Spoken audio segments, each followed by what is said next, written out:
Hi, bro, this is a goat. I hunted it. It's my first kill. You've ruined your skin with all that blood. Won't your sister scold you? However, first time is new, second time is familiar. It's understandable that you're clumsy the first time. Learn from your mistakes and keep trying. I believe Comrade Sheen he already knows where he's lacking and where he should improve. He'll do better next time. After hearing this, the fourth brother grinned happily and stood at attention. Yes. Sheen Chuan smiled and said, wait for your third sister to come back and take care of it. We'll have hot pot today. Where did your sister put the seafood? Take some out. It's a mutton and seafood hot pot. Brother, can you also shabu shabu seafood? Said the fourth brother. Sheen Chuan exclaimed, go learn from your brother. On the other side, the third and fifth brothers used wooden boards to push a path from the top of the mountain to the bottom. Sister, do you think it's better to be on the mountain or at the foot of the mountain? Asked Xiao Lao Kai. The third brother thought for a moment and said, it's good to be where you are. Lao Wu said, I think the mountain is better. Little old Seven raised his hand, me too. As I was saying, Sheen Bai, what are you doing? The third brother turned around and saw the approaching cart and the people on it. He was slightly startled and looked a little awkward, not responding or saying hello. Not someone else. The person who was supposed to be her sister-in-law but abandoned her brother, Qin Huiru. Qin Huiru felt a little uncomfortable, trying to hide her embarrassment as she got off the cart. Sixth brother, seventh brother, I have some candy here. Take some. The seventh child put his hand into the third child's hand and said, sister, let's go back. No one cares. Qin Jingra said sarcastically, sister, you don't know, but Qin Chuan is so powerful now. He's been favored by a rich and powerful lady in the city and is being kept by her. Look at what he's wearing, those are all given to him by her. He's living off her, so who else does he know? How could he care about your candy? What nonsense are you talking about? What soft rice? I'll tear your mouth apart. The third brother said angrily. No one knows better than her how hard her brother works. No matter who says it, it's not possible. Qin Jingra snorted, yo, who are you talking to? It's not me who said that. Even if I say that, you are not a good person, slut. Who the hell are you scolding? Lao Wu said angrily. Qin Jingra rolled up his sleeves and said, I just fucking scolded you. What's the matter? I gave you some face and talked to you, but you pretended not to hear. You just think my cousin married a man in the city instead of your brother. Don't you see what kind of a fool your brother is? He's just an idiot. Who would marry an idiot? Isn't it wrong to choose to move to the city? Jingru, stop talking. Qin Huiru pulled her. Qin Jingra jumped up and cursed, who knew that a fool could get better? Even if he got better, what can he do? He didn't choose the city, but chose you country bumpkins. It's right that he didn't choose. You're a gigolo, shameless, bah, you slut, you're nothing. You were flirting with De Zhuang before, did you think I didn't see it? De Zhuang likes me, so save your energy. Bitch, slut, I bah bah bah. Lao Wu was furious, fuck you, you curse again. Pulled down the old cannon. The third brother's eyes were red, but when he saw him pull out his gun, he said, fifth brother, bang. The third brother grabbed the gun barrel in time and fired it towards the sky. Are you crazy? The third brother cursed. The Qin sisters and De Zhuang, who had been pushing the cart without saying a word, were all stunned. Shoot, shoot, kill, kill people. Qin Jingra shouted. Qin Huiru covered her mouth, don't shout. Qin Bai, you guys go away, go away. De Zhuang, stop them. Qin Jingra pointed. Damn it, little bastard, you still dare to shoot? I'll join in. He kicked Lao Wu in the stomach. Damn it. Lao Wu got up and pounced on him. The name De Zhuang is not for nothing, he is really strong. The fifth brother is just a young boy, how can he win? He was kicked down again. The third brother rushed forward with an old foreign cannon and hit Dazhuang on the back like a stick. Dazhuang slapped him in the face, this is the price you pay for seducing me and damaging my relationship with Gingru. Woo woo woo. Lao Lu stood there and burst into tears in fear. Ah. Lao Chi's eyes were red and he was so angry that he wanted to fight. Qin Huiru quickly stopped her and pushed Dazhuang. How can you hit a child? How can you hit a woman? Jingru, what are you doing? The gunshots attracted a lot of people. As soon as he saw a fight breaking out, he hurried over. The scene was in chaos. Some pulled Dazhuang away, some scolded Qin Jingru, and some checked on the third and fifth brothers. And on the mountain, Qin Chuan received a signal from Xiao Bai and, through visual sharing, learned that something had happened to his younger brothers and sisters. Get on your skis and go downhill. When Qin Chuan rushed down the mountain, Wang Shengli was in charge of the situation. Dozens of people were watching around, including men, women, young and old, and they were as excited as if they were watching a movie. At a time when people could talk about trivial matters for a whole day, a fight broke out between Qin Huiru and Qin Chuan's younger brother and sister, who were betrothed to each other but married off to the city. This melon is big enough. You are just watching the fun and don't mind making trouble. There are cotters here to persuade them. Are you afraid of being the one to stir up trouble? He nodded and commented, saying everything he wanted to say. Oh, Da Chuan is here, and I'm still talking about this.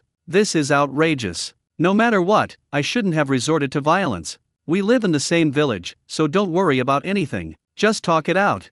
When everyone saw Qin Chuan, they greeted him, made way for him, and showed a look of envy and worry in their eyes. Everyone was equally poor before, but things are different now. They unconsciously have a sense of awe towards Qin Chuan, and this mentality prompts them to believe that Qin Chuan will cause a big fight and turn the world upside down. Qin Chuan ignored the others. He was already furious, and there was a slap mark on the third brother's face. Brother, they started cursing first. Lao Wu's eyes were red. Qin Chuan looked him up and down. Did you do anything? Lao Wu hesitated for a moment. I robbed her. She called you a gigolo and called me a slut and a whore. We didn't provoke them at all. Are you hurt? Qin Chuan asked. I was kicked twice, it's okay, said Lao Wu. Qin Chuan asked, who hit him? The one called Dazwang, said Lao Wu. Qin Chuan nodded slightly and looked at the third brother. Who hit him? Brother, I'm fine, don't, said the third brother. Qin Chuan's voice was calm and without any disturbance. We have to talk about it. Tell me, who hit you? Da Zhuang, said the third brother. Qin Chuan hugged Lao Lu and Lao Qi. What about you two? Without waiting for the two kids to speak, Da Chuan, I'm sorry about this. I didn't expect that a simple greeting would cause such a thing. The sixth and seventh brothers are fine. The sixth brother cried very loudly. Maybe he was frightened. Qin Huiru said. Qin Chuan turned his head and noticed her. There are two feelings in my heart. One comes from the original owner, a little sour and a little painful. A kind of examination that comes from within oneself. In terms of age, she is 3 years older than the original owner. A girl who is 3 years older than a man will bring him a fortune. It's okay, quite pretty, a bit like the 13th aunt played by Rosamund Kwan. After giving birth to a child, she has more charm than the image in my mind,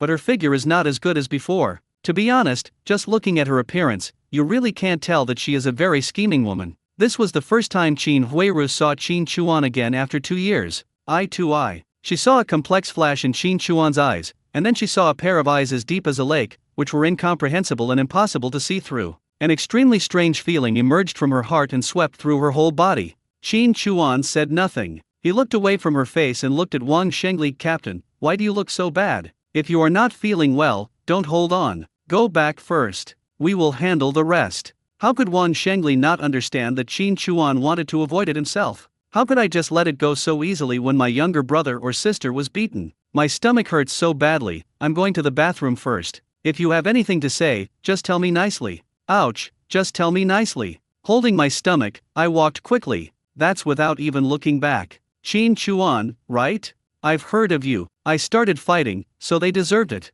They even drew their guns. This time, no one got hurt. If they had, it would have been a disaster. I'm telling you, my heart is pounding right now. You have to compensate us for our emotional distress. Just $50. Otherwise, I'll call the police and sue you for assault. Hey, Dazwang, no matter what, did you hit anyone? What's your business? Of course not. You came to our village to cause trouble and even hit a woman. That's not okay. And you want 50 more? You're really asking for too much. But Qin Chuan nodded lightly. 50, right? I'll give it to you. After saying that, he took out some money from his pocket, counted out 50 and handed it to Dezhuang. Everyone, bear witness. Follow his request and this matter will be settled. Qin Jingra snatched it away, smiling happily. People who live off women are different. Being with a young lady, he must be rich. 50 yuan. He took it out as soon as he said it. I can do it without anyone else's testimony. It's over. Just settle it like that. There will definitely be no further accusations. Many people who were ready to watch the fun were only vaguely interested. Are you giving in now? It turns out that people who live off their wives have no shortage of money and don't hesitate to use it to settle things. That's just right. As soon as he pocketed the money, he left. Don't be anxious. Your accounts are settled, but mine is not. How much compensation should you pay for beating my brother and sister? Qin Chuan asked. Everyone's eyes lit up. WTF? There's something like this. Dezhuang tilted his head. What do you mean? Your brother was shooting around with a broken gun, and I was trying to teach him a lesson. What's wrong with kicking him a couple of times? Did he break his arm or his leg? It's good for him to learn a lesson. I'm helping you educate your brother, understand? Qin Chuan looked at him. You mean, as long as the arms and legs are not broken or fractured, then it's fine and you don't have to pay compensation, right? Of course. De Zhuang had just finished speaking. Bang! Qin Chuan's kick could kill off his entire family. Oh! De Zhuang collapsed and knelt on the ground, covering his hands with his hands. He couldn't breathe and his face turned purple. Lifting her legs, she put on her size 42 army hook-style shoes, facing that purple-red face. Fuck! Before everyone could react, De Zhuang had been kicked to the ground by Qin Chuan. He was beaten with a big electric cannon and Jungo's shoe heel stomped on his ribs. Raise your hand to block? Just kick that triangle area, covering your lower body? 2 more bullets were fired at that face. The rhythm was under his control, and in a few blinks of an eye, his face was covered in blood and he was howling, yelling too loudly. Taking a step back, he put on his military shoes and faced the open mouth. Grass. A mouthful of broken teeth sprayed out along with blood. Everyone was horrified. This is not beating, this is clearly killing. Kicking your head like a ball? He really dares. The third brother came back to his senses from the shock and hurriedly grabbed Qin Chuan's arm. Brother, stop hitting him. If you hit him again, he will be killed. Okay, let's stop fighting. Qin Chuan said calmly. Everyone was surprised. Why can a person speak so calmly after hitting someone? Shouldn't you be cursing? Qin Chuan kicked De Zhuang on the forehead with his foot. Are your arms and legs okay? De Zhuang murmured something, blurred, but his face was full of panic and his eyes were full of fear. He just felt that if he dared to say anything, Qin Chuan would really take his life. Ah! Qin Chuan tilted his ear and hesitated. Tell me clearly, are your arms and legs broken? Do I need to pay for it? Is the matter settled? Woo-hoo, what are you talking about your mother? Qin Chuan turned to look at Qin Jingru, raised his hand and waved his finger. Come here. Qin Jingru took 2 steps closer, trembling with fear. What are you doing? Are you going to hit a woman again? How can that be? Qin Chuan smiled slightly. I just want you to help me, listen to what he said, and translate it for me, a gigolo, and my slutty sister. Qin Jingru's eyes were red. For some reason, she was scared when she saw the smile on Qin Chuan's face. She waved to Qin Huiru. Sister, we have you. Qin Huiru was about to say something. Qin Chuan ignored her and turned to look at De Zhuang on the ground. Come on, use compensation to make a 1, otherwise, make a 2. Dazhuang raised his trembling hand and made a trembling 2. Qin Chuan nodded. Everyone bear witness, this matter is settled. Then he looked at everyone and said, my family has meat, wine, grain, and vegetables. If you think I'm a gigolo, don't gossip. If you think I'm easy to bully, you can come to my house and rob me. As long as you can get to the mountain and survive the wolves, you can take whatever you want. Talking, he lowered his head and touched Dazhuang's face with the sole of his foot. If you don't agree, you can come to the mountain to find me. Let me remind you, the mountain in our Wangjiazhuang is different from that in your village. It's not that easy to climb. If you die on the mountain, don't blame me, the mountain guard, for not reminding you properly and being incompetent. After saying that, he looked at Qin Jingru again, walked over. Da Chuan, what are you doing? This is my sister. Qin Huiru said. Qin Chuan looked down at Qin Jingru. You are even more trash. Qin Jingru looked up angrily and wanted to say something. Qin Chuan, roar. Scare her. Woo. His body trembled violently and he started crying. Qin Chuan chuckled. Old 3, old 5, old 6, old 7, go home. Little Lao Kai ran up to Qin Chuan and said, brother, ride on my neck. Qin Chuan lifted her up and put her on his neck. Xiao Lao Kai pointed at Qin Huiru and the other 2 and said, they are all bad guys. Humph. Qin Chuan took his younger brother and sister back to the mountain. This matter was not mentioned again along the way. The main thing was to play in the snow with the 6th and 7th children, especially the 6th child, who played with her for a while and had a snowball fight. Soon, a smile appeared on the little face. Brother, where have you been? Sister. 5th, 6th, 7th, come over here and see what I caught. The 4th brother showed off first. Pulling the 3rd child, we went to the original hut, which is now the kitchen. Then he discovered the fingerprints on the 3rd brother's face. The 4th brother was stunned. He looked at Qin Chuan, then at the 3rd brother. Sister, what happened to you? Brother, why did you hit me? The 3rd brother said, what are you talking about? I can't even bear to scold me. When have you ever seen me hit me? Yes. The 4th brother's face immediately darkened. Fuck. Sister, who hit you? Okay, I'm fine. The 3rd child pulled the 5th child and said, come into the house and take off your clothes. I'll check if you're okay. Lao Wu said, sister, I'm fine. I'm wearing thick clothes, so it doesn't hurt at all. When the 4th brother heard this, his face became even angrier. 5th brother, you got beaten too? Who? Tell me. The fifth brother said, "Fourth brother, with second brother here, do you think we'll suffer?" Second brother beat the guy so badly, he almost killed him. "What's going on?" The fourth brother pulled the fifth brother and asked. The third brother was worried and pulled Qin Chuan with him. "Brother, Wu Dazhuang's family is quite prestigious in Man village. Just like our family, they have been hunters since the old generation. The three brothers are not good-tempered. The eldest brother of the Wu family was beaten by you, and they definitely can't let it go like this. They have to bring guns, right? How about we find Captain Wang and have him talk to the brigade leader and have him come out and talk to him so we can resolve this, right?" Qin Chuan said, "If this is the case, one side must admit the fault. Do you think it is our fault or theirs?" "It's their fault." Little old Seven came over quietly and said angrily, "They were the ones who cursed first." Qin Chuan rubbed her head. He looked up at the third brother and said, "If that's the case, do you think they can apologize? On the other hand, do you think I, your brother, am willing to bow my head? He touched you, and I didn't cripple him. I've already shown some mercy. If they don't come looking for me, then forget it. If they dare to come." Before I could finish, the fourth brother said, "They have three brothers, and we also have three brothers in our family. Who doesn't have brothers? If he dares to come, I will beat him up." Qin Chuan laughed, "Yes." The third brother lowered his head and said, "It's all my fault. If I had responded at that time, this wouldn't have happened. Why should we care about her? She was the one who left our brother first. Now she is still pretending to be hypocritical." "Bah," said Lao Wu. Qin Chuan said calmly, "There's no need to mention it again. Let's just pretend we've never met. As your brother, I can find you any kind of sister-in-law. So, tell me, what kind of sister-in-law do you like?" They looked at each other and smiled. "Sister-in-law Zhang Ou." Xiao Lao Kai raised his hands, "Yes." Qin Chuan smiled. "It's just prettier. You've only met once, yet you act like you know each other so well." Third brother, "Put some badger oil on your face to reduce the swelling. Then, prepare the sheep and shave off a few pounds of the best and most tender meat. We'll have seafood hot pot today. Can you eat seafood in hot pot?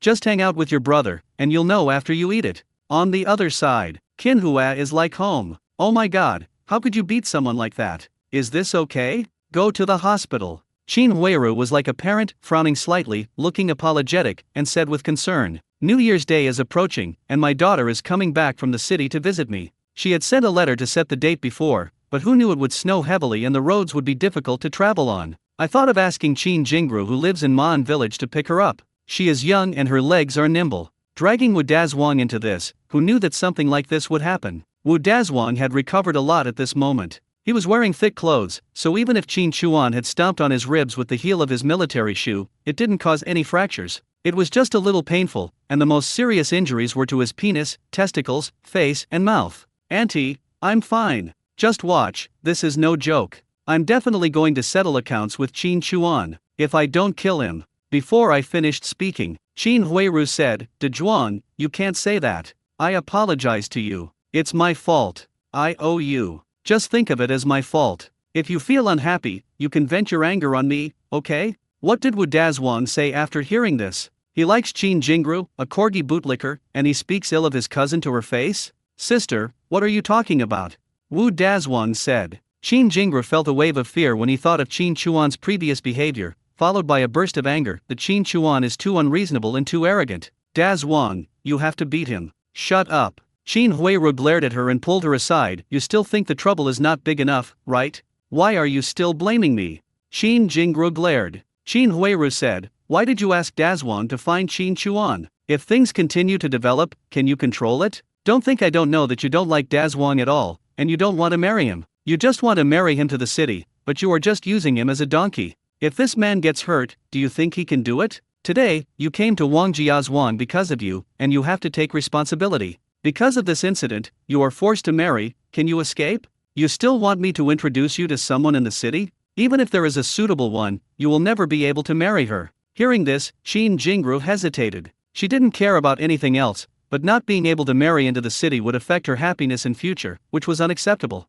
"Sister, don't scare me," Qin Jingru said. Qin Huiru said, "Why would I scare you? It's obvious. Look at what Dazhuang is covering. If it breaks, and the family line can't be passed on, which girl would be willing to marry me? If not you, who else can I hold responsible? Tying you up would be the least of my worries." Qin Jingru took a look. That's exactly what happened. "Sister, what should we do?" Qin Jingru said. Qin Huiru said so much just to get Qin Jingru to speak up and let her suppress the matter. Knowing that Wu Dazwang listened to her the most, she sighed softly, took out a handkerchief from her pocket, opened it, and took out a big black 10. Take Dazwang to the hospital quickly. If he needs to be hospitalized, go to Ma'an village and find our hospital uncle and ask him to take you to call the team and tell them to take Dazwang to the city to see me. Sueda can't come back. How can this be possible? It makes such a big noise. Qin Jingru said. Qin Huiru said, let's see how he is first and heal his injuries first. Are you going back like this? Aren't you waiting for his family to explode? Heal his injuries. If there's nothing wrong, why not just solve the problem? You also need to talk to Dazwang more and don't let him cause trouble for Qin Chuan. Qin Jingru understood and took the money. Yes. Qin Huiru's father asked for help and prepared to use a cart to push Dazwang to the Sanchika bus stop. Mother Qin said, Jingru, you must never say that about Qin Chuan again. What do you know about him being a gigolo? You just believe everything you hear. That's all nonsense. You made it up out of jealousy. He's probably tired now. He's accomplished a lot, and his household registration is about to be transferred to the city. Household registration transfer. Is it true? Qin Jingru was surprised. How can this be false? He is most likely being promoted and assigned some kind of work. Our Captain Wang is always polite to others. How dare you accuse him of being a gigolo? Said Qin's mother. Oh my god, city people. Qin Jingru's mind began to become active. I heard the outside getting ready, calling myself. Here I come.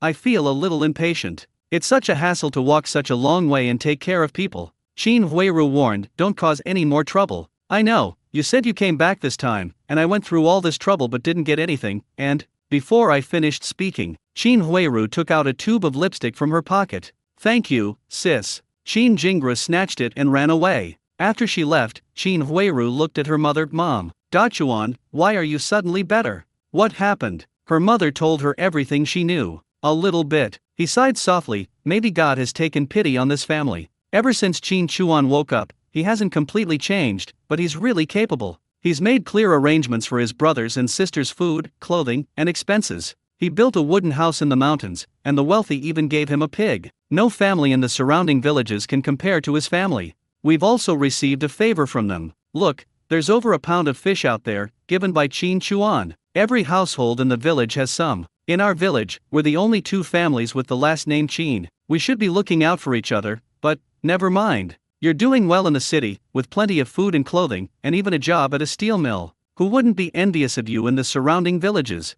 Very good, very good. Qin Huiru hesitated and said, Mom, is there enough food at home? What's enough? These days, food is hard to come by. You're already short on food, and you have children. You don't need to bring it home. Mom, I mean, if there's still some room at home, could you give me some? Her mother was slightly startled. Hey, what's wrong with marrying in the city? If I had known this earlier, I wouldn't have done it in the first place. Wouldn't it be possible to eat meat every day and be envied by others? Do we need to go back home to look for food under the pretext of visiting relatives during the holidays? Qin Huiru lowered her head slightly. Qin Chuan's figure lingered in my mind for a long time. After hearing it, I felt even more uncomfortable. Thinking of the complex look that flashed across Qin Chuan's eyes when he looked at himself. Who cares if he borrows food? Will he lend it to him?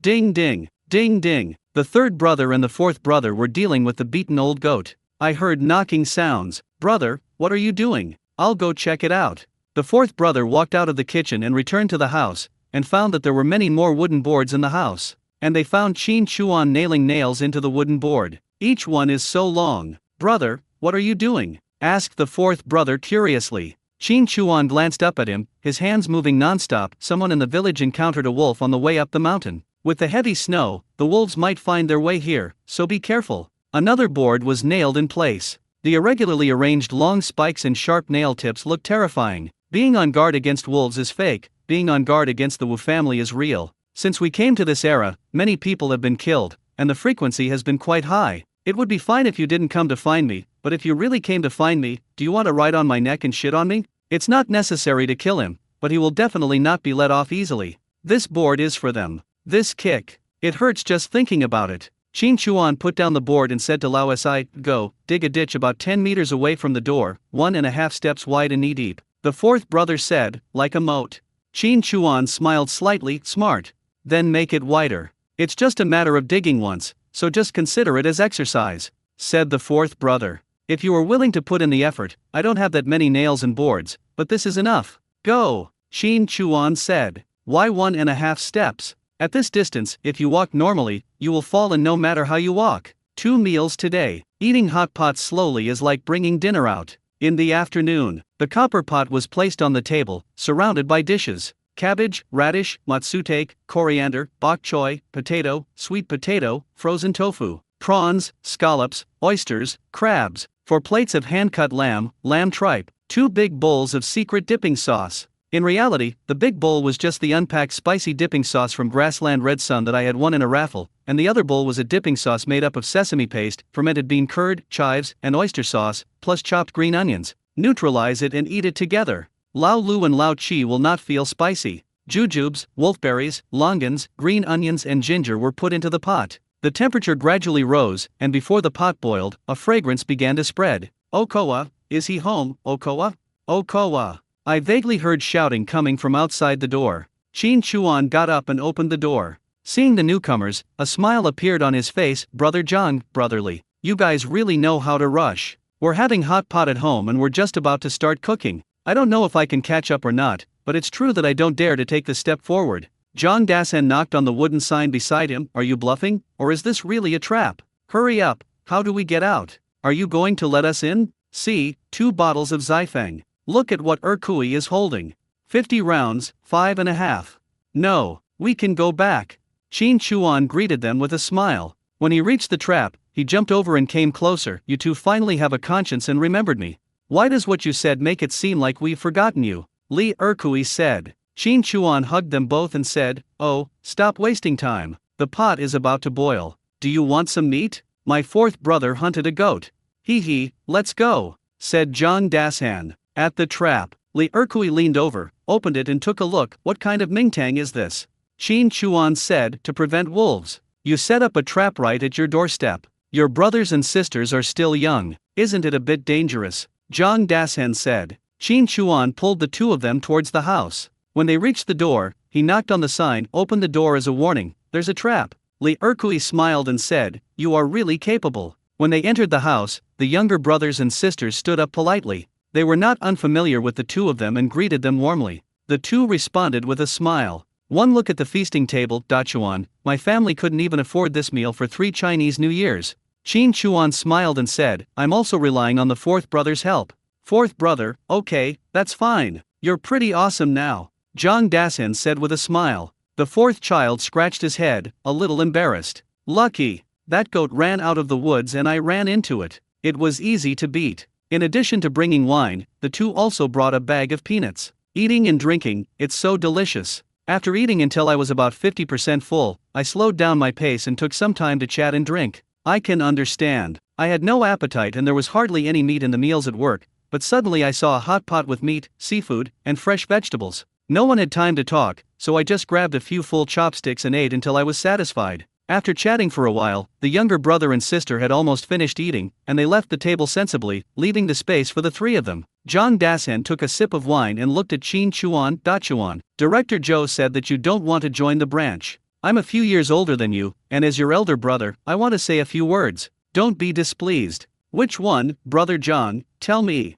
Qin Chuan handed over a cigarette. Zhang Dasan exhaled a puff of smoke and said, Erkui and I both got our jobs because we were admitted to police academies. Yes, we do have connections, but things are getting different than before. It's getting stricter and more systematic. It's very likely that they might recruit you into the system based on your abilities and contributions today, but not tomorrow. So many people are trying so hard to get in, but they can't even get in. I know you're doing this for your younger siblings. I've discussed it with Erkui. We both earn 35 yuan a month, and each of us contributes 5 yuan. Add yours, and it should be enough for food. You also want to take your brothers and sisters out, leave here, enter the city, and then take it one step at a time. If you don't take this step, how are you going to take the next step? It's rare. There are still people who care about you and worry about you. Anyway, it made me feel warm inside. Director Zhou, on the other hand, was quite smooth-talking. He did not join the Pingxi branch, but directly joined the department. In terms of affiliation level, he is higher than Zhang Dasan and Li Erkui. If the 2 of them knew, I really don't know what they would feel. Certainly, unless the mission requires it, the confidentiality mechanism will not be disclosed. Qin Chuan smiled and said, I have an idea that can kill 2 birds with 1 stone. What? Zhang Dasan said. Marry yourself and move to the city. Find a awesome father-in-law, and you'll have everything, Qin Chuan said with a smile. The two were stunned. I'm talking to you seriously. Qin Chuan smiled and said, thank you, brothers. Actually, you have given me a great achievement and reserved a position for me. I will save some money. Please keep it a secret for me. The two were startled again. Really? Zhang Dasan asked. Qin Chuan gasped in surprise and took out a square box from his pocket. Take a look. The two of them opened it and saw. So stupid. First-class merit. My mouth is watering. Qin Chuan snatched it away and said, don't drool on my medal. Damn, let me take another look, said Zhang Dasan. You don't have it? Impossible, Qin Chuan said. Li Erkui smiled and raised his glass. Take a sip first. Let's have a drink. Then the two of them took it out. 2. Third-class merit. Zhang Dasan said, Dachuan, I'm not envious of your first-class merit. You deserve it. Just wait and see. Sooner or later, I'll get one too. When that happens, I'll treat you to hot pot at this table, and you can slap the medal in front of you. Qin Chuan smiled and said, then I'll be waiting. It's a must. Zhang Dasan smiled and said, although you haven't joined yet, you're still considered half an insider. Let's walk the path together in the future. Qin Chuan smiled and said, then I won't be polite. Bullet, you two brothers. Li Erkui smiled and said, I'll do it to you as soon as I get a chance. That's fine. Qin Chuan hesitated and said, how did the Wang Jiazhuang case go? Can you tell me? Zhang Dasan said, it's not inconvenient at all. Zhao Lao-san is dead, and his wife didn't even accept the body. She signed and donated it to the medical school. Zhao Lao's child was arranged to live in an orphanage. It's better than when he was with those bastards. Talking, Zhang Dasan paused for a moment. I'm not very clear about the specific actions on the list you found, but there's been a lot of activity. I think they've captured a lot of enemy spies. Li Weifeng is just a bunch of them. He had 5 men under his command. 3 were apprehended, but the remaining 2 remain missing. It's as if they've vanished from the face of the earth. I came here today to remind you to be careful. Qin Chuan nodded. I understand. Revenge? That's impossible. Both of them have become nutrients for the land. Nearing evening, Zhang Dasan and Li Erkui drank a little too much and began to stagger when they walked. Sleep here and go down the mountain tomorrow morning. It's okay. We haven't even reached the foot of the mountain yet. I'm sober now. This warning sign is useful. Otherwise I would have forgotten about it. Qin Chuan called the 4th brother and asked him to use boards to lay the trap. This is so shaking, just step in. Just about to send them off. Who are you? Oh, Okoa and I are old friends. The two looked at Qin Huiru, and then at Qin Chuan. Oh, Dachuan, stay. Lao Si, go, see us off. Zhang Dasan pushed Qin Chuan inside the door and pulled the 4th brother out. Your friend? I haven't seen him before. He's not from our village, right?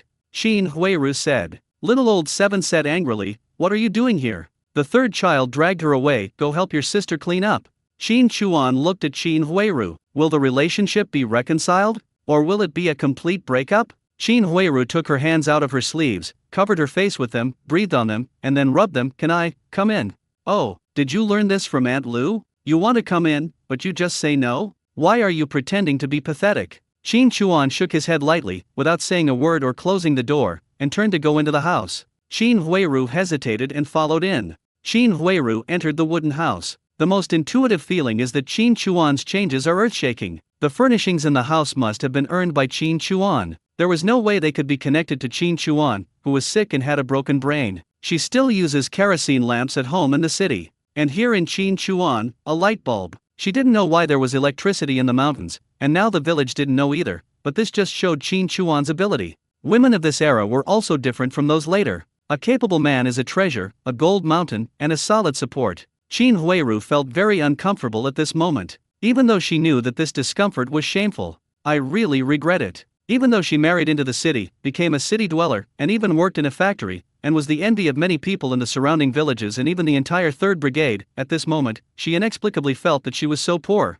Especially when I saw the 3rd brother and the others busy clearing the food off the table. Although it is a bit messy, it is not difficult to see how prosperous it was before. Hungry in the stomach, saliva in the mouth. This seemed ridiculous to her as she had not had a full meal for a month, and could not even have 2 meals a day, and had to eat corn flour and 2 grain flour every day, which were not oily. One is a city guy who has no food to eat and is just a nice-sounding city guy. One is a hunter in the village who has plenty of fish and meat and lacks nothing. He lowered his head to glance at his own coat, then looked at Qin Chuan. I feel more like a clown. Qin Chuan sat down, lit a cigarette, and puffed slowly. He looked at Qin Huiru and asked calmly, "Is there anything wrong? Da Chuan, how can you eat and drink so recklessly? This wine, this meat, and even the cigarettes you smoke are all very expensive. It's not easy for you to live with your younger brothers and sisters. You can't waste it." Qin Chuan chuckled and looked at her as if she were a fool. "Do you know where the Chuan mansion is?" "Qin Huiru, what Sichuan prefecture?" Qin Chuan said, "There's a big Buddha over there. Buy a train ticket and ask him to get up so you can sit down. What I eat and drink has nothing to do with you. Do you live by the sea? Why would you mind your business?" "Ha ha," chuckle. The third brother and the others couldn't help but laugh.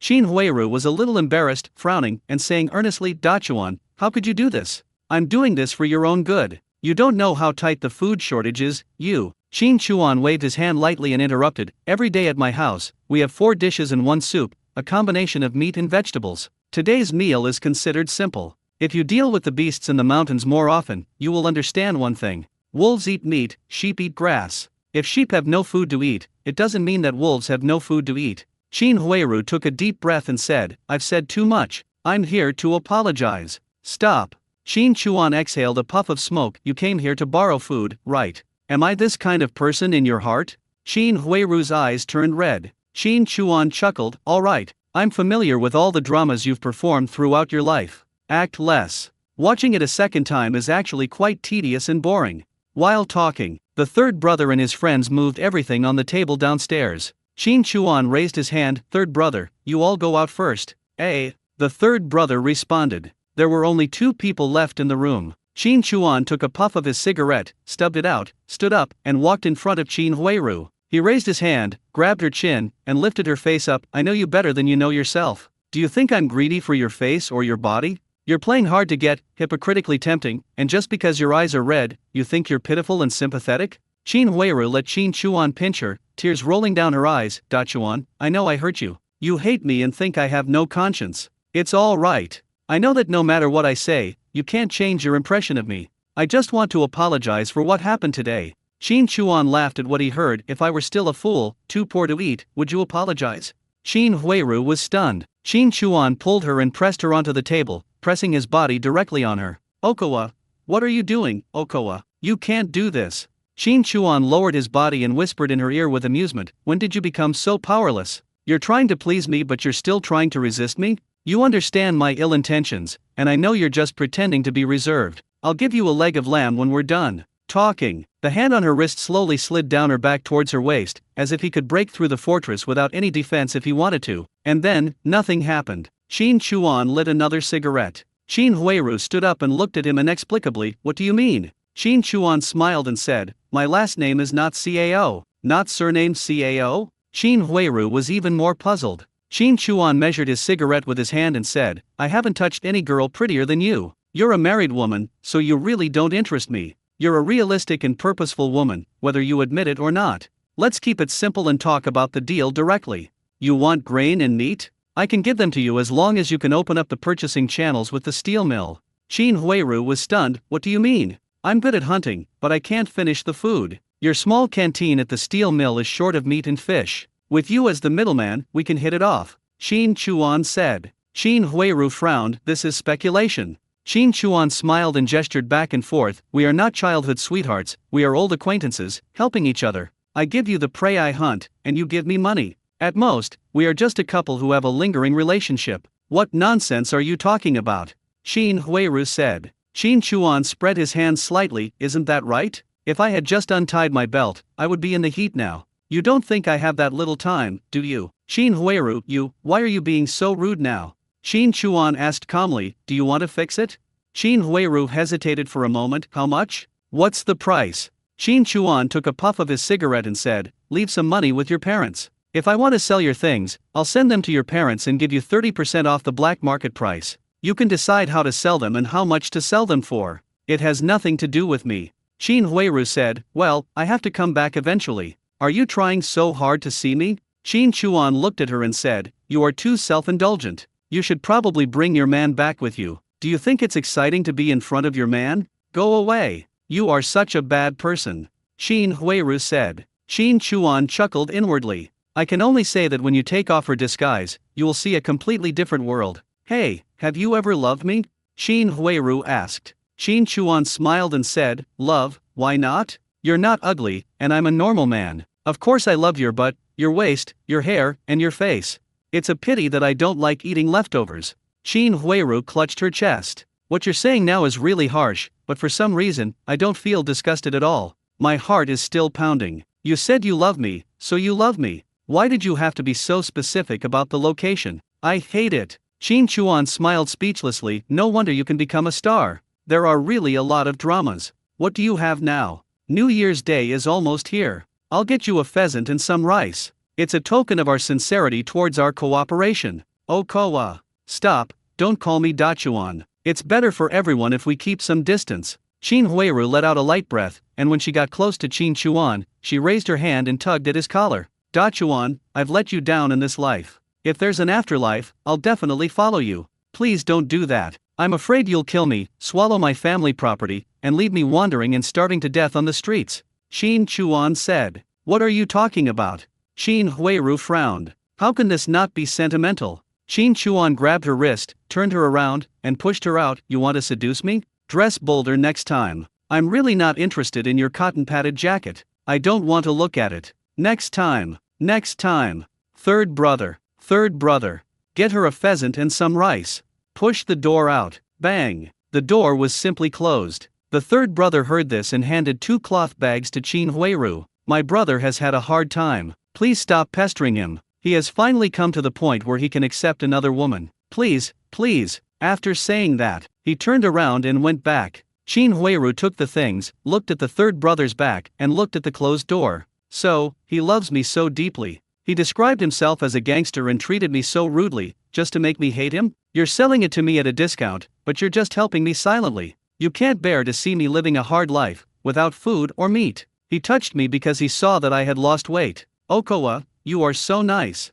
That night, with Ziobai on duty at night, he has no way to hide from any disturbance. Sleeps soundly and comfortably. Qin Huiru just suffers from insomnia. After going down the mountain, I told my parents what happened. Of course I would. These days, you can't buy meat or grain even if you have money. If they are sent to you now, you will never lack food in the future. He just kept saying sorry to Dachuan. This made Qin Huiru even more determined. Qin Chuan's original intention of doing this was not to save trouble at all. He didn't want to go to the city with such a small trip. He wanted to save time and effort by opening a channel on her side to ship the goods and make money. This was a disguised way of helping herself. After all, not only she thought so, but her parents also thought so. I tossed and turned and couldn't sleep. Closing her eyes, all she could think of was Qin Chuan's rough treatment of her before, pinching her face, pressing her on the table, and pushing her whole body forward. The more I think about it, the more upset I get. I played a solo of Pipa, Ambush from all sides in bed, and the heat was finally calmed down. The next morning, Qin Huiru was washing clothes.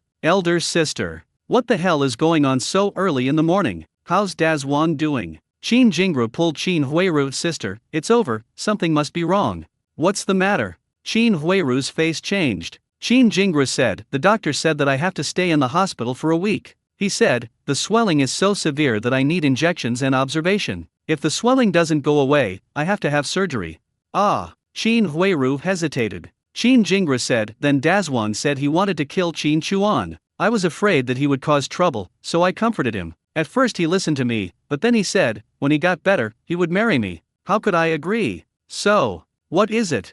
Qin Huiru was extremely anxious. Qin Jingru pouted slightly. Just start arguing. I said he is nothing. Isn't that embarrassing enough? It's not certain whether the thing will work or not. He is not from the city, and he is far inferior to Qin Chuan. Qin Chuan has transferred his household registration and is going to the city. You said that. Qin Huiru blared. That's how it is. Qin Jingru said, oh, anyway, the person is missing. I don't know where he went. Tell Qin Chuan to be careful. I don't care. Qin Huiru's face changed drastically, and she dragged her out. My living ancestor, hurry up. What are you doing? That's a cow. Who else would it listen to except you? If you don't hold it back, who else can? Come up the mountain with me. If you run into it, you must stop it no matter what method you use, otherwise it will be a disaster. How about we call the police? Then we all have to go in, right? No, just to be on the safe side, go get some more people to go with us. On the other side, the 3 Wu brothers went up the mountain angrily, carrying guns. Qin Chuan knew at the moment they went up the mountain. Several basins of water were poured on the door, thickening the existing layer of ice so that even bullets could not penetrate it. Then he called the third brother and the others to have breakfast. Don't bother cooking, just use the hot pot soup to cook noodles. There are still some vegetables left, enough for us to eat, Qin Chuan said. The pot just opened. The three Wu brothers arrived. Saw the warning sign. There's a trap? Is that true? Fuck it, he must be bluffing. Big brother, just start collapsing and it's over. Wu Dazhuang raised his hand and stopped the two brothers. He glanced at the warning sign and shouted towards the cabin, Qin Chuan. Shit, come out here if you dare. Hearing the noise, the fourth brother stood up suddenly. What are you doing? Qin Chuan pulled him and walked slowly to the door. He opened the door and looked at the three brothers. Fuck you. After cursing, closed the door. Then he pushed the door shut. Returning to his seat, he waved, make the noodles, and eat. Xiao Lao Chi, stop stirring the dipping sauce, it's getting a bit disgusting. The seventh brother pointed outside the door and said, brother, he doesn't keep his word, what a jerk. He said he wouldn't settle the bill. Qin Chuan smiled and said, so, let's win people over with virtue and ignore them. Oh, Lao Chi jumped off the stool, walked to the door, and shouted outside, fuck you. Then run back and wait to eat noodles. Qin Chuan was amused and laughed. The third brother was worried. Brother, are you okay? Don't worry, they won't dare to do anything. It's okay as long as I'm here, Qin Chuan said. The three Wu brothers were furious. Wu Dazhuang yelled, damn it, Qin Chuan, if you're a man, come out here. I'll count to 3, and then you come out and let me kick your basket into the size of a goose egg, and then we're even. Otherwise, don't blame me, I'll tear down this lousy house of yours. In the house, Little Seven asked in confusion, basket? Bro, what is a basket? Qin Chuan raised his chopsticks and said, it's the earthen basket that your third sister braided. Phew. Cough cough cough. The fourth and fifth brothers were both choked. The third child lowered his head and ate matsutake mushrooms, his face slightly red. So stingy. Little Seven jumped off the stool again and shouted out the door, stingy bastard, it's just a basket. If you don't leave, I'll smash your basket to pieces. What did that kid say? Wu Dazhuang was so angry. The big one can't come out, so the smallest one wants to blow up his own basket? Do you know how you got here? I was pulled and fell with every step I took, and my penis was swollen like an egg. It was so painful. This is like throwing a grenade into a fire. Qin Chuan, alpaca. Break down and kill them. Bang, bang, bang. The three of them walked side by side, guns drawn, and headed towards the door. Ah! Xiao Laokai was startled and immediately ran back and hugged Qin Chuan's legs. The fourth brother picked up the woolly yuban and threw it to Qin Chuan. He had already pulled the bolt of the Type 38 rifle and pointed it at the door. Old 4, put down the gun and eat noodles. Elder brother. It's time to meet up soon. With visual sharing, Qin Chuan can see the outside clearly. All I can say is, 3 idiots. Why are you trying to be cool, walking side by side? 1 step, 2 steps, 8 steps. Lose. Oh my god. The left feet of the 3 men all fell into the trap and were instantly pierced like a hornet's nest, with nails piercing through their cotton shoes and sticking out. Wu Lao Er and Lao San are relatively better. Boss Wu's balls hurt. He was already unstable, and when he fell in, his balls were pulled. The pain was so severe that he instinctively reacted. His foot was stabbed like this. The person was stabbed and fell to the ground, but no other injuries were sustained. He sat sideways inside. Ah, my balls. My cock, kill me. Ah, I heard screams outside. The fourth brother put down his gun, picked up the noodles and took a mouthful. Sister, it's a bit bland, please add some salt. Qin Chuan said, this is hot pot noodles, not soup noodles. Eat it with dipping sauce and add salt, it will be salty. The third brother was a little worried. Brother, don't you want to take a look? They're shooting, who dares to watch? Qin Chuan picked up his chopsticks and said, add some more noodles. Lao Lu said coquettishly, serves you right. Qin Chuan smiled and said, sixth brother, speak louder. Lao Lu looked at Qin Chuan and said, serves you right. Qin Chuan smiled and said, that's right. It's all your own fault. Outside the door, the 3 people were stunned by the pain. The second and third sons wanted to take their feet out of the pit, but the eldest son was sitting on the wooden board, so they were connected together. If they wanted to take them out, they had to pull their feet off the nails. That would hurt like hell. Qin Chuan, help. Qin Chuan, we were wrong, please save us. Qin Chuan, who was in the house, blew a breath of hot air and spit out a mouthful of noodles, so refreshing. Indifferent. You shot me with a gun and asked me to save you? Sharing vision, he saw Qin Huiru, Qin Jingru, and a group of people rushing up the mountain, and the corners of his mouth slightly raised while he was eating noodles. This game isn't over yet. Something to play with. More than 10 minutes, a group of people came up the mountain panting. When they saw the three of them, they were all stunned. Help, save us. A group of people came closer and saw the wound in the nail. Ouch. It's so creepy. The timid ones dare not look at it, and feel uncomfortable in their hearts. Instead, he moved the three men's guns aside. Qin Chuan then opened the door with a burp. Fuck you, Qin Chuan. You're so shady. You watched someone die without helping. You're so cruel. Qin Chuan, you've made it. We're not done with you, Wu Lao Er and Wu Lao San shouted. Boss Wu was in so much pain that he almost lost his mind, and his crotch was covered in blood. Qin Chuan said calmly, "Are you not done with me? You got it wrong. The warning sign was right there. Who are you going to blame for stepping on it? And why did you step into the trap without realizing it? Look at me, the three of them shot at my door. Do you think I would dare to come out to save you? The three of them are trying to kill me. This is called attempted murder. Evidence, physical evidence, the scene, we have it all. Out of humanitarian considerations, let you treat your injuries first, and then I'll call the police." After a busy period, a group of people carried 3 people down the mountain. Qin Jingru looked at Qin Chuan and walked closer. "I'm sorry. I was wrong. I apologize to you first, and then I'll come find you and apologize to you solemnly." What is going on? Qin Huiru looked at Qin Chuan with a complicated look, but since she had called so many people up, she couldn't delay here. She looked at Qin Chuan deeply and pulled Qin Jingru to chase after them. Qin Chuan didn't move the 3 guns. This is the scene. He only collected a board stained with the blood of 3 people from the trap. "Third brother, fourth brother, watch this scene carefully, don't move." "Okay, bro. Give me the Type 38 rifle." He put his gun on his back, lit a cigarette, and slowly walked down the mountain. With visual sharing, we saw this group of people turning into the small dense forest where Zheng Qiuquan was bitten by a wolf before. All 4 wolves were released from the space. Take off the covers on them. The bloody board, let them smell it. A whistle. 4 wolves, their eyes glowing green, chased wildly down the mountain. Looking at the 4 wolves running at full speed, Qin Chuan started sharing vision with Xiao Bai, and the overall view from above was even more exciting. The group of people in front were carrying the 3 Wu brothers down the mountain without noticing that the 3 of them looked like they were in pain. And 4 gray shadows, like assassins, sneaked into the sparse woods, dispersed while moving back and forth, and surrounded and chased the crowd. A wolf howled, and the crowd was shocked. "Wolf! There's a wolf! There are more than 1 or 2 people in the village who have died or been bitten by wolves. Just a few days ago, Zheng Qiuquan was bitten when he went up the mountain. There really is a wolf. There are wolves on the way up the mountain." This is how people are. They don't take other people's reminders seriously, but when they really encounter something, they are confused. The first thing I regret is, did you go up the mountain with chicken feathers by yourself? People in Dachuan have warned us so many times, there are wolves on the mountain. There are wolves. Everyone should go down the mountain and go back to the village. Don't wander around if you have nothing to do. Stay at home, it's warm and safe. Wolf, there's a wolf in the woods. Several.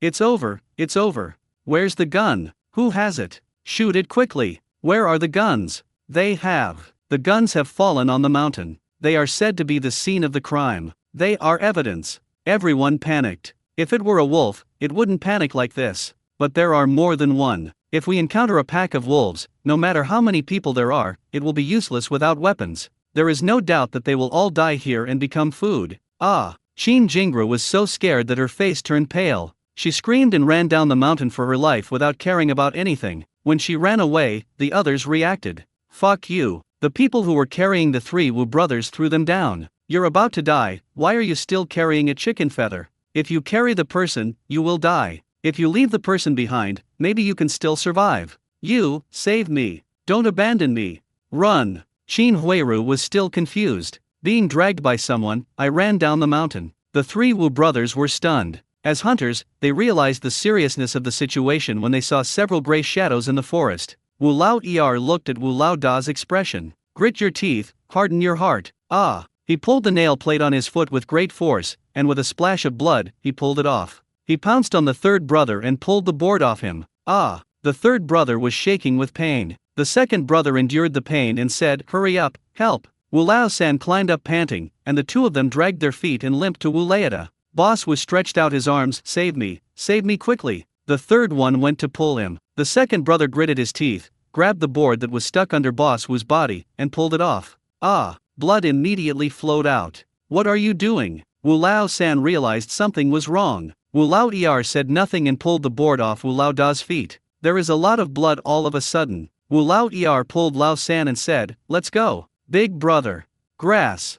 Wu Lao turned around and started running, dragging his feet. Every step was marked by blood, but now he didn't care about anything else. He just wanted to leave Boss Wu as bait, hoping that the wolf would stop chasing him after having food. If you don't run as far away as possible, there will be no hope of survival. Wu Lao San's eyes widened. It was a cold day, and sweat was rolling down the tip of my nose. I could see the wolf was about to rush out. He left Boss Wu behind and started running. Ah, woo woo woo. Boss Wu was in despair. He endured the pain and watched his two brothers running away. His heart hurt more than his body. Qin Chuan saw all this clearly. 4 wolves rushed out of the forest. One of them pounced on Boss Wu, and the other 3 pounced on the fleeing second and third Wu. Ah, the wolf that pounced on Boss Wu killed him in the triangle area in one bite. Why? Bleeding, smell of blood. He bit it, twisted it, and tore it apart, pulling out a bloody mess of flesh. The second bite is to go to the feet. That bite was quite bloody. Wu Lao and Wu Lao San had not run a few steps when they heard screams behind them. They turned around and their faces turned ashen. The sausages and eggs were steaming on the snow,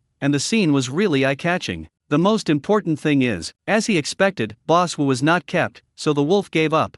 3 wolves pounced directly. Wu Lao San was behind and saw the wolf rushing towards him. He raised his arm to block it, but was knocked to the ground. His arm was covered in blood and he howled and screamed while hitting the wolf with his fists. The wolf felt the pain and became even more ferocious. It let go of his arm and started biting all over his body. The 2 wolves pounced on Wu Lao Er. Wu Lao threw a punch, dodged one, and was knocked to the ground by the second wolf. He was the one being taken special care of by the 2 wolves, and was in a much worse condition than the third one. His arms and legs were covered in blood. He only protected his neck, stomach, and other key areas, so he was not attacked for a while. Qin Chuan saw that it was almost done. He exhaled a puff of smoke and threw the cigarette butt away. He raised his Type 38 rifle and aimed at one of the wolves through the sparse woods, then moved the muzzle of the gun towards a nearby tree. Bang! The sound of gunfire echoed in the woods. Qin Chuan whistled. The 4 wolves that were fighting each other stopped and ran back at high speed. The originally ferocious wolf returned to Qin Chuan and lowered its head obediently.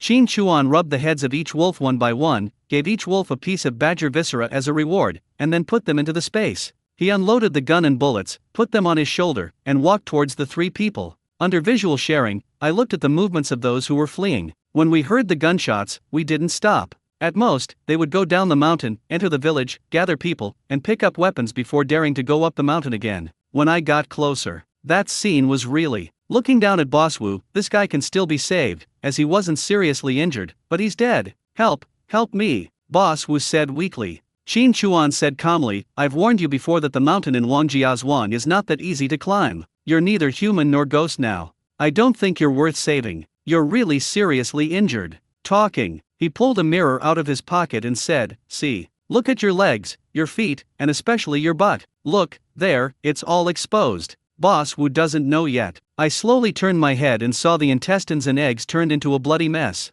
Tears flowed down my face. He has never touched a woman. Even though it was swollen like an egg and hurt, at least it was still there, on my body. How did it become like this? He regretted it, really regretted it. If he had known this would happen, he would never have come here even if he was beaten to death. Hey, I'll go see your 2 brothers. As Qin Chuan spoke, he took off the Type 38 rifle from his shoulder and threw it on the ground. To be exact, it was thrown right next to him. Then he walked towards Wu Lao San. It's okay, the left leg and right arm were bitten, but the rest of the body looks intact. Save me, I don't want to die. Wu Lao San trembled in pain. Qin Chuan did not respond, but walked towards Wu Lao Er. More than twice as miserable as the third brother. His limbs were covered in blood, and he was basically saved, but his limbs were disabled. At this moment, snap! Qin Chuan narrowed his eyes slightly and turned to look at Boss Wu. Seeing him lying on the ground, he raised the Type 38 rifle and pointed it at him. What do you mean? Fuck you, Qin Chuan. I'm like this because of you, I won't live anymore. Before I die, I'm going to drag you down with me, said Boss Wu. Qin Chuan looked at him and said, if you beat me to death, who will save your brother? Them? Hee hee, if I kill you, I'll kill them. They ignored me just now and used me as bait. Boss Wu gritted his teeth and said, you're really scared, aren't you? Don't worry, we'll meet on the road to the underworld. I'll settle the score with you and make your basket as big as a goose egg. Damn it. Snap. Empty gun. Qin Chuan exhaled lightly and lit a cigarette. I didn't want to kill you, but facts have proven that being kind not only makes you get taken advantage of, but it can also easily lead to your own death. Exhaling a puff of smoke. To cut the grass, you must remove the roots. When it's time to be ruthless, you have to be ruthless. Boss was stared at Qin Chuan in astonishment. What do you mean? Qin Chuan raised the corner of his mouth slightly. With a wave of the hand, the 4 wolves reappeared. A whistle. The 3 of them opened their eyes wide and saw the wolf pounce on them again. They couldn't understand this scene. But it doesn't matter anymore. Qin Chuan, I was wrong, Qin Chuan simply put away the Type 38 rifle, stepped aside, and watched everything indifferently. They watched helplessly as 3 people had their necks bitten off by wolves. No more wolves were allowed to rip their bodies apart. After dying, he collected the wolf and waited calmly at the spot. A little over an hour. Led by Deputy Captain Zhao Beishan, the people in the village led the way with 2 guns, holding many axes, sickles, hoes and other tools in their hands, and groped their way up carefully. Qin Chuan took a step forward and went forward to meet him. Da Chuan, did you beat the wolf? No. The wolves went into the woods and disappeared in a few seconds. I was too far away to catch up. How are the 3 Wu brothers? Deputy Captain Zhao, you should just look at it yourself. Hearing that the wolf had been driven away, everyone felt relieved. When I got closer, I saw the bright red blood and the bodies of 3 people. Ugh. Some people couldn't hold it in and vomited on the spot. Zhao Beishan's face was grim, and he frowned as he said, another person has died. What should I do? Hey, Qin Chuan said, I think we should just leave the scene alone and call the police. These 3 people aren't from our village, so it's not easy for our production team to handle the situation on their own and then report it. It would easily lead to arguments, and we wouldn't be able to explain it to the Man village production team or their families. Zhao Beishan nodded, that's right. Qin Chuan called out, everyone, stay away. If anyone is fast enough, go to the brigade and call the police. More than 40 minutes, the captain of the 3rd Brigade, Li Saiqian, and the secretary, He Jiajin, arrived first. Looking at the scene, both of them looked extremely ugly. No one could look happy watching that scene. The 2 pulled Qin Chuan aside and asked, what's going on? The 2 knew Qin Chuan's identity. Qin Chuan exhaled lightly, this matter is somewhat related to me. He didn't hide anything and told them everything, including the beating yesterday, why the 3 of them went up the mountain today, how they fell into the trap, and how they broke the door with a gun. The 2 of them frowned as they heard this. Things are indeed a bit complicated. It is hard to say whether Qin Chuan is responsible or not, and how to define it. After all, the inducement is indeed related to Qin Chuan, but on the other hand, it was not Qin Chuan who forced the 3 people to go up the mountain, and he did not fail to warn them of the trap, and it was not that they were beyond help when they encountered the wolves. It can only be said that there was an inducement, but today's scene has little to do with others. On the contrary, it was because Qin Chuan came to the rescue that the body was preserved intact. While talking, 3 men in uniform came up. It's not Zhang Dashan and Li Erkui. Qin Chuan has also seen these 3 people. When Li Weifeng brought people to investigate the Zhao family murder case, he brought in more than a dozen people, all from the criminal investigation team, and he had an impression of them. Among the 3, one is a forensic doctor and one has a camera hanging in front of him. One for injury assessment and the other for shooting at the scene. The other thing is to get to know the situation from Qin Chuan and several team leaders. He was quite polite towards Qin Chuan. Qin Chuan's identity is unclear, but from Zhang Dashan and Li Erkui, I heard some things and knew that Qin Chuan had close ties with the bureau and must have made contributions. Qin Chuan took him to see the trap in front of the wooden house, the door that was shot several times by 3 people, and the guns left at the scene. Secretary Zhao, the 3 guns are here. How did you plan to follow? We have wolves here. We've warned them more than once. A few days ago, someone from the village was bitten by a wolf while going up the mountain. They cursed and yelled at me, saying I was bluffing and trying to scare them. They ignored my advice and fell into a trap and got hurt. I was worried that the wolves would smell blood and harm them when they came down the mountain, so I chased them, but it was too late. You mean, there were quite a few people going up the mountain at that time? Yes, they were all from the village. They carried us down the mountain. When I arrived, I only saw a few wolves. I can't blame them for abandoning us. If we hadn't run, we would have died. Back to the scene where the 3 of them were. The forensic doctor took off his mask and said, all 3 died from wolf bites. It's determined. This is how cases are handled these days. The witnesses, physical evidence, and the scene are all clear. But it's not like later, with surveillance, fingerprints, DNA, and all kinds of high tech, there is no way to escape. The wounds are all covered with wolf tooth marks, so it was caused by wolves, nothing else. After cleaning up the scene and carrying the body down the mountain, they also had to make a statement and sign it, so Qin Chuan naturally had to follow them down the mountain. Just arrived at the foot of the mountain. My son, An elderly couple, a woman, and a relatively young man were rushing up the mountain. When they saw 3 stretchers covered with cloth, they immediately rushed over. The parents of the 3 Wu brothers, an older sister, and a younger sister. No matter what, this scene is really unbearable to watch. Everyone sighed. It was Captain Lee Sai-Kian who spoke up. Old sister-in-law, please accept my condolences. My condolences? The old woman's eyes were bloodshot. You want me to mourn? My 3 sons are all gone. Gone. How can I mourn? Why should I mourn? He searched frantically. Qin Chuan? Who is Qin Chuan? Come out. It is me, Qin Chuan said. The old woman's eyes fell on Qin Chuan's face. I will kill you. He pounced on Qin Chuan like a madman. A group of people stopped. Let me go. I'll kill you. Kill you. Give me back my son. Give me back. Let me go. Qin Chuan looked at the 4 people from the Wu family and said calmly, it seems, you all know that these 3 brothers are here to kill me. From a legal perspective, this is considered condoning and shielding them, right? What did you say? Say it to me again. The old woman pointed at Qin Chuan and yelled. Qin Chuan said, 2 days, 2 events, we need to look at them separately. Yesterday, your son hit my brother and my sister, and I fought back. From a certain perspective, it can be considered self-defense. After all, you can't just stand there and take a beating. You are only allowed to hit people. At most, it's a civil dispute. Besides, I paid 50 yuan on the spot, and your son said the matter was settled and there would be no further charges. So many people are watching this matter. Today, these 3 brothers came to my door with guns and wanted to kill me. The door was shot down more than 10 times by you 3 sons, but you still rushed into the house and fell into a trap and were caught by the wolf. This is what you deserve.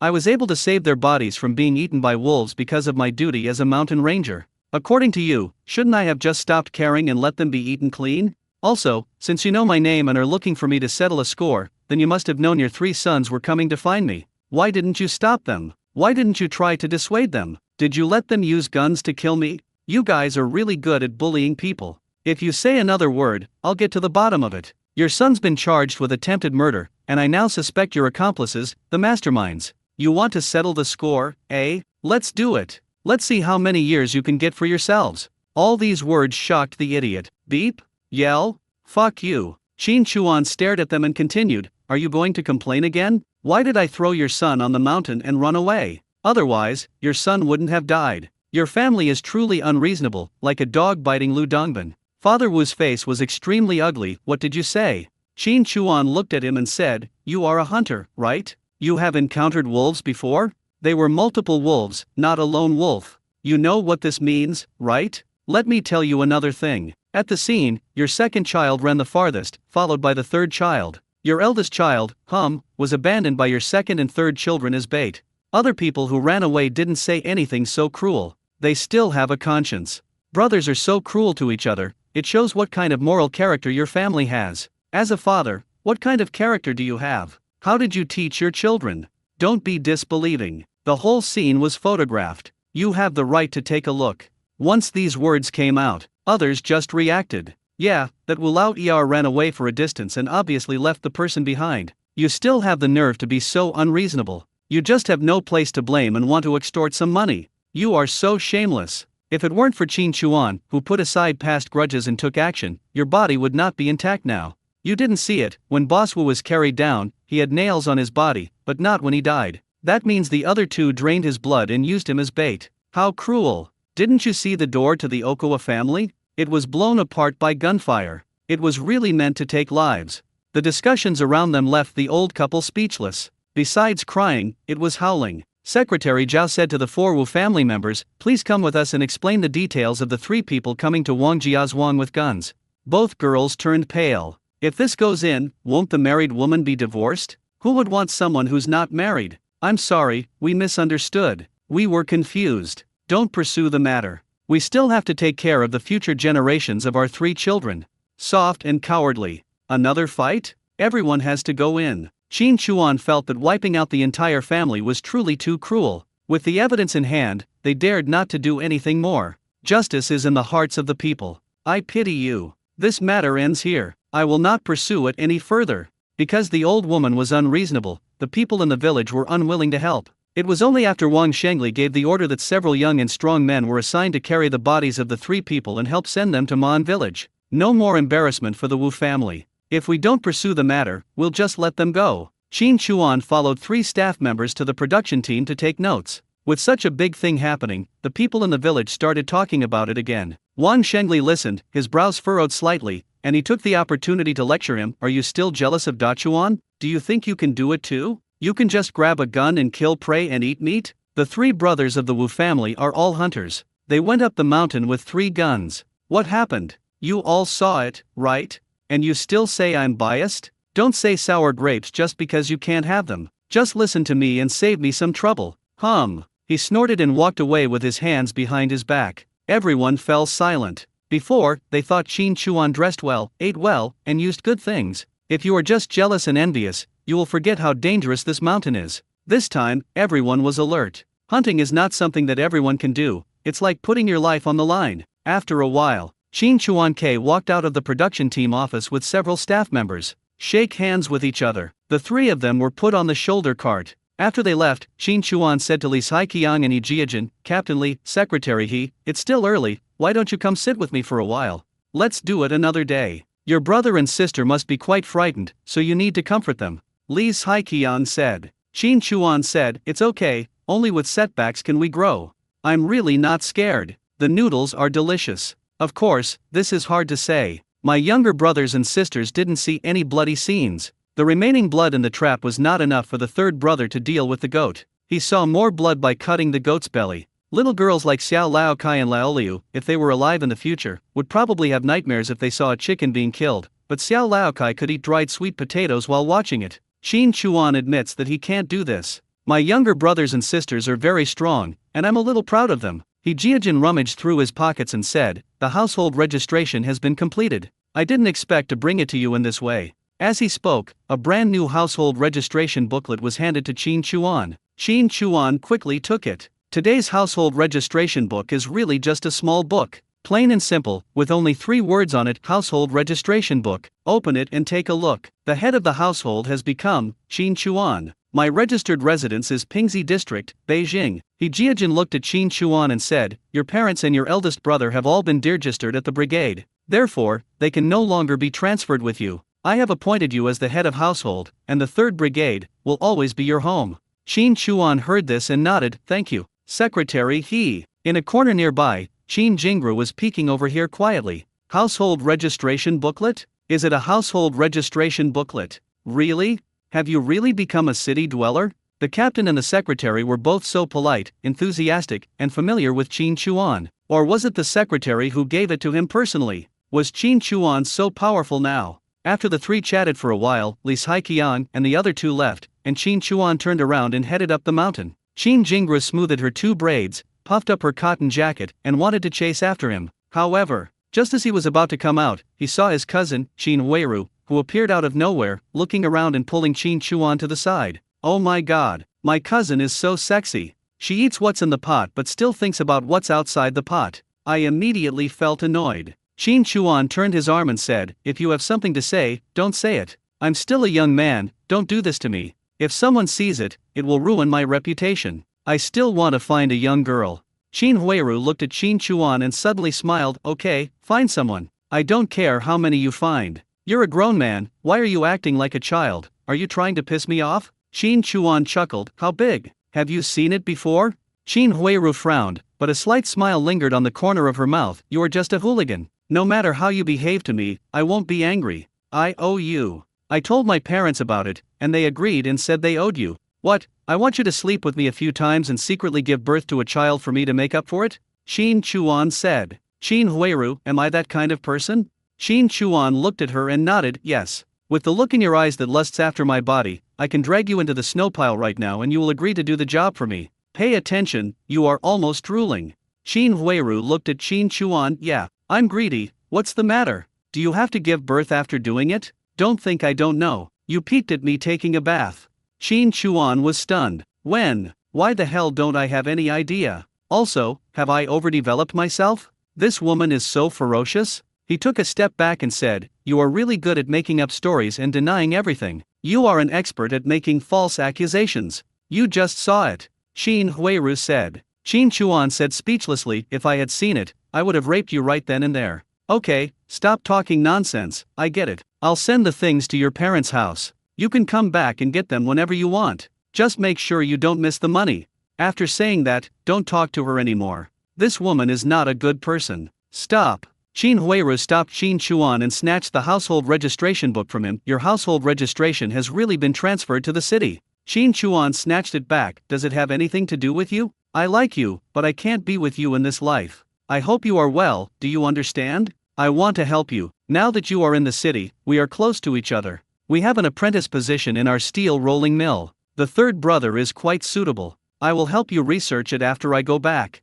Qin Huiru said. Qin Chuan waved his hand. No need, I don't like it. What a shitty apprentice. If you can take the college entrance examination for your younger brothers and sisters, let them take it. If they fail, you can take them with you in the future. If I collect some antiques and buy some houses, it will be enough for my younger brothers and sisters to have food and clothing. If I work a little harder, I will have more money than I can spend. Apprentice? Are you blind? The third child is wearing fur and military hoops. Is this the standard of your apprentice? This is such a joke. You just keep talking tough. Qin Huiru said. Qin Chuan chuckled and walked around her. Of all my body, my mouth is the softest. Qin Huiru looked at Qin Chuan's back, not knowing what she was thinking. She didn't chase him, but turned around and walked away, looking back every few steps. Qin Jingra crossed her legs and glanced. Tisk, are you still acting like a virgin? He glanced at Qin Chuan, then trotted after him. When he got close, he opened his arms and tried to stop him. Qin Chuan, I want to solemnly apologize to you. I listened to slander and misunderstood you. What the hell are these two sisters doing? The baton, one goes, one comes.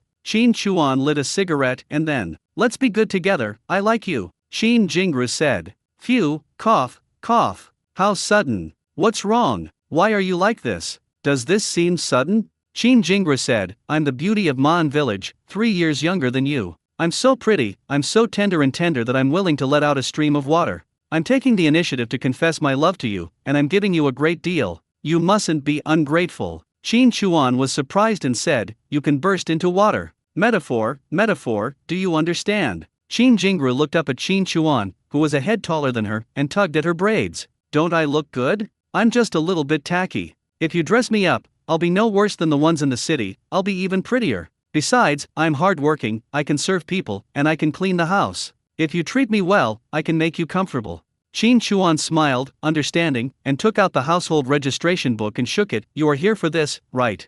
Have you really become a city dweller? Qin Jingra said. Qin Chuan waved. Qin Jingra stepped forward. Qin Chuan raised his arm and placed it on her shoulder, half hugging her. He opened the household registration book and pointed at the place of residence on it. Is it really that good to be a city dweller?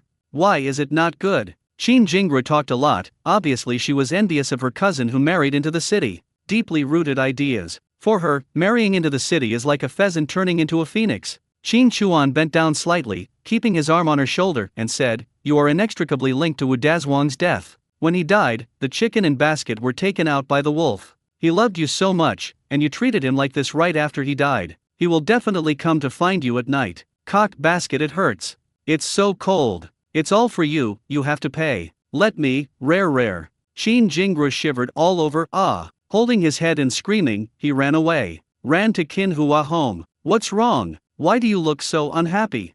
Qin Huiru asked. Qin Jingra hesitated. It's okay, sister, I heard that Qin Chuan is going to be transferred to the city, is it true? I don't know, it's probably all rumors. Qin Huiru said. Qin Jingra sneered inwardly when he heard this. I just saw it clearly. You looked at the household registration book. It's obvious that you know everything, but you are saying you don't know. You just want to steal food. Still expecting you to introduce me to someone in the city? Bah, why are you going? Go home. I don't want to stay here for another minute. You are eating from the pot and want to take what's in the bowl. How greedy. The one who is closest to the water gets the moon first. Just wait until I capture Qin Chuan, and then I'll see how you eat. Qin Chuan returned to the mountain. Lao Sai and his men were filling the traps and had already dealt with most of them. For Qin Chuan, this trap was no longer useful after it was used. He used the excuse that it had harmed someone and said in front of the production team, brigade, and public security officers that he would deal with it directly. Brother, what happened? Asked the fourth brother. Qin Chuan didn't hide it from them. I ran into the family at the foot of the mountain. We had a big fuss, and after I explained everything, they took the person away. What's there to make a fuss about? They were wrong in the first place, said the fourth brother. Lao Wu said, "That's right, they started this, and they said they wouldn't settle the score. They don't keep their word. It's all their fault. They ran into a wolf, and they deserved it." Before Qin Chuan could say anything, the third brother said solemnly, "Fourth brother, fifth brother, the dead are the greatest. Now that they are dead, don't say anything bad." Qin Chuan said, "This matter ends here. Fourth brother, fifth brother, from now on, keep your guns with you and be careful." "I understand, brother," replied the fourth brother.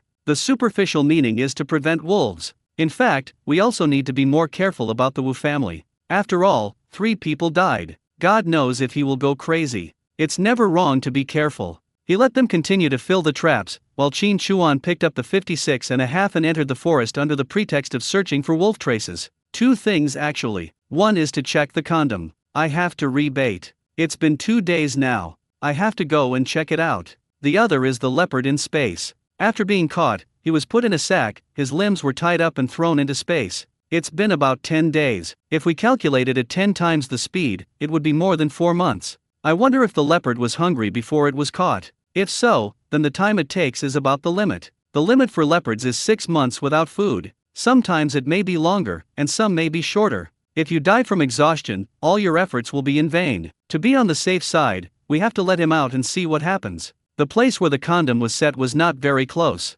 Leading the wolf and stepping on skis, he came to the nearby area, moved his ears, and could already tell whether there was any movement in the trap within 500 meters. The trap was not set for long, so if there was no movement, he didn't need to pay attention to it. He quickly explored in the direction of the trap. No surprises either. 2 hares and 2 pheasants. These are the most common animals in the mountains, and they are not hibernating animals. They have to come out to find food, so the rate of being trapped is naturally high. Sable has never. Xiao Bai was nearby, but he didn't find any more sables. He was not allowed to go deep into the forest these 2 days, and he was always on guard near the cabin. Collect them into space and throw them into their own pits. It's time to give birth, it's time to lay eggs, give eggs. Just when I thought that the trap was set, his expression was slightly startled and he looked towards the east. This thing is quite big. Judging from the sound, it must have been caught in the condom. But in terms of size, it is much larger than a rabbit or something like that. I hurried over to look for him. The moment he saw clearly, Qin Chuan was stunned.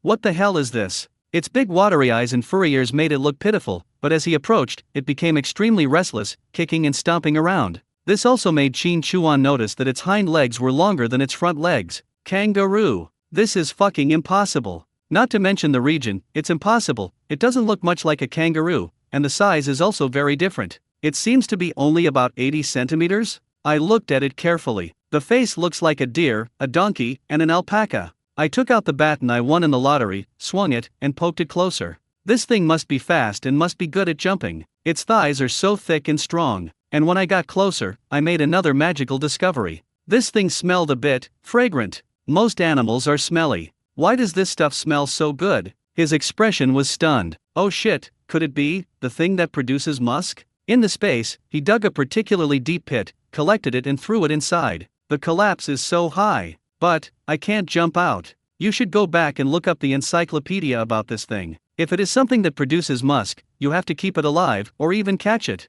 Musk used to cost thousands of yuan per gram. Wild ones are all protected animals. If you can buy them, the price starts at tens of thousands per gram. At present, this is also a precious Chinese medicine. This thing has never been cheap from ancient times to the present and into the future. I looked at this thing in the space again. These big eyes of Kiss Me remind me of a girl. I have an appointment tomorrow night. Let Xiaobai go to get the money. If I go there in person, I wonder if I can be allowed into the house. After checking all the condoms and finding no prey, he left and found a relatively comfortable place. He looked at the leopard in the space, then raised his hand and took out a plaster glove. The space is a lottery, a mess, with plaster powder and steel plates. Just made such a simple glove. To catch a leopard, you have to touch it. If you touch it with your bare hands, it will bite you hard. It's a waste if your hand and arm are not bitten off. So you can just leave a hole so that the tip of your index finger can be inserted, and the leopard can smell it and know who you are. Adventure?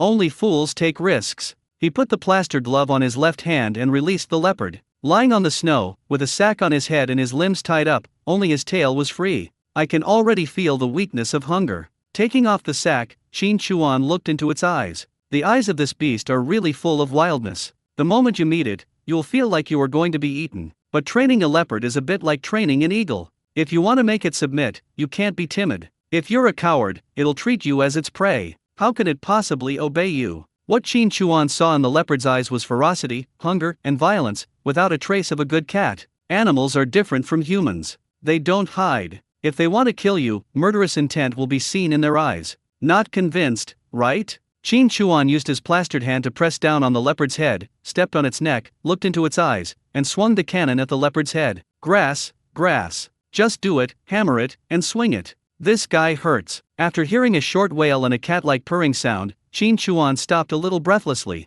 Look at that look again. That's right. When you look at me, your eyes have to glance up, your neck has to shrink, your gaze has to be clear and gentle, and it has to be filled with extreme respect, fear, and even coquettishness. I stared at it for a long time. Still cruel? Bang bang means a lot of big shots. Repeating the cycle. I have forgotten how many meals I cooked and how many shots I fired. All I can say is that if the leopard's eyes change slightly, it will start to fight. To abuse it first and then to pamper it is to let it know that even when it is extremely hungry, it cannot have any ill will towards itself, otherwise it will be killed and it can die at any time. Once this awareness is developed, the next step is that when it is about to starve to death, its survival instinct will make it beg. If you feed it at that time, this will be deeply rooted in its mind and it will develop the awareness that it can only survive if it begs you and behaves well. During this period, you have to wait until it understands that it will only eat if you let it, and if you don't let it eat, it will never eat even if you kill it. Look at this. The first step is completed. The leopard is now soft and afraid of itself. The hand wrapped in plaster touched the leopard's face, probed its mouth,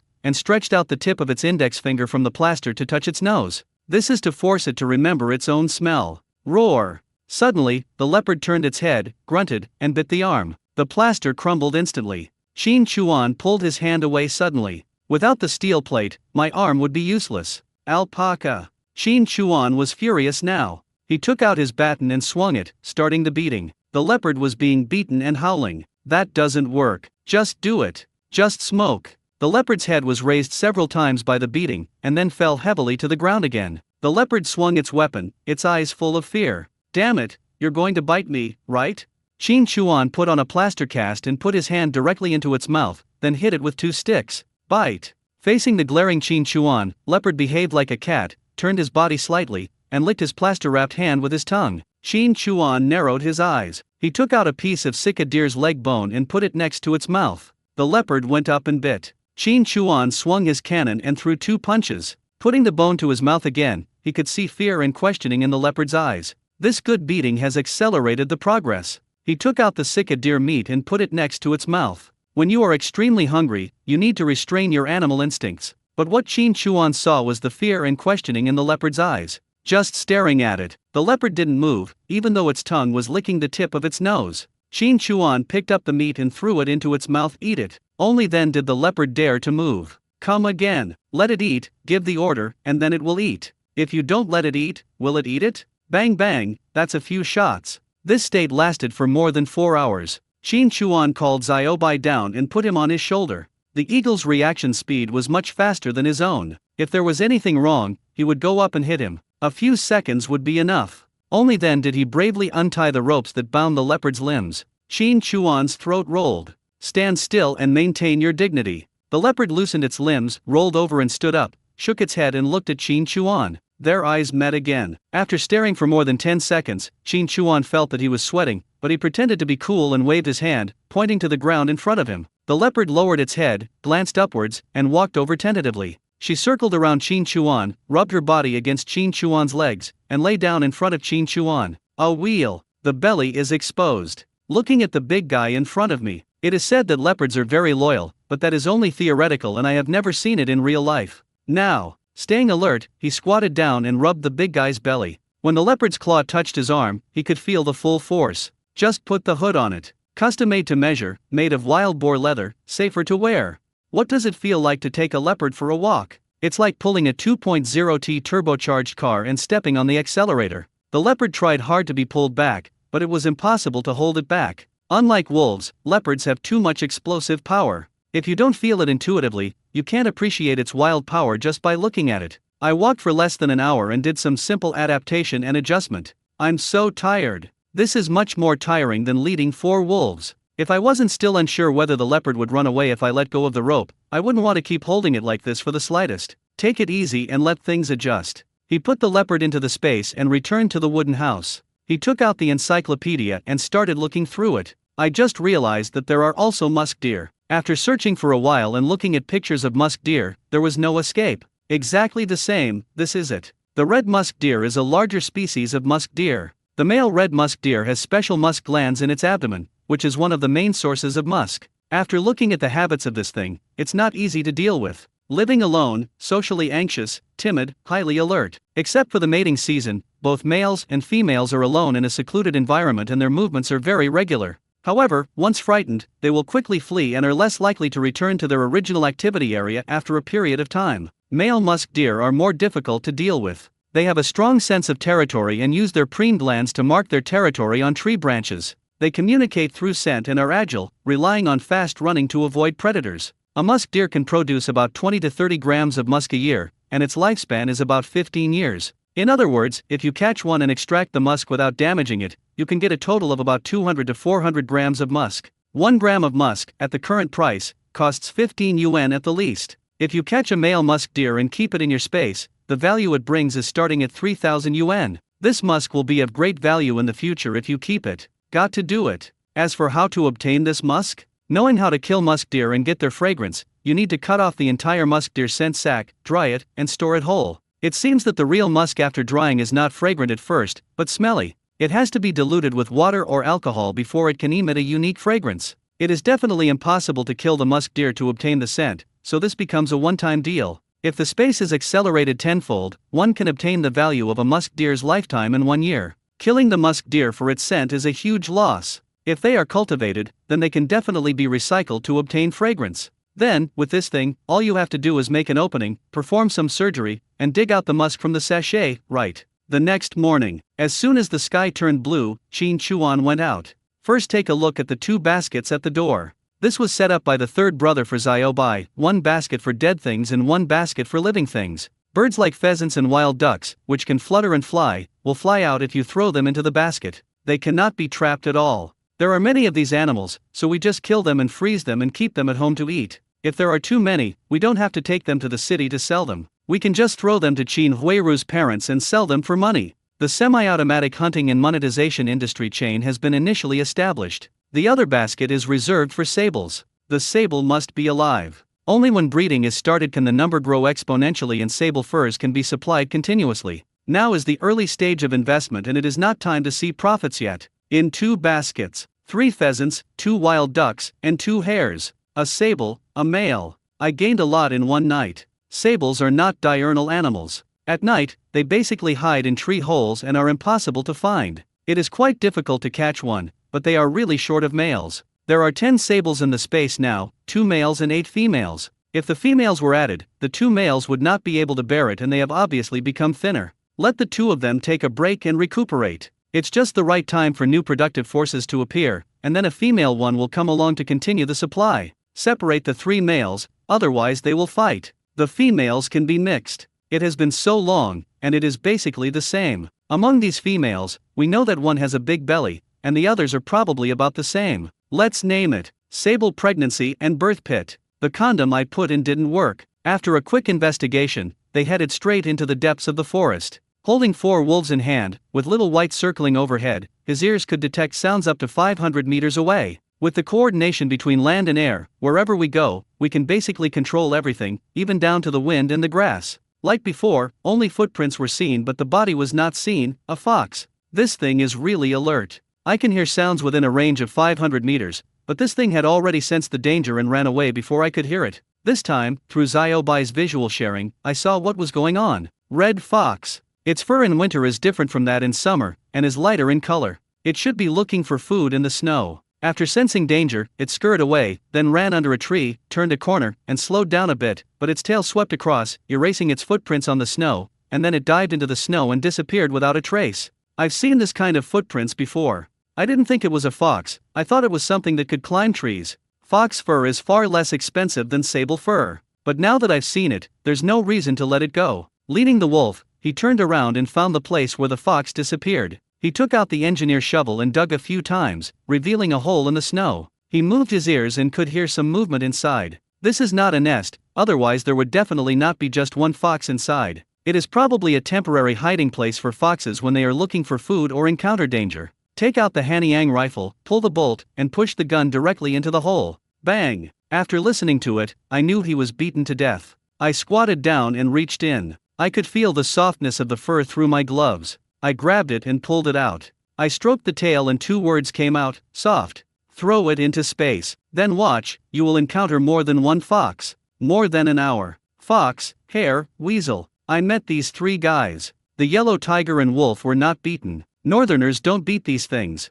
There is no background to add to the story of wild rabbits. If you want to blame someone, just blame their ancestors for not having made a name for themselves. Their 2 main reputations are that their meat is delicious and their skin is warm. There are foxes, and they are quite famous, but their skin is so good that no one dares to touch them unless they can grow a second tail. They also have to be fed and offered as a gift. If they grow 3, as soon as they show up, many people will immediately kneel on the ground and kowtow to them. 3 foxes and 5 hares. There was no need for a gun to catch those 5 hares. Xiaobai came down and caught one with every strike, capturing them alive and throwing them into the space. I can only say that in the current space, except for the pond, rabbits have become the largest group, big and small, like a pile of fur balls. More than 20 minutes later, Qin Chuan discovered a wild boar strolling in the woods through Xiaobai. The meritorious sow in the space now has a companion. How long have you been idle? Last time, a sow replaced it. When I wanted to catch it alive, I didn't operate it properly, and it hit the wall of the frozen soil basket and died. Now I haven't eaten all the meat yet, so I didn't think of touching the sow in the space again. I promised the villagers that they would have meat to make dumplings during the new year. I thought that if I couldn't find a male, I would sell this sow before the new year. Here comes the male. I can only say that this female in the space is so lucky, there is always a scapegoat. Leading the wolf, he changed direction and chased after the wild boar. It's really big, with upturned fangs, and it looks quite old. I'm not sure if it would still be able to function if it were given a sow. Catch the wolf in advance. I am now quite experienced in catching wild boars. Just light a cigarette and walk over to it. More than 90% of these things will rush towards you. If you encounter this end, you will be within the 90% range. Even at his age, he still has a bad temper. Having learned from the lesson, I put up the permafrost wall in advance, lowered the net to restrict the movement, and then put down the permafrost prison. It was difficult to turn around, and there was no way to escape. I slapped the pig's head and threw it into the pig pit. This pig is an absolute rogue. Enter the pit and ride it directly. Although those piglets have grown up a lot and are no longer little piglets, is it really okay to do this in front of the children? Qin Chuan squinted his lips. Well, after all, we still have to do something. Let's just treat it as some scientific education for the little piglets, watch a film on the spot, and learn how to do it. Hold on tight to each other. After capturing the wild boar, Qin Chuan also captured the wolf. With a thought, he let Xiaobai catch the sable on his own. Hot tea brewed. Then they took the musk deer out of the space and tied it tightly to the tree with nylon rope. I took a sip of tea and looked at the musk deer. I'm making a fortune, and you're risking your life. I don't mean to kill you, but you should be more courageous and produce more musk. You can enjoy the rest of your life in space and never lack food or drink. If you can find a female, I can even catch a few wives for you. Drink half a cup of tea and put the cup aside. There was a small knife in his hand. Sachet, this should be the place. Eh? There's an eye on it. Grass. Qin Chuan slapped his head and remembered that there are obvious natural holes on the musk sac of horse musk, called sub-eyes, which is an important feature of natural musk. Take out the ear spoon. Pulling, pinching, digging. The musk deer was struggling and moaning, and it was unclear whether it was because it was pleasurable or something else. Anyway, it doesn't sound or feel painful. The things we dug out were dark brown, like mud, and had a weird smell. More than 10 minutes. Make sure that the musk cannot be dug out again and wrap it up. I weighed it and estimated it to be about 20 grams. Put it into the prepared small bottle. Just installed. The ears moved. Turning my head and looking to the right, seeing the figure coming, they all smiled helplessly, sat still, and just poked the musk deer. Cry. The calls are filled with a sense of timidity and social anxiety. Brother Roe Deer is here. Qin Chuan lit a cigarette and sat where he was, watching Brother Roe Deer, who came over here after hearing the sound of the musk deer. I'm so impressed. It's not that I haven't looked for them before, but after I caught one, I haven't seen any since. I stopped looking for it and it ran out on its own. The last time we caught a male, which was relatively young and hadn't grown any roe deer antlers yet, but after we put it into the space, it actually started to grow. And this one comes with roe deer antler. Only male roe deer have velvet. Brother Roe Deer just walked closer like a fool and took a look at the musk deer tied to the tree. I guess I haven't seen it. What he had never seen before was Qin Chuan puffing out smoke. Seeing the smoke coming out of Qin Chuan, he turned around and looked at Qin Chuan, with that silly face just facing Qin Chuan. Qin Chuan was almost giggling at it. He raised his hand, pushed him into space, and threw him into the pit. Without even moving my butt, I caught a male roe deer with velvet. It is a miracle that this creature did not become extinct early. Musk deer were also thrown together with roe deer. These two are a good match, they don't conflict with each other, let's be companions. I did observe the musk deer. After taking the musk deer, it was full of life and there was no impact. That's all. At 10 times the acceleration of space, it is equivalent to taking musk once a month, about 20 grams at a time. If you eat well in the space and it promotes growth, you may be able to produce more. Just put the rope into the space. Xiaobai came back with a sable. Damn it! It's a perfect match with the male I caught this morning. With one in each hand, they squeezed them together and rubbed them, creating sparks and throwing them into space. Then hesitated for a moment. Take out the frozen earth prison and put the roe deer in it. Release the leopard. The leopard with a muzzle lowered its head towards Qin Chuan, then turned around and saw the roe deer. That look gave Qin Chuan goosebumps instantly. The feeling of a king staring at an ant, so fucking domineering. The leopard paced sideways, looking at the roe deer with a fierce look, then turned back to look at Qin Chuan, lowered its head and tucked its neck, circled around Qin Chuan, rubbing its body against Qin Chuan's legs as it moved, and its tail was hooked around Qin Chuan.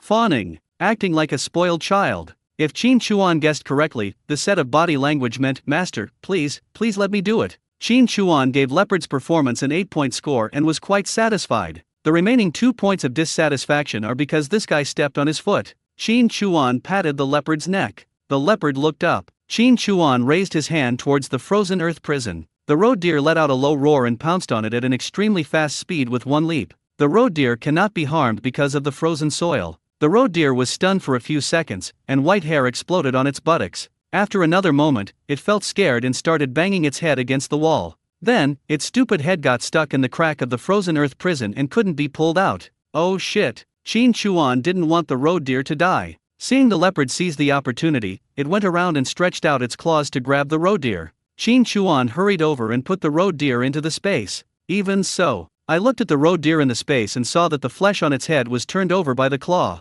I didn't care about the roe deer. After retracting the permafrost prison, he grabbed the leopard and tied the nylon rope around it. Then he saw the leopard circling around the original location of the permafrost prison, looking very angry. Then the leopard raised its head and looked towards the northwest side of the forest. Looking up at Qin Chuan was delighted and raised his hand. Leopard immediately grabbed Qin Chuan and ran towards that direction. Holy shit, it worked. Leopards feed on ungulates, such as deer and goats, which are their favorites, followed by hares, pheasants, and other small animals. Roe deer, which belongs to the deer family, are also included in the diet. Leopards cannot find herds of deer or roe deer by themselves, but they have the ability to locate themselves. This is how we lure the leopard to catch the roe deer and find this thing for me. The leopard can burst into speed very quickly, and can directly accelerate to hundreds of kilometers per hour, but its running speed is not fast. It does not have the super endurance of a wolf, and can maintain high-speed running for more than 20 minutes. However, it is more suitable than a wolf in the dense forest. In comparison, it also makes Qin Chuan find a comfortable feeling of strolling in the garden. With Xiaobai here, I don't have to remember the way like before. It doesn't matter where I go. Look down at the map from a high altitude and have everything under control. More than 40 minutes later, Qin Chuan found hoof prints in the snow, large and small, and there were more than one hoof prints. It is not clear whether it is a deer or a roe deer. It doesn't matter. I like everything. The meat is delicious, the skin is valuable, and the veggies are all fine. The difference is that sika deer are not raised, but roe deer can be raised. With a thought, he asked Xiaobai to inspect this area from a high altitude. To the northwest, Xiaobai flew 5 kilometers deeper. A herd of roe deer. Qin Chuan was ecstatic. With his vision shared, he could see the figures in the forest. They were all roe deer, and he didn't know whether they were chewing on the snow or eating something else. He saw 10 of them, big and small. I didn't see any furry ones. This is a group consisting of several female roe deer with their young. He pulled the leopard and it stopped.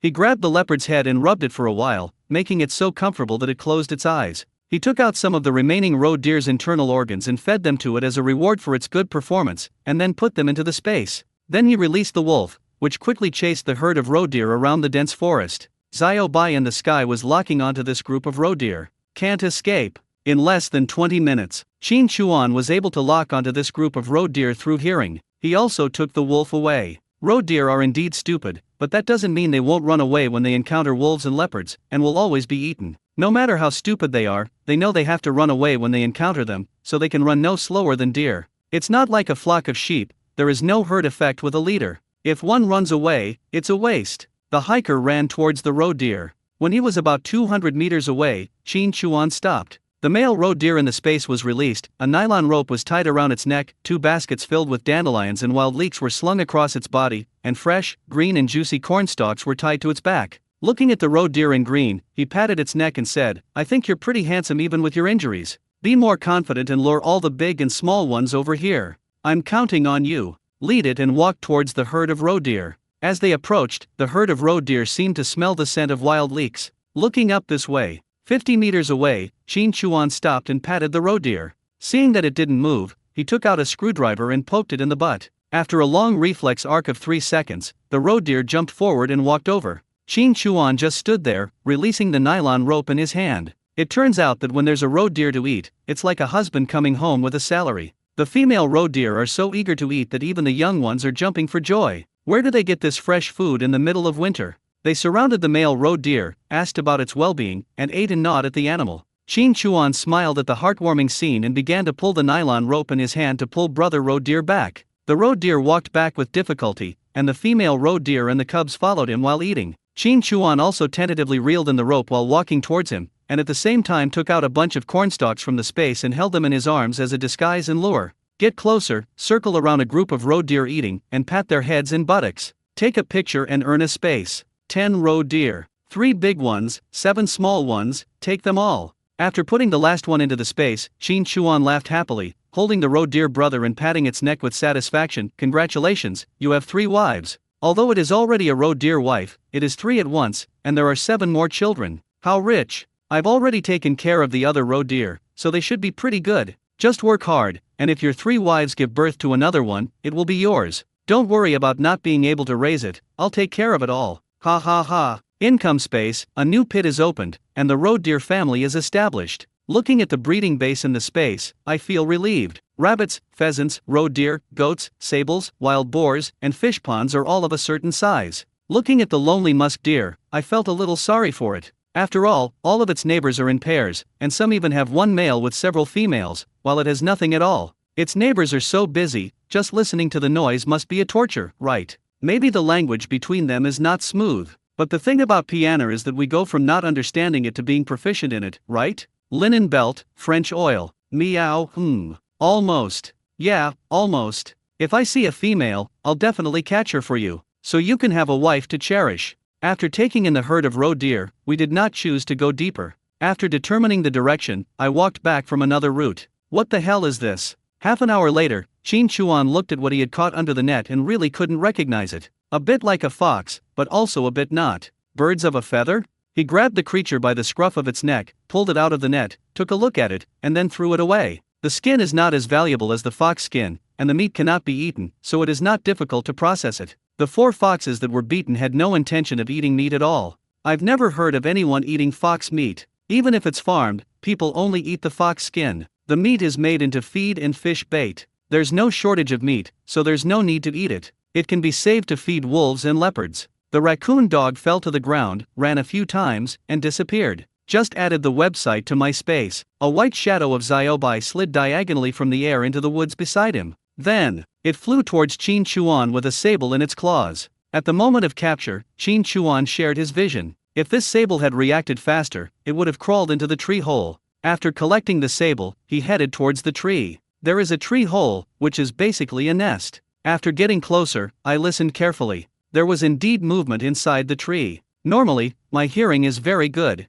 I can hear the badgers hibernating underground, and I should be able to hear it as well as the sables in the tree holes. But the fact is, if I wasn't close and listening so carefully, I really couldn't hear it. Because of the tree? What happened, what the principle is unknown. At this moment, what Qin Chuan could be sure of was that there were still 4 in the tree hole. Sound positioning. He covered the entrance of the tree hole with a net to prevent the snake from escaping, then took out an axe and started chopping at the identified spot. When the gap was cut, all you could see was the fur. The 4 sable cubs were pulled out one by one, but they were not separated. A small pit was dug in the space and they were placed together. Back to the cabin. The 3rd, 4th, and 5th brothers are cleaning up the rabbit that Xiaobai killed last night and are skinning it. Seeing the 4 foxes, everyone was stunned. On this trip, the only prey caught were 4 foxes, and the rest were all raised in the space. The fourth brother said, "Brother, before, when we hunted wolves, we could kill several of them at once. This time, we're not hunting wolves anymore, but foxes now, and there are several of them at once.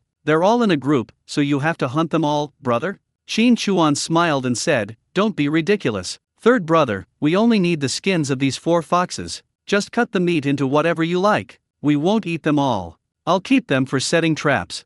"I understand, brother," the third brother responded. Qin Chuan thought for a moment and said, "Let's peel the skin off and smoke it. I'm going to the city tonight, so bring me the rabbit skin along with it. Over this period of time, my family has saved up some rabbit skins. Including the 5 that are being processed, there are a total of 10. The third brother said, "Brother, we don't lack anything at home." "Yeah, brother. New Year's Day is the day after tomorrow, so take a rest," said the fourth brother. Qin Chuan said, "I have something to do. I am very interested in the 3 things that Tai Ladle brought. The most interesting one is the Huanghuali poetry box. If it is true, it is a unique treasure. The agreed time is tonight, so I must go there." No more words were said. After Qin Chuan left, the fourth brother said, "Brother, you're such a fool. It's just a few skins, not much to sell. It's such a long way, it's not worth the trouble." The third one smiled. "Is it to sell things? Or is it for my sister-in-law?" Qin Chuan was unaware of his sister's criticism, and he focused on promoting the growth of a Ganoderma lucidum in the space. Dandelion, rice husks, cornstalks, all used as fertilizer. What you can see with your naked eyes is that it is growing. Soon it became 5 times larger than the others and was as big as a bowl. How can such a big Ganoderma lucidum be 5 years old? After harvesting, it is stored in space. This time I went to the city. I also wanted to see how much musk and Ganoderma lucidum are worth in this era,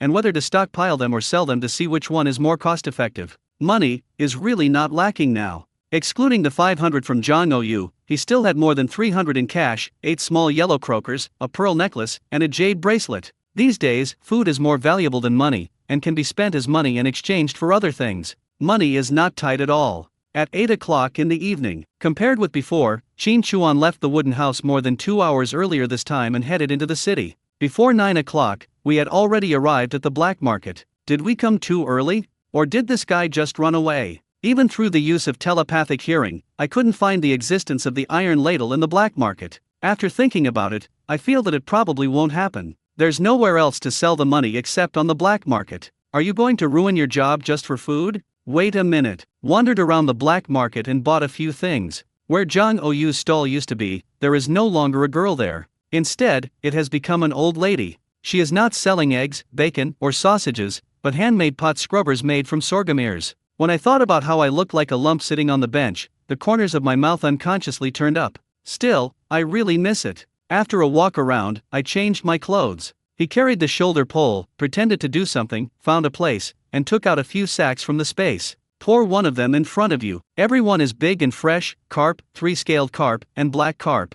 They're all over 3 pounds, and only $2 each. Limited time sale, first come, first served. Just 2 voices. A group of people gathered around in a flash. The normal price of these 3 kinds of fish in the supply and marketing cooperatives is an average of 60 cents per pound. On the black market, where can you find fish for less than 1 yuan per pound? They are all over 3 pounds, and each one costs only 2 yuan. The price is equivalent to buying fish in the supply and marketing cooperative. After all, no fish ticket is required. In this black market, it is really too cheap. Many flashlights illuminate the stalls. At first glance, it's exactly what's going on. There is no need to weigh the head. It is frozen very clean and there is not much ice on the surface. It is not like some fish sellers whose surface is frozen into thick ice and they sell you the fish with ice on it. It's no exaggeration to say, I have never seen fish sold like this in the black market. Anyone who knows the business can tell at a glance that the fish is fresh and of top quality. Whatever, $2 a piece?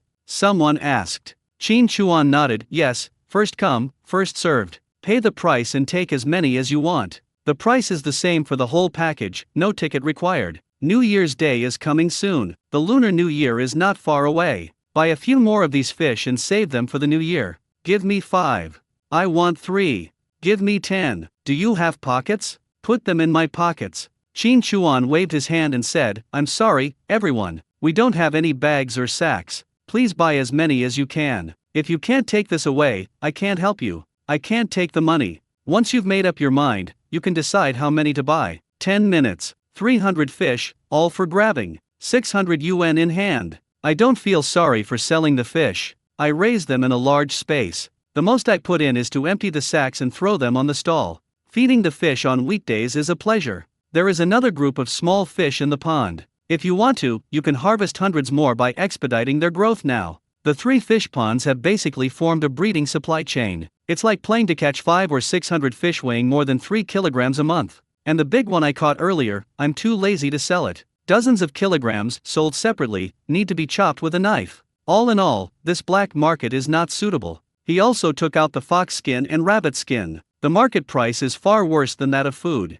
It's tolerable if it's not warm enough, but you will die if you go hungry. For most people, money is spent on food, and many of the money is spent on buying cloth and cotton. The target group for fur is not in this black market. In other words, people who can afford to wear fur generally have enough food, and very few of them come to the black market. My ears moved. The iron ladle is here. He simply closed up his stall, changed back into his bearskin coat, and walked towards Tai Ladle. Uncle, I've been waiting for you for a long time. Tai Piaozi was so enthusiastic when he saw Qin Chuan. Qin Chuan is the complete opposite. As soon as he opens his mouth, you feel that what he says must be a lot of water. After all, he tells lies with open eyes and without hesitation. Have you been waiting for me for so long? You came here when I didn't know. Court beads, bowl, box, 3 things, Qin Chuan said. Tai Piaozi said, Sir, Tai Piaozi, never brag. Once I say something, it's like spilling water on it. We travel all over the country, relying on integrity.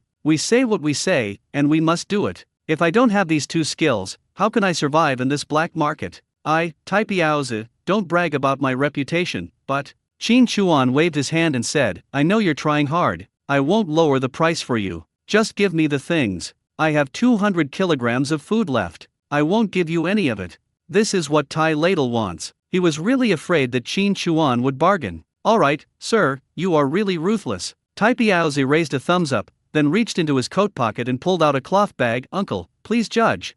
Tai Ladle held the cloth bag in one hand and held it at the bottom with the other hand, then handed it to Qin Chuan. The way he hands things over. Qin Chuan thought to himself, he really knows his stuff. Regardless of whether he has a lot of experience or not, he has definitely been in this circle before. One hand to block, steady catch. Slowly take it. After Qin Chuan took it, he took out the beads from the cloth bag. Shine the flashlight. The corners of her mouth are slightly raised, beautiful. Tai Piaozi looked at the imperial beads and said, Sir, these are Jinsha imperial beads from the Qianlong period of the Qing dynasty. If this string were put there in the past, it would have cost at least $1,000. These words are full of emotion and helplessness. Such a good thing is now only worth some rice. I don't understand whether it is because food is too precious or because the world is so cold. The price given by the pawnshop is like paying a beggar. Hey! Qin Chuan glanced at him and asked, Did you sink this thing into your hands? Tai Ladle smiled and said, Sir, I really can't hide anything from you, but old things just have to meet the right person. The one who pleases you is worth a fortune.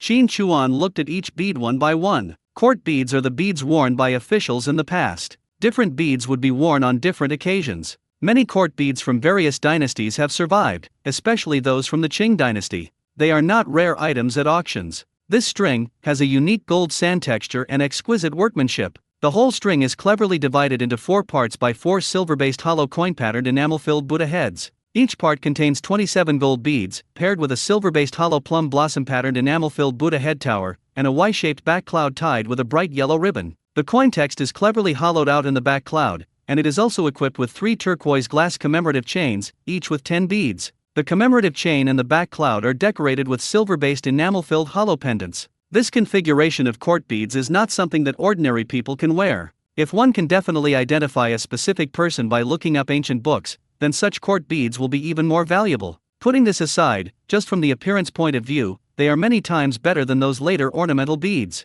Some of them are star moon bodhi, small leaf red sandalwood, and 500 kilograms of rice cannot be exchanged for them, let alone these golden sand prayer beads. What a profit! He put it in the bag, without saying anything, put it in his pocket to cover it up, and put it directly into the space. Next, Qin Chuan said lightly. Tai Ladle dug into his pocket and took out a small square wooden box. Without opening it, he handed it to Qin Chuan. Uncle, please take it slowly. Qin Chuan took it and took a look at the wooden box. Ordinary wood is just a container. Open the wooden box and you will see a small bowl that is yellow on the outside and white on the inside. Qin Chuan took it out and shone the flashlight on it. "Uncle, you are really an expert," said Tai Lalzi. "An expert can tell whether it is good or not with just one look. It's the same thing of looking closely, but how an expert looks at it and how an expert looks at it are different." Qin Chuan didn't respond. He wasn't really an expert, but he was just a hobbyist. He'd been into this stuff for years, and he had a lot of friends in the industry. It was a big circle where we talked about business, antiques, and everything in between, so he'd been exposed to a lot of different things.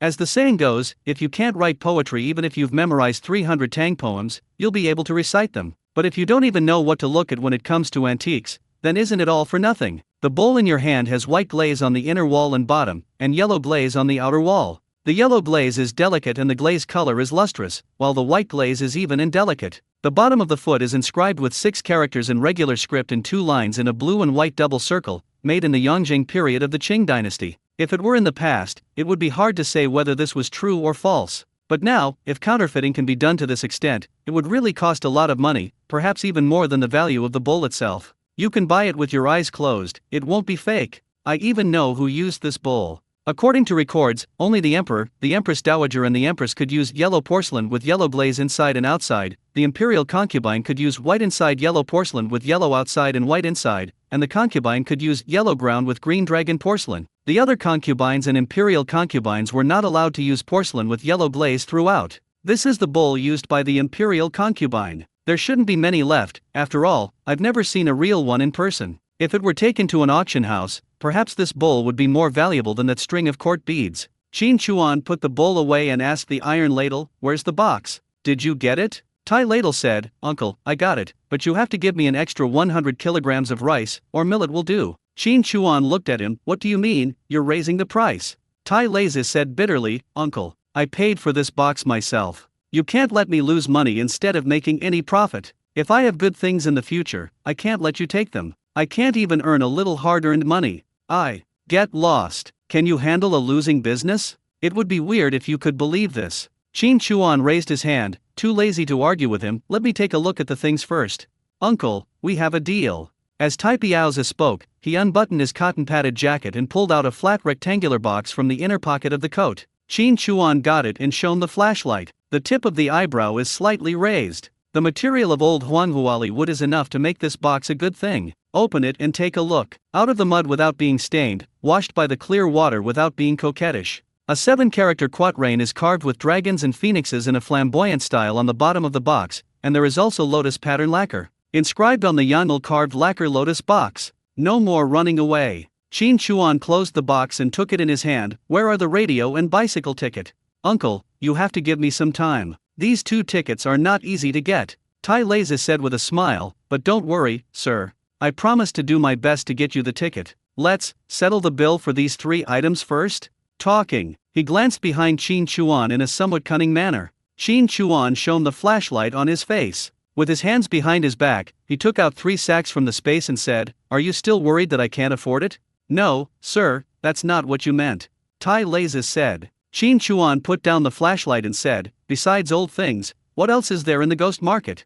"That depends on which ghost you are talking about, the Guyan Gaija, or that ghost," Tai Piaozi said. Are there 2 more ghost markets? Tell me," Qin Chuan said. Tai Piaozi said, "That place on Gaija Street, with coffins during the day and antiques at night, it's always scary and uncomfortable no matter what time you go there. Those old folks, they're short of food and money, but they're never short of good things. They're all experts, and they can talk about anything at a glance, even to the point of confusing you. Every penny earned from the shop was basically invested in antiques. People would buy them without even realizing it, but when they saw something good, they couldn't help themselves. I've seen people buy something and then slap themselves in the face. Take the imperial beads, for example. They're definitely worth it, but it's just money. It can't be exchanged for anything. To put it simply, they've been doing this their whole lives. Some of them are even older generations who started tinkering with it. They can't let go of it, and they might even starve to death guarding a pile of good stuff. If you're interested, you can talk to them, but only at night.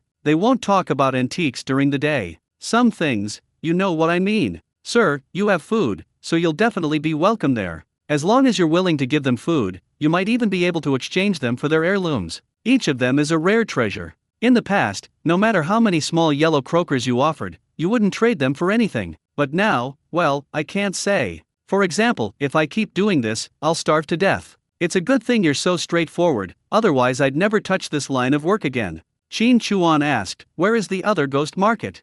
Tai Piaozi whispered, Master, that is something you can't see in public. Even if there are antiques, I don't recommend you get them. They might have just been dug out of graves. There are jumping pieces, string pieces, eucoxian, and chicks. Let's put it this way, that place, once you go there, you won't be able to figure it out, and you won't be able to get out. There was a lot of jargon, but I understood it. Smuggling, tomb robbing, drugs, pornography. Qin Chuan chuckled, they charge money at the entrance, are they the same as this ghost market? This, we don't know. Tai Piaozi said, not everyone can go to a place like this. Don't talk too much with him. Such a place might exist, but he certainly had never been there. Just pretending. What else can we receive? Qin Chuan asked. Tai Piaozi said, Uncle, you're talking about painting. I'll ask around for you. Oh, right. Pulling Qin Chuan, he whispered, Uncle, are you interested in bronze artifacts? Qin Chuan was slightly startled. Bronzeware, this is probably quite torture. What is it?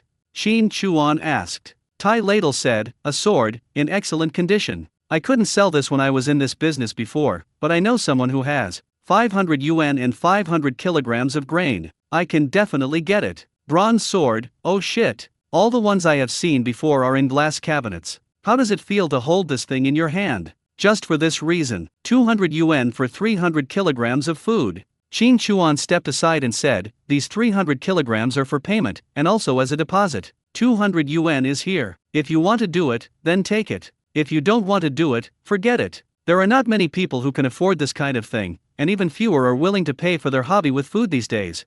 As he spoke, he gently raised his hand holding the money. Tai Ladle pondered for a moment, then took it and said, I'll do it. I'll be waiting for you in 5 days. The black market in Dongcheng is not far from Gaija. On the way to Zhang Oyu's house, you will have to take a slight detour. Decided to go check it out. After more than half an hour, we arrived at Gaija Street. Looking at the scene in front of me, I felt a chill on the soles of my feet. White lanterns are hung at the door of every house. Even in the middle of winter, the doors are open, and the flames flicker. The fire from the iron stove inside the house is dim and flickering, making paper figures and other things look even more creepy. The atmosphere is so strong that it reaches your head. In the dim light, some old men were sitting or standing, some were smoking pipes, some were wiping something, and some were setting up stalls at the door. The light was too dim to see their faces clearly, but this made them look even more terrifying. There was no communication between them, as if they could not see each other. To be honest, going to a cemetery in the middle of the night isn't as scary as this. The mental attack is too fierce. Even though you have seen many dead people, and their deaths are horrific, they are not as terrifying as this. He glanced around. He lowered his head slightly and lit a cigarette. After adjusting himself a little, he walked into the street. After a walk around, Qin Chuan is familiar with the entire Gaija Street and can get a general idea of it. There are stalls at the door, some owned by shop owners, some by individuals. I don't know if they charge any fees, but they just gather together to do business. I don't see any good things, and the really good things are not displayed directly on the stalls. There are not many people on the whole street, which is enough to show that antiques in this era are like the coldest months of winter. Even though there weren't many people around, the vendors stayed put. Braving the cold wind, hunched over and standing on tiptoe, they still stood there waiting for customers to come and look at the items. Even if they didn't look at the stall owners, they could feel their burning gazes, expectant eyes, and the hesitation and entanglement of wanting to cheat you out of more, but also being afraid of asking for too high a price and losing the few customers they have. The whole street was quiet, and even if there was business, it was done in hushed tones. Qin Chuan took a flashlight and shone it on a stall on the left. I took a picture of the old man's face. His beard was white and his hair was silver, but thick. He had his hair combed back and wore a cotton-padded jacket. He really looked like an old man. He held his pipe in one hand and a pair of walnuts in the other. He didn't feel cold even in the middle of winter. The old man faced the flashlight without dodging or evading, and took a puff from his pipe. First time here. I remember. Tai Piaozi said before that there is a rule here that you can take pictures of objects but not faces. Qin Chuan glanced at the things on the stall, nothing he liked, but since he was talking to him, he walked over, squatted down, and handed over a Dakiaman cigarette. Uncle, take this. The old man took the cigarette, looked at it, took a puff from the pipe, tapped it on the sole of his shoe, closed the pipe, slid the match with it and lit the cigarette, then handed the still burning match to Qin Chuan. Qin Chuan waved his hand and stuffed the whole pack of cigarettes into him. He was wearing a tactical mask and had his face covered. How could he show his face without understanding the situation here? Seeing that the old man still didn't refuse and accepted the cigarette, Qin Chuan said, Uncle, I've heard that there's a rule here about taking photos of things but not faces. But I just waved the flashlight once, and you judged it was my first time here. Isn't that a bit arbitrary?" The old man chuckled. "It doesn't matter whether you show your face or not. The shop is right here. If you don't show your face at night, you have to show it during the day. These rules are all bullshit. You're wandering from east to west, and you're hanging around here again. There are only two possibilities." Qin Chuan became more interested. Which two situations? The old man took a puff of his cigarette, looked at Qin Chuan, and said slowly, "One possibility is that you are a human being when you come here for the first time. The other possibility is that you may not be a human being." Qin Chuan chuckled. "Have you encountered this?"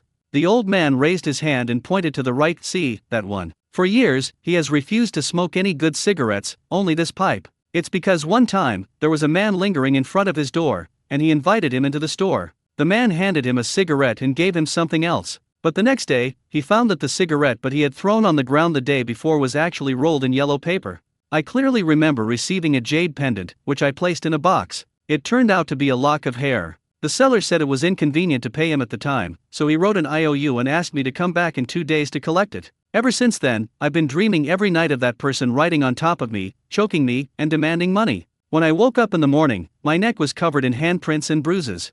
I burned gold ingots for a whole year before I finally settled the account," he said as he moved closer. "You've set your sights on me, so I have to immediately confirm what you are. Let me tell you another rule. Don't look back here." Qin Chuan stood up suddenly. This old man is definitely doing this on purpose. He is so bored that he is making a fool of himself and scaring people. Whoosh whoosh. A slight cold wind blew by, sending a chill down my spine. The old man tilted his head slightly and looked at Qin Chuan. He felt very satisfied with the atmosphere. "Thank you for your advice. What did you eat tonight?" Qin Chuan asked. "What?" The old man was slightly stunned. "Why are you asking this? I thought you didn't eat. I heard your stomach growling," Qin Chuan said, reaching into his pocket and taking out the country bumpkin chicken leg he had won in the lottery. He tore open the package and handed it to him. "Do you dare to eat this chicken leg? I got it from a grave." The old man's mouth twitched. "Gurgle." My stomach growled even louder. But he had no idea where Qin Chuan came from, so how could he rashly accept the chicken leg that was handed to him?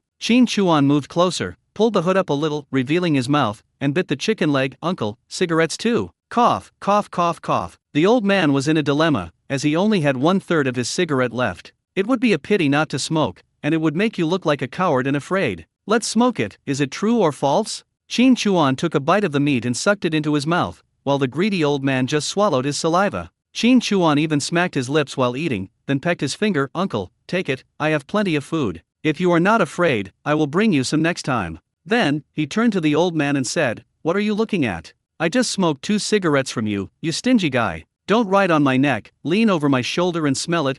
Right. "Uncle, smoke another one. This guy has been dead for 5 years. He was a heavy smoker."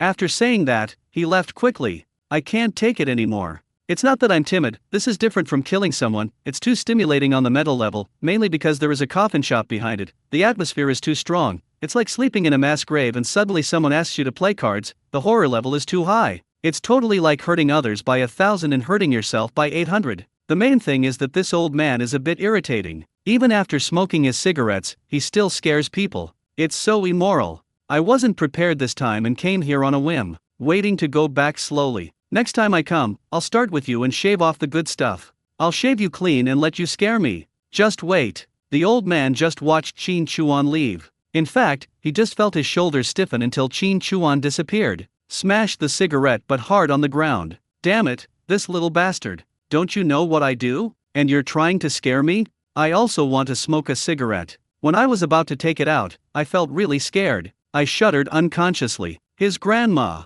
After muttering a few curses, I felt a sharp pain in my shoulders and back, and my neck was so stiff that I didn't dare to look back. "I don't even dare to sit here alone." He stood up and walked to the side. "Hey, we're out of tobacco. Keep this cigarette for yourself. Light it for me. Wow, nice cigarettes, Dakianman. Are you willing to give them away?" "Oh, I'm hesitant. I like pipes, but this thing is not as good as mine." "Then I'm not polite." The cigarettes were left behind and replaced with tobacco leaves. I couldn't sit still anymore, so I just closed the stall and locked the door. I have to sleep with my partner tonight. No, I also have to chat with my spouse and tell stories. Damn it, this is a bastard. It disturbs my mind. On the other side, Qin Chuan pinched his cigarette as he walked towards Zhang Oyu's house. The fire can ward off evil spirits. The cigarette never goes out and I don't smoke much. I light one up every time I finish one. I always feel like there's something following me. Mad. He cried all the way to Zhang Oyu's house.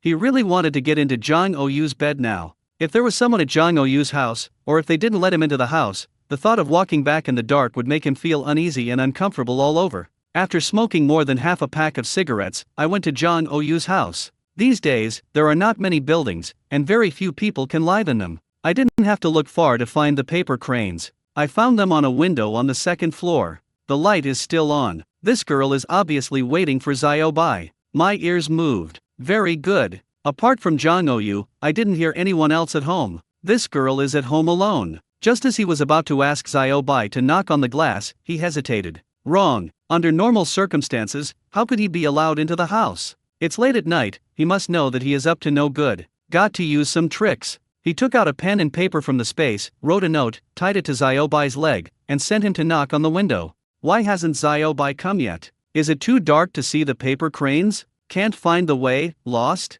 Could it be that he was in danger, shot down, and roasted and eaten by someone? Or did he meet a female eagle on the way and was abducted? The more I think about it, the more outrageous it gets. Anyway, I was just thinking about all sorts of random things, and I was thinking about Qin Chuan, Xiao Bai's master. Sitting at the table near the window, with his chin supported by his hands, he had removed all the frost from the windows before in order to welcome Xiao Bai. Now, he was looking at the sky through the glass, searching for Xiao Bai's figure under the cold moonlight. At a certain moment, a white shadow fell in front of the window. Even before its wings were folded, Zhang Oyu was already delighted. Xiao Bai quickly opened the window. Xiao Bai just jumped in. Zhang Oyu touched Xiao Bai's feathers and picked up the plate beside him with a smile. Here, I prepared meat for you, eat it. Pork, cut into strips, very carefully. However, Xiao Bai didn't eat it. Don't you like it? It's quite fresh, Zhang Oyu said. Xiao Bai was very smart and stretched out a claw to reveal the note tied to his leg. It's not that it's spiritual.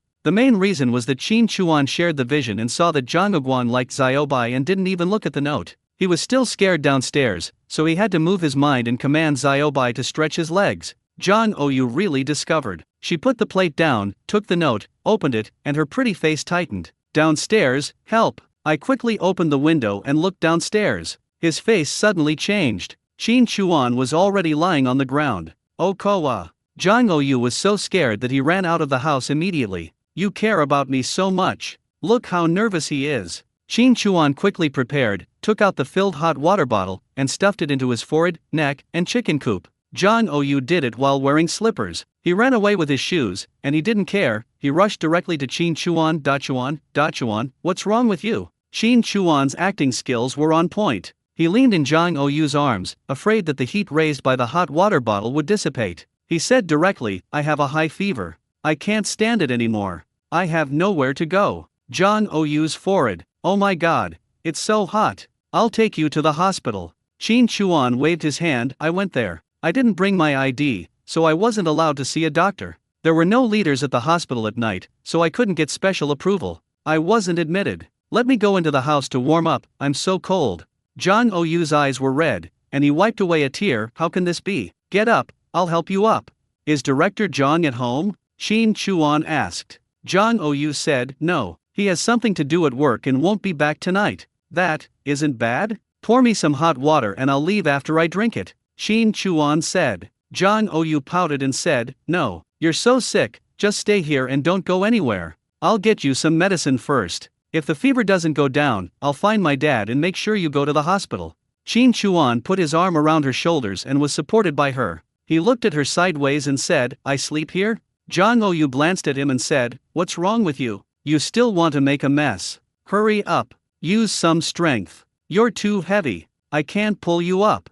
Hearing this, Qin Chuan's body became softer. Zhang Oyu had no choice but to hug Qin Chuan's waist again. After being bullied by Qin Chuan, he finally got back home with great effort. Behind the golden house, he looked around. It is about 70 square meters, with 2 bedrooms facing each other from east to west across the living room, and the kitchen and toilet are on the north side of the living room. It has a classic old-fashioned layout. It is definitely a good house nowadays, much better than a tube-shaped building. The spring sofa in the living room is not something that ordinary people can afford. enter the bedroom and fall onto the bed. A faint fragrance penetrated into the mouth and nose. That was the smell of Jianggu, not the smell of shampoo, soap, or vanishing cream. It was very light and pleasant to the touch. I took a greedy gulp. And this one. But Zhang Oyu was scared. He was not going to faint, so he held Qin Chuan down and pinched his Ren Zhong point hard. I'm not dizzy, Qin Chuan said. Oh. Zhang Oyu was a little flustered and ran out of the bedroom. Qin Chuan took off his bearskin coat with a slight smile and looked around the boudoir.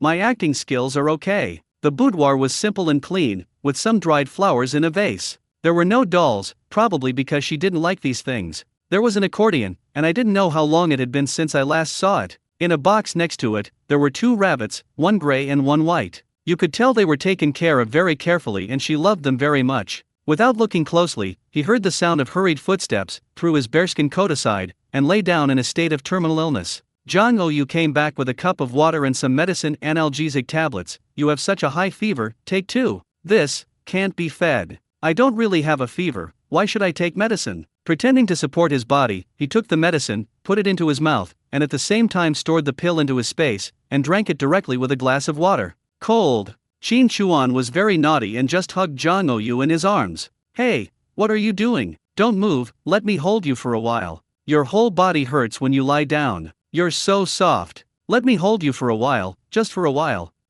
Are you taking it a little too far? That being said, but Zhang Oyu didn't struggle and just let Qin Chuan hold her. Qin Chuan rested his head on her small shoulder, moved his head, looked at her profile, neck, earlobe, and put his arms around her waist. He said slowly, tonight at the black market, your seat was taken by an old lady. She wasn't as kind as you and didn't give me her seat. I just miss you so much. Zhang Oyu was silent for a while, then said, are you sure you're not a girl? Qin Chuan moved his head, his lips getting closer to the neck, but not touching it. Is it? You are not destined to be with me, but I am destined to be with you.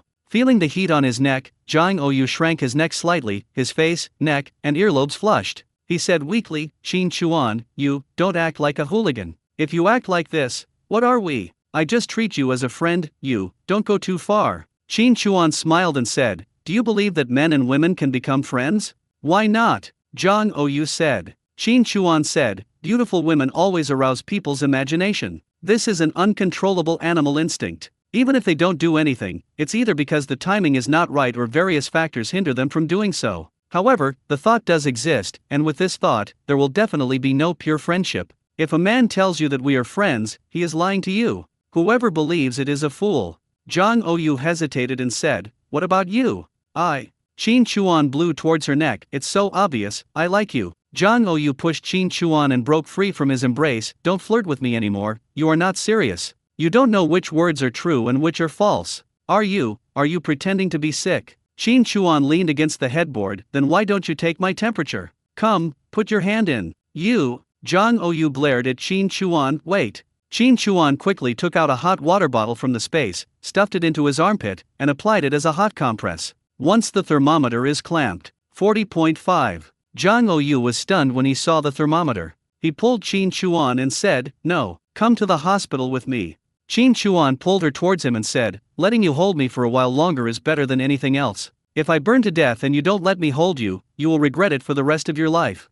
Zhang Oyu was confused, worried, and felt uneasy. You are not serious. You are harming the little girl. You don't think I don't know what you are planning. You even say that you are a scumbag. Qin Chuan said, if I were ugly, would you let me hug you? No. If you were ugly, would I hug you? No. When I like someone, I definitely start with their appearance. You're so good looking, with your eyes, nose, mouth, neck, and figure, I'm drooling over you. You can't blame me, it's just because you're good looking. As the old saying goes, a gentleman seeks a beautiful lady. The pursuit of beauty is instinctive, not improper. Besides, if you dislike someone, would you let them get even a little bit closer? Look, I've been hugging you for so long, it can only mean one thing, sister, you like me. Zhang Oyu said stubbornly, I didn't. I just treat you as a friend. Now I feel sorry for you. You have a very high fever. If you feel comfortable like this, I'll let you feel a little better. Do you believe this? I don't believe it anyway. Qin Chuan didn't expose her, but smiled and said, all right, friends are friends. I think we are more than just ordinary friends, we are close friends. Best friend? What does that mean? Zhang Oyu was puzzled. Qin Chuan looked at the pretty face that looked up at him. Iron, literally, means hardness. It's like a road deer, silly and cute. No matter how many times you abuse it, it will still treat you like your first love and never leave you. Even if it knows there is danger, it can't help but approach you out of curiosity. Jang Ouyu blinked twice, stood up, grabbed Qin Chuan's ribs, twisted them hard, and shouted, I rushed downstairs, panting and helping you up, running around to serve you, and risking my life to let you hold me. And, you called me a fool. A night of chatting and joking. I don't know when I fell asleep. At first I pretended to sleep. Jang Ouyu, this girl, would wake up after falling asleep, then raise her hand and carefully touch her forehead to see if she still had a fever. More than once. The second time was when I was drowsy and about to fall asleep. I felt a soft hand stroking my forehead again. I didn't open my eyes, but I could feel Jang Ouyu's full concern. This made Qin Chuan discover something. This girl would start to bluff when she was shy. It's like using laughter to cover up embarrassment, a similar situation. Finally, when he found that he was no longer hot, he fell asleep peacefully. Qin Chuan also fell asleep without knowing when. Ding ding. Zaiwu, isn't he up yet? Hearing the knock on the door, Jang Ouyu stretched himself, closed his eyes and said lazily, Dad, you're back? What time is it? It's almost 7 o'clock. Aren't you going to the group today? Jian's father Zhang Wanli asked through the door. Hurry up, let me sleep a little longer. I'm so sleepy. Jang Ouyu responded lazily with his eyes closed. He rolled sideways and hugged Qin Chuan. He lifted his legs and rode comfortably, nodding his head. Then he reacted, opened his hazy eyes, and when he saw Qin Chuan clearly, he was stunned for a moment. She screamed and quickly covered her mouth. What's wrong? Zhang Wanli asked. Jang Ouyu looked at Qin Chuan who was smiling slightly. No, it's okay, I almost fell to the ground. Did you fall? Zhang Wanli asked. No, Dad, you should go and have some rest. I'll be lazy for a while longer. I brought you breakfast. Okay. Thanks, Dad. Qin Chuan was about to say something. Zhang Ouyu covered Qin Chuan's mouth with his hand, made a shushing gesture, and then pulled the quilt over his head. What should I do? What if my dad finds out you're here? What should I do? Qin Chuan smiled and said, I didn't do anything, it's all above board. Who would believe that? Zhang Ouyu said. That's right, I'm at a loss. No one believes whether I did it or not. It would have been better to make it a done deal. It's just that I was in poor health and fell asleep. What a pity. How hateful. Qin Chuan said. Zhang Ouyu slapped Qin Chuan. Can you be serious? My dad will definitely rest at home after his night shift. What should I do? Qin Chuan rubbed his chin. What should I do? I'm just going to walk out like this. Are you going to let me jump off the building? If I see you, I'll just call you Dad. Director John knows me. You don't have to pay me back the 500 you owe me. I'll give you another 1,000 as a betrothal gift. Then I'll start making arrangements and stuff it into your parents' hands. I'll ask Director John to get us a house. As long as he can get it, I'll give him a grandson next year. Then Director John will train me to take over his job. I'll use my career to arrange for my younger brothers and sisters. Isn't that all that matters? Zhang Ouyu was stunned when he heard this, and just looked at Qin Chuan. You arranged it well, didn't you? Qin Chuan smiled and said, Don't think of me as a gigolo. Your man, make money, that's absolutely clear to you. I'll take care of everything, and you can do whatever you want. If you don't want to work, just lie in bed and hum. Hum what? I understood the beginning, but not the end. Does it mean that you can be a pig, eat and sleep and eat and hum? Zhang Ouyu touched Qin Chuan's forehead and said, Are you crazy? Who said I was going to marry you? Do I know you well? We just hung out together for a few nights and went hunting in the mountains, and you want to take me down? What are you thinking? Qin Chuan raised his hand and counted on his fingers. You kissed me, I kissed you, you hugged me, I hugged you. Okay, none of that counts. We rolled around in the same bed last night. Our relationship is strong enough. You have to be responsible for me. We haven't even left the same bed yet, and you're already denying me. Aren't you such a jerk? Zhang Ouyu looked at Qin Chuan. Is it that good intentions are not rewarded? Stop talking nonsense and just ask whether you are responsible or not. Qin Chuan said. Zhang Ouyu pointed at his nose. Me? Responsible? I didn't say you took advantage, that's already pretty good. Qin Chuan shouted. Ahem, that. Zhang Ouyu's soul almost came out of his body. He quickly covered Qin Chuan's mouth. His eyes, which were already quite big, widened several dimensions. He lifted the quilt to look outside the door and listened. Seeing that his father didn't notice, he covered the quilt again and glared at Qin Chuan angrily. Are you crazy? Then I felt in my palm. Zhang Ouyu's face flushed slightly. Don't tease me again, don't take advantage of me. Kiss my hand again, and I won't care about you anymore if you die downstairs. Qin Chuan grabbed her wrist and moved her hand away. I'll go say good morning to Director Zhang. You. Jang Ou stretched out his hand, kiss, lick, for you. Qin Chuan shook his head lightly, the price is different now, I want a kiss. Get out, don't go too far. Jang Ou said angrily. Qin Chuan lifted the quilt and was about to get up. Jang Ou, however, pulled him under the blanket again and said, What do you want? Please stop bullying me, okay? Please, chat? Qin Chuan raised his eyebrows. Jang Ou nodded, okay, let's chat. Qin Chuan stretched out his hand and pinched her chin. Seeing that she wanted to struggle, he said, Huh? If you move again, I'll go and pay my respects. Jang Ou, bad guy. Qin Chuan smiled and said, First of all, do you admit that you, Jang Ou, are half my woman? Bullshit, who is your woman? Jang Ou said. Qin Chuan pulled her wrist and said, Okay, I'll tell Director Zhang, and let's go get the marriage certificate. Count, half. I am half your woman. Jang Ou pressed Qin Chuan, I'm still young, and you're not that old either. Let's not get into those worldly things. Can we get married so early and have children? I don't think life should be like this. I'm not a pig. The meaning of life is to give birth. You're a scumbag, and I'm a scumbag too. So, as long as you don't cross the line, I can let you kiss me occasionally. Let's try everything. Is that okay? Whoever gets along with you, I'm here just to take advantage of you. Qin Chuan said. Jang Ou stared, You can't do it anymore, you just want to be a hooligan, right? Lift the quilt. Pointing outside the door, Go ahead, see if my dad can shoot you with his gun. Qin Chuan stood up and walked outside. Jang Ou widened his eyes, ran over quickly, stopped Qin Chuan, and clasped his hands together. Xiao, what are you doing in the room? Zhang Wanli asked. It's nothing, I can't sleep. There's a dance move in the group that I'm not familiar with yet, so I'll just practice it briefly. Dad, don't worry about me. Jang Ou said. Qin Chuan hugged her, his hands and feet were quite dishonest. Jang Ou was afraid of making any noise, so he didn't dare to struggle too much and fell into the wolf's hands. Looking at Qin Chuan's naughty smile, Jang Ou blushed. Remember to eat breakfast. Put it on the stove to keep it warm after you finish eating. I guess your mother will be back soon. I know, Dad. Jang Ou finished speaking. She put her arms around Qin Chuan's neck, stood on tiptoe and kissed him. After a long while, she panted and lowered her head, resting her forehead on Qin Chuan's shoulder. I admit that I like you. I have been thinking about you these past 2 days, but I haven't made up my mind yet. Give me some time. What are you thinking about? Life is long, can you think about it for the whole life? If you like her today, just kiss her today. What if she doesn't like you anymore tomorrow, right? Qin Chuan said. Jang Ou looked at Qin Chuan, I really want to beat you up.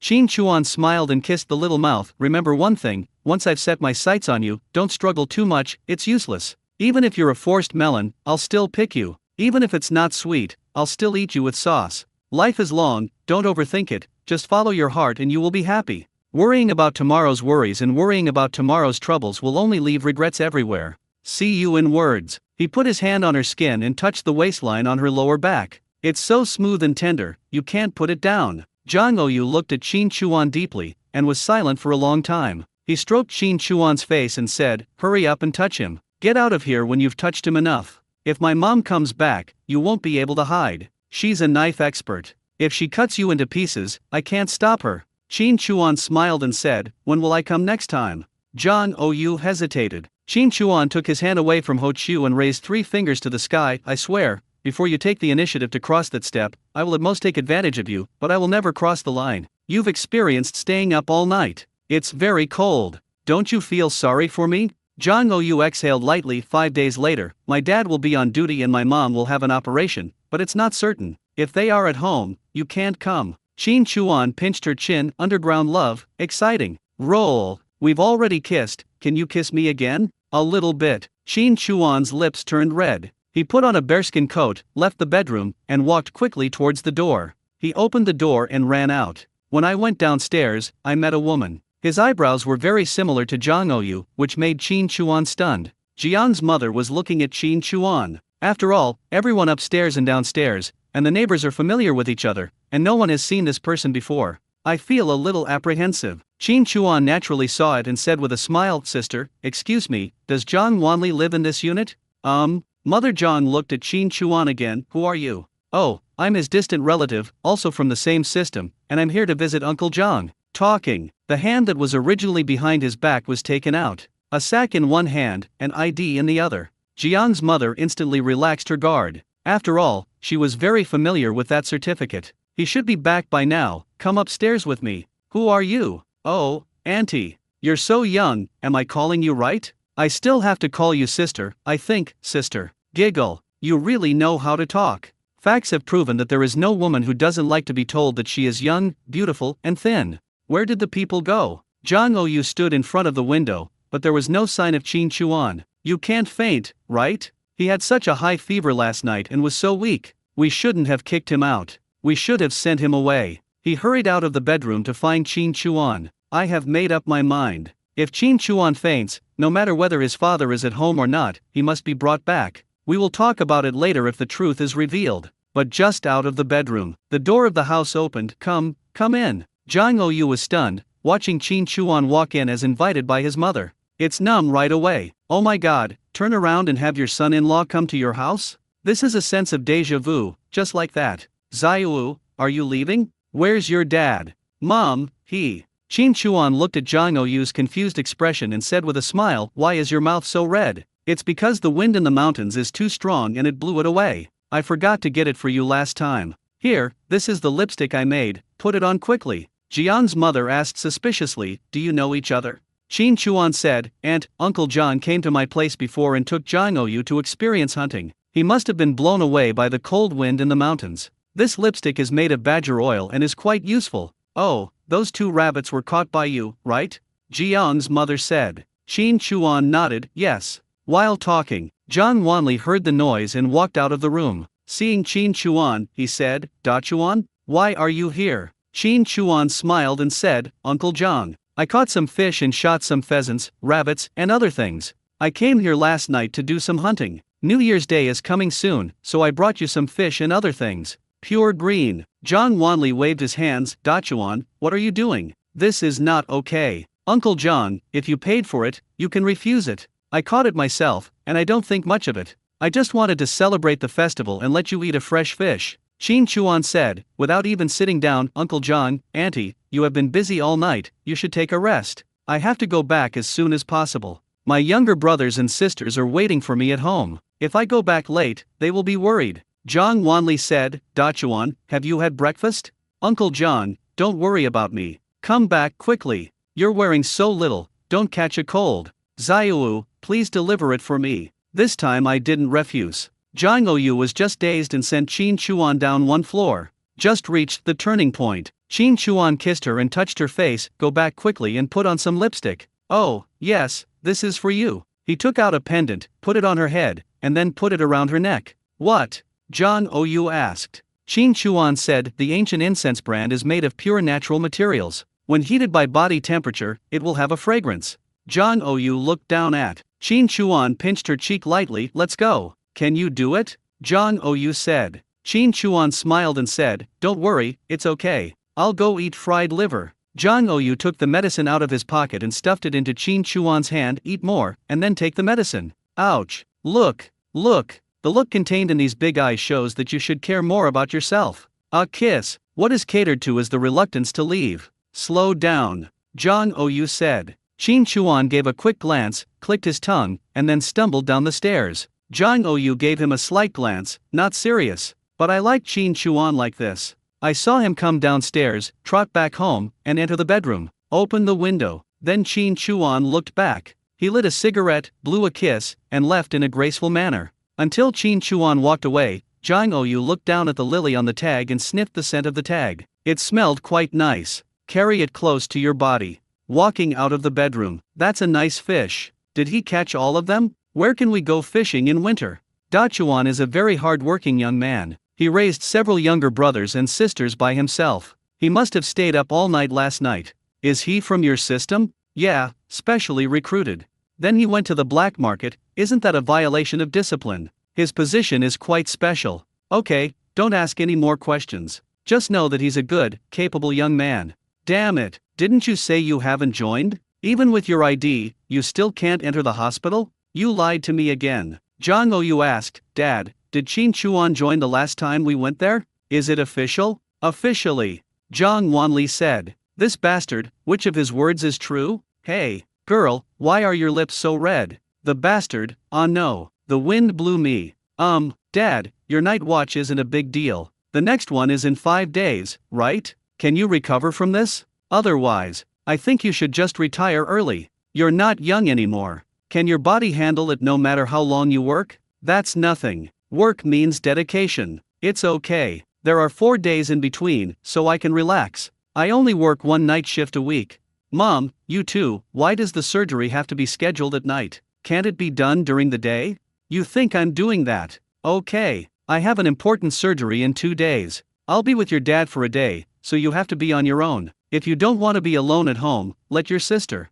No need, I'm used to it. It makes me feel like a child. If I don't want to stay at home, I'll go to Pingping's place. We'll talk about it then. While talking, I lowered my head and ate the tofu pudding my father bought. I glanced at my parents with my big eyes. My heart is beating faster and my heart is pounding. I'm looking forward to it. Qin Chuan went to a nearby supply and marketing cooperative. A piece of rabbit skin, a piece. A fox skin, $5. Bargain? Chat? As soon as there was a sign of it, the other party didn't respond at all. At this price, if you want to sell it, then sell it. If you don't want to sell it, then think about it again. The female staff are awesome. Given their confusing appearance, there's no need to take out Ganoderma lucidum and musk at all. Then they came to Wang Fujing, the supply and marketing cooperative where Du Lianquan worked. A dozen skins, taken out. Du Lianquan pursed his lips slightly and said, "Take these rabbit and fox skins back and process them. I can give you a higher price. They are not yet completely dry.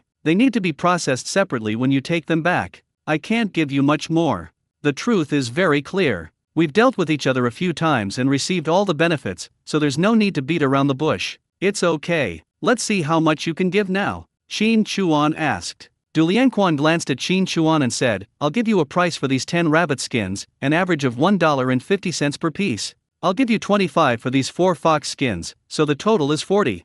Qin Chuan smiled inwardly when he heard this. It's really worth it. Compared with the previous supply and marketing cooperative, it's 10 yuan more. What is the average salary now? This is almost 1/3 of the monthly salary." Qin Chuan nodded, "No problem, brother Du, thank you." Hearing this name, Du Lianquan chuckled, "It's a small matter." Qin Chuan reached into his pocket and took out the Ganoderma lucidum. "Brother Du, how much do you think you can give me?" This look. Du Lianquan was stunned for a moment, then quickly pressed down his hand. Qin Chuan also understood, and put half of the Ganoderma lucidum he took out back into his pocket. "Pine and fir Ganoderma lucidum?" Du Lianquan whispered. Qin Chuan raised his eyebrows slightly. "Brother Du, you have good eyesight." Du Lianquan took out a cigarette and handed one to Qin Chuan. He puffed slowly and said, "Don't tell me about this. If you trust me, give it to me. I took a look at it just now and estimated that I can give you at least 100 for this one." 100, this price is not bad. Seeing Qin Chuan hesitate, Du Lianquan paused and said, "It should be 5 years or older.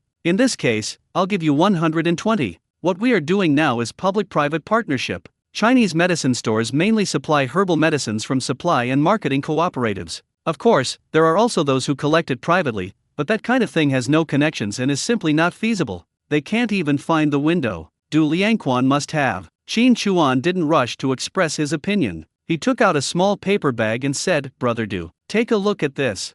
Du Lianquan slowly opened it and took a sniff. "Musk." Put it and the paper on the small scale. Then he took it down, wrapped it up, and said to Qin Chuan, "How come you are such a good thing? To tell you the truth, we accept both of them here, but we can't give a high price for either. The one here is the highest, 90. For something like this, 1 gram is worth at most 20. Give it to me. That one is 120, and this one is 25 per gram. It depends on what you decide, brother." Qin Chuan smiled and said, "I'll listen to you, brother Du." Wait. Qin Chuan watched Du Wankan running away himself. Of course, we know that there is still a lot of room for price increase for Ganoderma lucidum and musk, but for now, we can only throw money and find a way out. From a certain perspective, it is my luck to be able to meet someone like Du Wankan, otherwise I would have lost a lot of money in these few times. A little bit. Du Wankan took the receipt and 40 yuan, put them on the table, and pushed them to Qin Chuan. "Keep it. The actual amount I picked up was 210 yuan. Qin Chuan put the mushroom directly into his pocket and said, "Brother Du, how much of this big mushroom can you eat?"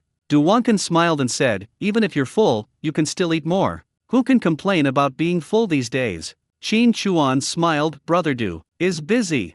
Musk only takes out 2 grams. This time I am just testing the price and have no intention of selling it. The price Du Lianquan offered was within an acceptable range, but the feeling of hanging oneself on a tree was not very pleasant. To put it bluntly, if Du Lianquan fails one day, won't his own channels be cut off? When it was time for breakfast, I was thinking about this while eating breakfast. We still need to explore more avenues. Comrade, could you please tell me how to get to the largest Tong Ren Tang? Qin Chuan asked the staff for directions. After asking around, he walked through the alleys and followed the directions. In this era, it is not that there is no business. It is divided into several administrative districts, such as High City, which is a special administrative region. At present, High City's economy is much more prosperous than Beijing City, with a GDP more than 200 times that of Beijing City. Trade and finance mainly enter the domestic market from there. The Beijing market is mainly a joint venture between the public and private sectors. In the early years, it was announced that more than 10,000 private industrial and commercial enterprises would be transformed into public-private partnerships, involving both industrial and commercial sectors.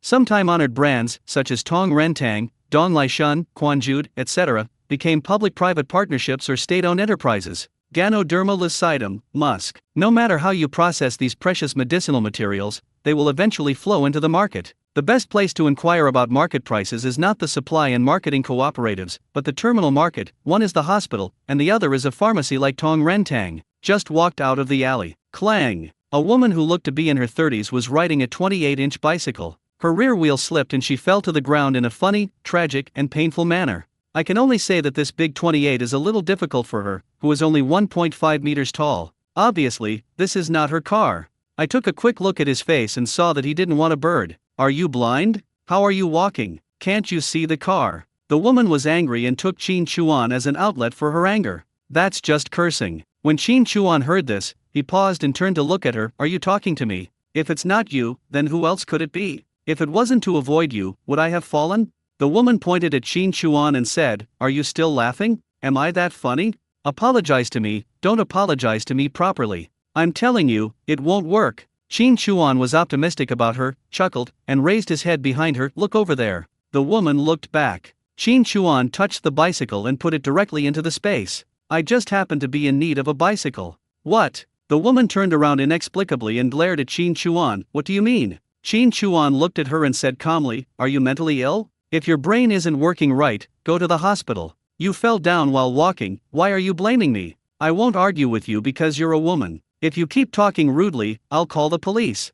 Why walk? I ride. The woman looked at the bicycle and was stunned. Where is my bicycle? Qin Chuan said, You are crazy about the bicycle. The woman is messy. Where's my bike? How come it's gone the moment I turned around? Even if it was stolen or robbed, it couldn't have happened so quickly. This bicycle cannot be put in your pocket. I looked around, but there was no trace of it at all. Could it be that I really didn't ride the factory bike out? Was it all just my imagination? Did I remember it wrong? Qin Chuan glanced at her, turned around and walked away calmly. After taking a few steps, he lit a cigarette and looked back at the woman, who was imitating the movements of riding a bicycle in his memory. You'll probably think you're crazy, right? After finishing a cigarette, he turned an intersection, took out his 28-inch bicycle while no one was around, and rode away. It saves effort and is much faster. With this unique skill of mine, if I don't become a thief, I'm already giving back to society, and you're giving it to me. Tong Ren Tang. An entire long wall is filled with small wooden drawers, each with the name of the medicinal herb on it. Many people are waiting to get medicine. The 7 or 8 people in the store have a clear division of labor. They take orders, pick up medicine, weigh it, and prepare prescriptions. There were a few old men inside, who were Chinese medicine practitioners, taking people's pulses, and more people were waiting for the pulse. Excuse me, do we have any musk here? Yes, it needs to be registered and sold as part of a prescription. It's not sold separately. How much is it per gram? 30. After some conversation, I decided to keep the musk, but not the loose ones. I needed to dry the whole sachet because I needed to verify its authenticity. The loose ones are not only easy to counterfeit, but may also be impure. I have my own channels and no shortage of supply, so there is no need to go through this trouble. Even for the whole sachet, the price is only 221 grams. I went to another supply and marketing cooperative to ask. No one offered a price higher than the one Du Lianquan offered. Although the supply and marketing cooperatives do not require the entire sachet to be accepted, regardless of the gram, they do require registration and traceability of the source, and they are responsible if there are any problems. Du Lianquan is a man of wisdom. High price. No trouble. Looking back on these few encounters, there is always a subtle confidence on Du Lianquan's face. I didn't notice anything before, but now, he really has some skills, and the confidence comes from the inside out. It's like saying, just ask around and look for someone and see who offers a higher price than I do. If you play the game of honesty well, business will come naturally. I didn't continue to ask. It just so happens that I have a bicycle, which is much lighter than carrying something on a shoulder pole. Sold several of the big fish in the space to the supply and marketing cooperative. Several supply and marketing cooperatives were stupid the moment they saw the fish. Such a big fish is rare even for them. The average price is 40 cents per pound. 400 pounds. $160. Qin Chuan bought a bag of flour from several supply and marketing cooperatives. According to the staff, so lucky. Qin Chuan thought it was really ridiculous. Rice, noodles, oil. Bought some and called it lucky? Rice, millet, and corn are the three things that Qin Chuan has the most of, but flour is not grown in this space, and flour needs to be processed, so it can only be bought. Tomorrow is New Year's Day, so of course we have to eat dumplings. We still have some flour at home, which we won from a lottery, but there is not much left. If we make dumplings tomorrow, we will have to mix some corn flour into it. Just buy one bag, that's all. Go to the bus stop and take the bus to Sanchika. On the way, Qin Chuan sat in his seat, closed his eyes and dozed off. In fact, it is gathering the space. Everything that is planted can be harvested, and the space is automatically organized. There is enough feed, such as corn stalks, rice husks, rice seedlings, beans, peppers, cucumbers and other vines. Dandelion has never stopped planting, and all the space that can be planted is not wasted. We harvested a lot, and there are still a lot of vegetables at home, so we don't have to take them all out. Take 2 heads of cabbage, some green peppers, and a few handfuls of green onions. There is pickled cabbage at home. Make some more fillings tomorrow. Sauerkraut with oil, venison with green peppers, roe deer meat with cabbage, leeks, eggs and shrimps, pork and green onions. Add some cold dishes and the whole fish, done. I replanted the space and took a look at the points, which were over 100,000 again. Beat him 500 times. During festivals, if you get food or drinks, you can take them out. Soy sauce, vinegar, garlic. What I got was really appropriate for the occasion.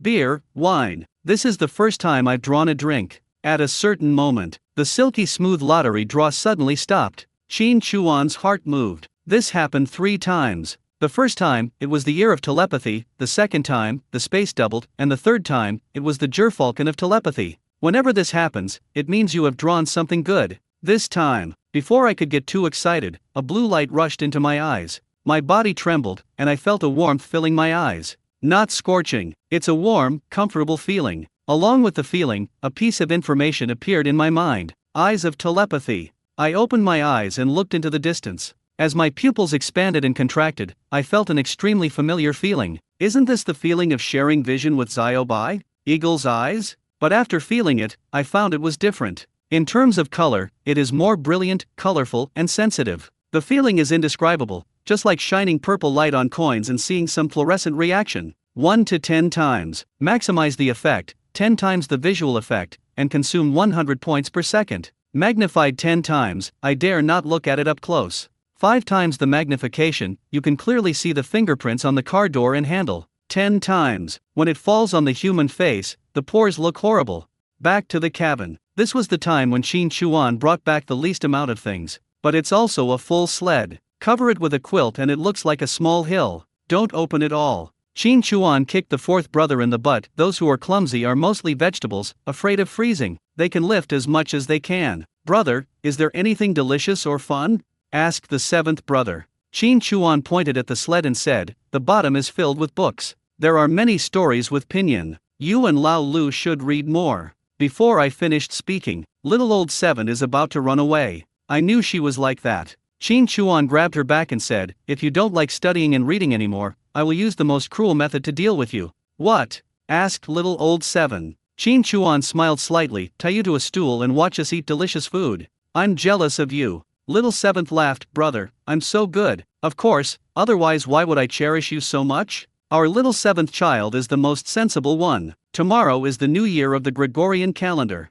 With the arrival of the new year, the little 7th child will be 1 year older. He is officially of school age. He must know how to study, right? I don't know, your brother will teach you how to know. Qin Chuan said with a smile. The 7th child stretched out his hands to the 3rd child. Sister, please hug me. The 3rd child laughed, picked up the 7th child, and put him on the ground. Go move the books. Little 7 ran over. The 3rd brother looked at Qin Chuan with a smile on his face.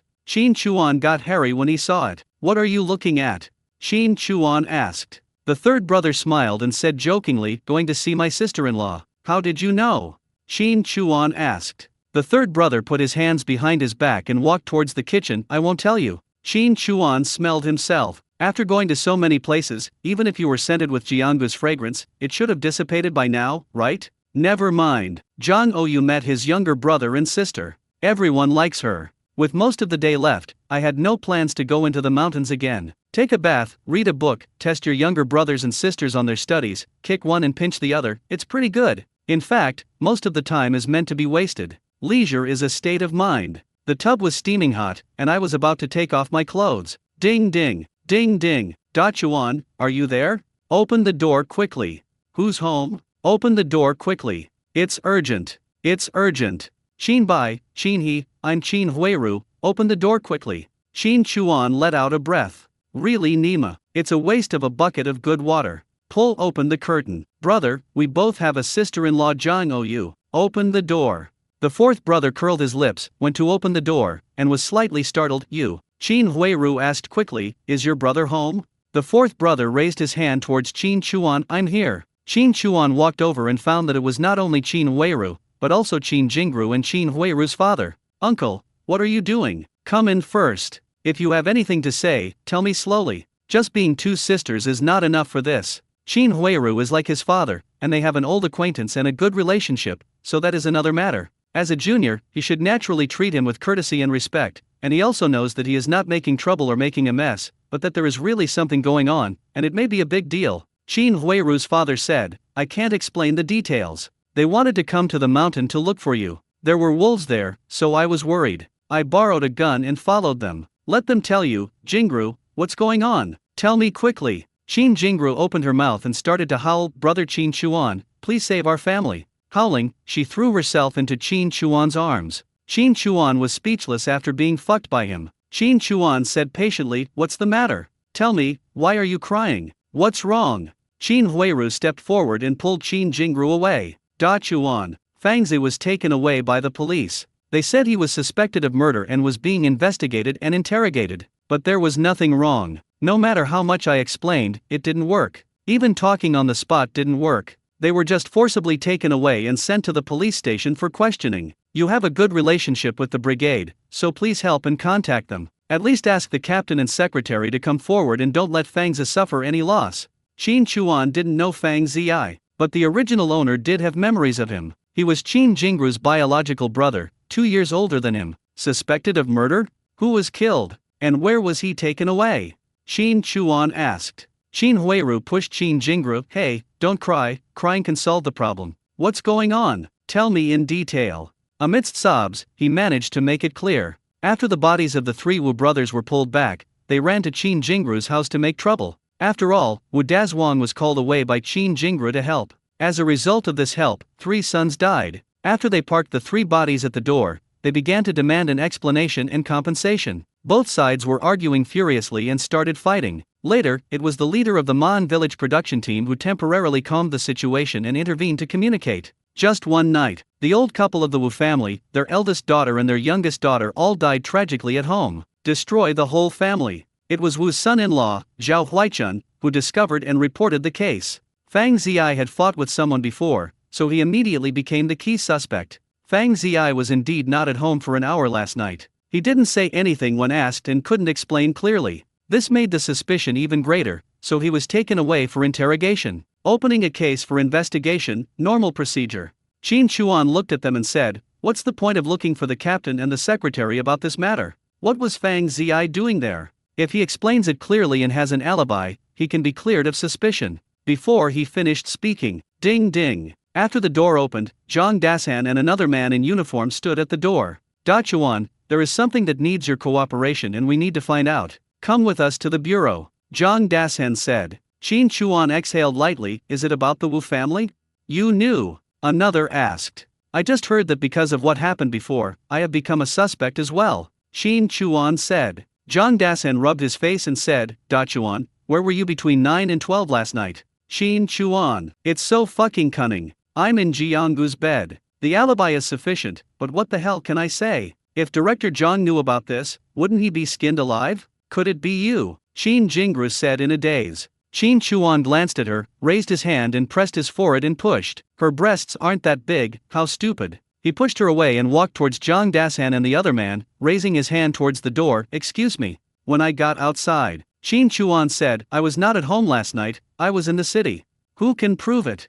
The man asked. Qin Chuan shook his head lightly. Some things are not convenient to talk about. Talking. He took out his ID and flashed it. I'll go with you to the scene. If we can catch the murderer, I'll naturally be cleared of suspicion. Unless it's necessary, don't go through the verification process. And please keep this a secret for me. Zhang Dasan saw the words Special Service Brigade above. Okowa, you, Brother Zhang, don't blame me for not telling you. If the situation wasn't so special, I wouldn't have told you. I can guarantee one thing, I won't cause you any trouble. I have witnesses who can prove that I was in the city all night last night. But if it's not absolutely necessary, don't verify it. I can't guarantee what kind of serious situation it will cause, and it's likely out of control. I understand, Dachuan, this case is not a small one. The whole family is left with a son-in-law from another family. It's a tragic case that wiped out the whole family, and it also involves rapists. The little girl of the Wu family has been severely harmed. It's inhumane and cruel. The pressure from the higher UPS is huge.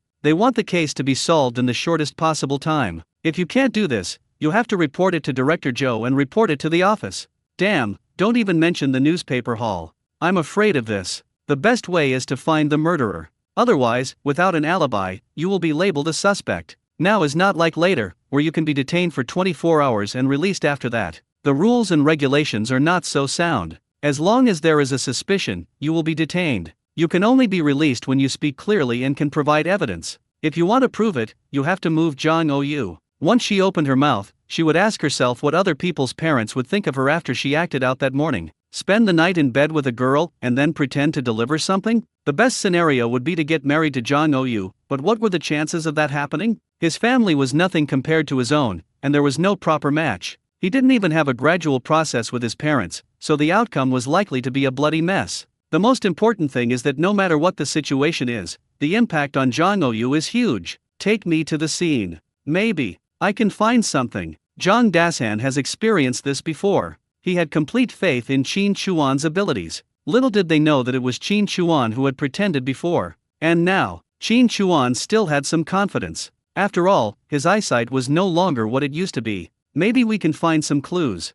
Comforted my younger brothers and sisters. After a brief explanation, he followed Zhang Dasan and the other two down the mountain. Qin Huiru and the others naturally had to come down from the mountain. I thought I could get what I wanted by asking him, but I didn't expect that he would become a suspect and be taken away for questioning. Qin Jingru muttered. Shut up. Can't you see that Dachuan knows them? Qin Huiru glared at her. What was your brother like when he was taken away? What was Dachuan like? Qin Jingru was slightly stunned. Yeah, they are still smoking, eh? Why is Qin Chuan reading that person's notebook? Is that something he can read? Qin Chuan looked at the recorded case information. It cannot be said that it is useless, but it can be said that it is not very useful. It is basically oral description of the case. How was it discovered? When was the case reported? What was the reporter doing before, etc.? At the foot of the mountain, Qin Jingru said, Which way are you going? That's the way to the police station. Qin Chuan glanced at her and said, You're too worried. Just wait for the results of the interrogation. If there's no problem, we'll release him.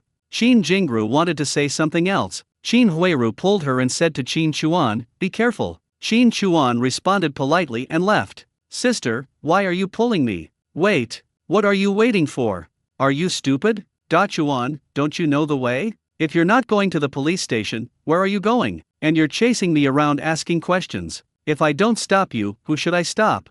I can feel Qin Chuan's attitude towards Qin Jingru. It's like watching a girl movie, a child. It's completely different from when you look at yourself and respond to yourself. Why is it different? Isn't it because you care about me and are doing things for my sake? Looking at Qin Chuan's back, he recalled how he had been treated rudely before. I like to say one thing and mean another, to have myself in my heart, to feel revengeful, and yet to be reluctant. Love it. Just thinking about it makes me itchy. Man Village. It is much bigger than Wangjia's Wang and also bigger than Shilling Village. After passing the fork in the road, there is a village that is relatively large in the surrounding area. The Wu family was wiped out, which was a big deal in the village. All the villagers gathered around to watch the fun, standing outside the cordon and talking about it. Qin Chuan glanced into the yard through the crowd. You can vaguely see many people in uniform still busy at work. Has the scene not been investigated yet? Qin Chuan asked in surprise. Zhang Dasan said, I was at the bureau. After receiving the call, I went directly to your place.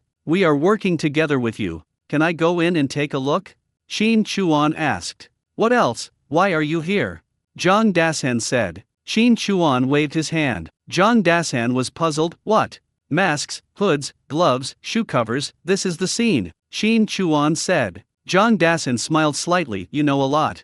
Even if you haven't eaten pork, you have seen a pig run. This is how it's performed on TV, so the process is pretty clear to me. After putting on all the clothes, Qin Chuan hesitated for a moment, took off his bearskin coat, put it in the sidecar of the motorcycle, and tugged at Zhang Dasan's coat. It would be fun to let me wear it. I don't have a uniform. Zhang Dasan looked at Qin Chuan and nodded. Okay, buy me a drink later. I'll treat you to some meat again, Qin Chuan said. Zhang Dasan smiled and took it off. Qin Chuan put it on and patted himself. How are you? Are you in good spirits? Not bad, Zhang Dasan said with a smile, pushing aside the crowd. Let go, come, let go. When he reached the cordon, Qin Chuan showed his ID, lifted the cordon and walked in. I really didn't expect that. One day I also did this series of actions that I often see in TV dramas. Entering the yard. 3 wooden coffins were placed side by side in the yard. It is different from a coffin. It is simpler and is made of wooden boards nailed together. It is also called a coffin. The 3 Wu brothers were inside. On the side, a middle-aged man with a gloomy expression and red eyes was being questioned. He is the son-in-law of the Wu family, Zhao Huaichun. Qin Chuan glanced at him and walked into the house. There were clicks and clicks inside, and they were still taking pictures. Walk past the outer room and take a look inside. Grass. Qin Chuan was shocked. A naked woman was lying on the table with her legs spread apart, her hands tied behind her back, her eyes wide open, and the table and the ground were all covered in dark red blood. I have an impression of her. The little girl of the Wu family. I had seen her before when I was at the foot of the mountain. Seeing the tragic death now, he couldn't help but frown. Take a look inside again. One of the old couple had half of his body drooping from the kang to the ground, while the other was lying there with his head tilted back. The eldest daughter of the Wu family was lying on the ground in the other side of the room, her clothes intact. Qin Chuan walked in and took a look. After taking a look at the situation, if there were a DNA test now, the case could be solved immediately. It's a pity, that was 2 years later. Moreover, it will take many years before it can be applied to case detection. I took a look at the back of the little girl from the Wu family. Bruise, scratch. He was tortured badly during his lifetime. The last knife was stabbed directly into the heart from the back. He looked up at the ceiling. A lot of blood was splattered. After looking around, I still couldn't figure out anything, so I opened my spiritual eyes. His expression was stunned. The room suddenly became richer in color. The sunlight was a riot of colors, like a pouring rainbow. Substances invisible to the naked eye appeared differently under the vibrant colors. For example, the traces of bodily fluids running down his legs appeared pale blue, the blood on the ceiling had a fluorescent yellow-green hue, and the saliva was a bit orange. Fingerprints of various colors, traces of dragging, and footprints were revealed like coins illuminated by a purple light. With all the things I've seen, found out of the house. But the moment he saw Zhao Huaichun, he was stunned. Closed the eye of resonance. After giving him a deep look, he turned back into the house and asked Zhang Dasan, who is the investigator responsible for collecting evidence. Zhang Dasan took a look and said, then, Lu K. Qin Chuan walked over and took out his ID. Hello, Chief Lu, I'd like to ask, can we collect fingerprints from the body and the bandages? Processed on site. Through the eyes of telepathy, it can be seen that some fingerprints on the surface have been wiped off, and the murder weapon has disappeared. Apart from these places, the most obvious ones are on the corpse and the ropes of the helper. There are several colors and there are a lot of fingerprints on it. Section Chief Lu shook his head slightly. Current technology cannot achieve this. Qin Chuan hesitated for a moment. Lu K, then cooperate with me. A little bit. Section Chief Lu nodded slightly. I understand what you mean. Zhang Dasan looked at Qin Chuan. Did you find anything? Brother Zhang, call the recorder and Zhao Huaichun in. They can be in the outer room. Qin Chuan said. Zhang Dasan frowned slightly. Do you suspect Zhao Huaichun? Don't ask for now. Okay, wait. If this is released, then all kinds of procedures will have to be followed, and all kinds of problems will arise. Now, everything is still relatively simple. Zhao Huaichun wiped his tears, lowered his head, and walked in with a sad face. Comrade, you must catch the murderer. My parents, my wife, and my sister-in-law all died so tragically. How can I live in the future? Qin Chuan nodded. Don't worry, I will definitely do it. I'm going to ask you a few questions. Don't be nervous. I just want to get a more detailed understanding of the situation. Zhao Huaichun said, Comrade, feel free to ask. Qin Chuan nodded. When did you separate from your wife yesterday? I don't remember the exact time. It was just getting dark. There were a lot of things to do here and I couldn't take care of the child, so I sent him to my mother's place. I wanted to take a look and bring back some food. It was only about an hour later when I came back. I didn't eat much. After a few bites, she said she still had to be busy today. My wife asked me to go home and rest early, and she stayed to accompany me. It was probably around 6 or 7 o'clock, said Zhao Huaichun. Qin Chuan asked, what did you do after you got home? Zhao Huaichun said, nothing. Oh, my neighbor Lao Ho saw that I was in a bad mood when I got home, so he came over to comfort me. I was in a bad mood too, so I took out some wine and asked him to drink with me. He left after my aunt told him to go home, and then I went to sleep. What time is that? Qin Chuan asked. Zhao Huaichun said, it was past 11 o'clock when my aunt called him and complained about him drinking for so long. Qin Chuan nodded and said, you discovered the situation here around 8 o'clock this morning, right? Yes. I drank a little too much last night, and I was busy all day, so I was tired and overslept. I ran here, and when I got there I found the door was open. After I came in, I saw my sister-in-law. I was so scared that I sat down on the ground, then crawled out, looked for someone, called the police, and then you came, Zhao Huaichun said. Qin Chuan pointed to a place outside the room and asked, is this it? Yes, Zhao Huaichun replied. Qin Chuan looked at him. In other words, since you left last night, you have never entered this room or stepped over this threshold again, right? Yes, no. I didn't dare to go in, said Zhao Huaichun. Qin Chuan stared at him. Then explain to me why you smell like human blood, and why your fingerprints are on your aunt's body and on the ropes that bind her hands. That rope is a belt, right? Don't tell me you can touch such a private part of a girl casually. Zhao Huaichun, do you think you can clean up all those traces? By fabricating an alibi with this witness, you can prove that you didn't violate your sister-in-law 3 times? And that you didn't murder your entire family? You are such a beast. And such a fantastical person.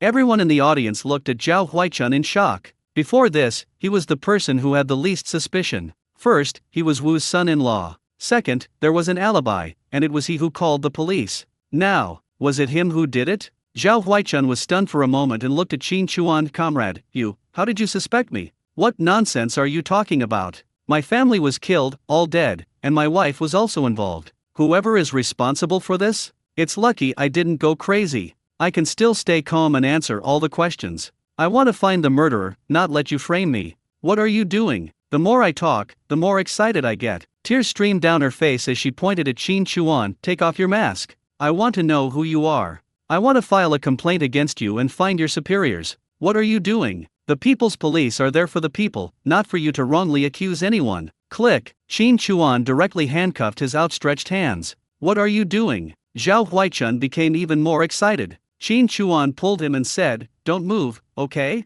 Help, detain it first. Zhang Dasan was a little confused, but he still helped. The 2 men pushed the man down and handcuffed his hands behind his back. Qin Chuan pulled him up. You don't accept it, right? Fine. I'll show you the process of your crime. If I handcuffed you by mistake, you can complain to me and send me to jail. You didn't actually start the fight between 9 and 12 last night, but yesterday afternoon, when the Wu and Qin families were arguing and the production team Cotters persuaded them to return home. You first took action here. Pointing to a spot on the ground, he said, the various traces here show the entire process of your actions. It was discovered before that the eldest daughter of the Wu family had various marks on her body. It is difficult to detect with the naked eye, but it can be easily revealed with a glance from the telepathic eyes. And as time goes by, various information is combined together, leading to this inference. You're talking nonsense. Stop accusing people. This is just a bunch of bullshit. Zhao Huaichun was cursing and struggling, but his shrunken pupils and every little detail in his expression were enough to show how terrified he was. Qin Chuan pointed to the side of the table and said, the second time you did it was right here. This time you used a different method to achieve the effect you wanted. You restricted the woman's freedom, so she only had 2 choices. One was to watch you do it, and the other was to watch you do something even more brutal and beat her until she cried. That's why the marks on your sister-in-law's wrists are somewhat different from the bruises caused by being tied up. If we compare the marks, we'll find that these marks are very similar to the ones on your mother-in-law's wrist, and the marks left by the friction on the beam are also comparable. Everyone looked up at Liang again. If this is true, this is too fucking beastly. I didn't. You. Zhao Huaichun was obviously panicked. I have no idea how he guessed it and how he was so accurate. Are the traces left behind really that obvious? Qin Chuan looked at him and said, the last time was between 9 and 12 o'clock. You used your neighbor, Lao Ho, as a witness and came here to carry out the third operation. But this time, there was a fight. You attacked in anger, and even then, you didn't stop. After you were done, you pulled out the knife and killed the 3 remaining bound men one by one. You dragged their bodies and faked a burglary. You searched the house, wiped away any traces, knocked the lock off the wooden cabinet, and took some valuables from inside. You wiped off a lot of fingerprints, and you wiped them very carefully, but you forgot to leave the belt. This kind of cloth belt is indeed not easy to leave fingerprints, but the situation is different, and the environment for fingerprints to remain is also different. Not only did they remain, but there are quite a few left. It's just that if you don't look carefully, you can't see them at all. The same is true for your sister-in-law's body, especially the pelvis. There are many of your fingerprints. Section Chief Lu said, the fingerprint comparison will yield results shortly. If it's you, there's no way to hide. Zhao Huiyashun's throat rolled. After being at the scene for quite some time, I finally knew what Section Chief Lu was doing. It's so fast. Qin Chuan took 2 steps forward and stared at him, putting aside the fingerprints. You also have many loopholes, for example. Talking. Pull his left arm. This was bitten by your sister-in-law, right? A test will give the result. Also, according to your statement, your wife was separated from you all night last night. If we can verify the last time you had sex, your statement will be completely false and full of lies. Zhao Huichun, do you still think you can escape? When Zhao Huichun heard the last sentence, he felt like a deflated ball. Qin Chuan looked at him and said, do you admit it? If you admit it now, it can be considered as a confession. If you wait any longer and the fingerprint results come out, there will be nothing left. Zhao Huichun's sweat instantly broke out. It dripped down like beans. That's it, do you need to ask? It must be. Qin Chuan reached into his pocket and wanted to take out a cigarette from the space, but when he touched it, he remembered that he was wearing Zhang Dasen's clothes. He took it out and saw butterfly spring. He handed one to Zhao Huichun. Zhao Huichun glanced at Qin Chuan, took it in his mouth, and after lighting it, he took a deep sip and looked into the room. I admit it. What you said is right, Qin Chuan waved his hand and interrupted, tell me, why? Zhao Huichun took a long puff of his cigarette. In this family, everyone calls me a loser. It's not just 1 or 2 days. The 3 people lying in the yard died in Wangjia's Wang, and they didn't get a penny of compensation. They couldn't get it, so they forced me to do it. They even scolded and beat me, and in front of my son. I couldn't stand the way my son looked at me, especially my wife. She pointed at me and told my son to stay away from me and not to infect me with her cowardice. I was furious. Looking at the 3 coffins in the yard, I had never wanted to put them all in there so badly. It was me who suggested causing trouble at Qin Jingru's house. I wanted to divert the blame and find a scapegoat. After sending my son away, I started to act. I got the sleeping pills from Lao Ho. I said I had a headache and couldn't sleep, so I treat him to a drink later and ask him to give me some. That way, I could give him some while we were drinking, and we'd have a witness. When I come back, I'll confuse them and tie them up with ropes. Everything has its cause. They were the first to treat me badly. I was very happy yesterday. I felt great. They owed me this. I turned myself in. The knife and the other things were hidden in the brick wall of my yard. As long as I don't get hurt, anything's fine. Qin Chuan stared at him. How to sentence is not up to you, but I think you're overthinking it. At most, I can let you see your family before you get beaten up. Zhao Huichun was stunned. Qin Chuan waved his hand and the person was taken away. They owe me. What did I do wrong? Let me go. Where did I miss something? I can't accept it.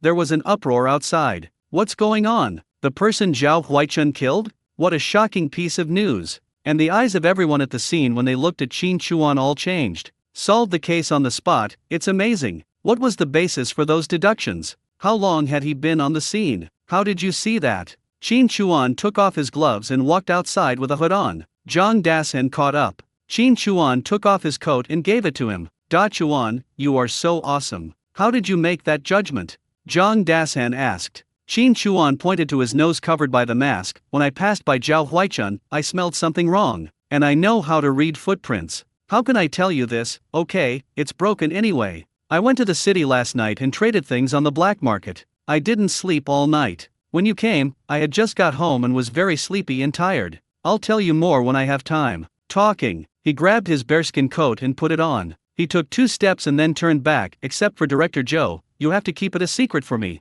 Oh, yes, you have to give me back the cuffs. He pulled out 2 packs of Dakiaman from his pocket and said, keep it for smoking. Let's go. Zhang Dasan looked at Qin Chuan's back. Special Service Brigade. Really? Awesome. Someone came to ask Zhang Dasan, who is that guy? Which department is he from? He's awesome. I don't know, they're sent by the higher UPS. Zhang Dasan said this against his will. Seeing that others were about to ask, he quickly interrupted them and said to the onlookers, everyone, please stop gathering around here. Please cooperate with our work. Thank you so much. Get out of here quickly and go maintain order. This is such an amazing move, so stunning that everyone is curious about Qin Chuan's identity. How did he do it? Go back to the bureau and report to Director Zhou. Let the leader decide what to do. I really didn't kill anyone. Believe me, I really didn't do that. I don't even dare to kill a chicken, so how could I dare to kill a person? They came to my house to make trouble, and I got so excited that I said a few harsh words.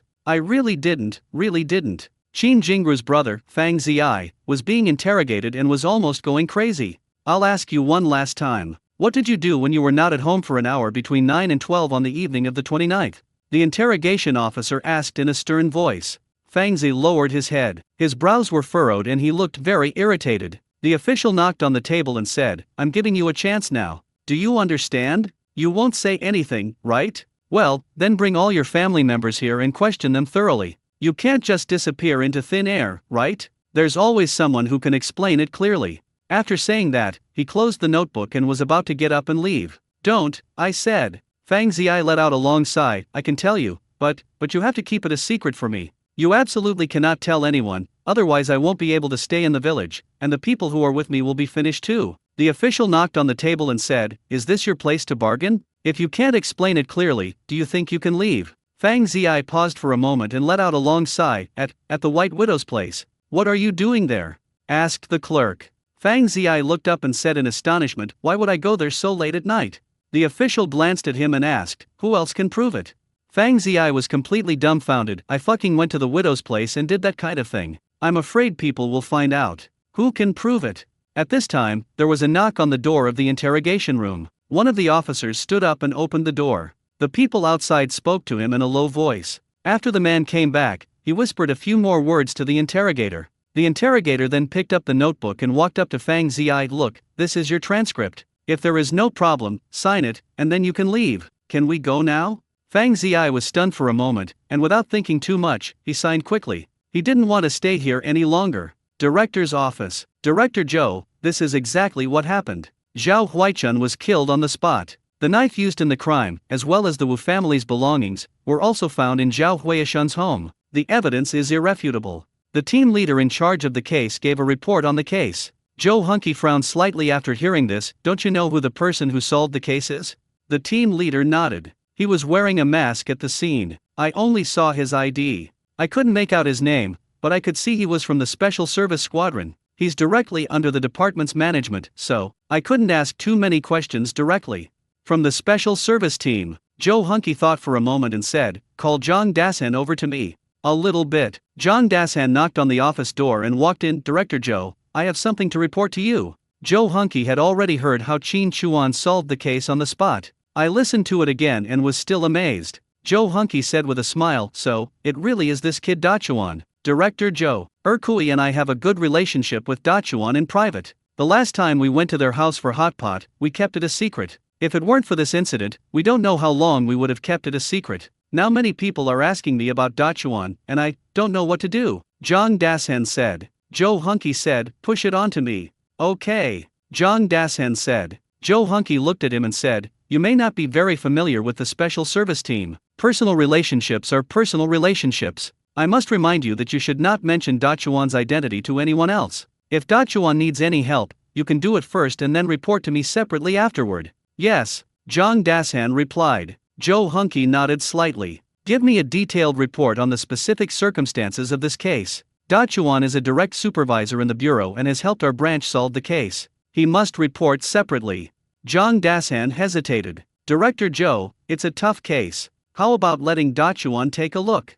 The bureau has its own arrangements for Dachuan's work. Without Dachuan, will this case be unsolved? Zhou Hunky drummed his fingers on the table. Don't try to take shortcuts or save trouble. Such thinking is wrong. What Director Zhou is teaching me is, I just think that those who are capable should do more work. The sooner the case is solved, the sooner the criminals can be brought to justice, and the sooner society can be stable, Jang Dasen said. Joe Hunky nodded slightly. At work, the office will make arrangements. Privately, you guys are fine, you can communicate more. Jang Dasen smiled when he heard this. Director Joe, this kid wastes a lot of bullets hunting. Joe Hunky picked up the teacup and took a sip. Will you waste ink writing? Not useless, Jang Dasen said with a smile. Joe Hunky waved his hand. Go. On the other side, Qin Huiru and her sister received Fang Zi's call from the police station. Brother, are you okay? Nothing, just ask me some questions. Great, Qin Chuan is really capable. What does it have to do with him? Between words, Qin Jingru's parents and other family members rushed over. Fang Zi, how are you? Are you okay? Another round of concerned inquiries about each other's well-being. Mother Qin said, I want to find their leader. What's the point? They said they would arrest someone, so they arrested him. Now they've caught the real culprit. They know they arrested the wrong person, but they didn't even apologize. They just want to let it go without saying anything? They shouldn't have arrested him. Fang Zi pulled her aside. Mom, was the person caught? Who did it? Zhao Huaichun. Oh, that was so cruel. He said he would kill the little girl of the Wu family. I won't say more, I won't say more. He was even acting at the scene, but he was found out by someone who came later and was handcuffed on the spot. That person seemed to be quite young, so powerful, said Qin's mother. Qin Jingru said, I thought it was Qin Chuan who helped. What does it have to do with him? Qin's father wondered. Qin Jingru talked about looking for Qin Chuan again. Father Qin snorted, that's just nonsense. Qin Huiru frowned slightly. Uncle, I'm desperate and trying all kinds of treatments. Okay, it's good that everything is fine now. Let's stop making trouble. Don't make trouble. Tomorrow is New Year's Day. Let's go back. Fang Zi quickly responded, yes, Dad, Mom, both apologize to me. A big apology. The White Widow story cannot be left out. What are you making such a fuss about? Just calm down. Apologize? Qin's mother muttered. Fang Zi nodded. You've been honest, you've been very sincere. I've forgiven you. If you continue to make a fuss, it will be unacceptable. It will be a slap in your son's face. Qin Jingru said, Brother, what did you do for over an hour? Shit, I can't poop. Fang Zi said. Qin Jingru curled her lips. It's definitely not good. Why are you so talkative? Mind your own business. Who are you interested in? Open your eyes. Fang Zi retorted. Qin Jingru said, I'm attracted to Daz Wang. Even if he dies, I won't marry him. I want to marry into the city like my sister. Fang Zi snorted softly. Just wait, I'll see what I can introduce to you. I don't need an introduction. I'm looking down on anyone, Qin Jingru said. Qin Huiru couldn't help but hear the hidden meaning in his words. She didn't need to say much. After just a few more words, everyone would turn their attention to her. She kept asking when she would introduce a date from the city to someone. I'll be relieved once she's out. It's getting late. If I'm any later, I won't be able to catch the bus. I'll come back to see you in a few days. You're not going back to your aunt's place? Qin Jingru said. Qin Huiru said, no, I was originally planning to go back today. Bangang and my parents-in-law have to wait for me to go back for the holiday. Now that the car is here, I'm leaving. He waved before getting on the bus. Qin Jingru responded, but rolled her eyes as everyone got into the car. If I don't introduce myself, I won't introduce myself. As if no one can find it. Qin Chuan is a city dweller, and I have him by my side. Qin Huiru got on the bus, bought a ticket, sat in his seat, and frowned slightly.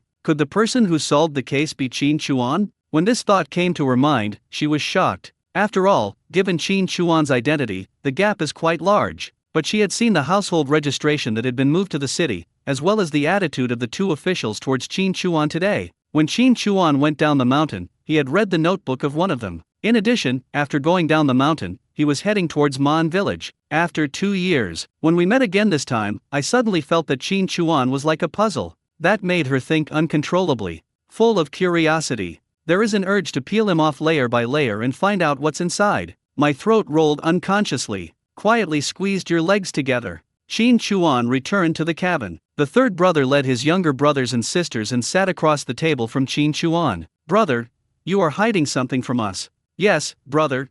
You are definitely in trouble. Brother, we are your biological brothers and sisters, we are a family, we should advance and retreat together, no matter what, you should not hide it from us.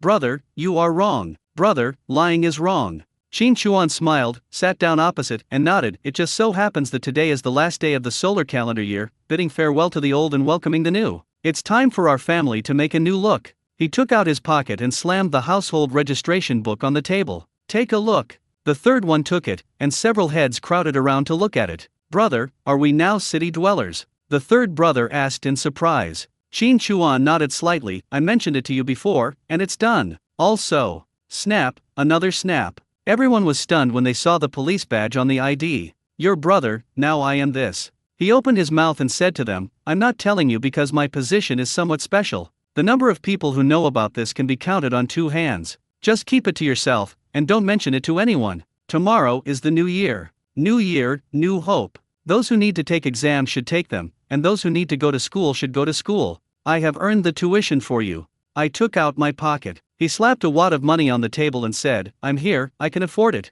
The next morning, at dawn, white steam rose from the kitchen. A tray of steamed buns appeared amidst the billowing white steam, each one plump and tempting. A little bit. Qin Chuan took his younger brother and sister, carried his things, and went to the grove east of the wooden house. This was also the place where Qin Chuan was once going to be buried. Place steamed buns, apples, oranges, wine, and cigarettes on the 3 graves. Qin Chuan, along with his younger brothers and sisters, knelt down in the front row. Dad, Mom, Big Brother, today is New Year's Day, and we're here to see you. We have plenty of food. We eat fine grains every day, and we also have meat and fish. It's been a long time since I've felt hungry. I've forgotten what it's like. You don't have to be reluctant to eat. Spend the money I gave you as much as you want. We have the means now. Qin Chuan talked about his younger brothers and sisters one by one, like a report. Then he continued, our family is no longer under the management of the production team. I made the decision to move the household registration. You should agree. The third child is old enough to marry into the family, but I said that if the third child doesn't want to, then no one can help you. There is no need for you to marry a man. Life should have many pursuits and choices. The more you learn and know, the broader your horizons will be. The best way to contact the outside world is to take the college entrance examination. The third and fourth children are now preparing for the exam on their own. I will arrange for Zhang Luo to attend. The fourth child is a quick learner and has enough intelligence. He's the right material. The fifth child is also good, but he's a little too young to take the exam. I want to arrange for Zhang Luo to enter the school first, just like the sixth and seventh children. The sixth child is studious, and the seventh child is smart but naughty. If he behaves naughtily again, I will beat him. Dad, Mom, and Big Brother, don't feel bad. In short, don't worry, our family will get better and better. Qin Chuan stood up. He raised his hand and said, talk to my parents and my eldest brother.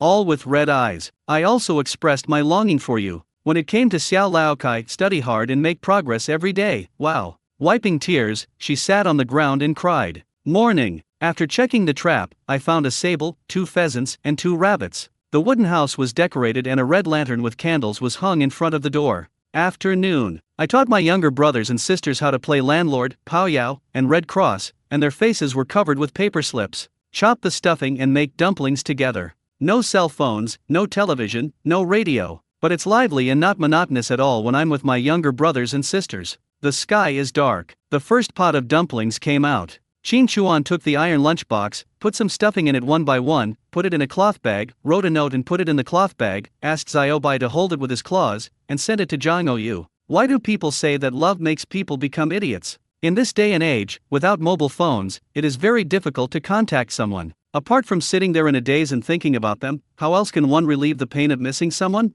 As I thought about it, I couldn't help but smile. How can it not look stupid? Xiao, what are you thinking about? No, I'm making dumpling wrappers. When I looked down, I saw that the rolling pin was hitting nothing but air. Zhang Oyu blinked. Are you dating? Sister. No, I just thought of something interesting. I'm an experienced person. If you don't want to say anything, then don't say anything. Just go with what you like. Our parents are quite open-minded. My brother and I chose it ourselves. Oh, no, today is a holiday. Zhang Oyu's brother-in-law, sister-in-law, and little nephew who just learned to walk naturally came to celebrate the festival. The whole family gathered together. The men, led by Jiang's father, are inseparable from 2 things: smoking and bragging. Besides, who is Jiang's father? Should he report to him? Give him guidance? Imagine the future? The women, led by Jiang's mother, talked about family matters and stayed away from the men. They even smoked and the eldest grandson was smoked. It was annoying. At this moment, Jiang's mother was fond of her eldest grandson, her sister-in-law was making the dumpling filling, and Zhang Oyu and her sister were making the dumpling skins. What's that noise? Xiao, is the window in your room not closed tightly?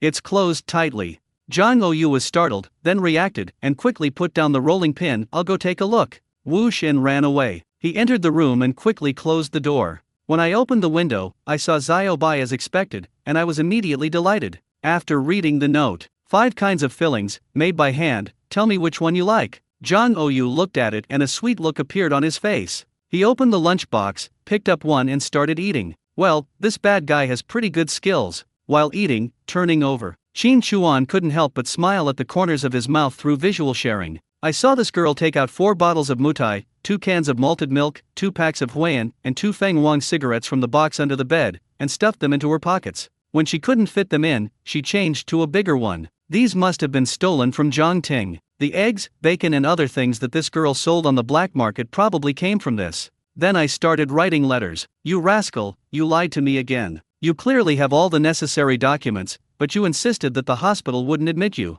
You took advantage of my sympathy, entered my room, and got into my bed. I'll give you a few days to think it over. The next time we meet, I want a perfect explanation. If you don't satisfy me, I won't let you go. Signed, the seagull is a great liar. Fold it and put it in your pocket. He raised his hand and touched Xiao Bai's head. Are you hungry, to eat dumplings made by a big liar?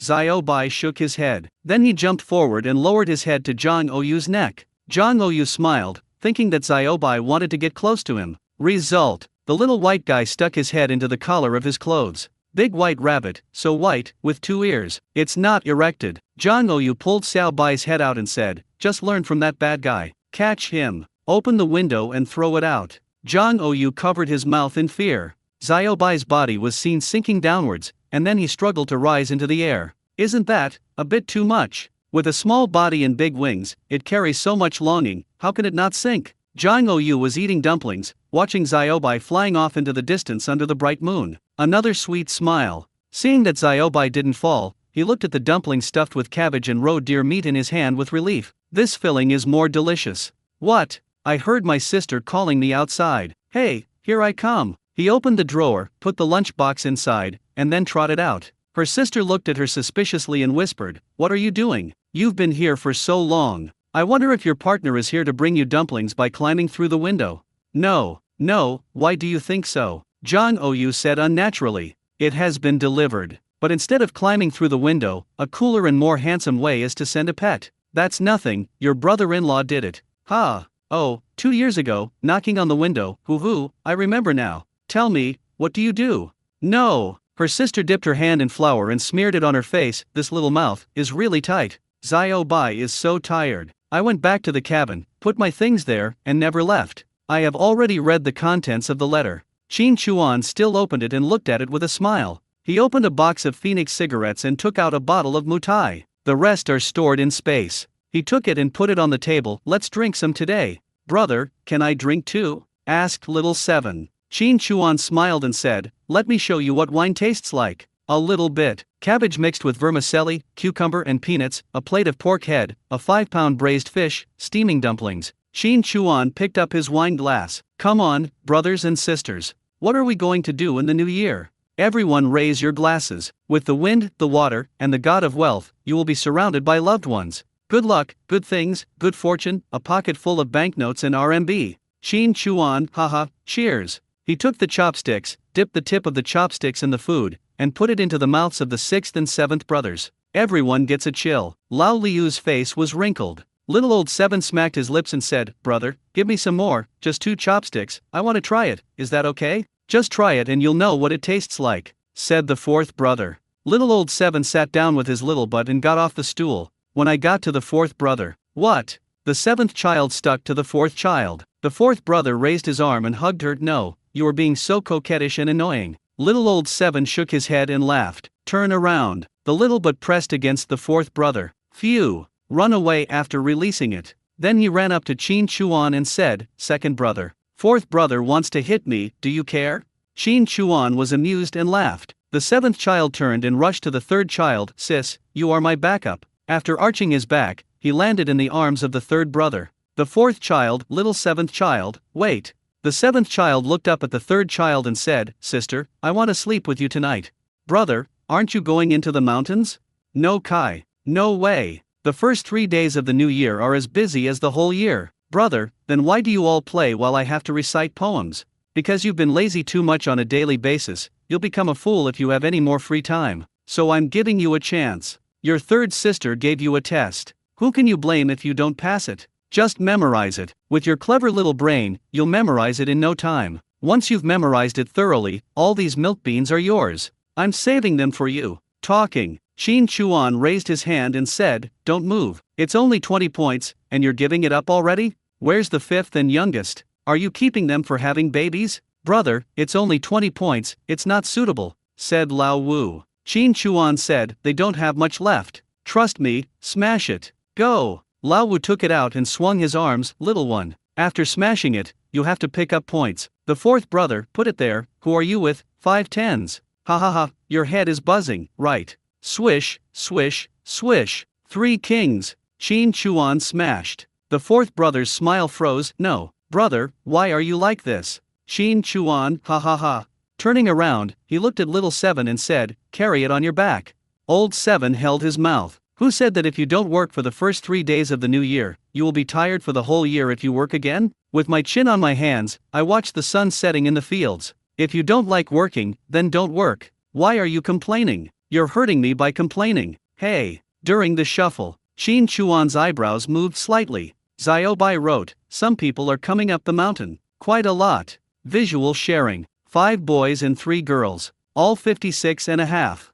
Some men carried 2 on their shoulders, 8 in total. He was brought up the mountain by a man named Tu Lengzi from the village. Not far from the trailhead, a jeep and 2 motorcycles with sidecars. Another card played. "Seventh brother, come here and take a rest. Play a few rounds before you recite." Shin Chuan waved his hand. Little old Ki is happy. He immediately jumped up from the book, grabbed Laoliu who was playing with the doll, and ran over. "My hands are small and I can't handle it. To play cards, 2 people have to come together, one to grab and the other to stroke. One person takes the cannon fire, and one person takes the odd, even, and dragon." Xiao Lao Kai's idea is quite well coordinated. He went out of the house and lit a cigarette. "Just half a root." Tu Lengzi waved. "Dachuan, these people are asking you for help, so I won't go over." Then he pointed at Shin Chuan. The leader of those people pointed at Shin Chuan to confirm, then walked towards this side, looking at each other. Sunglasses, woolen coat. In Shin Chuan's eyes, "Your dress is stupid. You prefer style to warmth. I won't freeze you to death. But I have to say that at the moment, it is quite fashionable and not something that ordinary people can get. The woman, wearing a sable hat and scarf, and long boots on her feet, may not be a big deal in the future, but now, department stores and supply and marketing cooperatives don't sell them. They are not domestic products, but only in places where bulk trade is more developed, that is, in the sea market. They are all quite young." The leader came closer and said, "You are the mountain guard here. What's your name?" "Shin Chuan." "Yes, you are Shin Chuan, right?" Shin Chuan took a puff of his cigarette. "What's wrong?" The leader said, "We want to go into the mountains to play and hunt some game. We asked around and found out you're quite famous around here." He lowered his voice a little. "Brother, I brought a girl here. We must kill something today. Show off your skills. So, as long as you can kill something, the starting price is 1,000. Hare, pheasant, etc. are all included. Fox, 1,100, wolf, 1,500, wild boar, 1,800, blind bear, 2,000. If you can lead us to kill a tiger, I will directly give you 3,000. I only want the tooth as a souvenir. I don't want anything else. I'll give it all to you. How about that?" Where the hell did this young man come from? These days, if you can drive a car for private use, and it's all a 56 and a half, what do you have to do? Money doesn't sound like money. Starting from 1,000. With the average monthly salary nowadays being over 400 yuan, it's only about 500 yuan a year. This is enough for a person to earn for 2 years. There are still jobs here, like those that require manual labor in factories, where you have to work your ass off to earn that money. It is true that there is never a shortage of rich people at any time. There is no shortage of gentlemen, young masters, and rich boys. Shin Chuan smiled slightly. "Wait for me." He went into the house, put on his bearskin coat, and grabbed his Type 38 rifle. "Take the men into the mountains for a walk. Fourth brother, I'll leave the 56 and a half to you. Take care of the house."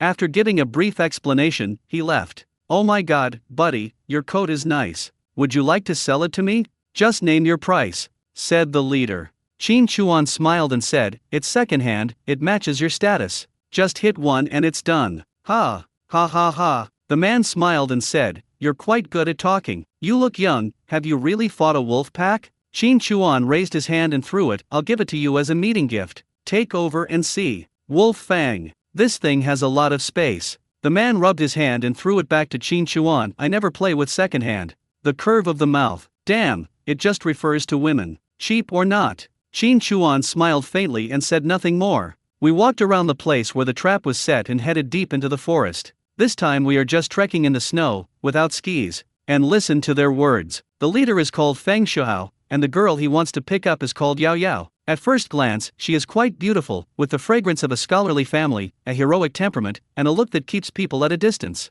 She is just right in this snowy environment, and her whole body is like an ice flower. Among these men, one followed behind her without saying a word and stayed close to her. There were 3 other men and 2 women. One of the men followed Feng Shuhao, and the other man and woman formed a pair. What's interesting is that Yao Yao doesn't get along well with them. After walking for a while, I'm tired of arguing when there's a girl. Take a break. Qin Chuan moved his ears and heard what they said. Shuhao, what's with this chick? Why is it so hard? Just hold her tail there and go for it. You know nothing, get out of here. Fuck, you're really going too far. Are you really attracted to me? When we encounter prey, I have to go first, and you have to be the supporting role. I understand, but can you please find this guy? Don't make this trip in vain. That shouldn't be possible. A huge sum of money always brings out the brave. With so much money, he's bound to find something to make money. Patted him on the shoulder. Smiling, she walked towards Binghua. Yao Yao, would you like some water? No, thanks. Binghua said coldly, took the water handed to her by her man and took a sip. Then Sima met Qin Chuan. He walked over and said, give me a cigarette. Qin Chuan looked at her, took out a cigarette and handed it to her. Binghua took it, looked at the cigarette, then looked at Qin Chuan, put it on her red lips, and took the match. After lighting up this puff of cigarette, what you are smoking is not a cigarette, but a man's soul. Feng Shuhao was about to say something. Qin Chuan raised his hand and said, SHH, there's a hare over there, do you want to hunt it? Where? Feng Shuhao asked. Qin Chuan pointed his finger to the left, keep your voice down. Feng Shuhao waved his hand, took the gun and cocked the bolt. Waved his hand. He and a few others surrounded them. It's like a siege. Binghua noticed Qin Chuan moving his ears. You have good hearing. Qin Chuan looked at her. Do I attract your attention so much? Binghua looked at Qin Chuan and raised her head to the sky. This eagle is yours, right? Qin Chuan looked up. Is this an eagle? I didn't notice it. Binghua chuckled, threw away the cigarette, waved his hand, took the gun, bolted it, put it against his shoulder and pointed it towards the sky. Qin Chuan pressed his hand. The eagle is a mountain god, he can't be hurt. With a sudden thought, I quickly let Xiaobai stay away. Binghua put down the gun and looked at Qin Chuan. You made me miss a good prey. Has anyone ever told you that too much evil energy is bad for your skin? Qin Chuan pointed to the sky and said, look, you scared them all away. If you had scared away all the other prey like this, my order would have been in vain. You've made me miss out on a big deal. Smile more. Maybe if you smile, we'll encounter a wild boar. Binghua glanced at Qin Chuan and unloaded the bullet. Without any expression, he returned to his original place. Qin Chuan felt like he was being silently scolded, but he didn't even know what he was being scolded for. Since you are pretty, forget it. Bang. Gunshots were heard in the direction he pointed. Soon, Feng Shuhao returned happily, carrying a gray hare. Yao Yao. Next time, give it a try, brother. Not bad. You caught a rabbit so quickly, you really have some skills. Take us to find the big guy. Don't worry, you won't owe me a penny. Qin Chuan said calmly, if you want to fight a big one, you have to go deeper. At this speed, you won't be able to reach it before dark. Feng Shuhao called out, let's go, let's get going, let's do something big. Half an hour later, bang bang bang bang, a series of gunshots rang out, and a pheasant flew into the sky. Everyone's shooting skills are terrible. Ice Flower is looking at, bang, no hit. He shook his head slightly, it flew too far, I can't hit it. Zhao Shuhao said, not necessarily. Hey, buddy, you've fought wolves before, so your marksmanship is pretty good, right? If you can shoot it down, I'll give you 200. If you can't, Yao Yao. Qin Chuan pulled over the Type 38 rifle. Pull the bolt. Bang. The gunshot lasted more than a second. The pheasant turned into a black dot and fell from the sky. Someone took out a telescope and looked. Holy crap, did they really do it? To others, it's not clear. But for Qin Chuan, 10 times the scope. That's a sniper. I haven't finished yet. Feng Shuhao said. Qin Chuan, ouch, sorry, I got excited when I heard 200. Smiling and raising his hand. Snap. 20 big black tens, in my hand. Bing Hua looked at Qin Chuan. How could I not know that this was to save myself? And this hand. I glanced in the direction of the pheasant. How far is this? After shooting down the pheasant with one shot, he continued walking towards the forest. Bing Hua and the man following her were at the end of the team, talking in low voices. Can you do that shot just now? I can't do that. The effective range of a Type 38 rifle is usually around 400 meters, with a maximum range of 2,400 meters. Beyond 400 meters, the target is affected by factors such as wind speed and gravity, and the hit rate drops significantly. The terrain in this mountain forest is complex, and the wind direction is even more complex. When he was shooting, the estimated distance was over 800 meters. Even with the help of a sniper scope, he still needed to calculate and adjust his breathing. He just raised his gun and fired. This is beyond the range of ordinary people and requires extremely high talent. Bing Hua said nothing more. However, Qin Chuan could feel her gaze. And listening to the man's words, somewhat professional. I'm really curious about this girl's background. After walking for half an hour. Oh, it's so cold, why did we go into the mountains? It's cold and tiring, it's so uncomfortable.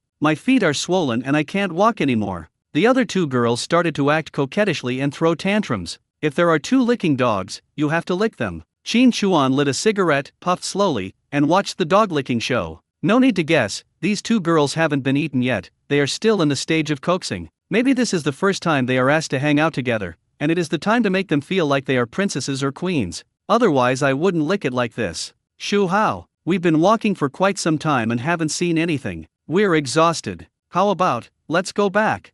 It'll take us quite some time to get back. Let's go back another way. If we come across pheasants or rabbits, we can shoot them and have some fun. Feng Shuhao glanced at Bing Hua, raised his arm to reveal his wrist, and looked at his watch. It was obvious that he wanted to continue. After hesitating for a moment, he said to Qin Chuan, if we go in, can you find your way back here? Qin Chuan understood what he meant. This mountain is not safe. There are wolves everywhere and many people have died. You have no experience in the mountains, so it's too dangerous for some of you to stay alone. Should you continue in or find another way back? It's up to you to decide. This money is easy to make, and it is quite easy to make. These second generations act impulsively and don't care about spending money at all. But if something goes wrong, and the backgrounds are complicated, there will be a lot of trouble. To be precise, from the moment Tu Longzi sent them up the mountain, he had to take the job whether he wanted to or not. As the mountain guard, if they went into the mountain on their own and anything happened, someone would have to hold him accountable. It would be better to bring them in and make the money.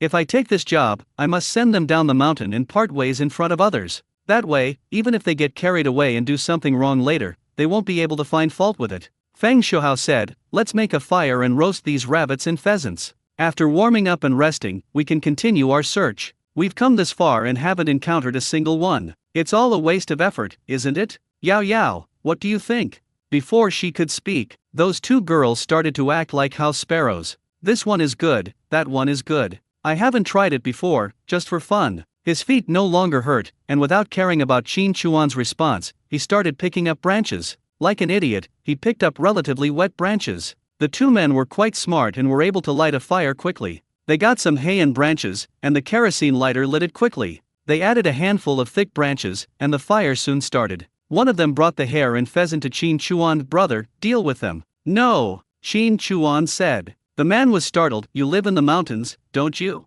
Qin Chuan said calmly, I don't want to spoil your fun, but without any utensils, what are you going to do with the fur? You don't want to roast it with the fur and skin together, do you? The two girls heard it and started again. Sit on the ground and stretch your legs. What the hell? I worked so hard for so long, and it was all for nothing. I waited so long for nothing. Now I feel sick just listening to it. I won't eat it anymore. I hate it so much. Qin Chuan smiled and raised his hand, but I didn't say you can't roast it. The two looked towards Qin Chuan. Qin Chuan reached into his bearskin coat and took out a handful of meat skewers wrapped in oil paper from the space. He took it out and unwrapped the oil paper. A large piece of fresh wild boar meat. I saw your noble manners earlier. We can't just go hunting in the mountains. We have to have a picnic and experience the outdoors. So I took the initiative to bring some. Bing Hua looked at Qin Chuan and blinked. Others looked at the string. Wow. You're so attentive. This meat looks delicious. Your service is so thoughtful. Both girls' eyes lit up. Feng Shuhao chuckled, dude. Okay, it seems a lot of people have asked you to go hunting in the mountains. You must have experience. Qin Chuan smiled and said, not bad, all of them are the same price, 10 yuan a string. Talking. He dug into his pocket again and pulled out a handful of seasoning bottles, free seasoning. Feng Shuhao was stunned. Bing Hua just laughed dryly. The look in his eyes when he looked at Qin Chuan became more colorful. What a troublemaker. One of the men said, "Dude, this string of yours is a bit expensive." "Indeed, I think it's expensive, but money is easy to come by, but happiness is hard to come by." Qin Chuan said, "This isn't a bundled sale. With such a beautiful view, whether you want to experience this is entirely up to you. No pressure. As for these rabbits and pheasants, roasting them is fine, but roasting them without removing the feathers is a different experience. You can tell without me even telling you what it tastes like. Is it still edible?" Feng Shuhao waved his hand and said, "It's only 10 yuan a bunch. Come on, as many as you want, I'll take them all." Qin Chuan handed it over, 22 skewers, "Give me a discount, 200, pulling out a bunch of money from his pocket. After opening it, he quickly checked it and put it into Qin Chuan's hand. Qin Chuan reached into his coat and pulled out another bag. "Would you like some matsutake mushrooms? 5 yuan a bunch. We also have pheasant wings, a pair of wings on a bunch, also 10 yuan a bunch. Rabbit legs are also 10 yuan a bunch. And chicken feet are 5 yuan a bunch." I was totally confused. What the hell? Is there a treasure chest inside your coat? Feng Shuhao looked at Qin Chuan, looked at the bunches of skewers in his hand, and then looked at the money in his hand. "What else do you have? These are 300 for you, do you want them? Come, give it all to me." Swish swish swish. One shot. Qin Chuan stretched out his finger, indicating to wait. Bing Hua looked at Qin Chuan with a watery look as he bent down slightly, then reached into his coat and pulled out a carp weighing more than 1 kilogram, which was neither big nor small. "They're all cleaned up, marinated, and ready to grill. $30. Feng Shuhao looked at Qin Chuan in bewilderment, then clapped his hands and gave him a thumbs up. "Brother, just look at your skills. My trip here wasn't in vain. You really are this guy. No wonder you're the best in the world. Your reputation is well deserved. Your service is really high class. Okay, good, great, I want it. Come, let me see what else you have." "That's a lot. I can give you 2 tons of rice, but it won't scare you to death. But if you want to talk about strings, there really is none." This was what Qin Chuan prepared for himself, for hunting in the mountains or for picnics when he was in a good mood. Seeing that these young masters are so rich, if we don't cheat them now, when will we? If you don't take advantage of this opportunity, you will be doing yourself a disservice. Qin Chuan smiled, stretched his hand to the back of his coat, and pulled out a bottle of Zifang liquor, 70. Feng Shuhao couldn't stop laughing. "Start counting money." "Wait a moment." Qin Chuan put his money in his pocket and said, "Small wine cup, 5 yuan each." Bing Hua's body trembled. I can't hold back my laughter. Finally, the last. Qin Chuanlin took out a bag of peanuts and said, "To make it even, give me another 200. A lot of harvest. The total cost is 700 yuan. The money earned from this and the price of this product are totally worth it. It's not about having money, it's not about picking up girls, it's about having face. I'll take this string out and I don't believe you won't want it. You have to take them all, no matter what." They spent about an hour eating and drinking. This group of people also brought cameras, which were Russian brands. Smuggling? So damn rich. Take some photos of them. During this period, I discovered that Bing Hua was always looking at me from time to time, even though she was wearing sunglasses, but Qin Chuan's eyesight was still enough to see clearly. I always feel that this girl's eyes are full of meaning. Perhaps hunting was secondary to Feng Shuhao's purpose of this trip. His main purpose was to demonstrate his money power. This series of spending seemed to show off his ability. After eating and drinking, he just walked deeper into the cave and did not insist on anything else. He started to go back in a detour. Encounter hares, squirrels, and even birds. A group of people, yelling and shouting, are just a bunch of random people excitedly. The man hugged the woman, groped her and shot her. "Eh? What kind of footprints are these?" He went over there. "You didn't run because you heard the gunshots, right? You couldn't have run very far." Qin Chuan's ears moved. Following the direction of the footprints, Lingzi's eyes saw a little wild boar in the sparse forest. "It looks like she was just weaned not long ago." Qin Chuan retracted his gaze and looked at the footprints. "Wild boar, the footprints are not big, it must have a small head. There is no point in beating it, forget it. Some people are excited. No matter whether it's big or small, take us to find it. Maybe if we find the small one, we can lure out the big one." "Fuck, what about that? I have seen it with a telescope. I want to fight, I want to fight. Chase." Several people chased in the direction of the little wild boar. Watching them was like watching a group of butchers, excited to kill a child for fun. Qin Chuan let out a breath. Seeing them running away, I climbed up a tree and made sure no one was watching me. With a wave of the hand, released the old boar from the space. I originally planned to use it to hunt, as killing a wild boar would cost 1,800 yuan. This boar can no longer ride the sow, and he is kept for meat. Even if you sell the whole thing, it won't fetch the high price of 1,800 yuan. Save a pig's life. Reuse the value. Holy crap, this is gonna be a big deal. This is a boar. Be careful. The wild boar roars, echoing in the woods. A series of gunshots. The bark of many tree trunks was broken. Under the hail of bullets, the wild boar was riddled with holes and fell to the ground. No more bleeding. Blood was gushing out. What a miserable death. Wow, brother, how, that last shot was a headshot, that was so cool. Fuck, this wild boar is fucking huge, must it weigh 300 kilograms? These teeth are quite large. Could this be the wild boar king? I got it too. Me too. Several people excitedly surrounded the wild boar. Binghua looked at Qin Chuan. Qin Chuan jumped down from the tree. Where did this wild boar come from? Why can't I see any footprints? I was sleeping in the snow, and you woke me up. I'm really mad. Simply said. No further questions were asked. Excitedly posing and taking pictures there, Qin Chuan looked in the direction of the piglet. Why are you back? Shouldn't you be scared and run away when you hear gunshots? I'm going to pee. Deliberately speaking loudly. They have telescopes, but if they want to find the bird themselves, they can't see it, right? Then he walked towards the little wild boar. Yow yow, this wild boar tusk, let's each get one as a souvenir. Thank you. You're welcome. I'll pick this boar tusk off for you myself. Qin Chuan could see the little wild boar even without using his telepathic eyes. As if it smelled the blood of the wild boar, it ran towards this side, and did not show any fear when it saw Qin Chuan. This is just delivered to your door. Qin Chuan turned around and looked in the direction of Feng Shuhao and the others. Then, when the little wild boar came close, he patted it, took it into the space, and threw it into the pig pit. When I go back, Feng Shuhao had already dug out 2 wild boar tusks and was wiping and cleaning them with snow.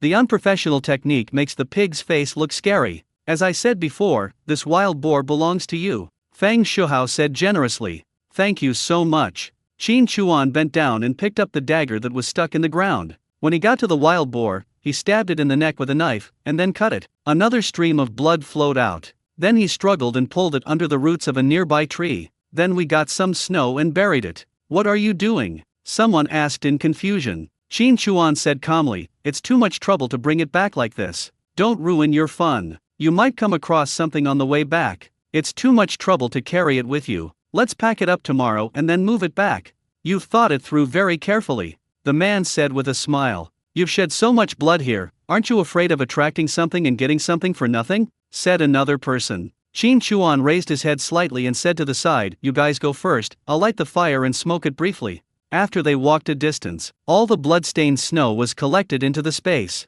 Then the wild boar and the buried snow were also put into the space. Do you have to come back again to haul it away? Why bother twice? There was no trace at the scene. Even if I come back to look for it myself, I may not be able to find the tree. There is no fear of being exposed. Before returning to the cabin, they had used up all their bullets, and even shot at trees for fun. He took them directly down the mountain. Take a break and warm up. Yeah, that cabin looks nice. The 2 girls, seeing that they were heading straight down the mountain, started to dawdle again. Do you really think this is a resort? Go play in the mountains, have a picnic, come back tired, go to the guest room, take a shower, have a massage, and then have sex? One of them raised his head towards Qin Chuan and jokingly asked, brother, do you charge? Qin Chuan smiled slightly, this is a private space, no one is allowed to leave. It's not about money, sorry. Send people down the mountain. There were people in the village, looking at the jeep and the sidecar. Feng Shuhao pinched the 2 rolls of money and handed them to Qin Chuan. I'll give you a whole number, 2,000.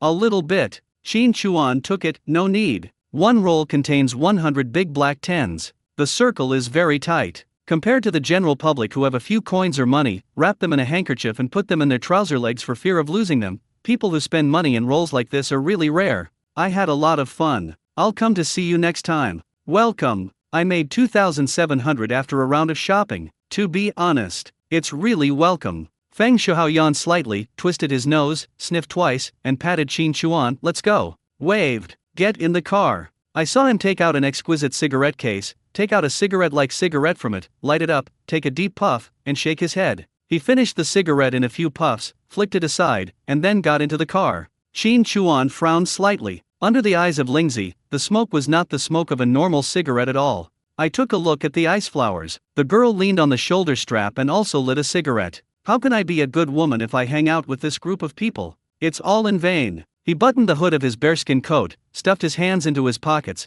and walked up the mountain in warmth. Walk halfway up the mountain. Saw a pair of leather gloves. If I remember correctly, this is Feng Shuhao's. Just when I was about to throw it away, I hesitated and put it into the space. If it has special meaning, maybe he will come back to look for it, and then he can get another 1 or 200 yuan, which is not a big deal. When he got home, he threw the wild boar, which had been beaten into a sieve, into the kitchen. Come to the house. The notes on the faces of the 7th and 6th children are going to look like Santa Claus. Brother, they bullied me. Little Laokai complained aggrievedly the first time. Qin Chuan smiled and squatted down. You've been playing all the time, and didn't recite the poem? Little 7 said, Brother, give me 3 days off so I can memorize 10 more ancient poems. Memorize them by heart. Really? Qin Chuan asked. Little 7 nodded his head, really. Qin Chuan, okay. Little 7th was immediately happy, thank you, brother. Qin Chuan smiled and said, Third brother, I brought back a wild boar. Please take care of the arrangements for dinner. I want to eat sweet and sour pork ribs. Xiao Laokai raised his hand immediately. The 3rd child doted on the 7th child the most. Okay, I'll take care of it. I'm going too. Sister, give me the whole belt. All followed. The moment they saw the wild boar, they were heartbroken. This bunch of prodigal sons. What a huge hatred, what a huge resentment. Did the wild boar eat up their entire family? How can you fight a wild boar like this? The leather is full of holes, it's all in vain. More than 50 shots. After cleaning up, the bullet heads alone filled a bowl. Just had dinner tonight. While his younger brother and sister were cleaning the table, Qin Chuan went outside the wooden house, lit a cigarette, and looked at the 2 people walking up from the direction of the mountain. Binghua came closer and asked, Are you not smoking in the house, or did you know I was coming and were waiting for me here? Qin Chuan glanced at the man behind her. Is there something wrong? Binghua looked up at the sky and said, Can you call it down so I can take a look? People down the mountain said you have an eagle. Qin Chuan raised his hand, put it into his mouth, and whistled. Xiaobai swooped down and landed on Qin Chuan's shoulder. Saker Falcon, Binghua asked in surprise. Qin Chuan, you came here just to see it? Binghua glanced at Qin Chuan and went forward to touch Xiaobai. Xiaobai immediately spread his wings and let out an eagle cry. Qin Chuan said, Xiaobai doesn't like strangers to get close to him. Even if you look pretty, in his eyes, we are all the same. The words fell. Xiaobai took off into the air and flew away. Binghua looked at Qin Chuan and smiled slightly. Your way of praising people is quite unique. As a return gift, you should tell me that you are quite handsome too, Qin Chuan said. Binghua actually smiled this time and glanced towards the kitchen. Are they all your brothers and sisters? Qin Chuan responded softly. Binghua nodded slightly. I have no ill intentions. I think you can relax a little. My mother told me that beautiful women are dangerous, Qin Chuan said. Binghua chuckled and licked her lips. All right, I'm here because I just feel like you don't belong here. You have outstanding talent and innate advantages. Have you ever thought about leaving here and putting your talent and abilities in the right place? Qin Chuan took a puff of his cigarette. For example, what position? Binghua said, where the red star shines brightly and the eagle spreads its wings. Between words, he drew a totem on the snow on the wall with his fingers and then wiped it off. Special forces? If that was the case, how could she hang out with someone like Feng Shuhao who had bad habits? It's a bit complicated. Qin Chuan asked her, What's your name? Han Yao. Binghua said. Qin Chuan puffed out a puff of smoke and threw the butt on the ground. Miss Binghua, you're really struggling to talk. I hate guessing riddles. I don't understand what you're saying, and I don't care where you're from. I don't want to leave this mountain. This is my paradise. I'm free and easy. Be careful when you go down the mountain, there are wolves. Also, if you don't mean that to them, just stay away from them and don't make them angry. Those rich kids have weird tempers. If they hurt you again, it would be bad. She blinked. What did you call me? Is it important? Qin Chuan asked back. Ice flower girl? She muttered something, feeling a little funny, and put a note aside. If you change your mind, you can call me. He turned around and left. Qin Chuan picked up the note, opened it and took a look. It's just a string of numbers. Wait a moment. Qin Chuan walked over quickly. Han Yao smiled slightly. Have you thought about it? Do you have money? Qin Chuan asked. Money? Han Yao was startled. Yes. Qin Chuan said, I see you like my eagle very much. I can call it down. It's 10 yuan for you to touch it. If you bring a camera, you can land on my shoulder and take a photo with me for 20 yuan. The corner of Han Yao's mouth twitched. No need. Then what's your eagle thing? I thought you loved eagles so much. Qin Chuan threw the note to her. I don't have a phone number here. If you want to come into the mountains, just come find me. You know the price. I won't send you off. After that, go into the house and close the door. Binghua picked up the note. Old Tang, I really want to beat him up. Isn't this bad? Just let me hit you twice. Don't hit my face. Bang bang bang. Ha. Let's go down the mountain. One day later, it's time to go into the city and get into bed with some girls. Space planting, breeding, and industrial chains have been formed. For Qin Chuan today, hunting is no longer a way to solve the problem of food and clothing, but has become a form of play, leisure, and enjoyment. Release the wolves, walk the leopards, enjoy the beautiful scenery, get close to nature, and have a picnic. Find some rare things. For example, old wild ginseng, musk deer, sika deer, and black bear. And there is also the one I have always been looking forward to but have never seen, the tiger. I'm too lazy to hunt hares and pheasants. Every day when I open the door, there are several caught by Xiao Bai in the basket at the door. Time to go deeper. Everything is ready. I have replenished the skewers I sold before and plan to spend the whole day wandering in the mountains today. I really don't believe in the coordination between land and air, but I can't get anything good. After explaining it to my younger brother and sister, I headed towards the forest. Qin Chuan, comrade Qin Chuan. Hearing shouts, Qin Chuan, who was about to reach the forest, stopped and turned to look towards the wooden house. A man in his 20s, panting and leaning on his knees, waved at him. I have some impression of him. He seems to be from the 3rd Brigade. Come back quickly, it's urgent. Qin Chuan let out a sigh and had to walk back. Coming closer, who are you? Comrade Qin Chuan, I'm from the brigade. Captain Li Saiqiang asked me to come and inform you that something happened to your relative in the city. Someone will come to pick you up soon. Please hurry down the mountain and go to the village entrance to meet him. The man said, your relative is the one who got into trouble. My only relatives are my brothers and sisters, my dearest ones. Even if I understand what it means, that they are looking for me in the hall, but I can't say it in another way. Isn't that cursing? Okay, got it. Thank you for your hard work. Qin Chuan stuffed a pack of cigarettes into his hand and said, thank you for your hard work. I have something urgent to do. I won't keep you here any longer. It's okay, it's okay. The captain is also waiting for my reply. Hurry up, Captain Li is very worried about you, said the visitor. Okay, Qin Chuan said. After taking people away, Qin Chuan looked to the side and said, poo, poo, poo. Just like stepping on a manhole cover and spitting 3 times, bad things will not come true.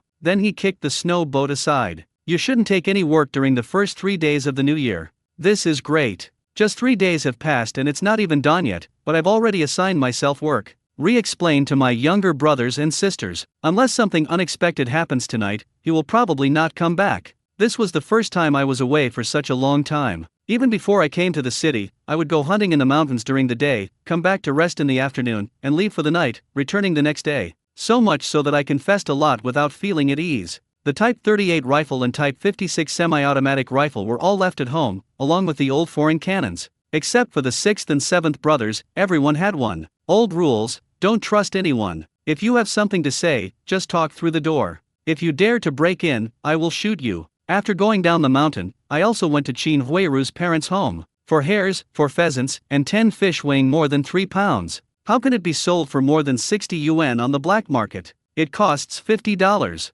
In the future, when you go up and down the mountain, you can throw away some of the small ones, and you can make a lot of money every month. Let's see if Qin Huiru is greedy. If the channels to the steel mill are open, then it is not impossible to sell whole pigs and whole sheep. That's a large factory with tens of thousands of people. The purchasing staff are trying their best to get good things for the leader's canteen. The price, is even higher than that in the black market. If you take the initiative to look for them, you may not be able to find them, and they won't dare to buy from you because they will think you are speculating and think there is something fishy. If they come to you, it means they are not looking for you, but begging you. For Qin Chuan, Qin Huiru is the bait on the hook, the scapegoat, the umbrella to keep out the rain. Just arrived at Zhuangkao. Then I heard the thump-thump sound of a bucket in the distance. A comrade in uniform, his face tightly wrapped, his eyes red from the cold, tears streaming down his face, came over with a thud. As he got closer, he sniffed a long, snotty nose and said, "Is this Comrade Qin Chuan?" Qin Chuan nodded, "Yes, hello. Reach out your hand and shake it. Who's Higang? Just call me Lao Hu. Get in the car quickly. The director is waiting for you." Who's Higang said with a hissing sound. Qin Chuan responded and got into the sidecar. Wrapped tightly in a bearskin coat, I didn't feel cold at all, except for the cold wind that blew in my eyes. He definitely couldn't wear ski goggles. He pulled the hood of his bearskin coat down, pressed it down, and covered his eyes. Old who, do you know anything? What did you say? Hu Sigang didn't hear clearly because of the noise, but when he saw Qin Chuan's appearance, he almost fainted. You are wrapped up so tightly, who the hell can hear you? Qin Chuan shrank his neck. If you don't want to say it, then don't say it. I'm not going out anyway. It's so cold, a mouthful of wind. Who cares? You'll know when you get there. To the place. My butt is numb and it's not natural to walk. I've seen that group of people before. They ride this thing, and when they get to their destination, they can get off and run. They move quickly. It's really amazing. Or maybe it's because my legs are too long and they're numb from curling up, but it won't work anyway. This all requires hard work. Hu Sigang sniffed his nose and took Qin Chuan to the director's office. Director Zhang, Comrade Qin Chuan is here. Thanks for your hard work, Lao Hu. Mr. Zhang. Da Chuan, I have an urgent task for you. The office door closed, and Qin Chuan approached. Director Zhang, your orders. Zhang Wanli poured Qin Chuan a cup of hot water and handed it to him, saying, the daughter of the North China military commander did not return home last night and is suspected to have been kidnapped. You are good at tracking and investigating, so we need you to use the limited clues and find her in the shortest possible time. The Mon village case was solved beautifully, and combined with the previous special tracking case, when this incident happened, the first person that came to mind was Qin Chuan. Looking for someone? I just want better eyesight and hearing. But there are distance restrictions. In such a big city, where the hell can I find it? It's okay in the forest. If there's something, let the wolves smell it, and maybe it's feasible. But this is a fucking city. Do you want me to lead 4 wolves to find someone? Director Zhang, the fact that he didn't come back this evening doesn't mean anything, right? Qin Chuan said. Zhang Wanli said, that's the military commander's daughter. If she were captured by enemy spies, do you know what that would mean? Because of her special status, she has special protection and is followed by people. She has to report her safety at a fixed time every day, but until now, there has been no news. This is a big problem. Director Zhang, this military commander's daughter is not from Beijing? Qin Chuan said. Kyoto University student. Zhang Wanli said, the school is closed for the past 2 days for New Year's Day. The last time I saw him was before the New Year's Day holiday. My aunt said he left home around 9 o'clock yesterday morning and hasn't been back since. Nanny? That's just a nanny. The military commander's daughter is just different. College students who don't live on campus can live in separate houses outside and even have bodyguards and nannies. What era is this? But to put it another way, it's true, his identity is sensitive and he's afraid of enemy spies. After listening to this, Qin Chuan said, in other words, we don't know where she went, where she disappeared, or when she disappeared. The only place I can check is the residence of this young lady and the information I can get from her aunt. It's not difficult, isn't it? We just found the person. Da Chuan, the task is arduous. It is impossible to estimate how big the impact will be if the person cannot be found. Now is the time when we need you. Zhang Wanli said. Qin Chuan thought for a moment, how does she travel? Motorcycle shoulder bag. Zhang Wanli said. Qin Chuan, where the hell can I check this? Zhang Wanli handed a file bag to Qin Chuan, the information is basically here. Qin Chuan took it out and looked at it. Ice flower girl. My pupils shrank slightly, and my head buzzed. She is the daughter of the military commander? No wonder the red star is shining like a red star and the eagle is spreading its wings. If they ask me to go, it's not just a matter of a word. In other words, something happened to her after she left him? Encountered a wild beast? No, impossible. If that was the case, I would have noticed it when I went down the mountain. Feng Shuhao? The corners of his eyes narrowed slightly. This guy is willing to pay, but he has bad habits. What's more, I heard that day that the person who was with him suggested that he force Han Yao to have sex with him. If you smoke that thing too much, who knows how perverted it will become. Wiped my face. It's been one night. Grass. Don't let others bring disaster upon yourself. The accident happened after he left, and also because he took them to the mountains to hunt before. What the hell? If things go wrong, you might get involved yourself. But you have to know whose daughter this is. Tell the story about Feng Shuhao? No. If we identify the clues and ask the department to investigate him, we have to explain the reason. This guy is smoking that stuff, and God knows what the background is.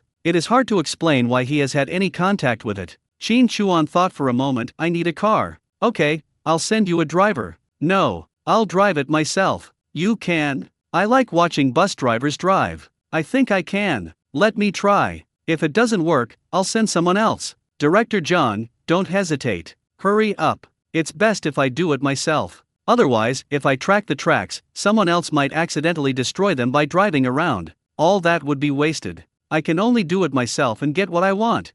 More than 10 minutes. There's a jeep downstairs. This car is too antique for Qin Chuan. Sit on that seat, creak. The spring ones keep poking at the basket. I need to adjust them so that the eggs are suspended in the spring loop. Otherwise, if the basket shakes, it will feel like the ups and downs of a mountain. If the basket shakes, the egg yolk will scatter. Sitting in the car again, I missed my Cullinan so much. This crappy thing is hard to rig and has low horsepower. 2 laps, 1 drift. Mr. Zhang is gone. After saying hello, he just turned around and left, leaving behind a group of confused people. Xiao Wan, how long have you been learning to drive? 2 years of repairs, 2 years of driving, and I still haven't reached this level. I want to watch the bus driver drive. More than 20 minutes later, Qin Chuan drove to Dongjiaomen Lane according to the address. This area is a bit remote, on a quiet road. There is a 2-story Western-style building facing the street, facing north and south, with a plan shape that is close to a rectangle. There are small Western-style balconies in the middle of the second floor of the south facade and in the southeast corner. It can be seen from the appearance that this building is already old, and this is the residence of the Ice Flower Girl in Beijing. The eldest lady of a prominent status is really different. In Qin Chuan's opinion, this building is naturally not that good. It is far different from the skyscrapers in the 21st century, but in today's world, this is equivalent to a big villa in the future. When traveling, you just use a sidecar, which is at least equivalent to a luxury car. It's not that there are no personal properties at the moment, but the circumstances are extremely special and they are very rare. In Qin Chuan's opinion, the small Western-style building in front of him belongs to this category. Such properties are not managed and allocated uniformly by the street, but are managed by the housing authority and implement a rental system. In short, ordinary people simply cannot afford such a house. It's no wonder something happened with such ostentation. Qin Chuan criticized in his heart and knocked on the door. Soon, an elderly woman with red eyes opened the door. No need to guess, that auntie. Through the information, I know that this aunt has a deep relationship with Han Yao. She watched Han Yao grow up. They are not family members, but better than family members. Qin Chuan showed his ID. Let me understand the situation. How is Yao Yao? Do you have any clue? Asked the aunt anxiously. Qin Chuan walked into the house and found that the space was really large. Judging from the layout, this was not originally a residential building, and the ceilings are quite high. Qin Chuan did not respond to her question, turned around in a circle. Then he said, "Where is Han Yao's room?" "Upstairs. I'll take you there." Auntie quickly took Qin Chuan upstairs. Qin Chuan looked around all the way upstairs and saw several rooms. There is a person who protects Han Yao. Is he also living here? Tang Hui, he lives downstairs. Auntie said, "This is my room, Yao Yao is in this room." Pushed open the door of the south room. You really can't tell that this is a woman's room, it's not bourgeois at all. Compared to women's dressing tables later on, which often had dozens or even hundreds of cosmetics, there were only 2 or 3 bottles on Binghua girl's desk. It's not that there were no cosmetics in that era, there were many kinds of rouge and powder, but people just didn't use them. They were all natural, and the cost itself was enough to make a profit. Opened the wardrobe. Sniffed, it smells like laundry detergent. You are really hardworking. Qin Chuan looked at his aunt. Are there any unwashed clothes? Yao Yao loves cleanliness. She washes the clothes she wears the day at the latest the next day, said her aunt. Are you a germaphobe? In the middle of winter, do you wash clothes every day? As for pajamas, the closer they are to the body, the better. Do you understand? Qin Chuan said. The look in the aunt's eyes when she looked at Qin Chuan was so strange. If you hadn't seen the ID, you would have thought he was a pervert based on these words alone. Qin Chuan was too lazy to say anything. He sniffed the sheets and quilts. There was no smell of detergent. They were definitely not washed every day. There was definitely Han Yao's scent on them. When you're ready to dig, notice the bedside table next to it. You can't. Auntie stopped me. But it's too late. When the cabinet was opened, it was full of underwear. Big eye mask, small triangle, stacked up, very neat. What are the handkerchiefs for? They are divided into 2 piles. I picked up one and it was obviously used. Is this girl catching a cold? Then he was stunned for a moment, and an expression of "I understand" appeared in the corner of his eyes. I understand, I comprehend, we are all grown up, it's human nature. He put the handkerchief in, closed the drawer, and put the handkerchief into the space. Then he said to his aunt, "Please, take off the pillowcase for me." Grandma's face looked strange, but he still did as Qin Chuan said. After taking out the pillowcase, Qin Chuan looked around and flipped through it. Oh my god, there is no external stimulation at all, and it just goes crooked out of thin air? Isn't this level a bit too high? No, there is a nanny at home, so nothing can be said in public. That would be like waiting to be discovered. It's so embarrassing to have such a private matter. Super curiosity. When the eyes of spiritual consonants open, I noticed that there were a lot of fingerprints on the right side of a brick near the balcony. Excuse me, do you have a clean bag to put this pillowcase in? Shin Chuan said, trying to get rid of his aunt. Auntie frowned and said, if you're not looking for someone, what do you want this pillowcase for? A trained dog can find people by smelling them, Shin Chuan said. When the aunt heard this, she woke up as if from a dream. Oh, I'll go right away. As long as I can find her, I'll give you whatever you want. Please, you must find Yao Yao. My eyes are red again. Shin Chuan said, we will do our best, hold on tight. Hey. Nanny ran away. After she left, Shin Chuan went to the brick and opened it at the position where the fingerprints overlapped the most. Found 2 books inside. Chat in the Studio, Plum Base Gold. Shin Chuan thought to himself, as expected. This beautiful girl, Manhwa, has a cold exterior but a warm heart. Took the book out. Then I found that there was something stuck in the book. When I opened it, I was startled. A photo of myself smoking. The shot is quite artistic, like Don pulling his collar and smoking. Secret photography? What does it mean to put your own photo in Mei Jinping's book? Oh shit, could it be? Shin Chuan's heart was very complicated at this moment. Isn't this also a high recognition of herself by the beautiful girl? All collected into the space, confiscated. On-site restoration. When I walked out of the room, my aunt came back carrying a bag. He picked her up, comforted her, went out, got in the car, and left. Drive some distance away and park on the side of the road where there are relatively few people. This car doesn't even have a defogger. In such a cold day, the windows are covered with my breath. But it's just right that you can't see inside from the outside. With a wave of his hand, 4 wolves appeared in the back seat of the car. They all wore muzzles. Beasts are beasts after all. There is an old saying that goes, you can never tame an ungrateful wolf. There is certainly some truth to this saying. These animals are indeed not the same as dogs. It would be foolish to trust their loyalty and completely let down your guard. Take out Han Yao's things, press them, pull them, and let them smell them carefully. Especially that handkerchief. After a while, I made sure they had smelled well and put the things away. Looking at the 4 wolf heads, with their necks tilted back and their nostrils moving, their heads were like radars. This meant they were ready to smell and explore. But obviously, it was not found. No matter how sensitive your sense of smell is, it has a range. Towns are different from forests. There are many people, all kinds of messes, and the smells are also complicated. This is where we have to go for a drive. After hesitating for a moment, he released the leopard again. The moment the leopard with the muzzle came out, the wolves in the back seat immediately became alert and started to whimper in a low voice. The leopard looked back. The leopard's eyes narrowed noticeably, as if to say, how could I sit in the same car with these 4 brats? Shin Chuan raised his hand, pulled the mask on its face, turned its face back, scratched its chin, stroked its head, and then stopped looking at the 4 wolves. In fact, they are all familiar. The pits are next to each other, and the smell is familiar. Shin Chuan took out the gloves he had picked up earlier and covered the leopard's nose with them. The leopard's sense of smell is also quite sensitive. The main purpose is to find Han Yao, and the 4 wolves will take on the main task. As for Feng Shuhao, it means that more opportunities and hopes fall on the leopard's head. We can only try this as a last resort, use them as radar, and hope for good luck. Drive around like crazy. At present, there are no formal traffic lights. On some main roads, there are wooden stick-type signal devices to direct traffic. The throttle is welded, and that's it. I have official business to do, so I have to wear a vest.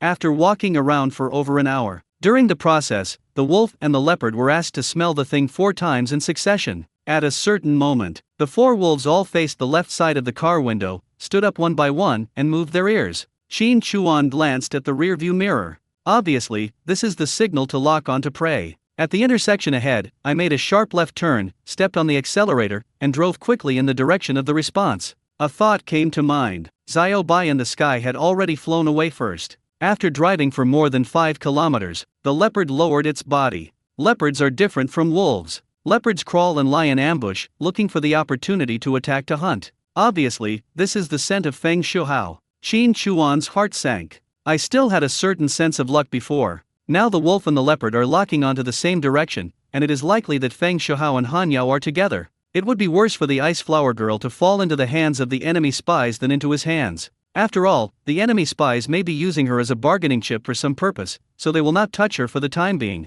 But Feng Shuhao, a slap on the steering wheel. Grass. I stepped on the accelerator a little harder. Xiao Bai sent a message. Visual sharing. Looking down at the scene, I saw Feng Shihao walking into a place that looked like a warehouse. Stopped the car at a considerable distance. After collecting the wolf and the leopard, he got out of the car and headed towards the location. Qin Chuan got close. He climbed up the wall, turned over, and jumped into the yard. He moved his ears and heard Han Yao's voice. Feng Shihao, from the moment you attacked me, your fate was already sealed. Yao Yao, I didn't kidnap you, so please don't blame me. I want you to know that I really like you. Like me? Haha, you must like a lot of people. No. Yao Yao, they're all bitches who let me play with them while making money from them. Take Fang Ling, for example, who you have a good relationship with. I've actually been following you for quite a while, and I wanted her to help create an opportunity for you and me. She agreed, but before we could do it, fate had already brought you and me together. You fart. Ha. Believe it or not, it's up to you. The important thing now is that you offered yourself to me. Through Xiaobai's vision, he could see clearly what was happening inside through the window on the warehouse. The space is not small. Mahjong, poker, billiards, darts. There's a bed inside. The two women I saw while hunting before were lying on it, and it was unknown whether they were dead or alive. In addition to the few people I had met before, there were 3 other men, all of whom looked young. They were either sitting, standing, or leaning against the wall, smoking cigarettes, and looking at Han Yao, whose hands were tied to the cross behind her back, with amusement on their faces. Her bodyguard was lying beside the billiard table, his body tied up with ropes like a dumpling, lying there motionless. There is a 56-5 by the wall and a Browning on the table. Including Feng Shihao, there are 7 fighting people. Damn it, you can't just force your way in. Bullets have no eyes. If I take on 7 people by myself, the probability of remaining intact is not high. In addition, I have to ensure Han Yao's safety, which increases the difficulty. There are too many uncertain factors. Once the fight starts, the situation will be out of control. He glanced around, looking at the high places around him. There is no suitable place for sniping. Damn it, I haven't brought the 56.5 yet. Apart from the 2 pistols seized from Te, the Wangba shell and the one given by Zhang Ting, the only long weapons he had were the Type 38 rifle and the Hanyang rifle. Even if there was a suitable place, without a semi-automatic rifle, it would be quite difficult to make a quick sniper shot. The environment is very unfavorable. The only thing that made Qin Chuan feel fortunate was that Miss Binghua had not been harmed. I wrote a note, tied it to Xiaobai's leg, and asked him to go to Zhangting to ask for help. Listening to the words inside, Qin Chuan gritted his teeth. He looked up at the warehouse window more than 2 meters away, thought for a moment, raised his hand, and a Monkey King peeking opera mask that he had won in a lottery appeared and he put it on his face. Take off the bearskin coat. He took out the leggings he won in a lottery to use for exercise. This thing looks like a bomb. After tying it around the waist, a rope was inserted into it to disguise the fuse. Raise your hand. Frozen soil baskets and frozen soil prisons appeared out of thin air. Climbing up, he bent down and began to pry the window quietly. Yao Yao, don't think I don't know why you approached me. You wanted to avenge Fang Ling, gather evidence against me, expose me, and send me to jail, right? I like your innocence. I originally wanted to get along well with you, but I gave you the face, and you refused it. You even followed my people here? You really want to torture me to death. You deserve to die. You've ruined so many people's lives and made such ill-gotten gains. You're worse than an animal. He. Feng Shihao laughed, grabbed Han Yao's hair, and pulled it back. His eyes widened, his face twitching, and he stared at her with a sickly and ferocious expression. Your family is very rich and well off, right? Have you ever been hungry? Have you ever been on the verge of starvation? Do you know what it feels like to have no money, no tickets, and no food? I remember a woman. I remember the way she looked at me. It was like she was looking at a dog. Knowledge changes destiny. Little did I know that people like me are still far from the threshold. I tried my best to climb there, thinking that the clouds would clear and the sun would appear, but all I saw was the solace of your shoes. Everything is fake, only money is real. Do you know how much I earned from Fang Ling? 3,000. I used the money I earned from her on hunting before. You felt sorry for her and felt bad for her, but you were also very happy eating at that time, Hey, you know what she looks like when she's horny, kneeling in front of me? Guess what I'm going to slap her face with? That slutty look of hers, You've never seen her slutty look when she licks my toes, or her pitiful look when she begs me for mercy, right? Han Yao stared at Feng Shihao. You are so pitiful. Pitiful? Feng Shihao's mouth twitched, and he pinched Han Yao's neck. I hate the look of yours the most, looking down on me, right? He let go of Han Yao and raised his hand to pat her face. Then he lowered his head, took out a cigarette from his pocket, and shook it in front of Han Yao. You haven't tasted it before, right? Since you come to my door and want to be my bitch, I will grant you your wish. Today, I'll make you feel good enough. Han Yao stared at him. What are you going to do? Aren't you very curious about what Fang Ling has been through? You are good sisters, so you must experience what she has been through. Feng Shuhao stroked Han Yao's face with the back of his hand and licked his lips. It's so slippery. I've been craving you for a long time. Don't worry, Fang Ling was also having sex here at that time. I was the first one, who was the second one. Brother Hao, oh yes. You were from behind and made me cry. I remember it now. Come on guys, this girl is very proud. Put in some effort and do it hard. Today, we won't be done until she says it herself, saying that she enjoyed it and that she's a bitch who loves being fucked by us. They all walked towards Han Yao with a sly smile. He, ha ha ha ha, that's awesome. Han Yao's expression changed completely. What are you doing? Don't come over here. You guys, Feng Shuhao covered her mouth and said, "Shh, you're shouting so loudly, others should hear you. You have to shout more quietly. I'll teach you. Oh brother Hao, come on. Push harder. Ha ha ha." Han Yao gritted her teeth.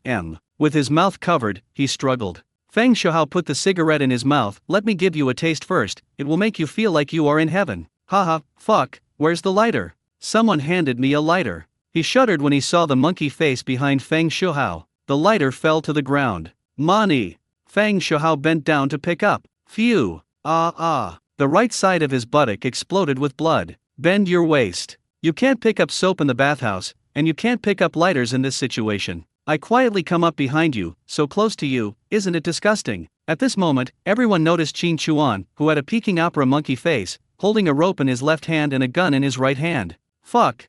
Who are you? Dude, don't be impulsive, don't. We can talk it over.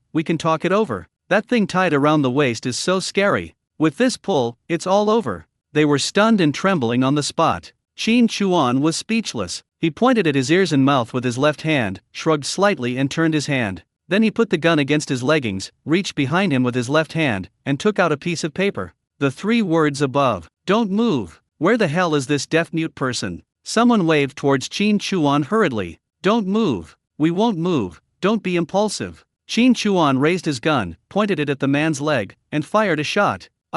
He fell to the ground, his legs broken in half, in great pain. Qin Chuan shook the paper in his hand. Don't move. This is good. It was like playing statue, maintaining the posture. Except for the tense and rolling throat, I didn't dare to move any other part of my body. Qin Chuan reached behind him. Take out the nylon rope and throw it on the ground. He pointed at Feng Shuhao and the other man who was shot, and made circles in the air with his hands. I understand. Tie him up. 10 minutes later, under Qin Chuan's command, the 6 people were tied up. Qin Chuan looked at the last person with a smile. Puff puff puff. 4 shots. He is the most diligent and must be rewarded. His limbs were completely limp and he was rolling on the ground in pain like a loach. Qin Chuan first checked how the other people were tied up, searched his body thoroughly, and after confirming that there was nothing on him, he put away his gun, tied up the man with disabled limbs, stuffed his mouth, and then pulled the tables and chairs to prop the door of the inner room shut. God knows whether the 2 half-dead women on the bed are victims or criminals. Once the situation is completely safe,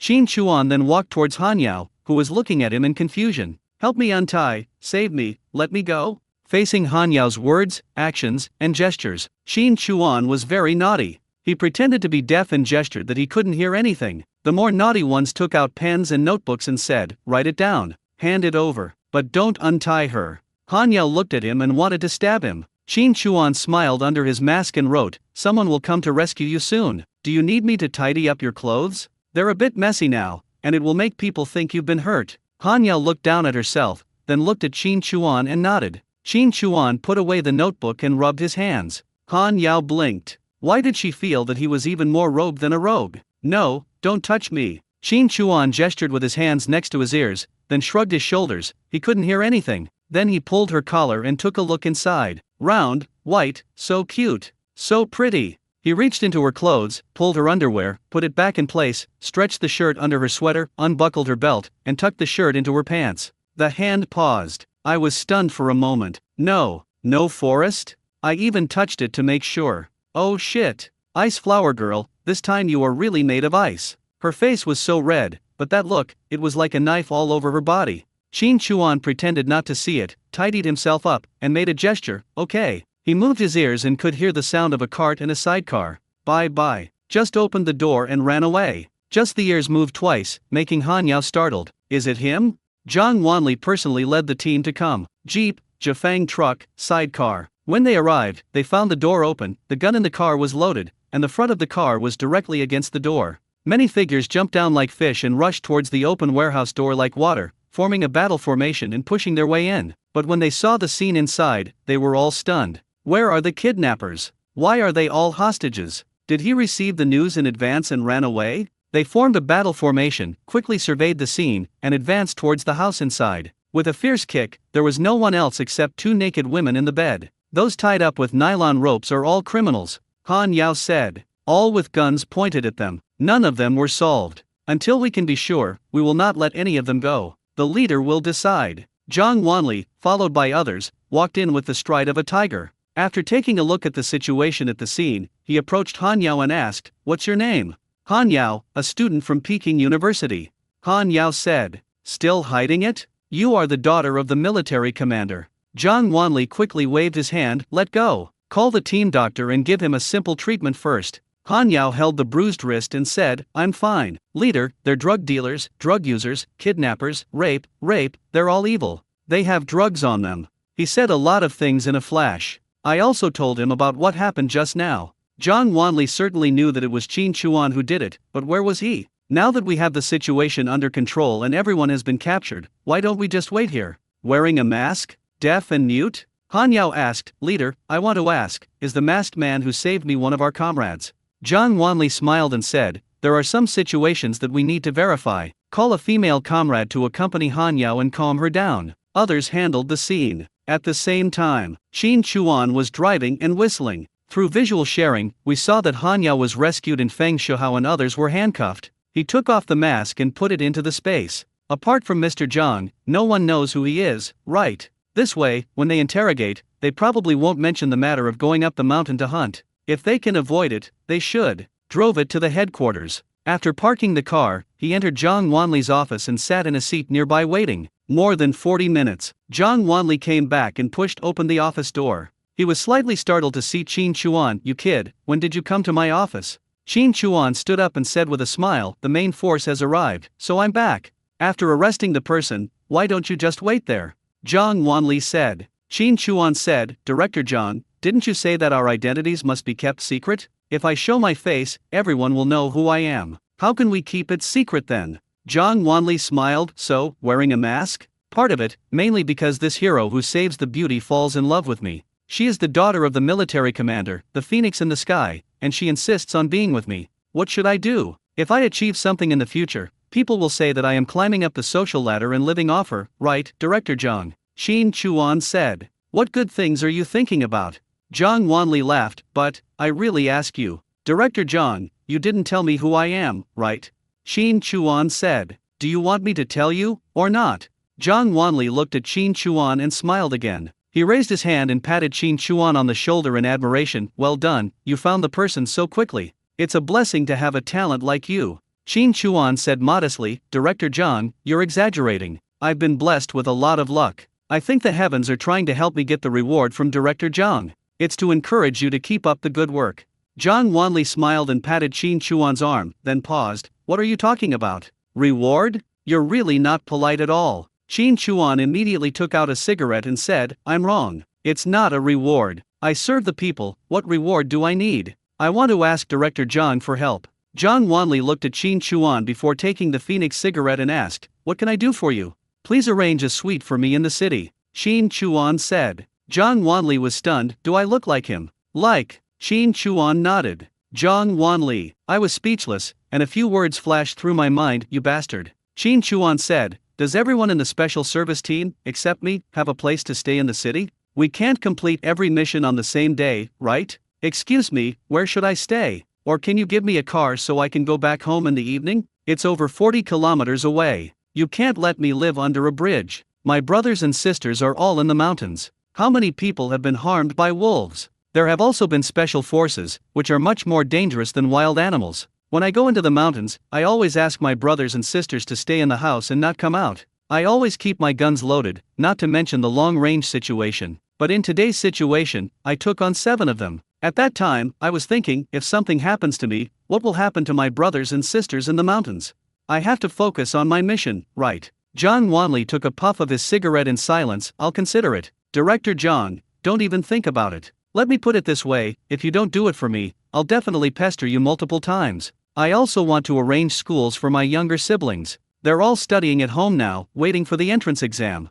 Qin Chuan smiled and offered the cigarette with both hands. I have a weak foundation, working under you, please take care of me, and help me. I only know a big shot like you, a house, a school, these are all big things. If I don't come to you, who else should I go to? Zhang Wanli laughed when he heard it. So, you got stuck with it, right? Qin Chuan said, Director Zhang, I know that houses aren't always available. You could rent the entire place to me like Han Yao did, and I'll pay the rent myself. Then we can look for houses near Nanluo, Beulah Street, Wangfujing, or Bihai Park. A single-family house or a quadrangle courtyard is fine. I'm not picky. When the system was reformed, the house would be in your name after you paid some money. What is the value of the Sai Heiwan now? If I can come here for free, why not? At any time, if you don't want it, no one will give it to you. Waiting for others to give it to you is called a reward. It is only when you want it that you earn it. Big face? Only if you have the ability can you have the capital to be so confident. Otherwise, will people listen to you? As soon as you start talking, I can kick you out. You still want this and that. Zhang Wanli looked at Qin Chuan and said, how about I find you another wife? Director Zhang, if you keep saying that, I'm about to call you dad. Qin Chuan said. Zhang Wanli was stunned. Just be naughty with me. However, his requirements for Qin Chuan were not as strict as those for others. Qin Chuan was specially recruited. He was used to the freedom in the mountains and forests, like an eagle in the sky. With so many rules, he lost his wildness and original abilities. At the same time, he was really powerful and made many achievements. This talented person is worth a group of people. If we don't favor him, who should we favor? Besides, the request is reasonable. My household registration has been transferred to the city, so what's the problem with arranging a house for me? It is convenient to carry out tasks and it is also for work. Zhang Wanli was about to say something when the phone on the table rang. After hearing the content of the call, Zhang Wanli quickly stood up and put out his cigarette. Mr. Han, you are too polite. This is our duty and what we should do. Instead, we need to reflect on it. It is our fault for not doing our job well enough and not discovering it earlier. Let these bad apples, these cancers, pollute the pure campus. Don't worry, Han Si, we will definitely get to the bottom of this and get to the bottom of it. Yes, Han Si is right. Oh, it's a special agent down there. Do you want to speak to him personally? Qin Chuan heard this and quickly waved his hands. He quickly clasped his fists. Damn, I touched someone's daughter. You can't blame yourself for this. I had the impression that women's clothes should be a bit tight. I didn't control the strength well, and when I tucked Han Yao's shirt in, I stretched too far down and didn't think about it. That was the innermost part, and I thought there should be a layer of underwear. Zhang Wanli glanced at Qin Chuan and said, Boss Han, I'm really sorry about this. This special agent is a bit special. He had a mission a while ago, which was quite cautious and sensitive. His current identity. Okay, once the confidentiality is lifted, I'll definitely let him meet you. I'll definitely pass on the message. Hang up the phone. Zhang Wanli flicked his fingers and said to Qin Chuan, that's pretty impressive. The military commander called you personally to express his gratitude. Why don't you tell him about your difficulties? Qin Chuan smiled, Mr. Zhang, I am not yours. Zhang Wanli smiled and waved. Qin Chuan stepped forward. Zhang Wanli snatched the cigarette away. Get lost. I have a letter for you. Qin Chuan took out 2 packs of Phoenix cigarettes that originally belonged to him and placed them on the table. Uncle is leaving. On the other side, Han Yao asked her aunt, what's the name of the person who came? I didn't see the ID clearly, and I didn't say anything. He was tall and energetic, said the aunt. Is he deaf-mute? Han Yao asked. No, said the aunt. As they were talking, the phone rang. After receiving a call from my father. Special Forces. I don't feel like I have any connection with Qin Chuan at all, but the masked man moved his ears. Although it wasn't enough to explain anything, he looked very similar to Qin Chuan. Wait me a moment. After Han Yao finished speaking, she went to her room, locked the door, and then went to the balcony and pried open the bricks. I'll look inside. Where are the books? Where are the photos? They're all gone. My face suddenly turned red. He remembered something again, went to the drawer, and took out a film from a notebook. Handed it to the aunt. Look, the person coming, is it him? Auntie looked towards the bright light and said, that's him. Leaving the headquarters, Qin Chuan wanted to find the younger one after he had finished looking for the older one. It's not like they don't know where the art troupe is, and a bunch of girls are among them. That's not possible. If we look for it now, the character will not stand. My excuse was that I had come all the way from Wangjiazhuang and spent the first half of the night freezing in the black market, so I had to go inside to warm up. What was the point of going out now? The buses weren't even running, so why wasn't I going back? Even though she knew I had bad intentions, she was a girl after all, so I had to give her some face, right? Otherwise, how could he have the nerve to let me in? How embarrassing. The sad thing is, there's really nowhere to go right now. With national food coupons, you can indeed go to restaurants, and there are places like Kwanjude. Drinking alone in front of the duck? It's lonely and desolate just thinking about it. Soak in a sauna and chat with a foot massage girl, something that doesn't exist these days. When I was driving around looking for Hanyao, I noticed a place. Okay, that's it. Half an hour later, Dazalan, Donghonji Tea House. This tea house has a long history, dating back to the Republic of China period. It is one of the most upscale tea houses in Beijing and is frequented by many celebrities, including Mei Lanfang. Very showy, sunglasses and all. He smoothed the collar of his bearskin coat and walked inside. This is the first step. The charm of the Republican-era tea houses on TV came to me immediately, and it felt like traveling through time again. I don't know what was being sung on stage. I don't have that artistic talent and I've never understood this. But I'll look at the face. Although this girl's face is heavily painted, you can tell that she is a beauty. Sir, how many people are there? Asked the waiter. Qin Chuan glanced at the second floor and said, take a seat up there. Tea, dried fruits, and fruits, come as you please. Take a look at this bear fur coat. That's not a shortage of money. Sir, please, watch your step. Going up to the second floor, there is a row of private rooms on the left and a row of tables next to the railing on the right. It was even better to sit down at one of the scattered tables. Below, some were shaking their heads, some were sitting with their legs crossed and tapping their toes, some were listening with their eyes closed, some were smoking, and some were eating dried fruits. Seeing the way he ate the dried fruits, Qin Chuan's interest dropped by half. Why? It was a girl who took it out. I glanced again. I found that when serving tea, dried fruits, etc., you just need money, no tickets are needed. The price must be expensive. Sir, excellent Longjing tea.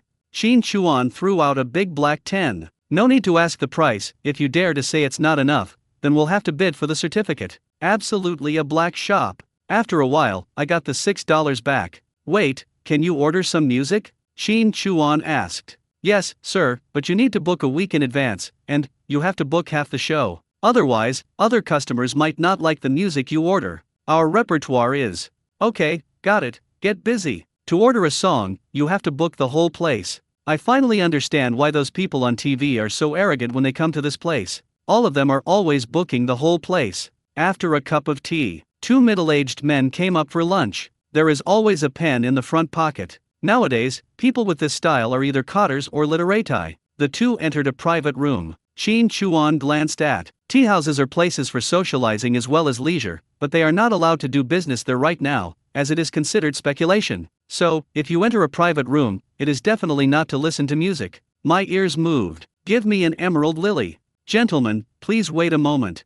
Qin Chuan looked at the people who were leaving for the night, and raised his eyebrows slightly under his sunglasses. A code. It's definitely a code. I drink a lot of tea myself. Emerald lily? If it were a dish, that's understandable, but tea? I've never heard of it. Besides, two people order a cup of tea? They don't order anything else and just leave after a quick snack. Is that normal? It's true that after a long time, there are monsters. This tea house has been around for a long time, and they have quite a few tricks up their sleeves. A little bit. The audience changed roles and sang other songs. Qin Chuan was quite interested as he watched a slim man in a suit, with his hair neatly combed and oiled, walk into the private room of Dian Fei Qi Lily. As soon as the door closes. Sorry for the long wait. That's fine. This isn't my first time here, so I know the rules here, Mr. Wen. Since you're regular customers, I won't be shy about being polite. Here's the list, you can choose from it. If you have any other needs outside of the list, you can ask. After listening for a while, Qin Chuan picked up the teacup and smiled as he sipped the tea. Before this, I never thought that purchasing on behalf of others would exist in this era. It's like some underground work. I thought I had encountered a special, but think about it, this is speculation, and if you get caught, you're doomed. I waved to the person who was waiting for me. I'm almost done listening to the song. Get me a private room, and a jade lily. Daejian was slightly startled. He glanced at Qin Chuan and said, Sir, please come this way. Introducing private rooms. The environment is simple and elegant, and the round solid wood table is quite charming. Waited for a while. Mr. Wen walked in with one hand in his pocket. When he saw Qin Chuan, he looked him up and down. Sir, I don't recognize you. Could you tell me who introduced you? Qin Chuan raised his hand, pulled down his glasses slightly, and looked at him through his glasses. A curve appeared at the corner of his mouth. It's the end of the year, and many people give gifts. It's normal to add some new customers at this time. Why, you only do business with old customers. Since you ordered this tea, sir, I welcome it and it will be ready.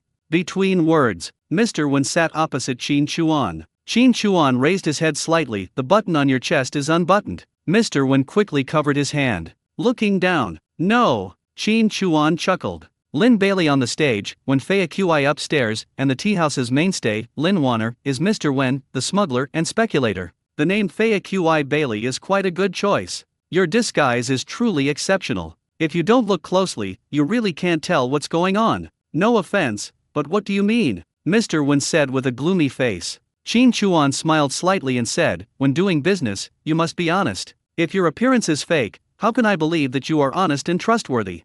I don't know what you are talking about. Please leave the tea house. Mr. Wen slammed the table and stood up. Qin Chuan snapped his hands. The moment he saw the certificate clearly, Mr. Wen was stunned. Qin Chuan pointed his finger at the seat and said, if you don't want to talk somewhere else, just sit down. Mr. Wen frowned slightly and sat down hesitantly. What do you mean? Qin Chuan stood up. When Mr. Wen saw the gun in Qin Chuan's hand, his pupils shrank again. Don't move. I'm shooting from here, and no one outside can hear it. You'd better not ask for trouble. Qin Chuan came closer with a gun in hand, put it to the back of his head, took out handcuffs and handcuffed his hands behind his back to the back of the seat. What are you doing? What's wrong with me? It was so noisy that I just stuffed his mouth. Then Qin Chuan bent down and looked at the face. How did you disguise yourself? He spat on his fingers, then began rubbing them on his neck. Qin Chuan said to his forehead, behave yourself. 5 minutes later. Qin Chuan tore off a mask, which was quite thin, like a facial mask.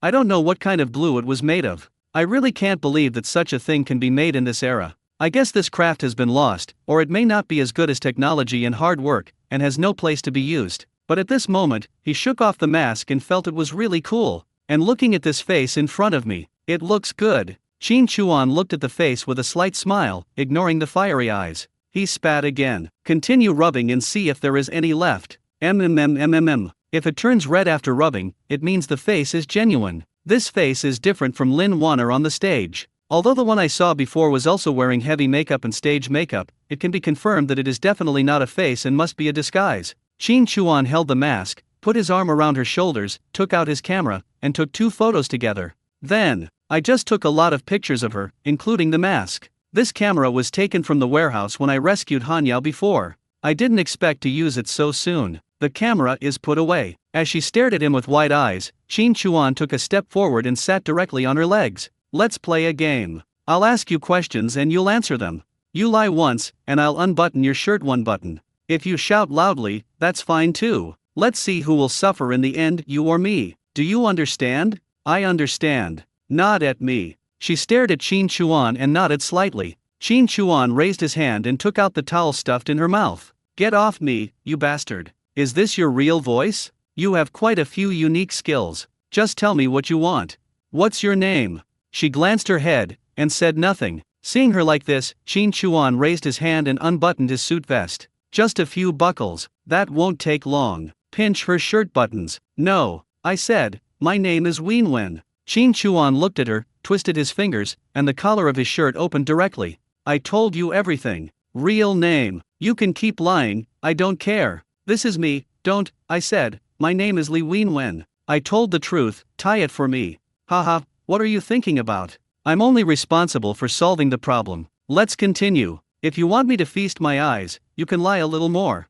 More than 10 minutes later, Li Ween Wen bit her lips tightly and turned her head away with red eyes. Shirt open in front. Except for the bra that disguised the man, everything was exposed in front of Qin Chuan. Qin Chuan curled his lips. What's the big deal? This bra is wrapped in several layers and is so tightly wrapped. It just reveals a small waist and belly button. Compared with a bikini, it is much more conservative. Don't tell me, I'll continue digging, Qin Chuan said. Li Ween Wen's eyes moved, and she looked at Qin Chuan with red eyes, tears falling down. Don't humiliate me like this, come on, do what you want to do. Why is this girl so tight-lipped? I didn't ask anything, I just wanted to know how she managed to disguise herself and have multiple identities. And what is its relationship with this tea house? I won't say anything about the stubborn one. Qin Chuan grabbed the back of the stool behind her and moved closer. Disguise your identity. Just by doing this, I can label you an enemy spy and arrest you. Do you know what you will face?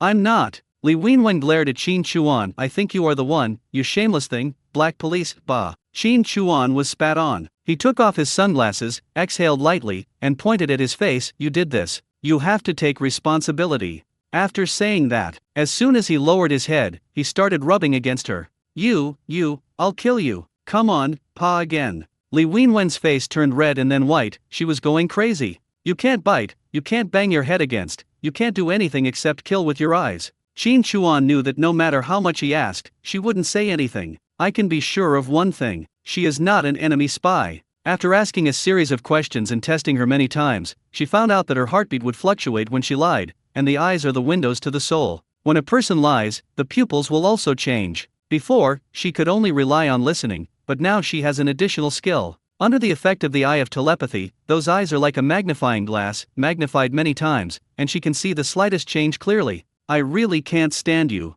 I can't stand seeing a woman cry. Because of this weakness, I've wasted a lot of money before.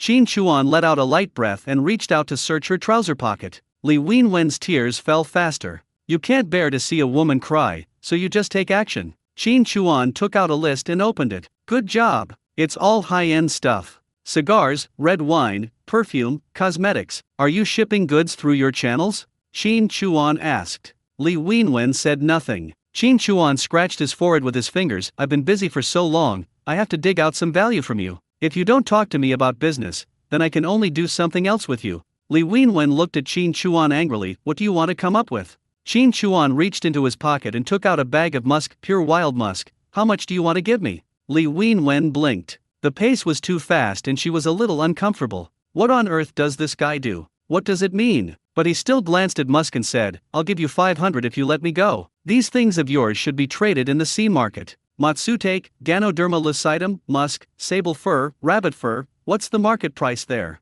Qin Chuan said. I haven't done it, but if you let me go, I can do it. Li Wenwen said hesitantly. Qin Chuan didn't respond to this, and changed the subject. Teach me how to get this mask and how to disguise yourself. Li Wenwen turned her head away. The meaning is very simple, don't say it. Qin Chuan pinched her chin and turned her face back. I don't need to ask how you got this unique skill, but I must get it. There are two ways for me to get it. One possibility is that I take you away and interrogate you as an enemy spy. I think a series of people will try to save you. It's hard to say how much dirt will come out of pulling out the carrot. If you don't tell me, then I will kill them and force you to tell me. One way is if you tell me now about what you did, not only will I no longer hold it against you, but I can also become your partner and we can make money together. And I can guarantee that this disguise technique will never be passed on to anyone else. Li Wenwen frowned, remained silent for a moment, and looked at Qin Chuan. How can you promise?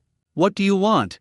Qin Chuan asked. Do you dare to swear? Li Wenwen said. Qin Chuan, what era is this? Do you still believe this? Qin Chuan immediately raised 3 fingers. Feng Shuhao, if I reveal even a little bit of my disguise skills, I will be struck by lightning and have my head eaten by peanuts. I will die a miserable death.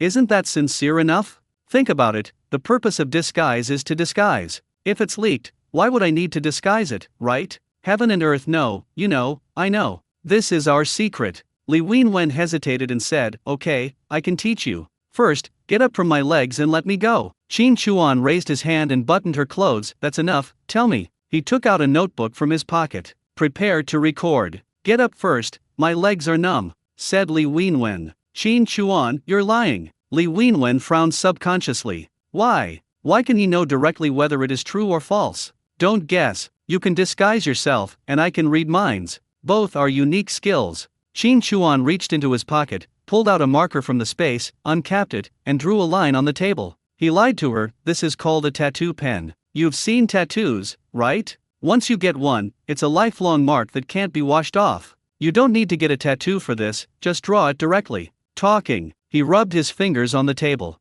There are really marks there, and they can't be wiped clean. You have to wipe them hard with water. But it's definitely enough to scare the girl in front of me. Qin Chuan waved the pen in front of her. I've already given you plenty of chances and decided to let you go. I even want to become your partner. According to your request, I've sworn a solemn oath. If you try to play tricks on me again, I'll paint on you. It's a shame to ruin your face, but what about your butt? No one else can see it. A Pikachu on each side, so cute and electric. What is Pikachu? I don't know. Li Wenwen didn't understand, but as she looked at the pen, her eyes were full of fear. As a woman, who doesn't love beauty, painting on her own body would be something she could never wash off. Just thinking about it was more painful than killing her. Qin Chuan rubbed his chin. Do you like beauty moles? I'll order one for you. Pull open the pen cap. Ah, no. I said. Li Wenwen was going crazy. After talking for a while, Qin Chuan took notes. No more. Gone. Qin Chuan stood up, pulled her legs over, grabbed her belt, and tried to pull down her pants. No. I'll tell you everything. Biting her lips, feeling aggrieved and afraid, she shrank her butt and pressed it tightly against the back of the stool. After a good while, Qin Chuan got the full-fledged camouflage technique in his hands. There are quite a lot of materials used and many steps involved. It takes about 5 days to make such a mask, but if you are careful when taking it off, it can be used repeatedly. There are only so many disguise methods, and it depends on personal preference. When cooking the same dish, the taste of each person's dish is very different, and the same is true here. It takes talent. In addition, the same mask can produce different disguise effects on different people. After all, the foundation of the face is there, and it is based on micro-adjustments to the bones and muscles of the face. A whole face, dozens of muscles, and the micro-changes of each muscle, when combined together, will result in huge changes. So if you want to disguise yourself as a specific person, it won't work unless you look very similar to that person. Can you let me go now? Li Wenwen said. Qin Chuan nodded lightly, uncuffed her.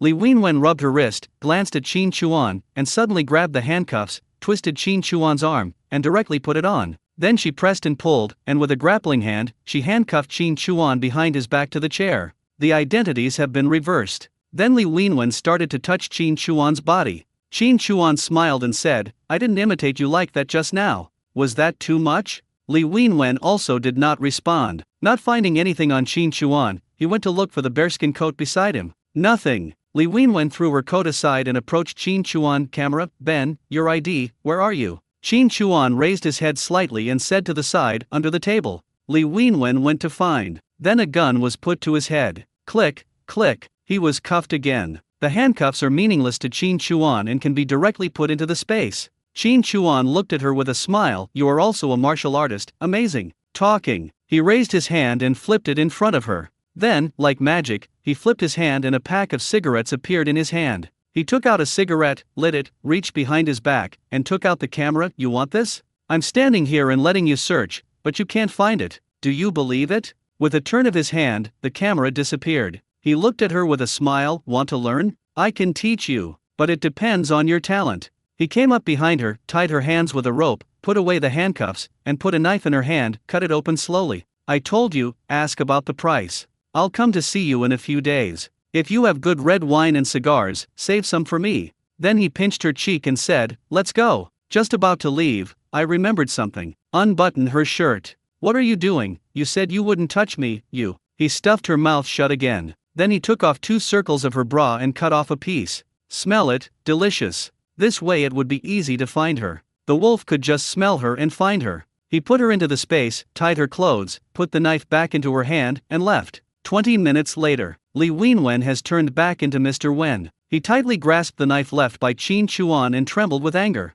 Come find me, right? Okay, just wait for me. Leaving the tea house. After visiting department stores, material factories, and supply and marketing cooperatives, I finally managed to gather all the necessary materials for making masks. Arrived at Quanjude. I spent 8 times the price of a normal duck, plus the ticket, and bought 2 roast ducks. Interestingly, dine-in is only open to companies, not individuals. It's like someone gave me a lot. After dark, we headed to Gaija. It's still early in Gaija Street and not many people are setting up stalls. The lantern is lit. The atmosphere has been set. Qin Chuan put on a mask and walked into Gaija Street. Anyone who saw him and looked at his face would shudder with fear, then spat to the side and mutter a few curses. Hey Tian wears a mask, it's so scary. Qin Chuan went straight to the old man's shop. The old man was in the shop, wiping a plate. Hey, did you get something good? Qin Chuan didn't hesitate and walked in directly. Although the things inside look scary and there are coffins for sale, my mentality this time is different from last time.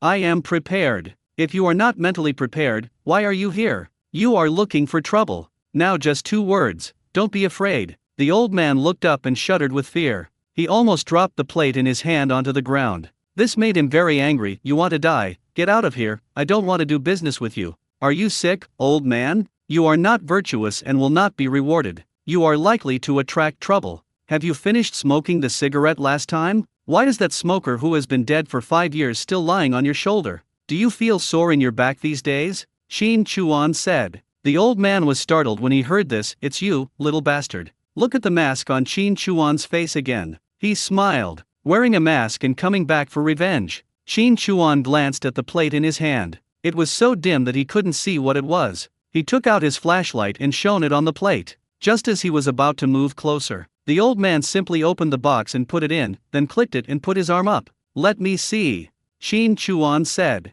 What are you looking at? Temper me now, said the old man. What if I buy it? Shin Chuan asked. The old man twirled his fingers and said, Here, 500 yuan, show it to me first. Shin Chuan laughed. Old man, you did it on purpose, right? Are there antiques with such a high price these days? Of course not, good things are naturally more expensive. I'm afraid it's too expensive to buy. With such a good thing in hand, why is your stomach still rumbling? Don't tell me you haven't had dinner yet at this time. The words fell. Gurgle. The sound came from Shin Chuan's stomach. Old man, ha ha ha, you act like you're full. Oh, I just had meat at noon, a big pork elbow. It was boiled and mushy, dipped in some garlic sauce. It was so delicious. I also drank a glass of wine, so I ate too much. As I get older, I can't digest what I eat, so I have to eat nothing. I can't eat too much at night. You're so young, and your stomach is rumbling like thunder. I don't know what's going on. Are you stubborn? He's gritting his teeth and drooling, yet he's still greedy for himself.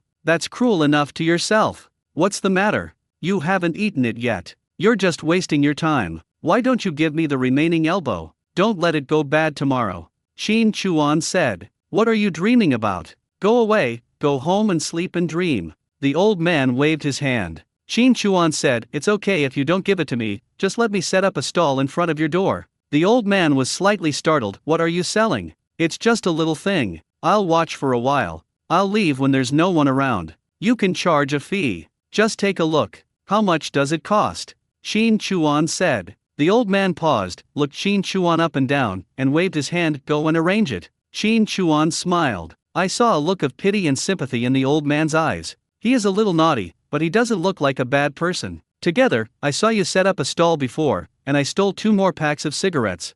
Shin Chuan took out a pack of Dakianman and a pack of Phoenix. This one has been dead for 2 years, and this one. The old man said, Well, I saw it. One is sitting on your head, and the other is lying on your shoulders. Shin Chuan's pores tightened, and he calmed himself down. He smiled calmly and said, You can see it too, that's great. Let me introduce you. This is Grandma Wu, and this is Grandma Zhang. They said they were boring and wanted to find an old man to play with. You're the only one I know. Go, play with him. The old man's face turned green. Shin Chuan stomped his feet violently. Oh shit. The old man shuddered in fear. Shin Chuan said to the old man behind him, Be reserved. Don't go up and kiss them, wait until you get into bed. It's okay. They like you very much. They can't help themselves and say you smell good. The old man pointed outside and said, Get out of here right now, quickly. What? Come on. This is someone else's store. If they don't let me set up my business here, then I'll just move to another place. Don't strangle me to death.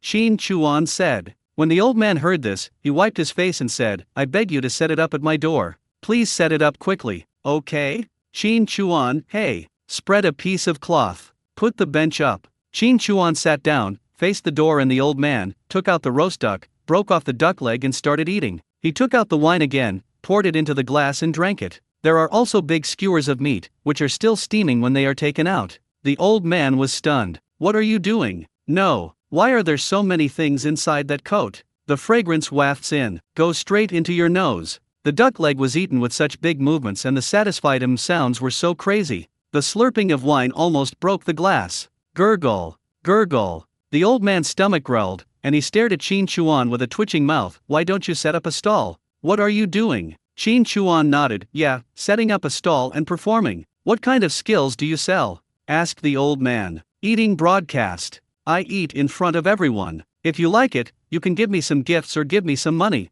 Shin Chuan said. The old man stared at Shin Chuan. Are you deliberately tempting me? You are tired of eating it, so you are definitely not greedy. I originally wanted to share it with you, but you said you are old and can't eat it. I can't hurt you. Shin Chuan said. The old man heard it and looked up at the bright moon. This kid is such a ruthless guy. He sighed softly, boy, you really hold a grudge, you have a mean heart. Qin Chuan smacked his greasy mouth and said, I'm young and my mind hasn't fully developed yet. How could I have any bad intentions? The old man looked at me with disdain. Even if you don't have any bad intentions, you are full of evil intentions. Qin Chuan broke off the duck's wings and stretched them out. Then do you want to eat it? The old man turned around and went into the house. He came out holding a bench and the box in one hand. You just want to see it, so I won't let you eat a bite of duck wing for nothing. Just look, said the old man. Qin Chuan smiled. This old man is a smart guy. She handed him the duck wings, wiped her hands with a towel, and opened the wooden box. Inside was an exquisite porcelain plate with a blue flying bird pattern. Qin Chuan shone the flashlight on it, and after looking at it, he closed the lid of the box and asked, What's your name? Surname Kong. Old Kong, this stuff came out of the prince's mansion, not the palace. You're asking for 500. I'm embarrassed to say anything to you for being so talkative. Give me an honest price. How much is it? I want it. While talking, he took out the wine. Just about to pour it for him. I didn't say I was going to attack. Hey, pour some more. Qin Chuan covered the bottle of wine. First you knocked me, then you tempted me. You showed me your stuff, but you didn't buy it. Now you want to drink my wine. Do you think this is right? Let me ask you again, can you carry this thing into your coffin? Would you keep it even if you starve? Eat a little, drink a little, and enjoy it every day. Isn't that good? Oh, then why do you still want it? Old Kong too retorted. Qin Chuan spread his hands, I'm not short of food. Old Kong too. Qin Chuan reached into his pocket and pulled out a large skewer of meat. He took a bite and it sizzled with oil. Any offer? I have some guns and cannons for sheep. I'm bringing you 2 old ladies today. After you finish eating, tonight, get lost. Old Kong cursed, but he was also very greedy. Guns, bullets and cannons, this combination, I haven't seen it in years. The last time I remember it seemed to be the beginning of spring that year, when it was time to get busy in bed. Old Kong smacked his lips, swallowed his saliva and said, This plate is not for sale, it can only be exchanged for food. Qin Chuan asked directly, Just tell me how much it is. Old Kong looked at Qin Chuan and glanced at the box, Since you gave it to me. Before I finished speaking, Qin Chuan interrupted, Don't worry about this or that, just be direct. Old Kong snorted and laughed, 300 kilograms of cornmeal, or 150 kilograms of rice, flour will do, plus this bottle of wine, this duck, guns and cannons, and 10 skewers of meat. Qin Chuan took a sip of his wine and said, Is it okay for me to offer a lower price?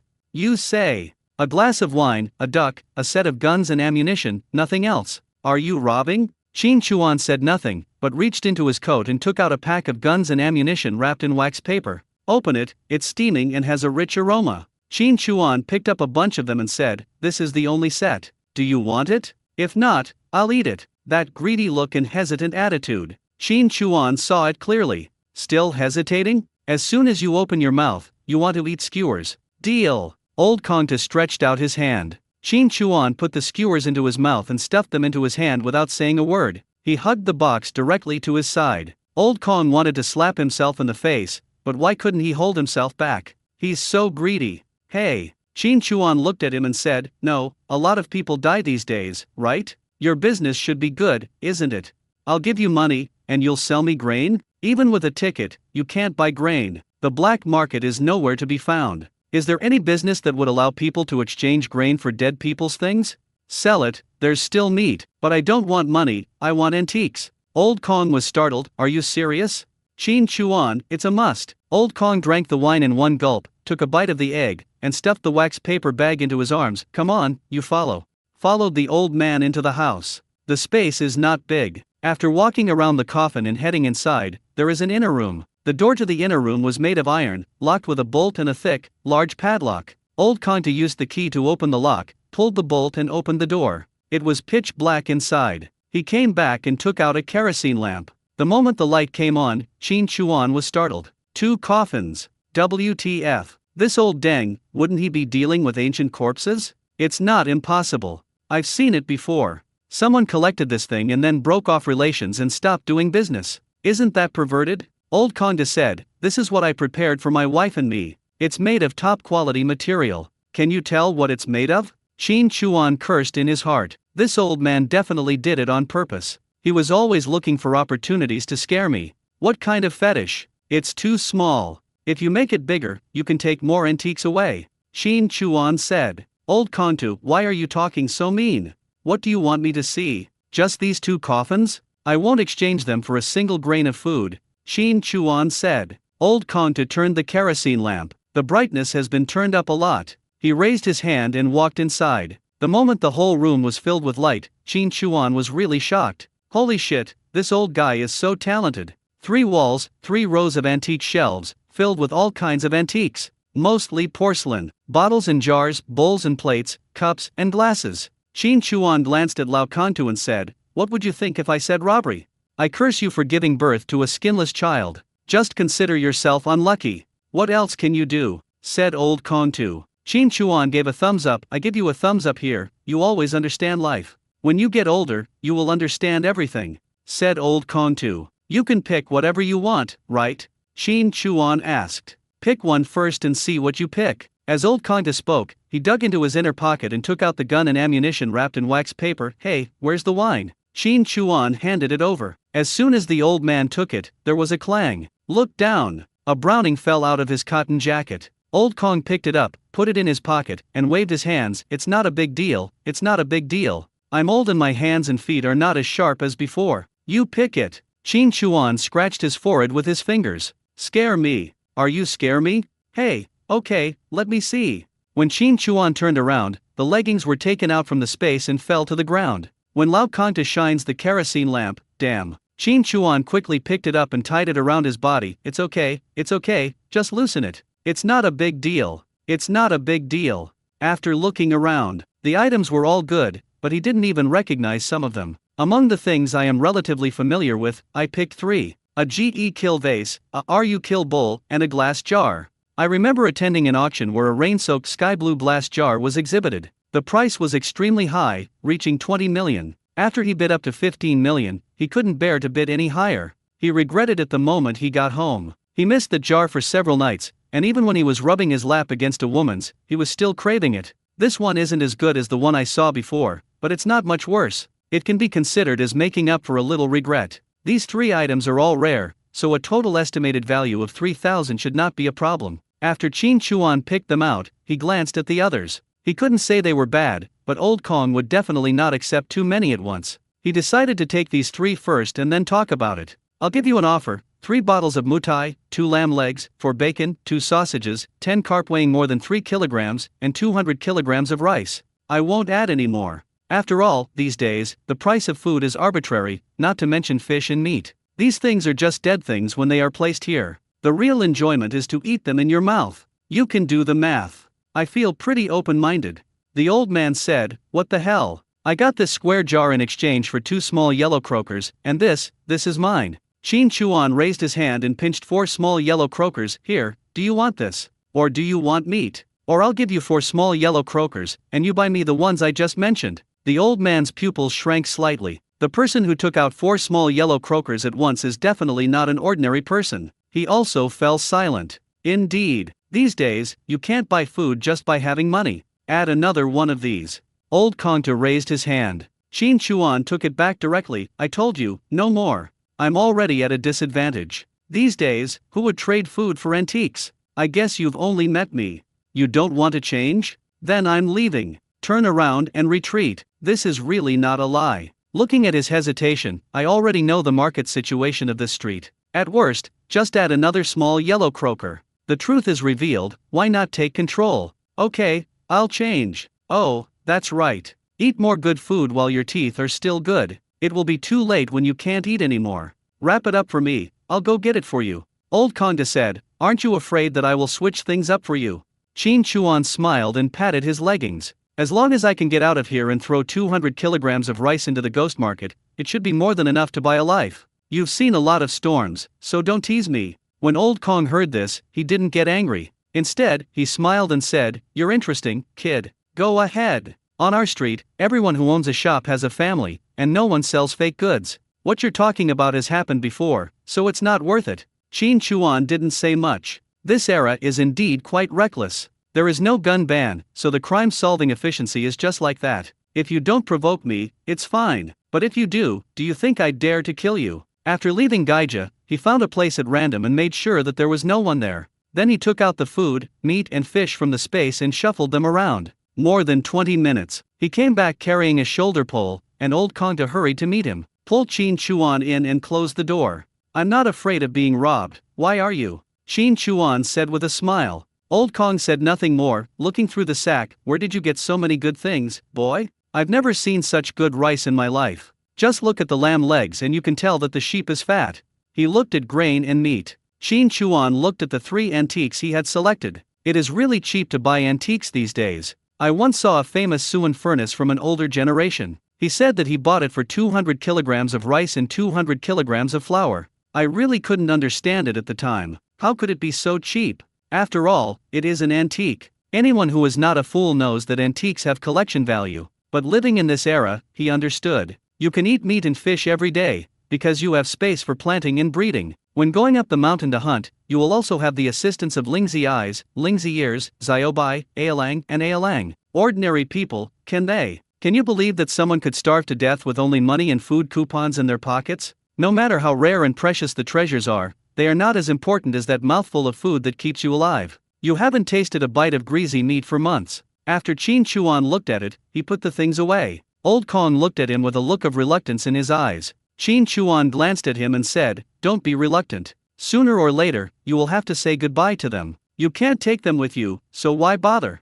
Get out. How can you comfort others like this?" said Old Kong too. Qin Chuan smiled under the mask, leaning his arm on the cabinet and looking at him. "I heard that every family here has heirlooms. Can you show me what you have in your hand?" "I didn't," said Old Kong too. "What? Are you afraid that I will steal them? If I really did that, I wouldn't give you these things," Qin Chuan said. Old Kong chuckled. "You are a bad boy, and you are a ruthless person, but you have principles and will not do that. I have lived for most of my life, traveled all over the country, and have seen many different kinds of people. I still have some good judgment. Then why are you so stingy?" "I just want to take a look and broaden my horizons," Qin Chuan said. Old Kongta waved his hand lightly. "Really, no, the items in my hand are the ones you just saw. I am a latecomer to this street, and I am different from those people. I collect and sell them at the same time. I just pass them on. When I find something I really like, I keep it for myself and look at it when I have nothing to do. They are real collectors. The older generation has been doing this since the beginning, so naturally there are good things passed down.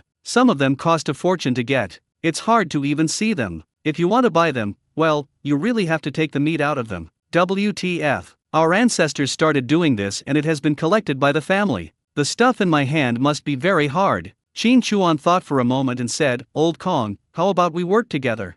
Cooperate?" Old Kong looked at Qin Chuan suspiciously. "What are you going to do?" Qin Chuan said with a smile, "You must know who has the best stuff on this street. Help me find some, and I'll give you a 5% commission. For example, if you take the lead and help me close the deal, I'll give you 5 kilograms of rice for free." "Are you serious? You are not lying at all?" Old Kongta confirmed. "Seriously," Qin Chuan said. Old Kong thought for a moment and said, "Take off your mask, and let me see what you look like." "Why look at the face?" Qin Chuan asked. Old Kongta said, "I'm helping you with the matchmaking. What will others think if you bring this thing along? They'll think I'm a wax artist, right?" "Wrong logic. Nonsense. It's just showing your face. Next time," Qin Chuan said. Old Kong thought for a moment and said, "Okay." Qin Chuan raised his head towards the inner room again and said, "Would you like to sell more of the things in your room?" "Go away. I'm not selling it anymore." Old Kongta said, "I said I would sell one, but you picked 2 more." Looks distressed. Qin Chuan didn't intend to take it all in one fell swoop. After chatting for a while, he left and walked to a dark corner to put the things into the space, heading towards the black market. On the way, I was thinking, how can I get all the antiques in Old Kongta's house? Ride a bicycle to the black market. I walked around and didn't buy much. It can be seen from the black market that food is becoming increasingly scarce. My ears moved. He walked towards the direction they came from. Some commotion. Why? Because someone brought in a horse. In this black market, you can't even see a live chicken, let alone a horse. There was a lot of discussion. Such a small horse, are you going to slaughter it too? Trade horses for food? Where did this horse come from? Of course it was stolen. Who would dare to replace it? Besides, who would be able to keep it if they replaced it? It would take at least a year to raise such a young horse until it's able to work. If it gets sick or something, it's all gone to waste. It's a complete loss. Qin Chuan went up to meet him. Many flashlights were shining on this horse. The pony looked very uneasy, with fear in his eyes. The man leading it was a masked man, and on the other side of the horse was a companion who was half a head shorter than him and had a stocky build. And this horse, it's reddish-brown, I don't know what breed it is, but it looks like the kind often used to pull carriages. This kind of horse is tough, strong, and has great endurance. What do you want to change? Qin Chuan asked. The man leading the horse looked at Qin Chuan. There were many people around, but he was the first one to ask. He raised his hand and gestured, 500 kilograms of corn flour. No more? No other choice? But speaking of it, a horse only has 500 kilograms of corn flour. How could this be possible in the future? That is to say, nowadays, nothing is as expensive as food. How about 200 kilograms of rice? Qin Chuan asked. The man shook his head, no. Qin Chuan was slightly stunned. This rice is a refined grain. On the black market, it is much more valuable than corn flour. If handled well, it can be exchanged for 600 kilograms of corn flour, which is equivalent to a premium. Mainly, I don't have any cornmeal. There are corn cobs. Think it's not enough? I'll give you another 50 kilograms, Qin Chuan said. The man shook his head slightly. It's not that it's too little, it's just that there's not enough to share, and I can't afford it. Qin Chuan looked at him and then at the horse. Understood. This horse was not stolen at all. It was probably a horse that the production team had not yet reported and used to exchange for food because they could not afford to raise it. 500 kilograms of corn flour should be shared by everyone who knows about it. It will be enough to shut people up and solve the problem of not being able to support the family. Qin Chuan nodded lightly. How about 250 kilograms of rice, 100 kilograms of potatoes, 100 kilograms of sweet potatoes, and 50 kilograms of corn?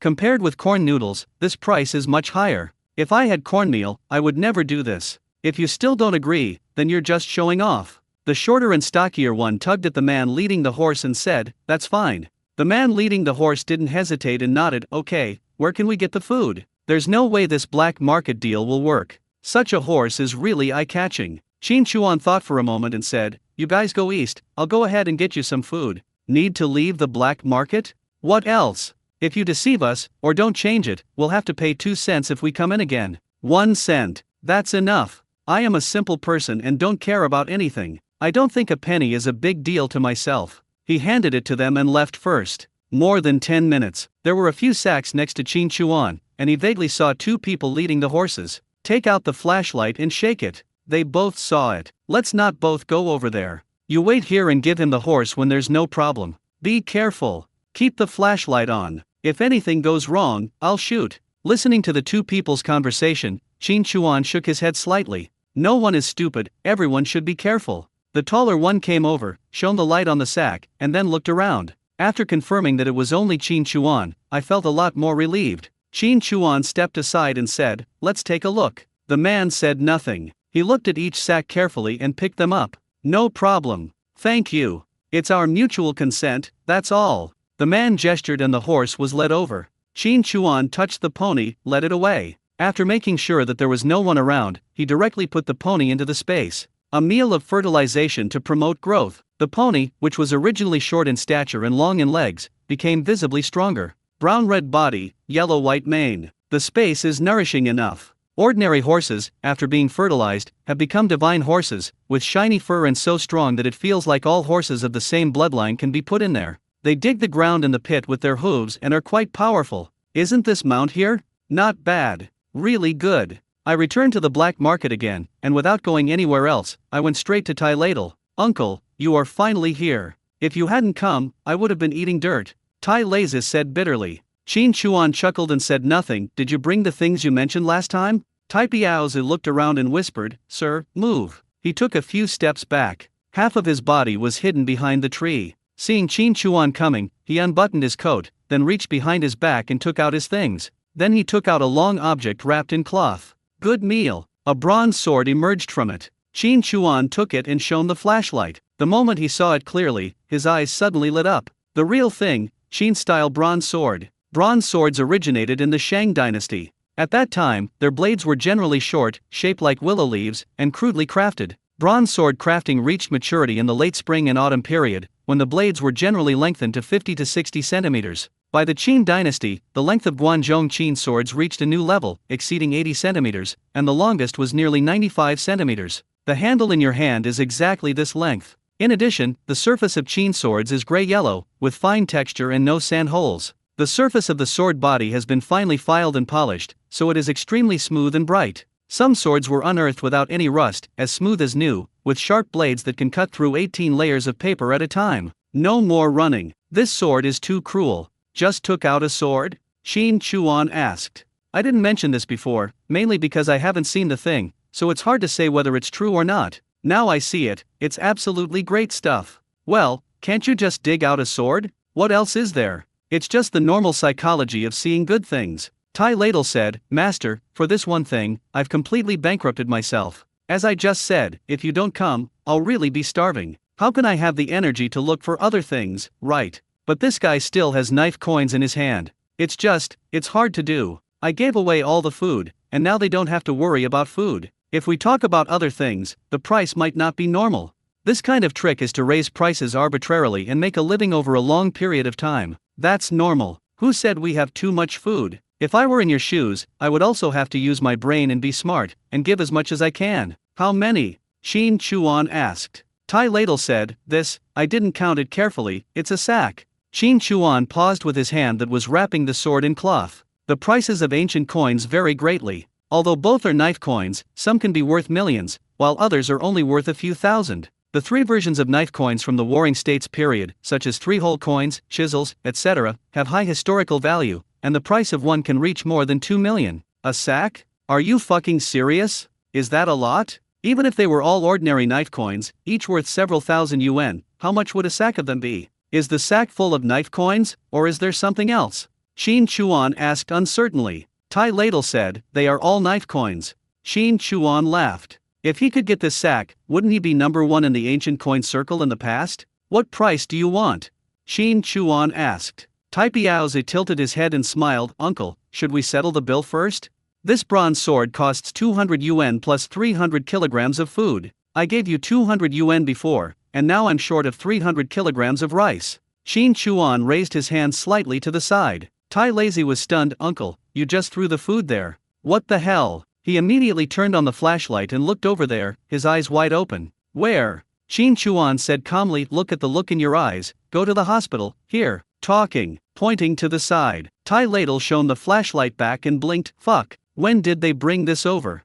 Shin Chuan said nothing. Tai Laozi looked at the grain and had to admit that the rice was really good. If you find the right person, the price will be higher. Uncle, don't bargain with me this time. I want 400 yuan and 500 kilograms of rice for a sack of knife coins. If you agree, I promise to get it for you. If not, then, I will find something else for you. Tai Ladle said. Shin Chuan looked at him, turned and left. WTF. Tai Ladle pulled Shin Chuan and said, Uncle, why are you like this? We've been together so many times, and you don't have any feelings for each other? Please give me a price. Shin Chuan. It's okay, why are you pretending to be such a fool? Still not bargaining? I'm the boss, not you, understand? How's the ticket I asked you to get? Shin Chuan asked. He is not the only ticket scalper in this black market, but no one had the radio, the bicycle, or the tickets. Tai Piaozi reached into his pocket and said, Uncle, I got a ticket for a radio. Let me tell you, this ticket. Shin Chuan snatched it away, took out a roll of money, and counted 40 of them. This is a deposit of 400, and it will take 5 days. Tai Laozi reacted immediately. No bargaining? A radio ticket, is that all I need? He was immediately delighted. Okay, sir, just wait and see. At 10 o'clock in the evening, Shin Chuan rode his bicycle to a group of girls' houses. The lights are on. Looking out the window, Shin Chuan couldn't help but smile. With your eyesight, you can see Zhang Oyu from afar, leaning against the window crack and looking downstairs. He must be waiting for himself. I don't want to be discovered. This girl is so cute. Zhang Oyu was indeed waiting for Shin Chuan. He didn't know how many times he opened the window and looked out. Watch it once, be disappointed once. Although I know that Shin Chuan may not come until midnight or even the late night, after all, when he was in the black market before, it was already late, and he would not come so early if he was selling things. But I was thinking about it and couldn't help but look at it. From the moment Shin Chuan discovered her to the moment he came downstairs, in these short 5 minutes, he found that the window was opened and closed, and this girl looked downstairs again and again, until the last time. Shin Chuan went downstairs and Zhang Oyu was delighted to see him, then quickly closed the window. I understand, I have to pretend that I didn't notice and that the other person didn't see me. I need to knock on the window. With an idea in mind, Xiao Bai knocked on the window. After waiting for a while, Zhang Oyu slowly opened the window and looked downstairs. Shin Chuan waved his hand. The girl pretended to be calm and raised her hand to signal, come up. A little bit. Zhang Oyu put his hands behind his back and looked at Qin Chuan. Why are you here so early today? Haven't you caught any prey recently? How is that possible? There are many more. The main reason is that I knew someone was waiting for me, so I sold them all at a low price. Qin Chuan said. Who's waiting for you? Then why are you leaving the lights on so late at night and not sleeping? I was rehearsing with the group, so I was practicing on my own. Qin Chuan smiled and pinched her chin. I just like the way you are stubborn. That's right. Zhang Oyu's cheeks flushed slightly, but he didn't resist. Are you hungry? Do you want to eat something? I can make you a bowl of noodles. You feel my hands are cold and you feel sorry for me? You want me to eat something hot? Qin Chuan said with a smile. Why are you talking so much? Do you want to eat or not? Zhang Oyu said. Qin Chuan smiled. He came to the table, reached into his pocket, and began his performance. First, the tablecloth, put it on. Red wine, goblets, dried fruits, barbecue, roast duck. Put the candle on the candlestick and light it. A candlelight dinner that combines Chinese and Western elements. Qin Chuan then took off his bearskin coat and threw it aside. He took the hand of Zhang Oyu, who had become a bit of a goose, and walked to the chair. He pulled the chair out for her and bent down slightly. This beautiful and amazing lady, please take a seat. Zhang Oyu heard this, glanced at Qin Chuan, and said with a smile, not serious. Qin Chuan smiled, picked up the goblet and handed it to her. Zhang Oyu took over. Qin Chuan just held her hand, poured her some red wine, and poured himself some. He held the wine glass, stood behind her, bent down, and half hugged her. I'll be a little more serious. Come in, come. Cheers, don't be serious. Zhang Oyu looked at the face so close to him and said, where did you learn this? It's so petty bourgeois. Oh, having a phonograph makes you no longer a bourgeois? Qin Chuan said. Zhang Oyu blinked, that's right. We're both scumbags. Cheers. Ding. The goblets clinked. Zhang Oyu took a sip. Delicious. What is this? Qin Chuan asked in surprise. You don't know what you're drinking. Why can't I drink what you gave me? You can't harm me. Just drink it, it tastes good. Zhang Oyu said with a smile. Qin Chuan laughed. This is red wine, the alcohol content is not low, and it has a strong aftertaste. It's okay to drink a little, but if you drink too much, girl, I will eat you. Zhang Oyu rolled his eyes. You promised me. Well, yes, sir, I mean what I say. Qin Chuan said. Zhang Oyu sniffed it and took a sip this time. It's really delicious. Qin Chuan smiled and said, nothing tastes as good as the imported ones. Do you want to try it? Zhang Oyu looked around and said, what else? Where is it? Try it. Qin Chuan took a sip of wine, held her face and kissed her. A little bit. Imported, is it delicious? Zhang Oyu wiped his mouth and said, it's not good to drink, just kiss me if you want. You use so many tricks, and I have to be careful, afraid that it will flow out of my mouth. Qin Chuan was slightly stunned, then smiled. It's still the same girl, the taste hasn't changed at all. Zhang Oyu glanced at Qin Chuan. Don't tell me you lost the letter I asked Xiao Bai to bring you last time, or that you didn't see it. I need you to give me a perfect explanation. Qin Chuan broke off a duck leg and handed it to her. While eating, Qin Chuan said, what's there to explain? At the black market, from the moment I pulled the scarf off your face and saw you clearly, I had evil intentions and wanted to take advantage of you. If I didn't use some tricks, how could I get in? Don't you think so? You can play tricks, but why are you playing tricks that make me worry? You have a fever of over 40 degrees. Are you kidding me? Zhang Oyu said, raising his hand to touch Qin Chuan's forehead, then angrily pushed him away before retracting his hand. You are sick, but you still want to take advantage of others. You are a gangster, there is no hope for you. Qin Chuan smiled and said, thank you, kind girl, for not only saving me but also letting me take advantage of you. Get out. Zhang Oyu said. Eat, drink, chat, make noise. After drinking a bottle of red wine, Zhang Oyu's face turned red. I was shaking while sitting there, looking at Qin Chuan. He didn't know what he was laughing at, but he was laughing anyway. You bad guy, what's so good about you? You always lie to me and bully me. I should be very angry, right? I should be settling the score with you, but after all this time, how come I fell in love with you? He shook his head in a daze. I don't understand. I can't figure it out. You must be a poisonous person, not a good person. Xiao Bai has learned bad things from you. He's not serious. Last time, Xiao Bai came to my place, he stuck his head into my collar. How can you do that? That's just hooliganism, you taught him that. Qin Chuan scratched his forehead with his fingers and laughed as he listened. That's not accurate. It's not about teaching, it's about commanding. Zhang Oyu covered Qin Chuan's face with both hands and just looked at it, not knowing what he was looking at. Qin Chuan also let her do as she pleased. A little bit. Jang Ouyu smiled slightly. Forget it, it's over. I don't like what you said. What do you mean by failure? Do you feel wronged? Qin Chuan said. Jang Ouyu waved his hand, stood up, turned around, and sat in Qin Chuan's arms. I'm not wronged, what's wrong with me? I'm happy. Hey, do you know what you're half a woman for?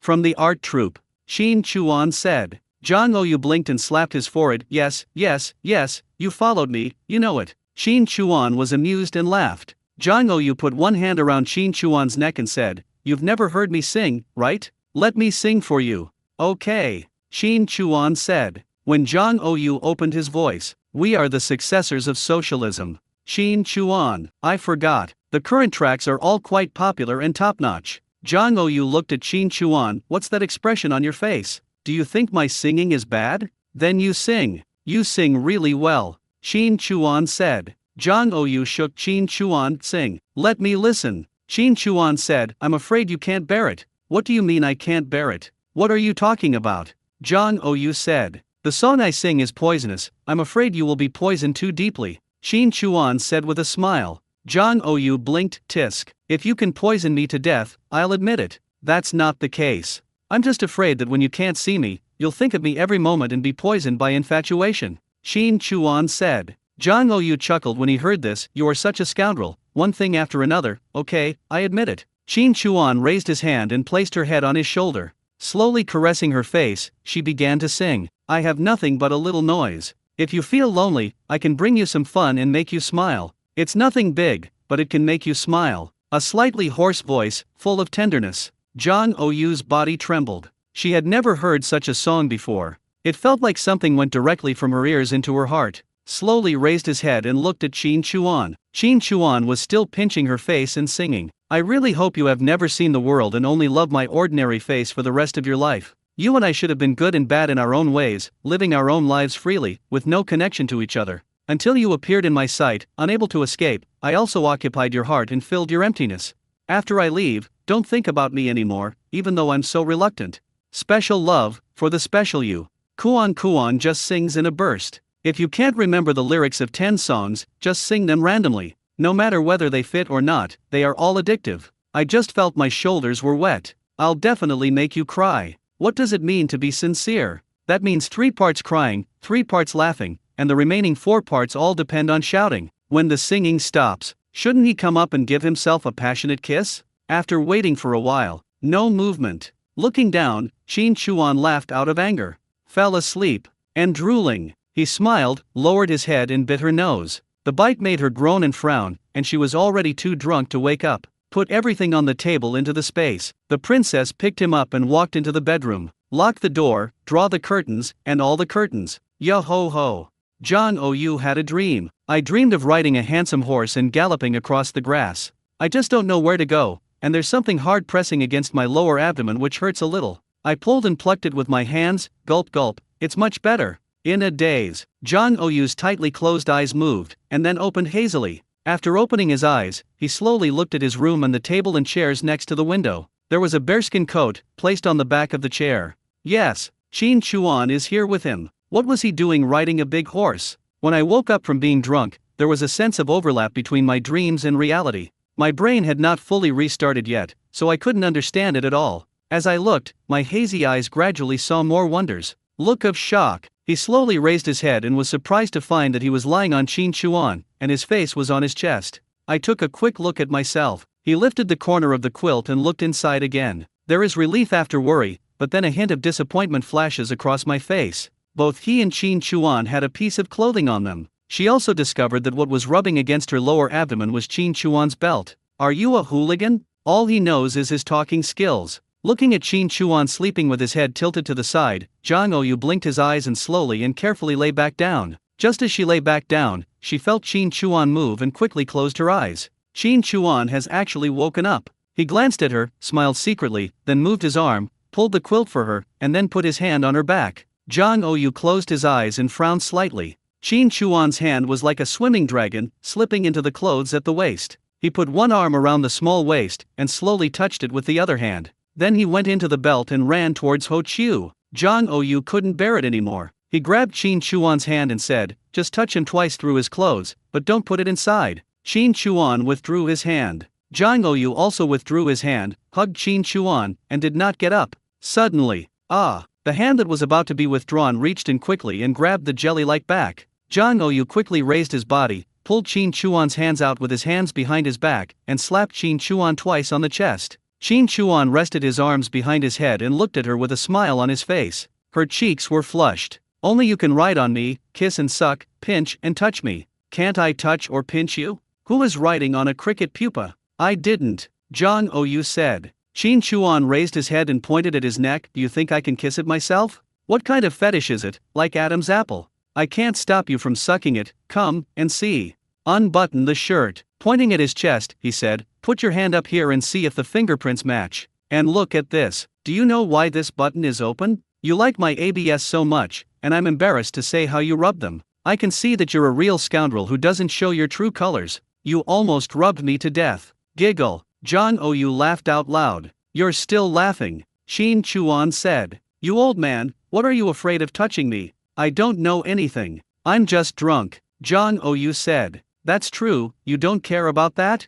Qin Chuan said. Well, never mind, be generous. Don't be so stingy. As Zhang Oyu spoke, he got off Qin Chuan and stretched himself. This wine has a strong after effect, but it's quite comfortable. You performed well and didn't take advantage of others. Very good. You lived up to my expectations of you, young comrade. You are still able to withstand the test. That's right. If you get angry with me and don't let me do it in the future, I will be in big trouble. What I'm doing is called taking it slow and steady, and casting a long line to catch big fish. I firmly believe that I can hook you, the mermaid, and then simmer you over low heat and eat you slowly, Qin Chuan said. Fishing me? Zhang Oyu pinched Qin Chuan's chin. How can you be so sure that I wasn't the one who hooked you? Qin Chuan nodded meaningfully. That makes sense. Zhang Oyu smiled and said, that makes no sense at all. Then I was stunned. Oh my god, my parents are about to come back, you should leave quickly, the table is still not cleaned up. Zhang Oyu was panicked. Qin Chuan pulled her and said, everything is packed, don't worry. Then you should leave quickly, Zhang Oyu said. You are such a scumbag. After you're done with your love for her, you just throw her out of the bed, Qin Chuan said. Zhang Oyu pulled Qin Chuan. It's a long-lasting process. Come again. Qin Chuan smiled and said, when? I don't know about that, Zio by communication. Zhang Oyu said, pulling Qin Chuan up. He was in a hurry and helped Qin Chuan tidy up his clothes. He put on Qin Chuan's bearskin coat and pushed him outside. When he reached the door, he quickly pulled Qin Chuan's collar and put on the coat and hood. He held Qin Chuan's face with both hands and rubbed it. Don't get sick again, it's not close on the road. Have breakfast before going back. Am I a little miserable? Qin Chuan said. Zhang Oyu chuckled. Alright, I'm a virgin, so what if I let you hold me for a night? That's true. I'm leaving, Qin Chuan said. Zhang Oyu pulled Qin Chuan, looked at his face, and stood on tiptoe to kiss him. Let Zio Bai write to me. I was very happy last night. I really liked the song you sang, but I fell asleep while listening to it. Next time, you have to sing for me. Qin Chuan smiled and said, I will sing 18 touches for you, 1 touch is for a beautiful girl. Get lost, you're not serious. Let's go. Be careful going into the mountains. A little bit. Through the window, I saw Qin Chuan waving and leaving until his figure disappeared. A feeling of loneliness suddenly filled my heart. It's like a battery that's out of power. Nothing is interesting and I can't muster any interest. I don't even want to go to the group. He fell on the bed and took a long time to relax before getting up and preparing to change his clothes. The moment he took off his underwear, he glanced in the mirror and his expression was stunned. I looked down at where my heart was. There are strawberries. Biting her lips lightly, she recalled carefully. Did you do anything? Why can't I remember anything? I turned around and looked at myself. There's a deep strawberry mark right at the heart. How many times did it take to wrap it? No. This bastard, why is he the first to complain? He must have bullied me first, and then I fought back by pinching and squeezing him. Yes, it must be like that. He put on his clothes, grabbed his coat, and went out, looking for Qin Chuan everywhere. I searched several breakfast spots but didn't see Qin Chuan. You're not listening at all. You didn't eat breakfast. Where have you been? Finally, I bought some breakfast and returned home. Zaiwu, you're out so early. Dad, you're back. I wanted you to have something hot, so I went to buy breakfast. My daughter is still on my side. While eating breakfast, Zhang Oyu hesitated and said, Dad, it snowed heavily last time we went hunting, so I didn't have a good experience. Can you help me contact Qin Chuan and ask him to take me to experience it again? Zhang Wanli ate a fried dough stick and said, "It's such a long way, it's not safe. Maybe there will be a suitable opportunity. Dad, it's not far. I can take the bus to Sanchika and he can pick me up there. If I leave early, I can go and come back the same day. Or, if one of your subordinates goes on business there, you can give me a ride and ask Qin Chuan to take me back when I come back. He is a soldier under your command. Are you still worried about him?" Zhang Oyu said. "These days are not suitable. This kid asked me to do something, but I haven't done it yet," Zhang Wanli said. "What's the matter?" Zhang Oyu asked. "Yesterday he made another contribution and told me that he wanted a house in the city so that his younger siblings could live there. Now I still owe this kid a lot of money. I feel a little embarrassed to ask your father if he asks me again." Zhang Wanli said, "I think, let's wait until he comes to the city. If you want to go hunting then, let him take you. Patrolling the mountains is also within his responsibilities, and going into the mountains is also official business." When Zhang Oyu heard this, he thought to himself, "What a bastard. He came during the day and lied to me that he was going to the black market to sell some things, but I was secretly happy. Come to the city, then we can always meet. Dad, when will you arrange it for him?" Zhang Oyu asked. Zhang Wanli glanced at his daughter and asked, "Why are you so concerned about his affairs? This is just a casual chat. Besides, didn't you say that after he comes into the city, I will let him take me hunting? Is it wrong for me to ask? Why are you so sensitive? If you are like this, you will always bring up issues between men and women. Don't even think about me really answering you with 'I like him.' Let's see what you will do," Zhang Oyu said. Zhang Wanli smiled and said, "It's just hunting. Let's find a suitable opportunity and I'll ask someone to take you there." Zhang Oyu could tell that this was a test from his father. "Alright, it saves you from having to refuse to pay. I'm done eating, you, take your time eating." After leaving, a hint of sadness flashed across her pretty face. "Although I'm not sure, from my father's attitude, I feel that he is reluctant to let Qin Chuan become his father-in-law. I obviously admire it. My parents are also open-minded and advocate free love. It's the same for both my brother and sister. Now that it's my turn, are you going to break up the couple? Why? And that bastard, what exactly is he saying is true? Did he really do that to me? Then at that time, will you gallop on horseback? Is it a dream or reality?"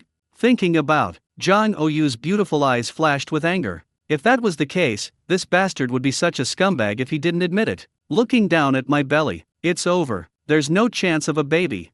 After a long walk, Qin Chuan couldn't find a place to sell saddles. I asked around but got nothing. There was no choice but to do it myself and bought a lot of tools. I used the radio ticket again and bought a radio. Most of the programs nowadays promote positive energy. It's nice to have a noisemaker at home and listen to it. The most important thing is that if other people have it, we must have one at home too. Support domestic products. I bought a high-end Mutant brand radio for $356. Then I took the bus and started my return journey. Arrived at Dongchenkao. There were not many people on the bus to begin with, and now Qin Chuan was the only one left. "Comrade, the final stop."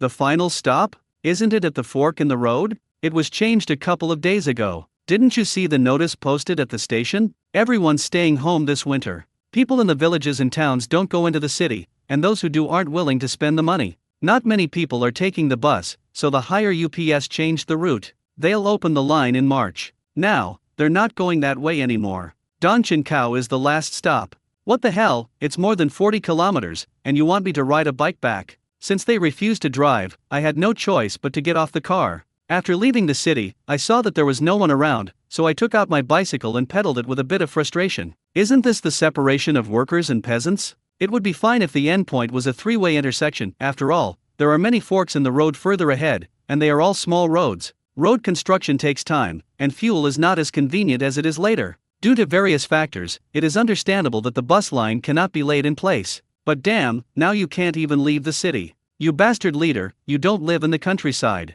If you did, this would have to be set up at your doorstep. Damn. Push off some distance. No fucking kick. No one drives this way, saying there's no one around and they're afraid of being seen. Changed into a new outfit, covered her face. Just as he was about to release the wolf and get on the sled, he was slightly stunned. Yes, I was so angry that I forgot about it. With a wave of the hand, "Let the horse out." Qin Chuan looked at the horse in front of him, which had changed drastically. He is at least 2 meters tall, but his muscles are so well developed. The horse lowered its head and moved closer to Qin Chuan's arms, as if it recognized Qin Chuan. Qin Chuan saw that the horse seemed to be in a good mood. He took 2 steps back, took a running start, and supported himself on the horse's back with his hands. Didn't go up. It's so fucking high. Even though Qin Chuan was 1.83 meters tall, it was still very difficult for him to swing his legs up and straddle the bike, even with a run-up, support, and jump. But it didn't stop Qin Chuan from liking this horse. I patted the horse's neck and waited for the saddle to be made and the stirrups to be added.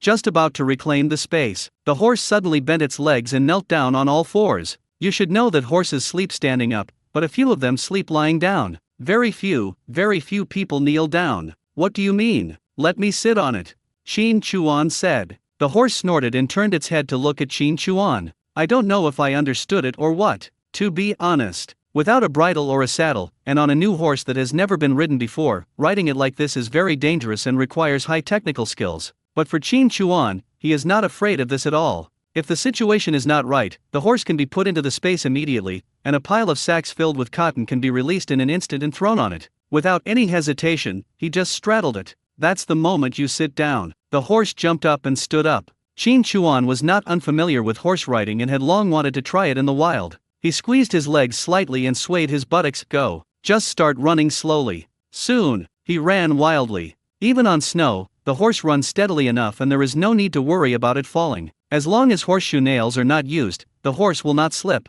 The horse's hooves are hard enough to grip the ground like a suction cup, generating strong grip, allowing the horse to run steadily on the snow. In addition, the horse's weight is evenly distributed and the center of gravity is extremely stable. When running, as long as it does not turn sharply, it rarely slips or rolls. The wind is howling. Qin Chuan pressed his body against the horse's back. A look of joy and excitement appeared on the masked face. I squeezed my legs and grabbed the mane. Hurry! Ha ha ha! Near Wang Jiazhuang. First, let Ziobai investigate the situation. If there is no one around, just ride all the way up the mountain. After sharing the visual for a while, I had to give up the idea. Several people came out of Wang Shengli's house. Wang Shengli saw them off and chatted slowly with them. When they reached the entrance of the yard, they stood there and started chatting again. He looked worried and it was unknown what they were discussing. A woman with a headscarf on her head, whose appearance could not be seen clearly, was wandering at the entrance of the mountain. No one knew what she was doing. After getting off the horse, I took out 2 carrots and fed them to it as a reward. He touched the horse's face and put it into the space. Only then did he walk into the village. When passing by Wang Shengli and others, he greeted them politely. Uncle Wang, uncle, are you chatting? Da Chuan, I'm looking for you. Wang Shengli waved. Qin Chuan, I just passed by and said hello without even planning to stop. He was forced to change direction after hearing the call and walked over. What's going on, Captain Wang? It's okay, you can call me Uncle Wang. If there is something, it depends on what it is. Calling him Captain Wang means that everything must be handled impartially. It is easy to be labeled these days, but it is not easy to remove it. Da Chuan, are you going into the city? Wang Shenli asked. Qin Chuan nodded slightly. Do something. You must be frozen after such a long journey. Come into the house and drink a cup of hot water. Take your time before going up the mountain. Wang Shenli pulled Qin Chuan. Qin Chuan glanced at the other people's embarrassed smiles. No, they have something going on. No matter what it is, the captain has spoken personally, so we have to give him some face. Those who didn't refuse were dragged into the house by Wang Shengli. 2 sips of hot water, a circle of smoke. Some took the cigarettes, but were reluctant to smoke them. They put them between their ears and took out their dry tobacco. While laughing, his eyes were fixed on Wang Shengli. Wang Shengli took 2 puffs of his cigarette, then smiled faintly. He hesitated and said, Da Chuan, it's been a while since the incident with the 3 boys from the Wu family in Man village. How are you dealing with the wolves in the mountains? I haven't found it, and it hasn't shown up. I will expand the search, Qin Chuan said. Wang Shengli nodded. How about some people from the village? You can lead everyone to search together. The safety of the village cannot be shouldered by you alone. If you have any difficulties or needs, just let us know. You don't know that most people talk about you and your brothers and sisters. Everyone is concerned about you and worried about you. Qin Chuan took a puff of his cigarette, playing the emotional card. This is most likely because they want to give up some of their own interests. Because the household registration was moved to the city, he was asked to give up the position of guarding the mountain people? Thank you, Captain, and everyone for your concern, Qin Chuan said. Wang Shengli said, these days, every family has a hard time. They can't even get a full meal. Fortunately, your brain is back. You can support your brothers and sisters by hunting. Seeing you change so much after waking up, you are getting better and better. We are all happy for you. I finished smoking a cigarette and still didn't come up with anything. going around in circles and hesitating. Qin Chuan was not in a hurry. He just waited to see what you meant. Drink some water, warm yourself up. Wang Shengli changed the subject, then said, "Oh, Dachuan, did you find it easy to buy food when you went to the city this time?" This question is a bit of a trap. It's a problem to say whether it's good to buy or not. Qin Chuan pretended to be confused and feigned surprise and joy as he clasped his fists towards them. "Uncles, what do you mean? You want to give me some of the food? Thank you so much, but I can't take your food for free. So, I'll trade it with the prey I hunt, like hares, pheasants, etc. Tell me, how much food can I get for one hare? I can't refuse it, otherwise how can I have the nerve to ask for your food?" Hearing this, none of them said anything, and took 2 puffs of their cigarettes in worry. Wang Shengli was worried. He organized his words for a long time and said something in a roundabout way. What this means is whether everyone can use their work points and money to exchange for the prey in Qin Chuan's hands, and then entrust Qin Chuan to take the prey to the city to exchange for food for them. "Captain Wang, this is speculation. You are making me make a mistake," Qin Chuan said. Wang Shengli said, "What is speculation? I bought it from you and then sold it. That's speculation. I used my work points and money to first exchange for the prey you hunted, and then you helped us exchange it for food, and finally we ate it. How can that be considered a mistake? That's how it's done in other places. Or maybe you take everyone up the mountain to hunt, and if you kill something, everyone will give you some of their work points. How about that? Now, more than half of the people in the village are struggling to survive with only 2 thin meals a day. We originally thought we could save up some tickets and money, so that the team could get a mule cart and go to the city to buy some food. But when we asked around, we found that there was no food at the supply and marketing cooperatives. If we could find food on the black market, the prices were incredibly high. What could we get by exchanging it for something? If this continues, there will definitely be problems. Some people will starve to death. Dachuan, you are capable, can't just stand by and watch them die? Meat is precious. Hunted prey can definitely be exchanged for food. You fight and we buy food, or you lead us to fight? You choose. I choose one. Qin Chuan took a puff of his cigarette and put it out. He took out the mountain guard's ID, put it on the table, and pushed it towards Wang Shengli. "Captain Wang, I quit this mountain guard job. Aren't there so many people who think they can do it? You can find someone who can do it. I'll send the Type 38 rifle and the old foreign gun down to you later. Who the hell are you forcing, ordering, and threatening here? And let me choose one. I owe you. I won't choose any of them. Even if he is not a mountain guard, he is still a member of the special service team. It is still within his job scope to take a stroll down the mountain when he has nothing to do. Are you still playing tricks on me? Who are you trying to fool? Who are you trying to morally blackmail?" It wasn't just 1 or 2 people, it was everyone in the village. It's hard to satisfy everyone, do you understand? Whether I take you hunting or sell the prey to you, the final outcome is to exchange it for food. Once I do it, I will never be able to take it off. It is equivalent to giving the handle to everyone in the village. How can I be in any good of it? Anyone who dislikes me can complain. Once the situation is not right, they will definitely be the ones who suffer, but they will just push the blame onto others, eating everything and shitting everything, without any evidence at all. Agree? Only an idiot would agree. If you are really starving to death, you can get relief, that's one thing, but your hunger is based on me being your slave. Just 3 words, it doesn't work. Even if all the people in the village are pushed to the opposite side, what then? Not convinced? Come on. Damn it, if you make me angry, I will lure the wolves down the mountain. Grass. After putting down his ID, Qin Chuan walked out. Everyone was stunned. How can you just stop doing it if you say you don't want to do it? Okoa, Okoa. Wang Shengli called out to Qin Chuan, but when he saw that Qin Chuan didn't even turn around, he stood up and pulled Qin Chuan aside. "No. Why are you so angry? Everyone can't eat, and you're going to watch this happen? Didn't you eat the fish? Did I care what you wanted? Did I promise to give everyone meat before the end of the year and ensure that every family can make dumplings? I'm not the father of the entire village, am I?" Qin Chuan said. Hearing this, everyone in the room looked bad. "Dachuan, how can you talk to the captain like that?" someone said. Qin Chuan looked at him and said, "I'm not targeting people, I'm targeting the matter. Over the years, who among you has ever taken out fish and shared it with everyone in the village? Who can guarantee that every household in the village will have meat to make dumplings for the new year? To put it bluntly, your sons and daughters eat your food and drink your water, but can't I get you some meat? You're just looking at me and getting jealous. This bearskin coat is nice, isn't it? There are black bears on the mountain, go and hunt them, I won't stop you. There are plenty of pheasants and rabbits in the mountains. Just kill them and eat them. Roe deer, wild goats, wild boars, we have them all, as well as leopards, wolves, and foxes. I give you guns, go get them. If you come across a pack of wolves, kill them all, and the whole family can wear furs and stay warm. Wang Shengli frowned and said, "Isn't it possible for me to ask you to lead us hunting?" Qin Chuan looked at him and said, "If you die, who will be responsible? If you want to fight, go ahead. I am not responsible for your death." Qin Chuan, you're being so rude. You're becoming more and more of a jerk. Everyone's starving, and look at you. The cigarettes you smoke are enough to feed your whole family for a full day. Don't you think that's right? So, you guys want it too? You, don't give me that or that. Who doesn't understand what's going on in your mind? If you want to eat meat, go and risk your life. If you want to smoke good cigarettes, go and risk your life. If you want to drink good wine, go and risk your life. You think you're happy if I risk my life? That doesn't make sense. If you don't dare to risk your life, don't even think about enjoying life. Going hungry, that's just cowardice.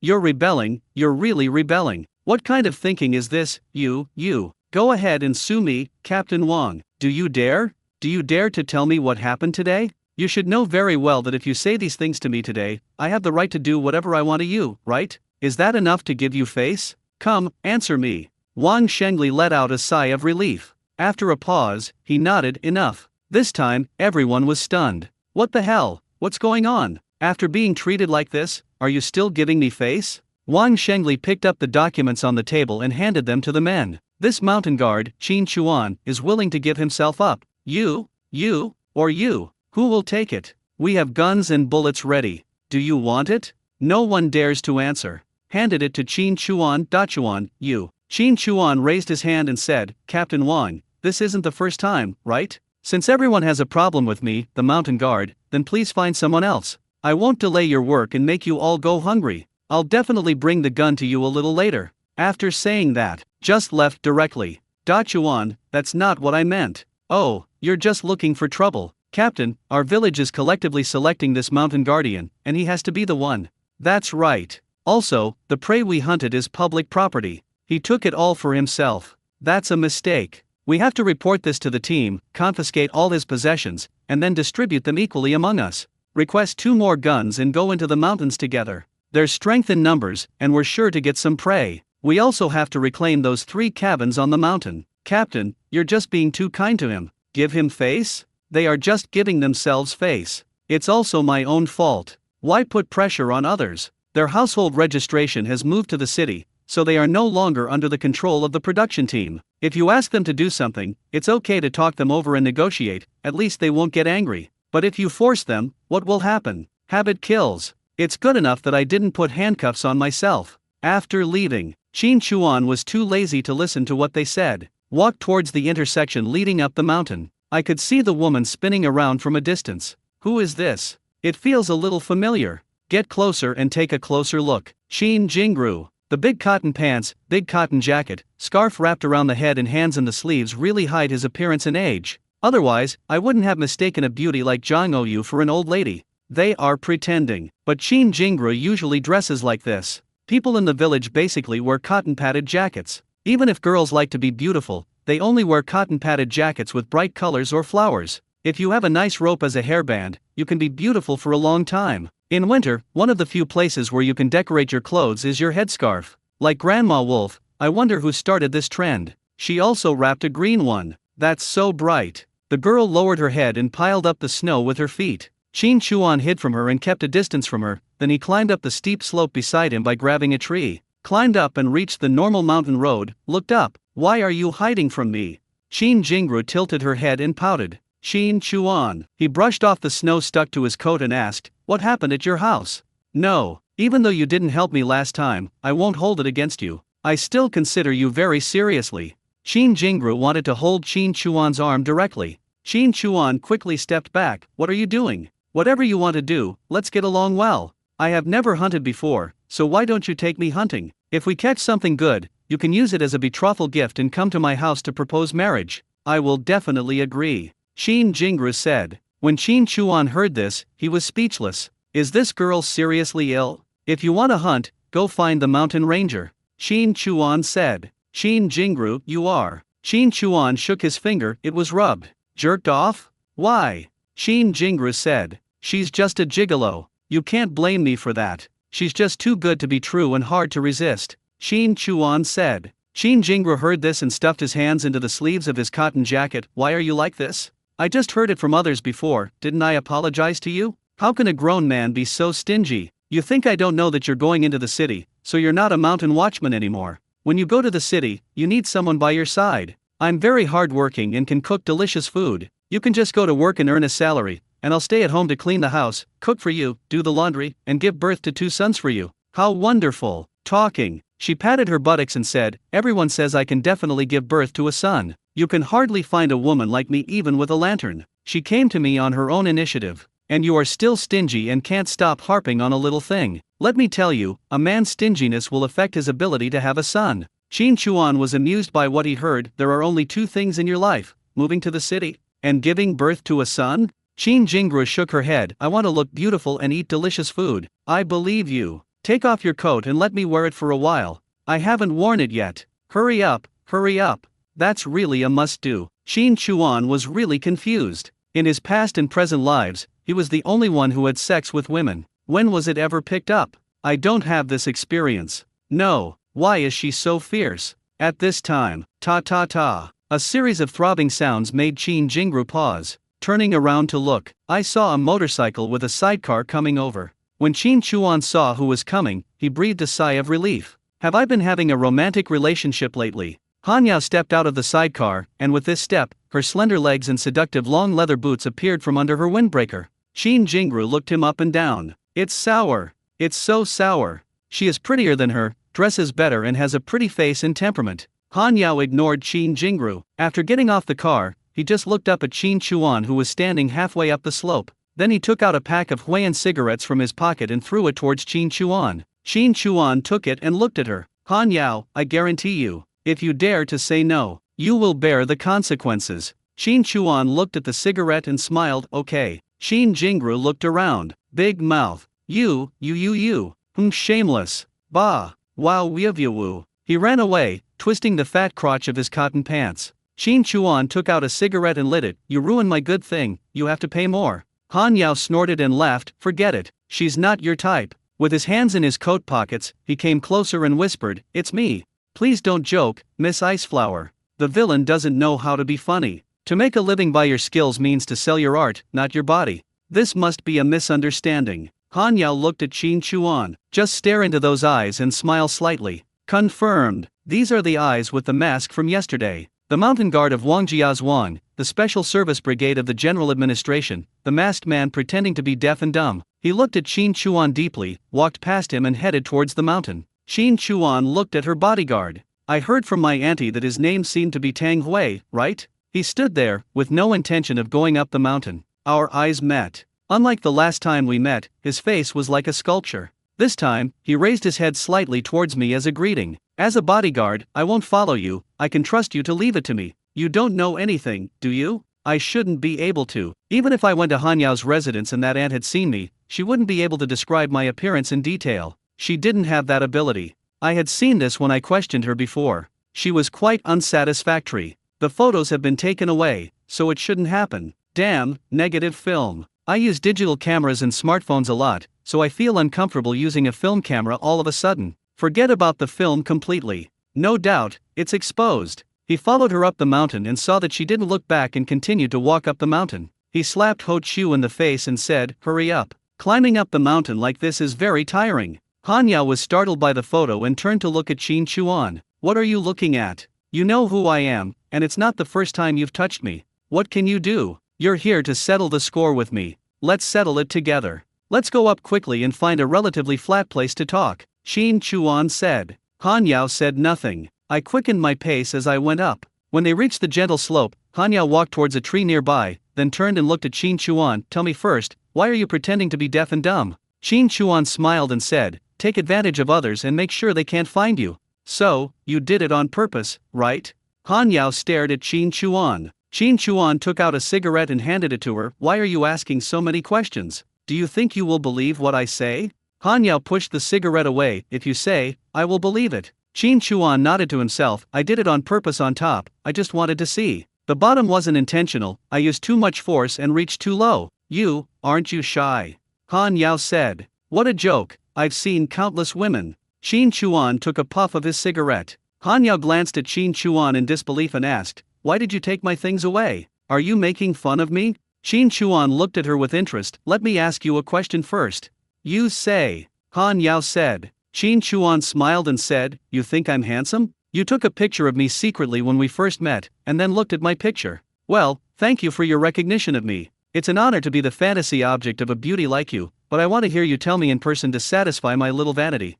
Han Yao blushed. "You misunderstood. I invited you and took your photo because I wanted to tell my father that there was a sharpshooter here. I didn't expect you to have another identity. As for those 2 books and the handkerchief in my drawer, I was reading a book and had a physiological reaction. I didn't use your photo for anything. It's not what you think. I didn't think you were handsome before, but now, to be honest, I feel safe in your presence. I want to see you. I also think you're handsome." Qin Chuan heard this and nodded with a smile. "I am quite satisfied with your answer."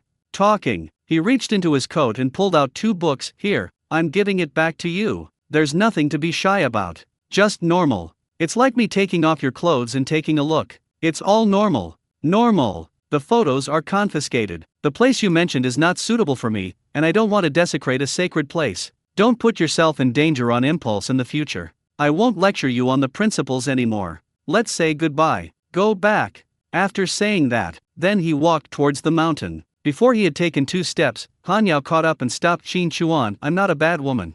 I didn't say you are. I won't tell anyone about this. Don't worry, I saved you anyway, so don't settle other accounts. You haven't suffered any loss. Just pretend you don't know who I am. Just remember my face with the mask. If you are angry, go back and buy a mask and chop me twice," Qin Chuan said. Han Yao looked at Qin Chuan. "Okay, I can ignore other accounts, but there is one thing I must settle." "You say," Qin Chuan said. Han Yao looked at Qin Chuan. "I like you." Qin Chuan heard this, stroking his chin and nodded lightly. "It's normal. Don't blame yourself. There are many girls who like me. You saw the one just now. She came up to me and wanted to rip me off. You are quite rational. Now you understand why I was wearing a mask and pretending to be deaf and dumb. I can't help it. Really. I'll teach you a trick. When you go back, no matter how bad the people in this book are, just think of me. It will be over in a day or 2. It's just a small matter. Don't worry about it. Go back." Han Yao pulled Qin Chuan. But I just like you being bad."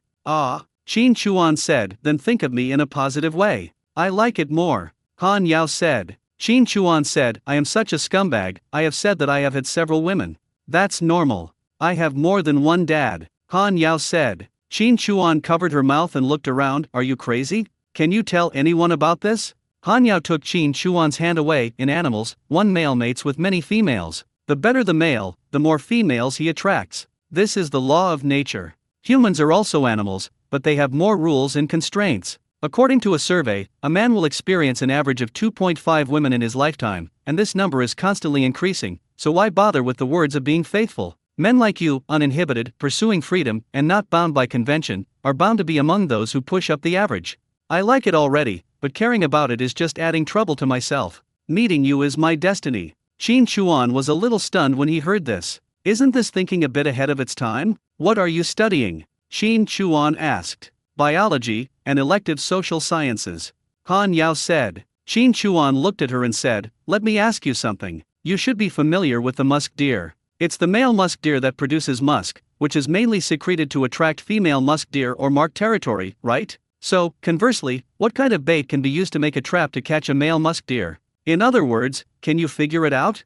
When Han Yao heard this, she looked at Qin Chuan and laughed out of anger. She glanced at the distant scenery, her tongue brushed across her red lips in silence, and she tucked her hair before looking at Qin Chuan again. "Am I really that unattractive to you? Where did you dare to touch me before? You pulled my collar and looked inside with relish, didn't you? Now I'm standing in front of you, and you're talking to me about animals? All you're thinking about is how to catch musk deer. You didn't know who I was at that time. Is it still the same now? If I touch you, your father will kill me. If I touch the musk deer, I hope all 18 generations of their ancestors will come to find me," Qin Chuan said. Han Yao blinked and giggled. The ice flower girl was somewhat cold and intellectual, but her smile was like an ice flower blooming. "Why are you so interesting?" Qin Chuan shook his head slightly. "You women are really serious, aren't you? You don't care about them, but the worse, the more scumbag, the more philandering they are, the more you chase them." Han Yao smiled slightly. "If someone were to stand in front of you wearing a cotton jacket and cotton pants or a cheongsam, which one would make you more excited?" Qin Chuan smiled and said, straightforward. Han Yao thought for a moment and said, I can help you research bait that has an alluring scent for musk deer. Would you like to join me? Can we study something else together? Qin Chuan asked. Han Yao heard this, her lips moved slightly, and she looked at Qin Chuan with a bit of shyness. What are you researching? Is it me? What are you doing? Do you agree? Qin Chuan said, Tiger, can you study it? Han Yao's thoughts flew away in an instant. When he heard this, he fell to the ground with a thud and couldn't even get up. Yes, I can catch a female head for you, go and enjoy it. He glared at Qin Chuan and turned away. Qin Chuan asked, when? Han Yao, I feel better. Han Yao walked down the hillside, even angrier. Why? Because Qin Chuan didn't do as she expected, chasing after her to ask her when she was in a good mood, to comfort her, or to send her off. The young lady's fantasy and the so-called romance in the books never happened. This made her feel frustrated. He sat in the sidecar without making a sound. Tang Hui looked at it in confusion, got on the motorcycle and was about to start it. Han Yao pulled out the key and sat there silently. After waiting for a while, then he threw the key to Tang Hui. Her face showed nothing, she was as cold and beautiful as ever, keeping people at a distance. But in her heart, she had turned into a villain, and she started punching and kicking Qin Chuan. It's better to give him a beating and then let him go for a while. But after waiting for a long time and looking at the hillside, the figure I was expecting was nowhere to be seen. He looked away with some disappointment. Let's see when you come to find me, humph. Let's go. On the other side, Qin Jingru started howling as soon as he arrived at Qin Huiru's house. Jingru, what's wrong with you? Why don't you say something? I'm so worried. What happened? After a while, Qin Jingru choked and said, second aunt, uncle, Qin Chuan. He is shameless, he. Upon hearing this, the two of them looked very different. Jingru, did he bully you? Tell me slowly, what did he do to you? Don't be afraid, if he dares to do anything to you, I'll skin him alive. Qin Jingru wiped her tears and said aggrievedly, he has no shame. He's a gigolo. He's being kept by someone, how could he be like this? Ah. Her second aunt frowned and said, kid, that's not the case. Da Chuan is such a capable person, why would he live off his wife? Didn't I tell you before that I couldn't let you say that? Why are you still saying that? Don't you think the trouble you've caused is big enough? Qin Jingru said, I saw it with my own eyes this time. A woman came, that style. What a great description. That's the person in the picture, so beautiful. My second uncle was very satisfied with what he heard. He took a puff of his pipe without saying anything. And her second aunt said, the one who came last time came in a car. His eyes were so big and beautiful. Not this one. Qin Jingru was stunned when he heard this, then pouted, he is also being kept by two good-looking girls. How shameless. Woo. Why is the rooster crowing? My second uncle was annoyed by what he heard and stood up to go out and smoke. Second aunt said, Da Chuan isn't that kind of person. Besides, what does his business have to do with you? Why are you crying? How can it be okay? I'm going to marry him. I told you, and then this woman came and looked at him with such a glare. He's not serious either. He just stared at me because I was pretty. He didn't move his eyes away. He's wronged me. Ugh. What? You want to marry him? When is it going to happen? I told you before. You said that yourself? No. You're a girl, don't you have any shame? Why don't you talk about this kind of thing yourself? I won't tell you, Auntie, can you tell them for me? I don't understand. Aren't you going to marry in the city and ask your sister to introduce you to a date? I just like Qin Chuan, I want him. I want him. Will you? At this moment, there were shouts outside the house. What are you talking about? Oh, stop crying. My second uncle walked in. Second aunt immediately asked, who's shouting over there?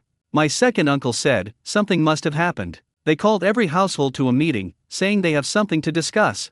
A little bit. Many people in the village gathered together. Everyone is here, right? I'd like to say a few words. We were called here today to deal with the mountain guard. Qin Chuan is such a jerk. The captain tried to reason with him earnestly, but he just started cursing. Captain Wang was so angry that he collapsed on the Kong. Now his hands and feet are shaking and he can't get up. When the deputy captain heard about this, he was also furious. He fell to the ground in a rage and hasn't recovered yet. So, I'm the one who will take charge of this matter. At this moment, Wang Shenli and Zhao Beishan, a man wearing a cotton-padded jacket, holding a cigarette, listened with the door ajar. One of them simply sat on the Kong and played cards, not even listening. Why? Is Da Chuan so easy to mess with? The people's will cannot be violated. If everyone wants to make trouble, they cannot just say no. But what about Qin Chuan? Wang Shenli knew Qin Chuan's identity. He was directly under the management of the department. He was allowed to hunt and sell the money on the black market to exchange for food to support his younger brothers and sisters. It was equivalent to a salary and bonus for him. Everyone above agrees. Why don't I agree? Do you have any right to control other people? But this matter cannot be discussed, and the people below are making a fuss. I am stuck in the middle and there is nothing I can do. I thought I would talk to Qin Chuan. If he agrees, that would be the best. If he doesn't agree, that's fine too. I didn't expect that I didn't explain myself clearly and made Qin Chuan angry. He even wanted to resign from his position as the mountain ranger. I'm already in a difficult position and can't please anyone. If these people want to make trouble, then go ahead and do it. I'm not going to get involved. Zhao Beisan didn't know the details, but he knew Wan Shengli. Are you so angry that you collapse? That's fucking bullshit. Well, if you lie down, I'll lie down too. Wang Digui, just tell me what the final decision is. Yeah, how did you decide? Wang Digui raised his hand and pressed it down. This is the Mountain Guard certificate. Qin Chuan has already taken it out. Who will serve as the Mountain Guard is still under discussion. We will select them together. At present, the treatment of Qin Chuan has not been determined. It depends on the decision of the team.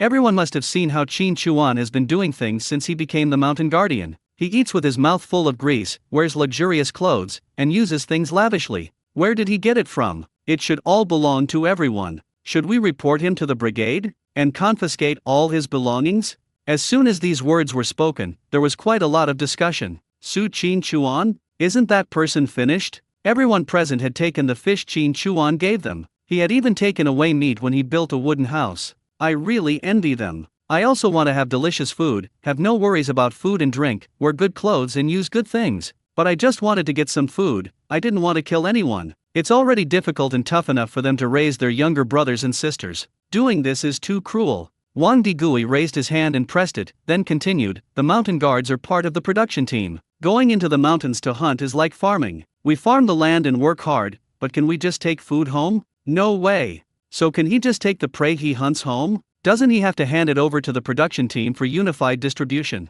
So, a large part of everything he is now should belong to all of us. I know everyone took the fish Qin Chuan gave them. They think he's a good person. It's not easy for him to live with his younger brothers and sisters. I feel sorry for him. I feel the same way. But this kid is such a jerk. He's selfish and only cares about himself. If you think about it carefully, it's just a small favor. It's his clever trick to shut us up. He's really full of evil intentions. Very evil. Everyone should sue him together. You don't need to go to the brigade. Just ask our recorder to write a letter explaining the situation, and everyone can just put their fingerprints on it. As for hunting and the safety of the village, our production team has 2 guns. Qin Chuan will hand over his 2, making a total of 4 guns. Let's all go up the mountain together. There is strength in numbers. We have no experience, so we can rely on people. Even if we encounter a pack of wolves, we are not afraid. We can exchange the things we've captured for food and distribute them uniformly. What do you all think?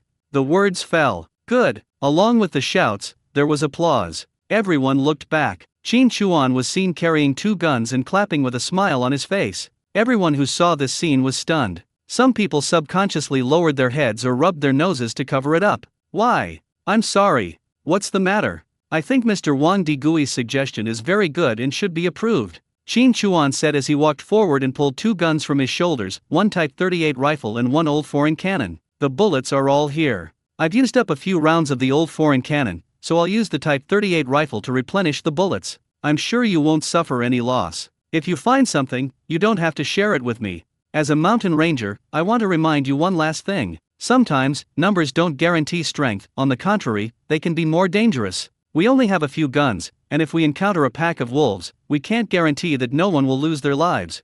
After saying that, turn around and leave. Wang Digui snorted softly, Qin Chuan, you know you're wrong but you refuse to change. Instead, you're still spreading rumors and making alarmist remarks. What's your real intention? Qin Chuan walked on without stopping, and said calmly without turning his head, wolves and sheep can never eat from the same pot. If you insist on standing out without the brains, you will only harm others and yourself. There are 4 guns, who should take it and who shouldn't? What should I do if there is no man in my family who can go into the mountains? Who will trade the game for food? What's the price? Who pays the bills? How much more should those who run errands, endure the cold, and work hard get? With so many people, how much prey can be divided? Will those who want to earn more be given the opportunity? And how can they compete for it? There are so many questions like this. This is the construction of a system, which cannot be finalized in just 2 or 3 sentences. This is contrary to the principle of equal distribution. Can you understand how to play it? That's bullshit. It is difficult to satisfy everyone,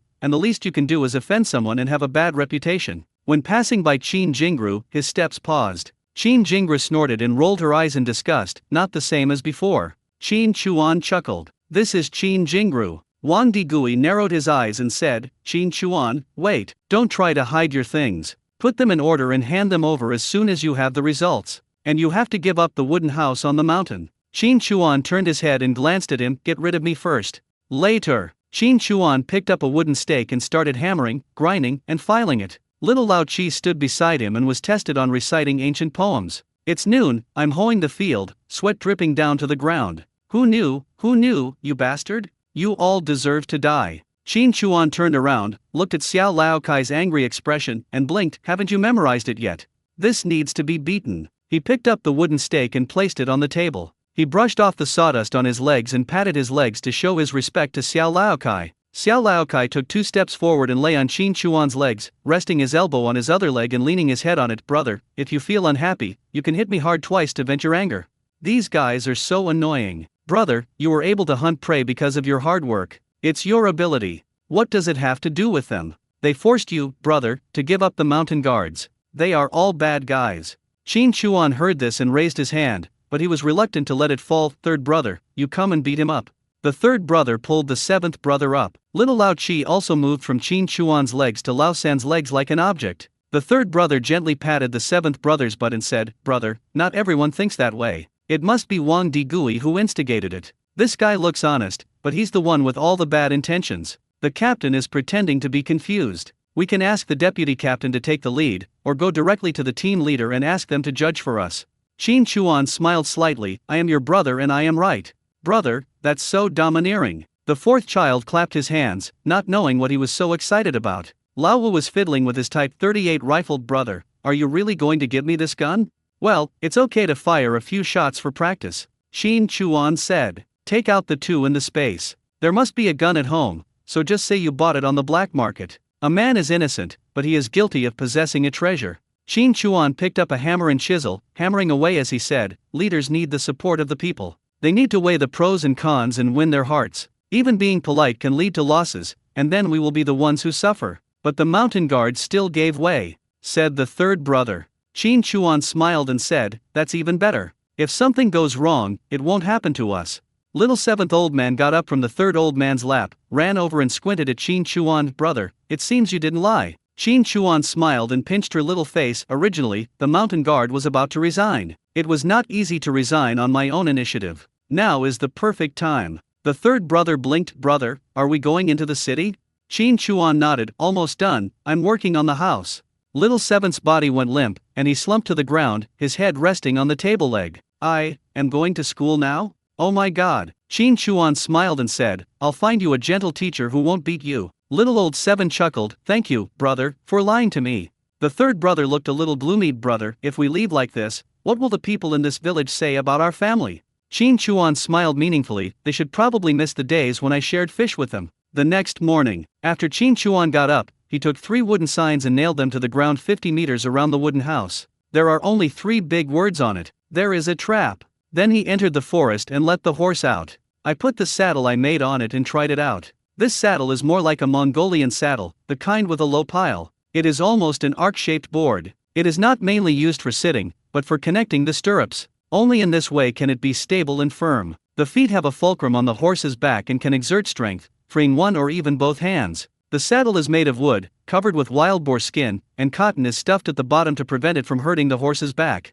After all, I made it myself, and it was not professional enough, so it might not fit perfectly. So I added as much cushioning as possible. Under the saddle, I wrapped it with a layer of wolf skin and a mattress, and under the mattress, I put a whole piece of sheep skin. For layers of cushioning will definitely not rub the horse's back. In addition, a whole piece of sheepskin can also keep the horse warm. Although horses are relatively cold resistant, a certain degree of warmth can maintain muscle temperature and provide greater endurance in the snow. The horse's muzzle and reins are also made of wild boar skin. All of them are put on. I tugged hard on it from all sides and it felt very solid. He stepped on the stirrups, jumped up, and grabbed the reins. Gee, the speed is naturally not as fast as on flat ground, but the horse is strong enough and can still run in the mountains and forests where the snow is thick. This is much more energy saving than skis. The main thing is, it feels good. Riding in the snowy mountains, this kind of experience was hard to find before. Arrived at the lower area. There was no collection for a few days, but the supply was good, and there was movement on all 13 condoms.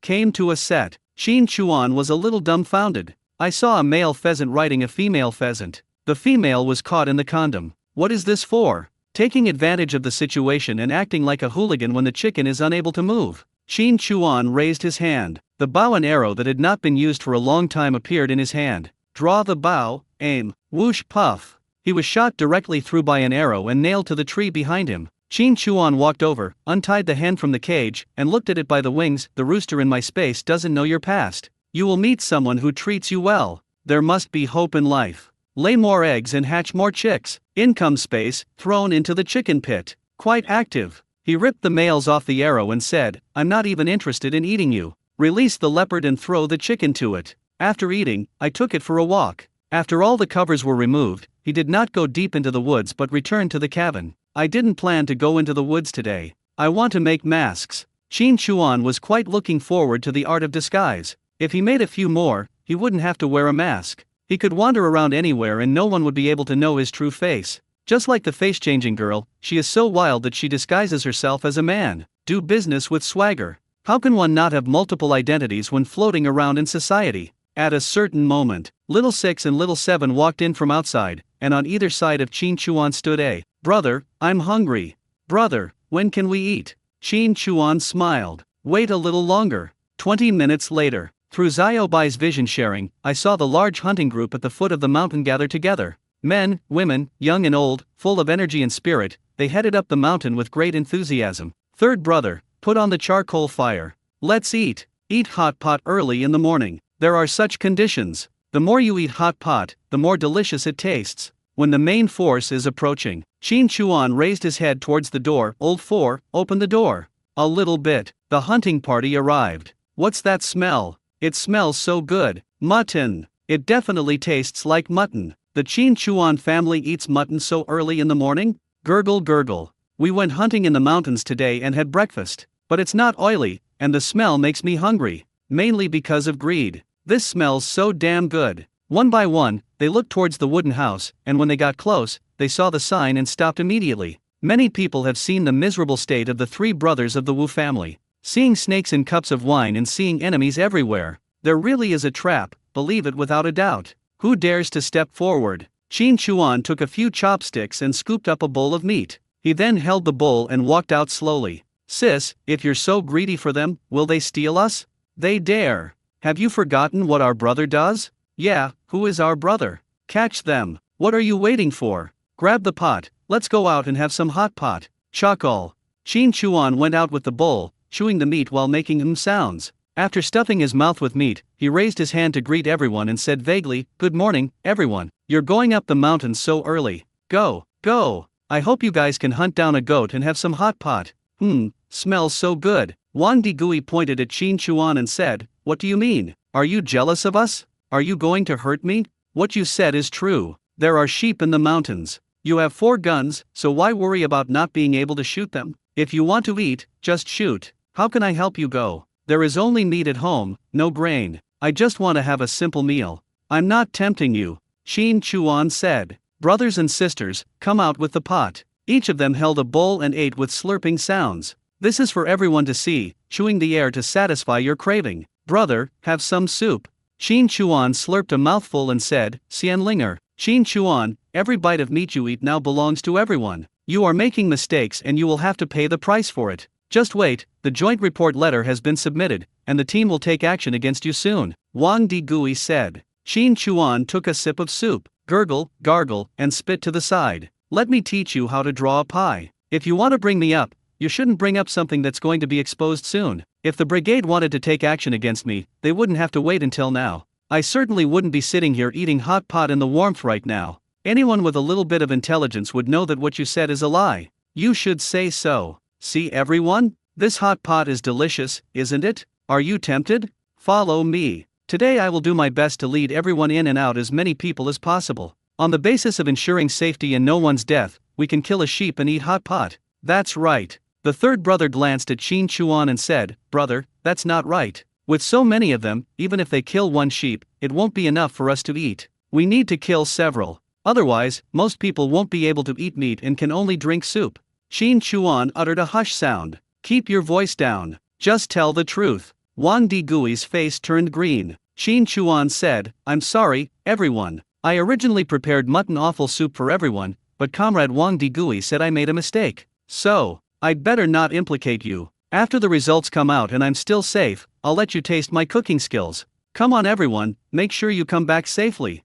The first day of hunting, they returned empty-handed. 3 of them collapsed from exhaustion, and more than a dozen suffered from eye problems. Not everyone can walk on the snow. It's okay for those who are stronger, but the elderly and women have little fat in their stomachs and are lacking in nutrition, so how can they roll around in the snow mountains for most of the day? Among the dozen or so people who suffer from snow blindness, those with milder symptoms only feel eye discomfort. Serious. He covered his eyes and howled all the way, saying that he had bumped into something and his eyes were injured. When we went up the mountain again the next day, the number of people was less than 1/5 of the previous day. Part of the problem is that I can't move, I have no strength, and my whole body aches. Another part sees no hope, doesn't want to bother, and wants to waste the oil in their stomach. Superstition and so on account for quite a bit of it. After entering the mountains for half a day, many people came out of the forest one after another. Those are the ones who have fallen behind and don't want to continue. By the afternoon, only Wang Digui and his nephew came out of the forest. Uncle, let's forget it. We've been trying for 2 days and haven't seen a single hare.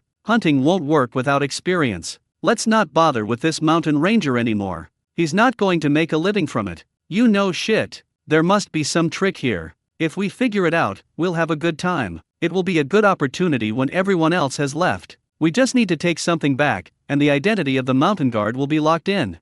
What can I do? Even if I'm a mountain ranger, I still can't get anything if I don't have experience. You'll learn to walk in your next life. This Qin Chuan, he looks like he's voluntarily given up being the mountain keeper, but he's actually just arguing with us. No one else can help him and asks him to continue being the mountain keeper. Is he willing to give it up? That's bullshit. Without this mountain keeper identity, how can he hunt? If he doesn't hunt, how can he support his brothers and sisters? Will he starve? If we capture this mountain keeper, he will be absolutely stunned and will definitely beg us for cooperation. Uncle, what you mean is that if we become mountain keepers and he still wants to hunt, he has to get our permission? You're not stupid. We won't ask for too much. We'll split it 70% with him. I'm sure he can do it. In other words, as long as we capture the mountain guard, we will have Qin Chuan as free labor. Otherwise, what do you think I've been busy with these past 2 days? Do you really think I'm going to take everyone hunting? I want to put Qin Chuan in opposition to everyone in the village, make him a nobody, and make him powerless to resist.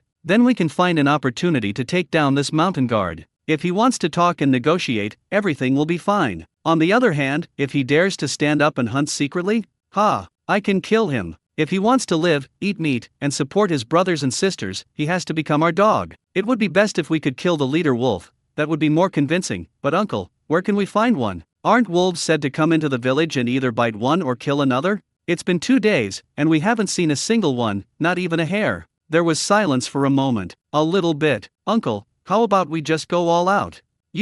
What do you mean? Uncle, let's go find out if he's home. If he's not, we'll just take action. Tie up his brothers and sisters and force him to tell us all his hunting experiences. Then, snap. Burn the house down at night. We can fake a stove fire and burn it to ashes, and that's it. It's out in the middle of nowhere, who would know what's going on? There's a saying, even the most loyal dog will bite. If we can do it ourselves, then everything will be ours. We don't even need to divide it up. Silence. Hesitation. After a while, Wang Digui's voice was low and nasal. Damn it, the brave ones will die of overeating while the timid ones will die of starvation. That's what I did. If you want to blame someone, blame Qin Chuan for making the wrong choice. Let's go. In the wooden house, Qin Chuan soaked the 5th mask in ice water and allowed it to solidify into shape. To be honest, this process is a bit like making cold noodles. Wiped my hands, picked up the coat. Hold the door tight. I'm going to take a walk and we'll be back soon. Said a word. Qin Chuan walked out the door. He lit a cigarette and walked towards the forest. A moment of silence. I don't want to kill anyone, but you force me to? It's so frustrating. These 2 guys are the same. Just have fun with them if you play a little tricks. The more you play, the worse you get. I originally wanted to throw the leader to you, let you fight for fun, and then take it down the mountain, in front of everyone in the village, and make a scene where the spoils are unevenly divided, the character collapses, and everyone points fingers at you, so that I can satisfy my addiction to being a screenwriter and director. This is good. Are you going to flip the table and stop playing? When the two saw Qin Chuan coming out of the wooden house, they walked towards him straight away, feeling guilty and a little uncomfortable. Uncle, why is he here? Can't he hear me? You idiot. How can you hear a chicken feather from such a distance? He must be going into the mountains. This is better. Let's get him directly. If we can reach an agreement, we can avoid trouble. Stay calm. Get him into the mountains. Uncle, I want to play with his sister. Please help me. If you help me, I will definitely follow you wholeheartedly, and my life will be yours from now on. Then how nice it would be if you could marry her. I talked to Aunt Lu about it, but she won't do it. Why don't we just play together? Don't you want to? Then I have to go first. Uncle, what you said is, you are the elder, how can I compete with you? You go first. A hint of ruthlessness flashed in Qin Chuan's eyes. He walked over with an expressionless face. Wang Digui smiled faintly, his face hypocritical. Da Chuan, we're going into the mountains. I've been feeling a lot these past 2 days. You won't know until you do it. Now, Da Chuan, you've worked hard. Uncle apologizes to you, don't take it personally, come, have a cigarette. Qin Chuan did not stop and stretched out his hand towards Yan. When I got closer, he clapped his hands on the two of them. Then the income space was taken away, thrown into the wolf pit, stuck into the soil, with its head exposed, and it became a human pig. The two of them only felt a flash before their eyes. Wang Digui still had a smile on his face as he looked at the 4 wolves wearing muzzles. Ah, wolf! Wolf! Uncle, what's going on? Where did the wolf come from? The two were confused. Even if they racked their brains, they still couldn't figure out what was going on. Qin Chuan did not stop and entered the forest. Then he let his horse out and jumped up, heading into the depths of the forest. This area is the only way to get into the mountains. If I kill him here, I'll see him all the time and it'll be disgusting. Don't dirty your place. Ride a horse to the lake where you first started fishing. Go to the center of the ice and put the horse into the space. Then he raised his hand and released the frozen earth prison. Then he pulled the two out of the space wolf pit and put them into the frozen earth prison. The two men's faces no longer looked human. Although the wolf is wearing a muzzle, its claws are very sharp. During the time on the road, the two of them had no idea how many claws hit their faces. It's all scratched to pieces. The two of them were in so much pain that they couldn't stop shaking. He looked at Qin Chuan with fear, his eyes filled with the confusion of coming to this world for the first time. Qin Chuan looked down at the two of them expressionlessly, twirling his finger in a circle. This is a lake. I haven't seen any footprints of carnivorous animals like wolves nearby. Leaving your bodies here should be fine for a day or two. Exposed corpse? The two of them trembled even more violently. What are you going to do? Wang Digui said. Qin Chuan looked at him expressionlessly. After all, I called you uncle before, but it was just for the identity of a mountain guard. You actually want to kill my whole family? You are so cruel. What are you talking about? I don't understand at all. Wang Digui said guiltily. What happened? You let me go. I don't know anything, said his nephew. Qin Chuan looked at him. Didn't you bring it up? You want to play with my sister and burn us all to death? Forget it, there's no need to tell you so much. Let's play a game. Raise your hand. The leopard appeared beside him. The leopard was scary enough, and this move scared the two of them even more. Qin Chuan touched the leopard's head. The leopard squinted its eyes in enjoyment, but its gaze at the two of them was full of brutal savagery. What are you doing? Who are you? No, you are not a human at all. You. Qin Chuan was too lazy to listen to their nagging and said calmly, as long as you can escape from it, it means you are not destined to die. I will not pursue the matter and will let you go. On the other hand, your bodies will be exposed here. When your family comes to look for you, I will bring your bodies back and let you rest in peace. Of course, if you become food, you can't blame me, it's just that you were unlucky. After that, looking at the two of them, he said, are you ready to run? If you just lie there like this, you'll be killed instantly. As soon as he finished speaking, he raised his hand and directly put the frozen earth prison into the space. This time, but there was no obstruction, and the two looked at the leopard eye to eye. Qin Chuan just touched the leopard's head, very satisfied that the leopard was loyal to him and would not act without orders. These two are stupid. His nephew turned around, got up and ran. Qin Chuan glanced at him and then at Wang Digui. Aren't you going to run?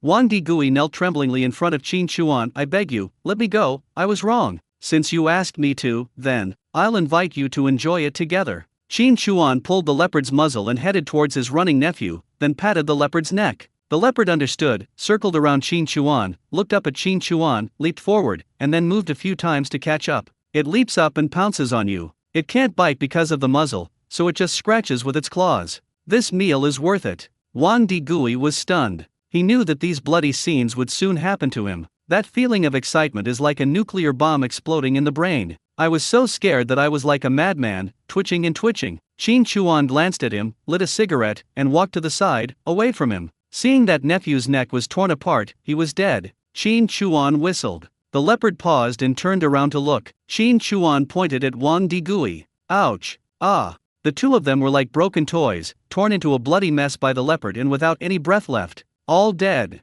The traces on the two of them are enough. It is very obvious that he went into the mountains to hunt, encountered a leopard, and died. The leopard was not allowed to continue destroying the two men's bodies, but was just thrown where they were. As for the guns they carried, a Type 38 rifle and an old foreign cannon. These are the two that I handed over before. The idea of replacing it is really strong, but do you really think you can hit things with a gun? How many hunters died because of self-confidence? After taking a look at the two bodies, he mounted his horse and left. Guessing that no one would go into the mountains to hunt anymore, I found an area that looked good and rearranged more than 30 traps. It was already dark when we returned to the cabin. Brother, yesterday we had hot pot, today we had barbecue, what are we going to eat tomorrow? Brother, there aren't many people going up the mountain to hunt today, and so many people have left along the way. There will definitely not be many people going up the mountain tomorrow. How can any of us still be greedy?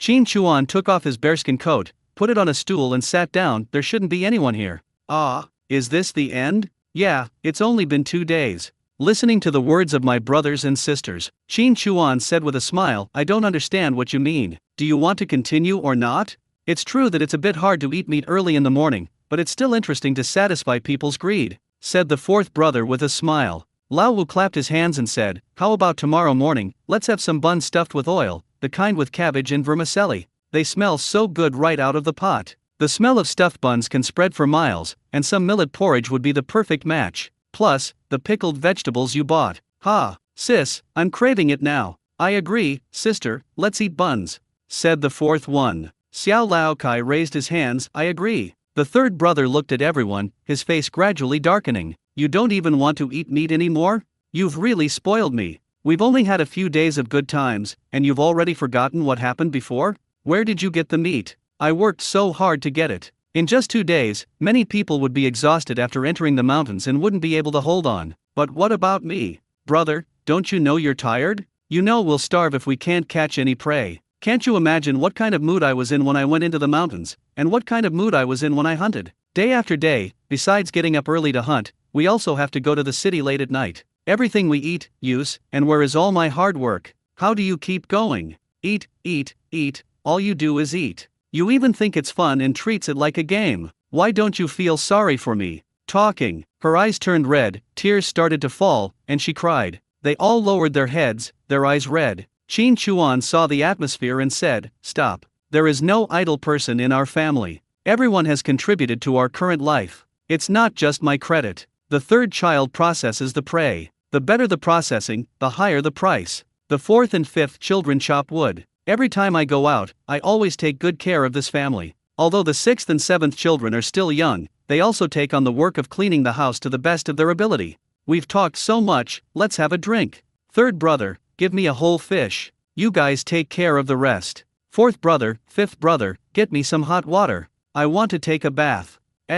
Okay, brother. Night. I fell on the bed, not thinking about what happened before. If someone wants to kill you, how can you blame him for striking first? That's all. I don't know what happened to the girls. If you find out that you have planted strawberries, will you be angry? Or, will you want to kill yourself? It's interesting to think of Zhang Oyu when he's drunk. He also said that he would ask Xiao Bai to deliver a message after he came back. Now it has been 2 days. Even if he is angry, his anger will subside a little after 2 days, right? Jumping out of bed, Qin Chuan wrote a note and asked Xiao Bai to take it away. The river gulls dozens of kilometers away. Every time I look out the window, I want to pull Qin Chuan over and beat him up. Why? It's all agreed that after I go back, I will let Xiao Bai deliver a message to me. What's the result? I waited for 2 nights, but there was no movement at all. What is this called? He doesn't recognize anyone once he pulls up his pants. After taking advantage, he forgot about himself as soon as he turned his head. If she wasn't afraid of being exposed, or if the environment didn't allow it, she would have gone straight to Wang Jiazhuang to ask what happened that night and whether she was going to have a baby. Whenever I think about this, I feel anxious. Damn it, bad guy. She had already dealt with the frozen icicles on the window, one layer at a time, just to wait for Xiao Bai. Looking at Leng Yu at this moment, his mind has been made up. I'll kill them tomorrow. Humph. Just when I was getting angry and wanted to turn off the lights and go to bed no longer, a white shadow passed by in the moonlight, coming at high speed. Zhang Ouyu blinked, took a closer look, and was surprised. Xiao Bai. Without waiting for him to get close, he opened the window and raised his arm towards the outside. Xiao Bai landed gently on her arm. After closing the window, Zhang Ouyu turned over Xiao Bai's belly and pulled the note out like lifting a girl's skirt. Xiao Bai was so uncomfortable that he shook his head. Xiao Bai, be good. Zhang Ouyu touched Xiao Bai's head and quickly opened the note that had been waiting for a long time. I've been thinking hard all night, and I've composed 2 lines of a song. I want a bunch of girls to appreciate it. When will I turn over the villain's card again? Waiting for good news. Flip? Flip your head. All you think about is taking advantage, right? I waited for 2 days, and this is what I got? I just write quickly. Then Xiao Bai and the letter were thrown out of the window. Qin Chuan was stunned. How come this face changes faster than turning pages of a book, sometimes happy, sometimes angry? The content made him even more confused. Qin Zaiwu, have you become the child's father? No, I didn't do it. What do you mean, isn't she the one who takes over? This is impossible. Zhang Ouyu is not that kind of girl. Lighting a cigarette, thinking. Then I slapped my head. The plot where I planted my strawberries was too hidden and lush, and I misunderstood what I had done. Even so, this is a question that tests your emotional intelligence. Not recognizing Qin Zaiwu, what a scumbag. Whether you admit it or not, it's wrong. Zhang Ouyu saw the letter again, chuckled, and glanced at Xiao Bai. Your master is a scoundrel. What did you say? Although you said you'd give me a football team, starting with Qin Zaiwu, I thought that was just drunken talk. A gentleman's word is a nail in the coffin. Before you're ready to give birth, I absolutely must keep my promise.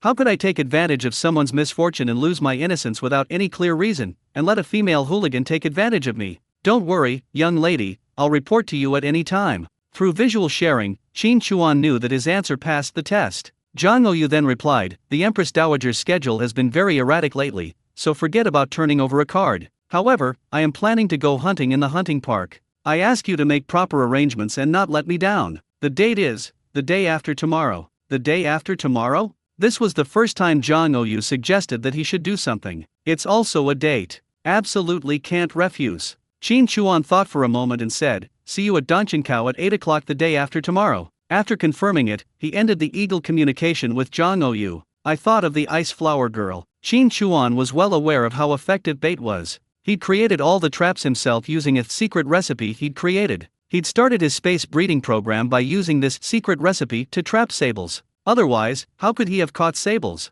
It was only after a musk deer had been trapped that he realized they existed in the forest. The results are good even if it's done randomly. What would it be like if it were professional? What does this girl usually do at night? Can't we savor those 2 books over and over again? He wrote a note and asked Xiao Bai to go to the address. Han Yao's residence is on the 2nd floor and has a balcony. The lights were on, but the curtains were drawn so I couldn't see what was going on inside. Xiao Bai landed on the balcony and knocked on the window with his mouth. Han Yao heard it. After a while, he came to the balcony for some unknown reason, opened the curtains a little, and looked outside. The moment she saw Xiao Bai, her pretty face was obviously stunned for a moment. I've seen Xiao Bai before. In addition, the gorille is rare, so it was recognized at a glance that this was the one Qin Chuan owned. Pulling aside the curtains and opening the windows, he teased, Xiao Bai, come here. Xiao Bai flew over. The girl was not afraid of hurting herself. She just stretched out her arm and let Xiao Bai fall on it. After closing the window, she touched Xiao Bai's feathers again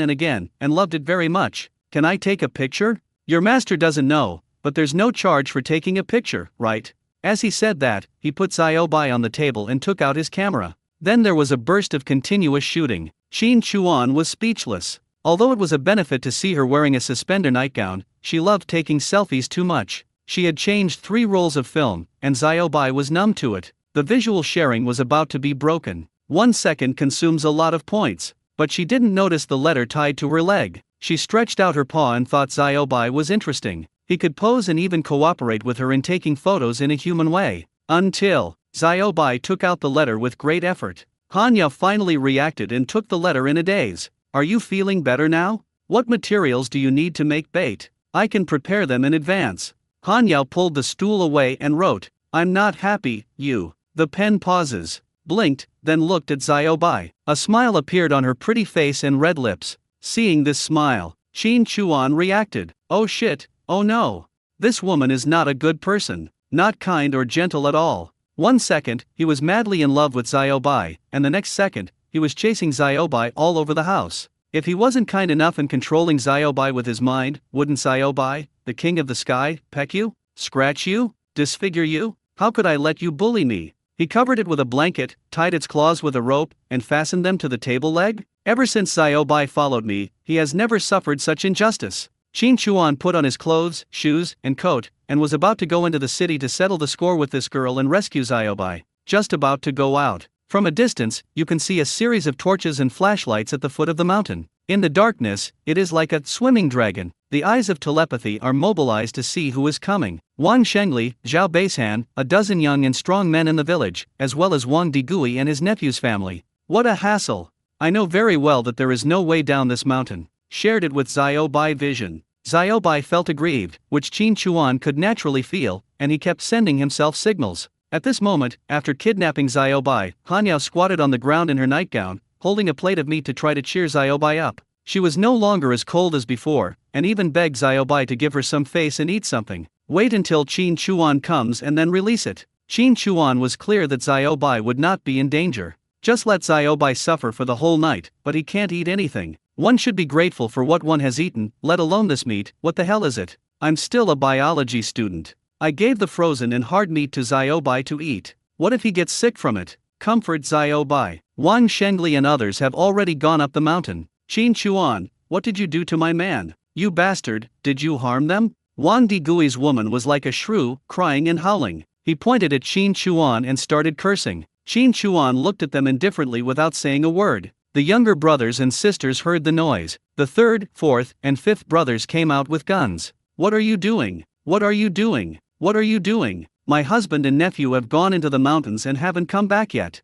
Something must have happened, and it has to do with you, Qin Chuan. It's you who harmed them, it must be you. You're talking nonsense. Stop throwing dirty water here. If you dare to do anything to my brother, I'll fight you to the death. The guns were raised. The scene was chaotic and tense. The woman pointed at Qin Chuan and the others and said to Wang Shengli, Captain, look at them, they have guns. And they're pointing them at us. They are bandits. They can't stand others going up the mountain to hunt. My man just said a few words to him, and he was killed by him. It must be them. You must stand up for me. Qin Chuan raised his hand and said to Lao San and the others, put down your guns and go in. Brother, be good and go in. My younger brothers and sisters listened to Qin Chuan very much. They put down their guns angrily, but did not enter the house. They stood behind Qin Chuan. What is family affection? That's it. No matter what it is, no matter how many people there are, no matter what you have in your hands, touching my brother, it won't work. Wang Shengli also comforted the woman and stabilized the situation. Then he said to Qin Chuan, Da Chuan, Wang Digui and the others have not returned since entering the mountains. What do you think about this? Qin Chuan looked at him, so, you blame me and bring people to arrest me? Da Chuan, what do you mean? Isn't it, everyone is anxious? Otherwise, they wouldn't come up the mountain so late at night. You are the mountain guard. Wang Shengli said. Qin Chuan interrupted calmly, I seem to have already quit, right? Wang Shengli was a little frustrated. Zhao Beishan took a look at the situation and acted like a good old man. He said, Da Chuan, if there's any misunderstanding, we can sit down and talk it out. It will be fine once it's cleared up. Now it concerns two people, two lives. Every minute of delay means an extra minute of danger. Regardless of whether you're a mountain guard or not, Da Chuan, you're from the village, right? Are you comfortable letting so many of us into the mountains at night? Qin Chuan glanced at him, his face expressionless, and he said without giving him any face, Deputy Captain, you must know why I fired this mountain guard. He said such things to me, accused me of many things, and reported me jointly. Now you pretend nothing happened after throwing shit at me? I warned you about the dangers in the mountains several times, but no one listened. Now you remember me when something happens. You can't be so mean. Talking, raised his hand towards the forest. The road to the mountain is right there. If you want to go in, just walk there on your own. There are so many people, but looking at the dark forest, I felt a chill in my spine. It is dangerous to go into the mountains during the day, but it is bright in the mountains and at least you can find the way. At this time of night, it is hard to say whether you can walk back if you go in without an experienced person leading you. Wang Shengli said, Dachuan, putting aside everything else, we are all civilians, the people. Considering the safety of the people, isn't this your responsibility? This hat is buckled. He directly brought out his other identity. Without waiting for Qin Chuan to say anything, Wang Shengli said to Wang Digui's wife, do you have any real evidence? You're just saying nonsense. As a mountain guard, Dachuan has saved countless people. I assure you as the captain that this incident has absolutely nothing to do with Dachuan. Apologize to Dachuan. The woman was not stupid. After hearing this, she knew that she could not continue to curse, otherwise she would not be cursing Qin Chuan, but cursing the captain. Now that her husband is in trouble and the family has lost its pillar, if she offends the captain again, no one will speak for her. The advantage of women is that they can use crying to cover up everything. No matter you are embarrassed, looking for a way out, or anything else, crying can relieve all the problems and everything will be natural. She wiped her tears from her sleeves and said with a mixture of tears and grievance, if you can save that person, I'll apologize in any way I want, even work like a slave for you. It was pitch dark and others couldn't see clearly, but Qin Chuan could see clearly. There are no tears, it's all a show. These two are so close. He glanced at her calmly and said, forget it, if I make you work like a slave, who knows what people will say about you. Apparently, if I don't take them into the mountains to find the person tonight, there will be no end to this. If we report this to the brigade, it will be even more troublesome. We may not be able to escape and rescue Zio by tomorrow. He exhaled lightly, I'll take you to look for it, but you have to be mentally prepared. The danger in the mountains at night is several times greater than during the day. If you haven't returned by this time, and you don't have much experience, you're probably doomed. Everyone nodded slightly. We all know in our hearts that this may be the truth. Took them into the mountains. Hiking is naturally slow, and it was dark, so Qin Chuan had to find the way himself. After going around in circles, he deliberately searched for the so-called traces and groped his way towards the lake. It took 3 hours to reach the lake. Shine the flashlight on the lake. There seems to be someone there. Where is it? It's a person. Hurry! A group of people ran over. As they got closer, they couldn't help but stop. From a distance, bloodstains could be seen under the flashlight. Those who are a little timid no longer dare to get close. There were traces of blood, and a person lying motionless on the ground. What was going on? Was there any need to think about it? Wang Shengli and Zhao Beishan, the captain and deputy captain, had cramps in their calves and were afraid to move forward. They were panting and acting out all sorts of drama and refused to move forward. It was Qin Chuan who brought a few brave ones and came closer, shining a flashlight around. Ugh ugh. The people who were caught were already in a state of disrepute, and you can imagine what the scene was like when you shined the flashlight on them. Qin Chuan took advantage of no one noticing and took out the 2 guns from the space, throwing them casually on the snow beside him. Then he said, looking at the traces, it doesn't look like a wolf. I have never seen this kind of claw marks before. Is this a tiger? Has he been harmed by a mountain lord? There are actually mountain kings in our mountains. The flashlight swept around randomly. He was so scared that his face turned pale. The people in the village call tigers shanjun. If you encounter one, even if you have a gun, 1 or 2 of them may die. No one wants to be unlucky. Qin Chuan glanced at the expressions of several people, and without him saying anything, he scared himself to death. Following their words, he said, it's very likely. Whatever it is, we can't stay here for long. Hurry, take the person away. Also, after you bring it back, you must deal with it immediately. The body may have left a scent. If that's the case, it's very likely that someone will be recruited into the village. Want to take it back? When Wang Shengli heard this, his face turned even paler. He didn't dare to get close, let alone look. The thought of having to travel together in the dark made cold sweat run down my spine. A lot of things have happened in the village this winter, and many people have been killed. We absolutely cannot take any more risks. For the safety of the village, let's burn the ashes here and take them back. Wife, I need to ask for your opinion on this, what do you think? Wang Digui's wife just started to shout for joy. After entering the forest, I was scared all the way. The forest at night had frightened her to the point of her legs going limp. If it weren't for her reputation as a good daughter-in-law, she would have wanted to turn back long ago. At this moment, hearing Wang Shenli's words, sob and cry, Boss, how did something happen to you? How am I going to survive? Captain, I don't know anything, so you'll be the one making the decision. Qin Chuan watched the drama unfold calmly. No comment. I can only say that these people are quite cruel, but this is also good. There was no need to worry or work anymore, they just destroyed the body. got some branches and chopped some firewood. The two of them were set on fire by Wang Digui's wife. When everyone came back, the sky was slightly blue. It took most of the night. Wang Digui's wife, Su Fen, held 2 pieces of ashes wrapped in cloth and said nothing along the way. Just bury him directly, Wang Shengli suggested. Su Fen nodded. Even if Wang Shengli didn't say it, she would have thought so. Otherwise, where can we put the ash? Going back home? Staying here for 7 days? Just thinking about it makes me uncomfortable. Keep everything simple and deal with it quickly. Wang Shengli called out to those who were nimble and quick to go down the mountain to ask for help, and they all came over to see him off. Qin Chuan didn't bother with all this and walked towards the wooden house without stopping. The cemetery in the village is actually also on the mountain, but it is halfway up the west side of the mountain, in completely different directions from the wooden house, and is also quite a distance away. Seeing Qin Chuan like this, Su Fen quickly blocked his way, staring at him with a hard, cold tone and said, "Where are you going? You're so guilty that you don't even dare to see him off for the last leg, right?" He changes his attitude faster than turning the pages of a book. "When we entered the forest, we were as obedient as a house cat and didn't dare to make a sound. Now that we're out of the forest, we're starting to get angry again." Qin Chuan glanced at the cloth bag in her arms. "You are really ungrateful." "Bah, who's ungrateful? 2 lives were lost if it weren't for you. You're just guilty.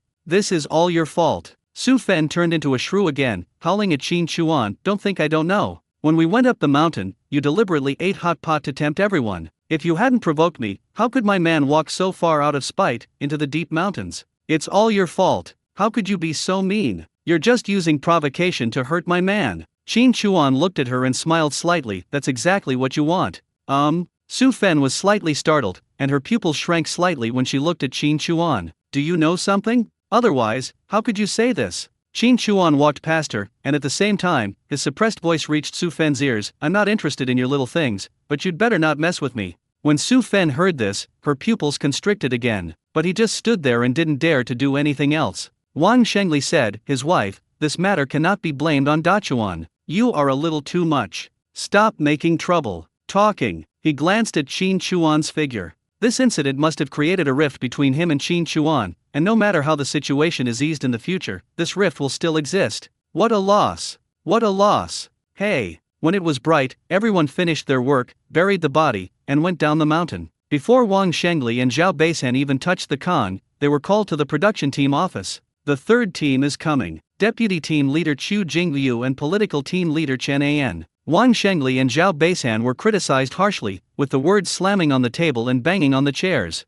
How many things have happened in the village? Another murder occurred in the barn, another wolf came down the mountain and into the village, killing someone at home, another murder and body burial occurred, another political team leader led his men up the mountain, only to be bitten by a wolf on the way, and this time he encouraged the villagers to go hunting in the mountains, and 2 more people died. What did the team leader and deputy team leader of this production team do? Can I just do it? The 2 of them were complaining in their hearts and felt very wronged. They don't want to either. Wang Shengli is already old, and facing the deputy captain who is more than a generation younger than him, he can only lower his head and admit his mistakes repeatedly, and is scolded like a grandson. How will the work proceed? How will the village's security be improved? How will the people's emotions be appeased? Is the content of the joint accusation letter true? Will the mountain guards be investigated? And so on. The team leader is in charge of production, while the deputy team leader is responsible for safety. There is no disciplinary committee now, and the relevant work falls on the deputy team leader and the political team leader. The 2 of them came this time to sort out the work in Wang Jiazhuang. Wang Shengli agreed to everything without saying a word. "You can do whatever you want. I won't disobey you at all. Just listen to me. Otherwise, this captain is likely to be removed from his position. As for investigating Qin Chuan or criticizing him, can you get Qin Chuan? Go ahead and fight. Cooperate with the work and follow the instructions of the leadership. A little bit. Chu Jingyu and Chen An need to visit and understand the true situation of the joint complaint letter." As soon as he came out of the production team office, Chu Jingyu saw Su Fen. After just a glance, Su Fen lowered her head and walked away quickly. Chu Jingyu said to Chen An, "You go to the east end of the village, and I'll go to the west end. Let's investigate separately." 20 minutes later, Chu Jingyu walked around, sent everyone away, and made sure again and again that no one was paying attention. With a whoosh, he rushed into Wang Digui's house. "Where is the child?" Chu Jingyu asked. "I sent it to my mother," Su Fen responded. When Chu Jingyu heard this, he went up to unbutton Su Fen's cotton-padded jacket and said, "You slut, you missed me so much." 10 minutes later, Su Fen lay on Chu Jingbyu's chest, drawing circles with her fingers. Wang Digui is dead. You have to take care of your son and me eating and drinking from now on. I've been taking care of you all the time. Did you eat less? Did you drink less? Chu Jingbiu said. Su Fen said, yes, but before that, Wang Digui was working as a cover. You could have given me more work points and more food when distributing it, which is fine. But now he's dead. What's going to happen to the family? How could you bear to let me work? I followed you, without any status, and I never complained. If I hadn't had your child, there's really no way I could have married Wang Digui. If you don't consider me, do you still have to consider your son? Hey, the position of political leader of our village production team is vacant, right? Why don't you give it to my brother? My family knows I'm your woman anyway, and through my brother, it will be much easier for you to support me and my son. It won't require me to make up lies to deal with Wang Digui. I'm a widow, aren't you happy? Upon hearing this, Chu Jingbiu pinched Su Fen's chin and said, alright, it's just the political team leader, I'll take care of it. Wrap me up down there, and I'll feel better. Su Fen pinched his chest and then shrank back. Chu Jingbiu rested his head on his arms and closed his eyes, feeling relaxed for a while. After Su Fen worked hard for 3 minutes, she remembered something and raised her head with a pop, looking at Chu Jingbiu. You bastard. I want to tell you something. What? Chu Jingbiu asked lazily. Su Fen said, I originally wanted to cheat Qin Chuan out of some money, but what he said was very meaningful. I think he seemed to know something. Speak out immediately. After hearing this, Chu Jingbiu opened his eyes. I sat up suddenly. Were you fooling around outside? Chu Jingbiu said with a gloomy expression. Su Fen glared at him. Am I stupid? If I were talking nonsense, your son would be so grown up, and Wang Digui would still think he was his biological son? What are you thinking? Chu Jingbiu thought about it and said, the last time I saw you was when Wang Digui was away at work during the autumn harvest, and no one saw us. Yeah, that's the strange thing, but I feel like he knows something. Su Fen said. Chu Jingbiu frowned slightly. Okay, I understand. As he spoke, he put on his clothes. Where are you going? Su Fen asked. This time, on the one hand, we are here to carry out the safety improvement work in Wangjiazhuang, and on the other hand, this mountain guard Qin Chuan has been jointly reported by your villagers. No matter whether he knows it or not, we just need to get rid of him. Chu Jingbiu said. Su Fen heard this and said, there's no need to rush. Said to ride on. You devil. I just miss you, bad boy. Be careful, don't get me pregnant. Then give birth to a child for me. It's not like I can't afford to raise it. Yes, my man is so awesome. Oh, right, I heard that Qin Chuan's family has a lot of good things. I also saw his brothers and sisters with my own eyes. They were all covered in furs. They have money and food. You must steal everything. Haha, do I even need to be told that? You scoundrel, you're so excited when you mention the confiscation of property?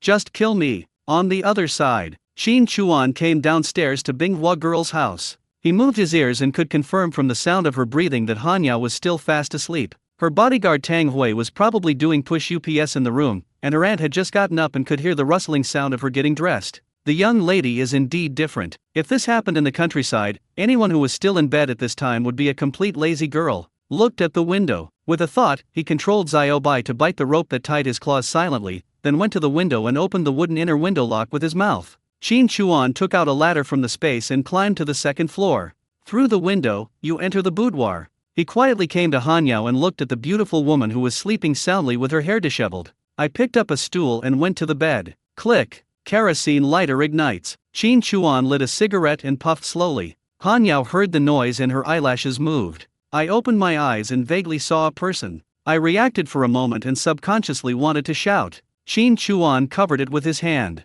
Hanyao stared with wide eyes. When she saw that it was Qin Chuan, she didn't want to shout anymore. She just stared at Qin Chuan with her eyes wide open. She couldn't react and wondered why Qin Chuan was in front of her bed. Qin Chuan glanced down and saw that the nightgown had moved a little, revealing the scenery. Smoke puffs. Good morning, both of you. Hanyao looked down at herself. Then she looked at Qin Chuan, with a slight shyness on her face. She took Qin Chuan's hands that were covering his mouth and rubbed them. Why are your hands so cold? Are they frozen? Qin Chuan withdrew his hand. Isn't that all thanks to you? Between words, Xiao Bai landed on Qin Chuan's shoulder. Hanyao looked at Xiao Bai, moved her butt, and moved closer to Qin Chuan. She raised her hands and hugged Qin Chuan's neck. Isn't it because I want to see you? You didn't even bother to see me off or to comfort me before. You didn't come to see me for 2 days. I'm a girl, so you have to give me some way out. So I had to detain Xiao Bai, knowing that you must come to see Xiao Bai. Qin Chuan glanced at the ravine and his throat couldn't help but roll. He is a normal man. There is a beautiful girl in a suspender nightgown in front of him, and she is a little bit out of place at this moment. Do you know how strong the visual impact and temptation of that half-covered dress are? He knew very well that it was only a breath's distance away. But I also know that once I do this, I will most likely be put in shackles. This girl's identity is very unusual. Han Yao stared at Qin Chuan and naturally felt the heat in his eyes. She stuck out her tongue and pursed her red lips. She was already very bold and could not take another step forward, as that would make her seem too indecent. She was waiting for Qin Chuan to pounce on her. My heart is beating like a deer, 3 parts nervousness and 7 parts anticipation. Qin Chuan held a cigarette in his mouth, raised his hands, and took her hands off his neck. Then he stood up and took a puff of cigarette. I came to settle accounts with you. I saved you before and looked after you, so we're even. This time you took Bai away, and now I'm looking after you again. I'm quite satisfied with what I saw, so we're even again. If you want to go hunting, you can come to me. I can give you a 50% discount on the friendship price.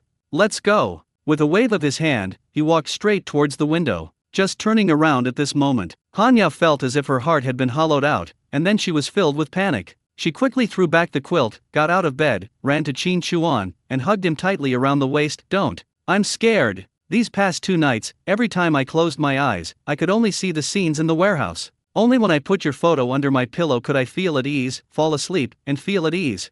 Why are you settling scores with me? I mean no harm. Don't be angry. I'm not some big shot. I don't have a temper.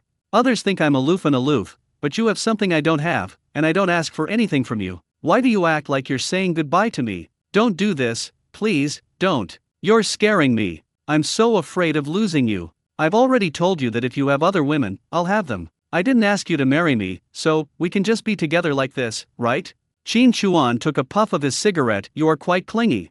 I'm just clinging to you. Han Yao hugged him tighter, raised her chin and looked at Qin Chuan, saying, I put it in front of your mouth and you don't eat it. Are you a man? WTF. This is too much. Qin Chuan felt ruthless in his heart. Damn it, he was living his life again, and he was still so timid? As long as I like it, the rest, whatever, is fine. Han Yao looked at Qin Chuan's lips. I want to smoke too, give me a puff. After hearing this, Qin Chuan took a puff of his cigarette, held the back of Han Yao's head with one hand, and kissed her. Han Yao took a puff and exhaled to the side, with a seductive look. This is the most fragrant cigarette I have ever smoked. Master. Qin Chuan chuckled. The first time I saw Han Yao smoking, I felt like he wasn't smoking a cigarette, he was smoking his soul. At this moment, what was being sucked out was not the soul, but the 3 souls and 7 spirits. Where did you learn this seductive technique? Qin Chuan asked. Han Yao raised her hands, grabbed the collar of Qin Chuan's coat, and pulled it out. Didn't you confiscate my book before? It contains a 1,000-year-old story about foxes.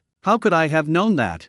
There's a saying that goes, women dress to please themselves. This look is not just about makeup, it's also about sex. Only in front of the one you love can you reveal everything without reservation. Talking, she moved the straps of her nightgown up to her shoulders. As the nightgown slipped off, the delicate and graceful body was revealed. Han Yao's cheeks were as red as apples. She raised her hands to hug Qin Chuan's neck and stood on tiptoe to whisper in Qin Chuan's ear, Master, I have never been so bold before. If you don't want me again, I will scold you for the rest of your life, a coward. Grass. Qin Chuan held Han Yao up with one hand, walked to the window, opened the window, threw Bai out, and then pulled the curtains. He turned around and came to the bed, throwing her onto it. An hour and a half later, Han Yao was panting, exhausted, and lazily lay on Qin Chuan. It's amazing. Qin Chuan chuckled, wonderful. Han Yao heard this and pinched Qin Chuan. You are so mean. I haven't asked you yet, how did you find out where I hid my books? Luck and coincidence. Qin Chuan said. Han Yao raised her head, rested her chin on the back of her hand, and looked at Qin Chuan while lying on his chest. How many women am I to you? I can't count them all. Qin Chuan said. Han Yao smiled lightly. Just keep talking nonsense to me. You always make yourself sound so frivolous that I don't know which of your words are true and which are false. He's much older. He has the conditions, and he likes beautiful women and is very bold. There must be a lot of them. Don't you have personal experience? Qin Chuan said. Han Yao glared at him lightly. That's true, but you are really a good man. Qin Chuan smiled when he heard this. I have so many women, and you still say I'm good? Han Yao said slowly, a man's goodness or badness is not defined by the number of women he has with him, but by whether he is deceitful. If he cheats and plays with women's feelings just to get their bodies, then he is truly heartless and evil. On the other hand, even if there are many women around him, they either acquiesce or openly agree to it. That is a matter of mutual consent, so what is bad about it? If, without the influence of external factors, the women around a man can coexist peacefully, even become sisters or family, then it can only mean one thing. Qin Chuan asked curiously, what? This man is so outstanding. He is so rare, said Han Yao. Qin Chuan smiled and said, you are suitable for writing novels, really? Are you making fun of me? Han Yao pouted slightly. I'm praising you. A woman as generous as you should give me a stack of them. Then I can order an extra large bed and have someone sew a large quilt for me. I can also get a long string of pillows. I can roll from one side to the other at night. Just thinking about it makes me feel good, Qin Chuan said. Han Yao chuckled, I'm worried about you. Qin Chuan pinched her chin, you are still worried about yourself now. Han Yao blinked. Before she could react, her pretty face wrinkled, she let out an ah, and quickly bit her lip. Miss, what's wrong? Tang Hui's voice came from outside the door. Han Yao bit her finger, calmed down, and responded, it's okay, I just bumped my foot. I want to rest for a while and won't go out this morning. Yes, miss. Tang Hui is gone. Han Yao patted Qin Chuan's chest, it hurts. Why are you so mean? You're not going out in the morning? You're really greedy. But you'll suffer the consequences if you're greedy, Qin Chuan said with a wicked smile. Han Yao looked at the wicked smile on Qin Chuan's lips and kissed him directly on the face. Come on. I like you to be bad, the worse you are, the more I like it. That's what you said, Qin Chuan said. Before this, Han Yao never thought that her feet would be so close to the ceiling. She was even less aware that she could be shameless in front of this man, and any bad thing in him would hurt her heart. An hour later, Master, it's no use, go find another woman. You recruited me here, but you want to drive me away. I'm so tired. Half an hour later, Han Yao lay on her side on the bed, not wanting to move a finger. She looked at Qin Chuan dazedly, opened the drawer. Qin Chuan inexplicably, but he did as he was told and opened the drawer. I found an 4 bottle with a light pink liquid inside, what is this? Han Yao said lazily, I researched it myself. It might be quite attractive to musk deer. You'll have to try it out in practice to see the specific effect. Qin Chuan smiled when he heard this. This girl really cares about herself. Open it and smell it. Han Yao quickly stopped him, don't smell it. What's wrong? Is this poisonous? Qin Chuan asked. Han Yao shook her head slightly, no, there are aphrodisiac ingredients in this, even a donkey can't stand it. You've already made me, can't stand it enough. If you smell this again, I can't bear it. Qin Chuan blinked, leaning on his body and looking at her, you can make this kind of medicine? You are so mean, then why did you waste your time talking to me before? Why didn't you just give me the drug? It's a good thing I didn't do it. If I had, would I have died? Han Yao said. Qin Chuan, ha ha ha, okay, I'll accept this disguised compliment. A kiss, rest, I'm leaving, talking. He pulled out a painkiller from his pocket and said, by the way, you were too greedy this first time. If it hurts, just take the medicine. I know. When will you come? Han Yao asked. Qin Chuan pinched her cheek and asked, are you greedy again? Han Yao quickly shook her head, not today. Qin Chuan smiled and said, let's change the room. This side faces the street, and jumping out of the window will attract too much attention. Han Yao responded obediently, okay, next time, stay with me all night. So greedy. Let's see how you perform. Okay, sir. Fate is really a magical thing. I never expected that the first woman in this life would be Bing Hua, a girl I had only known for a short time. She's the military commander's daughter. I remember the first time I saw her, that cold temperament. How can it be connected with her fiery nature? What a huge contrast. The girls I meet in this life are all top-notch and good girls. Zhang Ouyu, Han Yao, even Li Wenwen. Each one is more special than the other. I think Han Yao's ideas are very open-minded. If you like something, you like it. As long as you can accept it, it's fine. There is no good or bad. Make up your mind. I won't hide anything from Zhang Ouyu. She is a good girl. It's unfair to her to build a relationship based on concealment and deception. But the thought of losing her, my heart couldn't help but ache. Qin Chuan's face darkened as he lit a cigarette. He threw the cigarette on the ground and hurried out of the city. Xiao Bai has received news. Many people went up the mountain. Under visual sharing, we saw that the person leading the team was Chu Jingbiu, the deputy captain of the third team. In addition to him, we also saw Chenin, the political team leader. All the cotters from the production team and the village were there, as well as some young and strong men. With gun, guy, rope. This guy is definitely not going up the mountain to hunt. They were either cotters of the production team or leaders of the brigade. How could they possibly go hunting? Only one thing, I go up the mountain just for myself. In addition, Qin Chuan also knew about the affair between Su Fen and Xu Jingyu. With his sensitive ears, he could hear clearly all the words spoken in the whole village. Even if you don't want to listen, it will go into your ears. I also inadvertently heard that Wang Digui was a big green turtle. There is no way that Xu Jingyu, the leader of the team, would be on his side. Judging from his behavior, it is clear that he wants to go up the mountain, tie him up, and ransack his house. After leaving the city, we mounted our horses and headed back quickly. More than 20 minutes later, Xu Jingyu led the team and arrived in front of the wooden house. Looking at the wooden sign that read trap, he stopped and shouted into the cabin, "Qin Chuan, I'm Xu Jingyu, the deputy captain of the 3rd Squadron.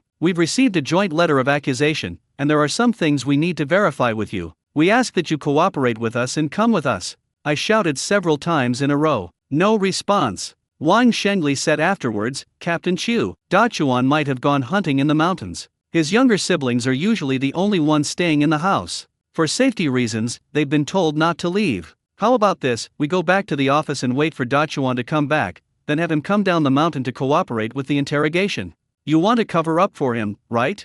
Xu Jingyu said coldly. Wang Shengli was stunned. "Captain Xu, where did this come from?" Xu Jingyu said, "Where did Qin Chuan get the Type 38 rifle, the old foreign cannon, and the leather skis?" "Comrade Wang Shengli, until some issues are clarified, all you can do is fully cooperate with us. This is already giving you a chance to reform. If you continue to cover up for Qin Chuan, I will deal with you too." No face at all. Pointing at someone's nose, he scolded them. Wang Shengli looked unhappy and didn't dare to say anything. Xu Jingyu shouted towards the cabin, "Qin Chuan, I'll give you 1 minute. Come out and we'll talk about anything. Otherwise, you'll be treated as non-cooperative." A minute passed. Xu Jingyu narrowed his eyes. "You don't take yourself seriously enough." He waved his hand and said, "Make a way out." 3 people, holding carrying poles, knocked on the ground while moving forward carefully. It took a full 10 minutes to reach the door of the wooden house. There is not a single trap. Xu Jingyu pointed at the wooden sign and said, "See, you're just lying and bluffing. Why put up a sign like that? You're definitely guilty." With his hands behind his back, he strode over. After reaching the door, he said towards the wooden house, "Qin Chuan, you have done some things for the village before. Since you have made great contributions, I don't want to use harsh means to deal with you. I hope you can recognize your mistakes and take the initiative to step forward. It's not that I can't give you a chance to reform, but stubbornly resisting will only harm yourself and your brothers and sisters. Do you understand?" The 4th brother cursed inside, "Fuck you. I don't care who you are. If you dare to come in, I will shoot you." The 3rd brother said politely, "Captain Xu, my younger brother is ignorant and has been negligent. My 2nd brother is not at home. If you have anything to say, wait until he comes back. We will not open the door before he comes back. If you are willing to wait, just wait outside the wooden sign. If not, you can go down the mountain first and wait for my brother to come back. I will tell him. Let me make it clear to you, if you force your way in, it means you are threatening our safety, and we have no choice but to resist."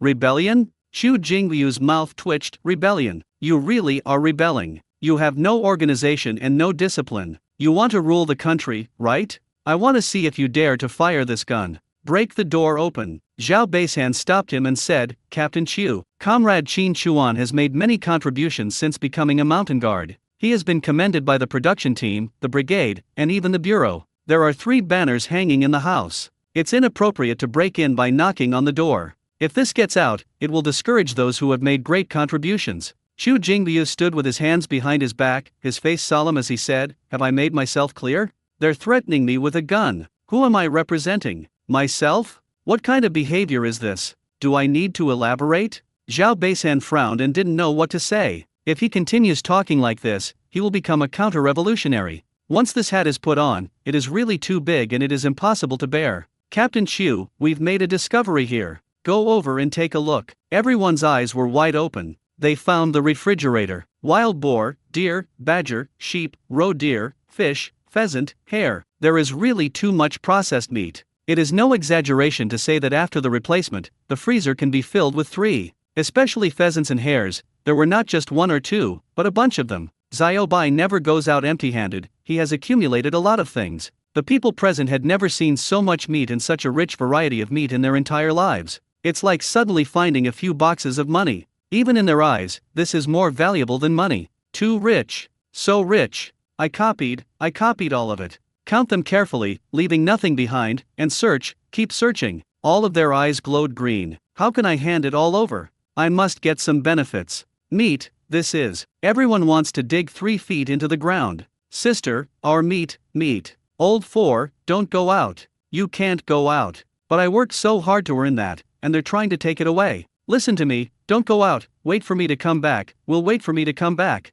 Weeview was sister, why did they steal our meat? Why? That was my brother who beat us, not theirs. Weeview. The third brother's eyes turned red with anxiety. How could she not feel distressed? She was so adorable that she cried, but she knew that she had to be strong at this moment. Compared to those flesh and blood, the safety of her younger brothers and sisters was the most important. Once the door opens, who knows what will happen? Inside the house, there are enamel basins, thermoses, wolfskins, and radios. That's much more valuable than the meat outside. This group of people will definitely become bandits and plunder everything. My brother has repeatedly emphasized that human hearts are unpredictable and greed can drive a person to become a devil. You must not open the door, absolutely not. He pulled the 4th child who was about to rush out, the 5th child who was about to fight, and comforted the 6th and 7th children who were crying. Bang! At this moment, a gunshot rang out, echoing between the cabin and the forest. Along with the gunshot, the wooden sign standing in front of the wooden house broke into pieces and fell to the ground. Like bandits, the people who were about to move the meat paused, looked at the broken wooden sign, and then looked into the distance. Qin Chuan came over with a gloomy face and a gun in hand. Through his telepathic ears, he heard everything clearly. I could feel the panic of my younger brothers and sisters in the cabin. This made him so angry that his head was about to explode. Xu Jingyu pointed at Qin Chuan. You dare to shoot? Do you know what this means? You! Bang! Qin Chuan raised his hand and fired another shot. A fish in his hand was smashed to pieces. Xu Jingyu seemed to have choked on a steamed bun and couldn't utter the rest of the words. What the hell? You don't even take a look. How dare I say anything, this tiger thing? What am I going to do if I don't have the accuracy to hit him on the head? Qin Chuan came closer with a gun in hand. Ignoring everyone else, he went up and slapped Xu Jingyu in the face. You dare to hit me? Xu Jingyu said angrily. Qin Chuan held the 56.5 in one hand and pressed it against his head. Believe it or not, I dare to kill you. Totally confused. This is the deputy captain of the 3rd Brigade. After slapping him in the face, he pointed a gun at him? Xu Jingyu glanced at Qin Chuan and said, Qin Chuan, if you shoot me, you will be buried with me. If you die, will your brothers and sisters still be able to survive? Qin Chuan's mouth curled slightly. Your thoughts are quite clear. Talking. He raised his left hand and a medal fell down with a clang. Do you know him? Who gave you the right to raid the home of someone with a first-class Medal of Merit? You have to report anything you say to me. Still can't say anything? If you say anything again, I'll consider you a threat to my life and kill you. Do you think I'll be buried with you? Xu Jingbyu's face changed drastically. This medal carries a lot of weight. At least it is awarded by the public security system. Bringing people to search the house is a slap in the face of the entire public security system. Things are getting serious. Wang Shengli and Zhao Beishan hurried to smooth things over. Qin Chuan softened his tone towards the two of them because they had just spoken up for him. He glanced at the others and said, Put down everything. Get down the mountain and wait for me. I'll cooperate with whatever you want to ask. But if you dare to take anything, I'll see if you're going to die. Roll. The gun was only against Xu Jingbyu's head, but it felt like it was against everyone's head. No one dared to move, let alone carry the meat. They all froze in place, not knowing whether to move or what. Looking at Xu Jingbyu, the guy's throat rolled, but he didn't dare to say anything. Betting your life on whether someone dares to shoot is pure idiocy. Chenin looked at Qin Chuan, then glanced at the expressions of Wang Shengli and Zhao Beishan. His brows slightly frowned. He could see that Qin Chuan's identity was definitely not simple. Now thinking back on Wang Shengli's performance, the clues were enough to savor. It takes no ordinary person to become the political captain of the brigade. He is not comparable to the political captain of the production team, Zheng Qiuquan. The entire brigade involves more than 20 villages, managing so many production teams, and being responsible for the ideological work and political propaganda of so many people. If your head is like a wooden board, you will be beaten to death. To be so sure, you must have underestimated the young man Qin Chuan. He even had a feeling that neither the captain nor the secretary could do anything to him. After all, after receiving the letter of complaint, the team leader and the secretary behaved in a somewhat ambiguous manner. They both seemed to be tied up in other work and the incident fell on their heads. For a moment, I felt that Deputy Captain Xu Jingyu was going to be useless. If you continue to talk nonsense, you will probably be ruined as well. Reach behind your back. He waved to those people down the mountain. When everyone saw this, they quickly put down the meat in their hands and hurried down the mountain. Qin Chuan naturally noticed Chen En's little movement and looked at him. Chen En met Qin Chuan's gaze and nodded slightly. This nod is quite interesting. Showing goodwill to yourself? No matter what, since the other party has taken a step back, there is no need for him to show off. He restrained his aggressive attitude towards him and glanced at Wang Shengli and Zhao Beishan. Wang Shengli signaled with his eyes and Zhao Beishan raised his eyebrows slightly, both of which conveyed that they wanted him to give Chu Jingyu a way out. Qin Chuan's gaze finally fell on Chu Jingyu's face. They came to raid your own house, and you still give him a way out? With force in his hand, he roughly nudged his head with the gun. Why don't you get out of here and wait for me to kill you? I'll give you 3 counts. Either get down the mountain and wait for me, or I'll kill you right now. 1, 2. Chu Jingyu tilted his head. Qin Chuan, I hope you can explain your mistakes.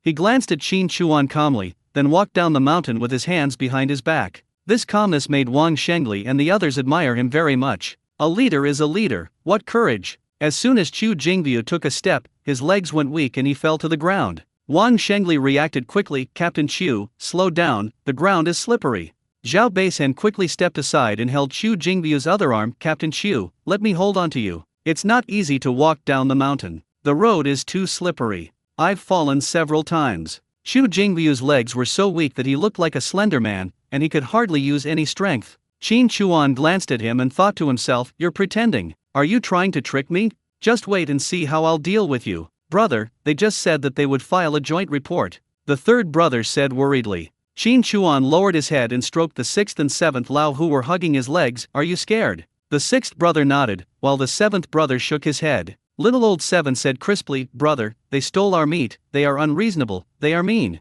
Qin Chuan said, there is no good or bad, only strong and weak. They think we are easy to bully, so they come to rob us. The weak talk about reason, while the strong use their skills. When the weak talk about reason with the strong, it is a disguised form of prayer. When the strong talk about reason with the weak, it is another form of pity. Remember, never talk about reason, only do it or not. If you can beat them, fight. If you can't, run away. The result is what matters, not the process. Then he looked up at Lao Si. Lao Si, are you impulsive? Brother, they ask you if I'm right? Yes. Impulsiveness won't solve the problem. If you're not sure you can control the situation, don't act rashly. Being reckless is not advisable. You need to learn to think carefully and consider the possible reactions and consequences of your actions. Otherwise, the problem won't be solved, and the situation may get worse. Once it gets out of control, there's no way to regret it. Brother, I got it. Third brother, well done. Don't worry about the joint report. Your brother's identity is quite special,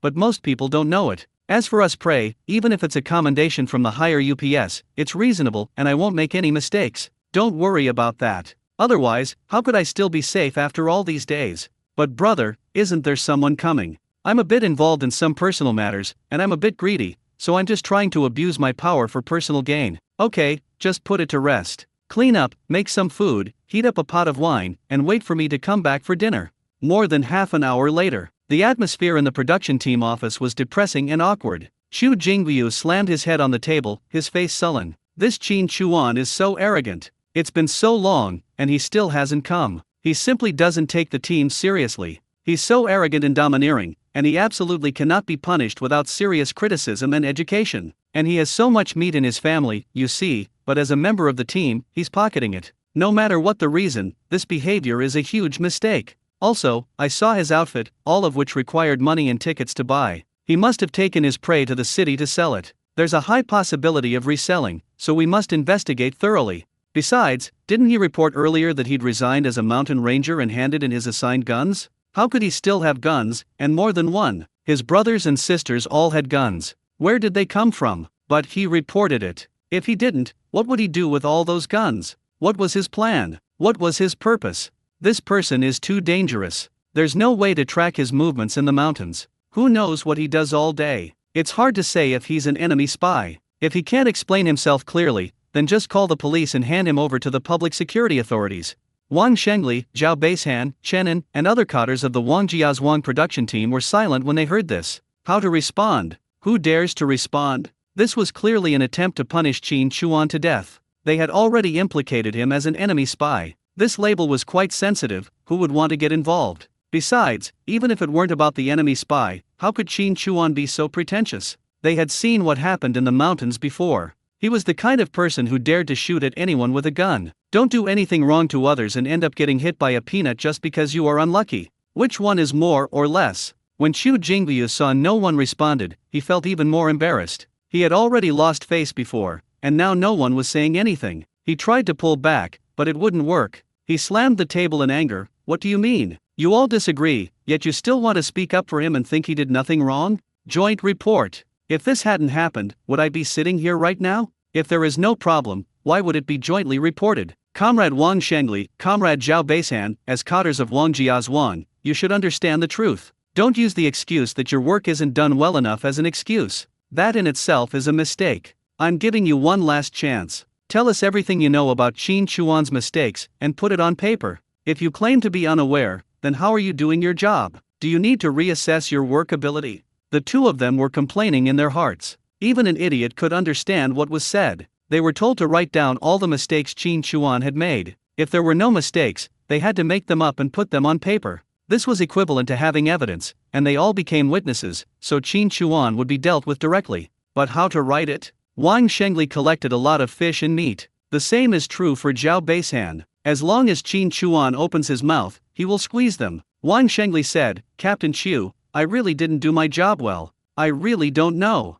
Zhao Beishan was slightly stunned. So determined that you are standing on Qin Chuan's side? There is one thing Wang Shengli can be sure of, that is, Qin Chuan will definitely be fine. Special Service Brigade. First class merit. Which one can the deputy captain be stunned by if you answer it correctly? It's just a little bit of meat, nothing compared to the contribution made by Qin Chuan. If you send Qin Chuan in, he will be able to come out right away. That's their own home. It's because of the confidentiality system that I can't tell you. Zhao Beishan thought for a moment, then steeled himself. Captain Chu, I admit my mistakes. I didn't do my job well. I will reflect on myself. Chu Jingliu's face darkened. You guys are stubborn, aren't you? Okay, in that case. Before I finished speaking, Qin Chuan's voice came from outside. You just want me to hand over the things, so that the team can distribute the prey in the future. It's not a big deal. Between words, Qin Chuan walked in. A pack of tea, 2 packs of Phoenix cigarettes, thrown on the table. Have some tea, smoke some cigarettes, and let's talk it over.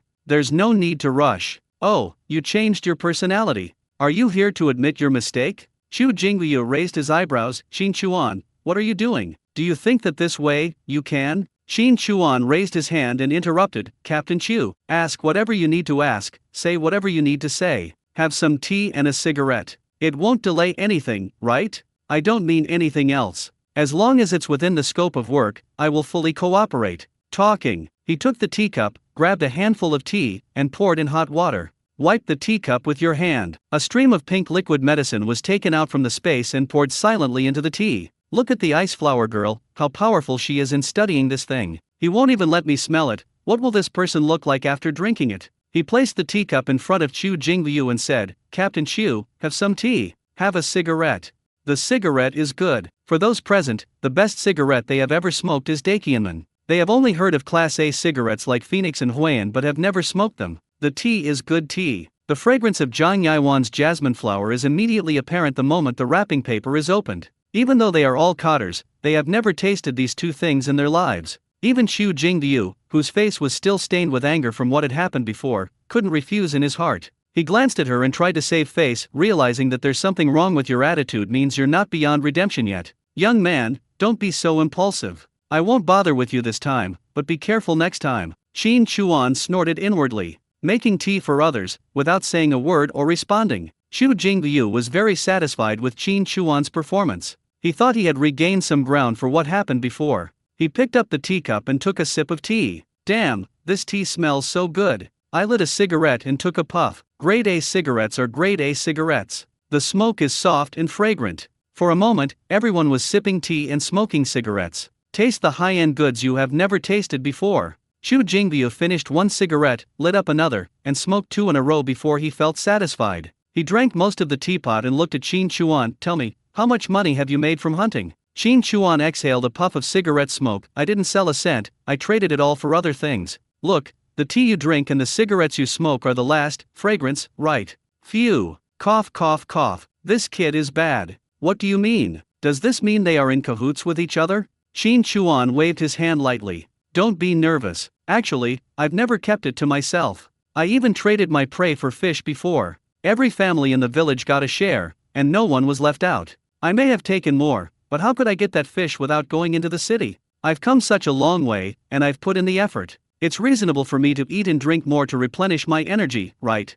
I don't really want to say these words. Justice is in the hearts of the people. Actually, I'm skeptical about the joint report. They say there's a report letter, but I haven't seen it myself. It's unfounded. There's no point in continuing the conversation. Xu Jingyu glanced at Qin Chuan, took out the joint letter of complaint, shook it open with one hand, and pointed at the fingerprints on it with the other. Look, how many people's fingerprints are there? Can you count them? Qin Chuan chuckled and said calmly, there aren't many people here. It's obvious that someone is maliciously framing me and stabbing me behind my back. If I did something wrong, why didn't the others put their fingerprints on me? Those who didn't put their fingerprints on me mean they didn't report me and approved of me. The minority obeys the majority, and a show of hands votes. Reports don't count. As the old saying goes, no one is perfect. I can't possibly please everyone, let alone like me. Captain Xiu, as a leading cadre, if you don't understand this principle and raid my house without first investigating the whole matter, I'm going to sue you for abuse of power and using your power for personal gain. Is that okay?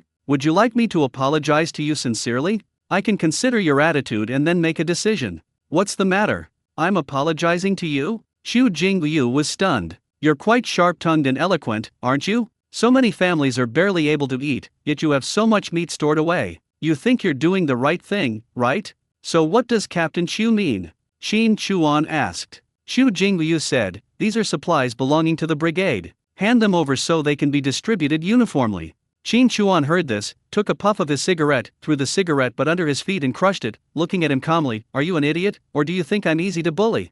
What did you say? Xu Jingyu asked in a deep voice. Qin Chuan said calmly, the production team has a work point system. The more you work, the more you get. The less you work, the less you get. If you don't work, you get no work points. But there's no such thing as not working and still getting work points. The mountain guards belong to the production team, but they are independent of the work point system. Patrolling the mountains doesn't get work points, and they don't get food. The prey is equivalent to wages. As you said, you shouldn't take the extra work points and grain you earned as deputy captain. You should be treated like ordinary people. You should take what you're entitled to, and give away the extra. Also, you can even let me take out my prey and give me work points. By the way, if I kill a blind bear, how many centimeters do I get? And how many centimeters do I get for killing a pack of wolves? Speaking of which, Qin Chuan leaned forward and said, if I don't work hard, how can the brigade afford to pay me? I got all the bullets myself, but I didn't ask the brigade to reimburse me. I didn't bother with you, but you're still looking for an account with me. Have you had enough of the good life? Do you think you're lucky that the wolves didn't rob your house? If you're craving meat, just say, Comrade Qin Chuan, I haven't eaten meat in a long time. Give me some to try. Seeing you lick your ass and talk back, how could I be so stingy as to refuse you? What's wrong with treating you to a meal or two? But what's the point of you stealing it? Don't say anything. I'm giving you one last chance. Apologize immediately or I'll call the police. Xu Jingyu was feeling uneasy. The stools are no longer comfortable to sit on. It was not because of Qin Chuan's words, but because of an extremely fierce evil fire in his body. The moment this feeling appeared, it was extremely strong. He couldn't even cross his legs. He wanted to lift his legs up. He felt that his brother had never been so impatient. It seemed that he was about to explode at any time. Xu Jingyu endured the strange feeling and pointed at Qin Chuan. Qin Chuan, His face was flushed, veins on his forehead, and he looked as if he was constipated. But it is not. I just felt like it was going to explode, really explode. I can't bear it, I just want to push. Unable to bear it any longer, Xu Jingyu waved his hand and said, you guys continue, I'm going to the bathroom. He bent over and ran out. Go straight to Wang Digui's house. Qin Chuan lit a cigarette, moved his ears, and confirmed the direction Xu Jingyu left. His heart was not as calm as he appeared. Miss Binghua, this medicine is amazing. That, Comrade Qin Chuan. Chenin spoke. Qin Chuan glanced at him and put the first-class medal of honor on his chest. Chenin took a look and thought to himself that he should not cause trouble for himself. He could not say anything and changed his words, this tea is good. Qin Chuan smiled. He reached into his coat pocket and pulled out a bunch of packaged tea. I never keep things to myself. That's all a misunderstanding. I told Captain Wang and Captain Zhao before that we should have meat dumplings for the new year. I said that a long time ago, but some people didn't know. So the whole team misunderstood me, and everyone came all the way here in this cold weather. So, years ago, I promised to give the team 2 wild boars, or 400 kilograms of meat. Upon hearing this, Chen En's eyes lit up. 400 pounds of meat. This was not said in front of Chu Jingyu. Obviously he was doing himself a favor and asked him to do this favor in the brigade. Qin Chuan didn't wait for their response. Put the tea on the table and say, take some home and drink. He took out a cigarette and passed it around, lighting it up before saying, actually, I suspect Wang Digui was behind this. When the villagers came up the mountain, he showed off in front of everyone, wanting the position of mountain guard. So, I'll give it up. But I have a feeling that things aren't that simple. It's as if someone is backing him up. But I have no evidence. I wanted to talk to Captain Wang about it, but before we could even start, something happened. Captain Chu came and attacked me, targeting me. If it weren't for Captain Chu, there's no way he would have any connection with Wang Digui. I suspect they're secretly colluding and have some premeditated plan against me. Maybe. I just think too much. Qin Chuan's words were just a prelude. Where is Chu Jingyu going? That was to play with Wang Digui's wife. Block the room and see what you can do. After hearing this, Wang Shengli's eyebrows raised slightly. This was a chance to ease the relationship with Qin Chuan, to pull back and smooth things over. He pretended to be hesitant, doubtful, and finally realized something. Da Chuan, when you say that, I do feel something is amiss. Before, Wang Digui came to me again and again. At that time, I thought it was for everyone's sake, but now I think it's very purposeful. If that's the case, I was really fooled by him. Qin Chuan was amused internally. Go away, you bastard. Don't you just want a piece of the pie? But of course I won't reveal it. Know it in your heart, and just keep going on the surface. Just do what needs to be done. If you only talk about interests and nothing else, that's all. On the other side, Chu Jingyu covered the tent and rushed into Wang Digui's house. Eh? Why are you here? Have you finished raiding the house? What good stuff did you get? At this moment, Chu Jingyu could not hear anything. He could only feel the hot air coming out of his nose. He stared at the 2 bulges on Su Fen's cotton-padded jacket, as if he had never seen a woman before, or as if he saw a fairy descending to earth. He couldn't bear it anymore. He went up and grabbed Su Fen, pushed her onto the con, and pounced on her. Su Fen exclaimed, "What are you doing? You've already done it twice this morning, and you're still so anxious? You beast! My cotton-padded jacket, slow down, it's torn." Then, idiot, you stabbed the wrong person. Chu Jingyu, you beast, what's wrong with you? Stop it, it hurts. Qin Chuan listened very well. I couldn't see the images, but I could still feel the terrifying power of the medicine. Why? Because I feel that Chu Jingyu has lost his mind. Hearing that scream, it felt cruel. Squeak, maybe not, maybe it's painful and happy at the same time. Pain is okay, but happiness? How can that be possible? Qin Chuan stood up and said, everyone, please continue chatting. I'm going to the bathroom. Chen En said, I'll go with you. Qin Chuan smiled and said, I've been drinking tea for a long time, let's just go. They all stood up. Good. Even better. It is more lively when there are more people, and the show is more interesting. A group of people left the production team office. In fact, as long as you don't look up, you will see thatched houses everywhere. Gentlemen, just find a place to puff and that's it, there's no need to be so particular. But they are all cotters, big or small, and they are proud of their status, so how can they just walk their birds around casually? Got to the toilet. I didn't see Chu Jingyu. Qin Chuan said, when I saw Captain Chu before, something was wrong and he felt uncomfortable. I hope nothing has happened. Everyone, hurry up and look around. There was also a group of young and strong men who had gone up the mountain earlier, waiting outside the office to listen to the drinks. At this moment, they all transformed into a team looking for Captain Chu. Qin Chuan didn't even bother to hide it. He took 5 people, or to be exact, was watched by 5 people, and took them directly to Wang Digui's house.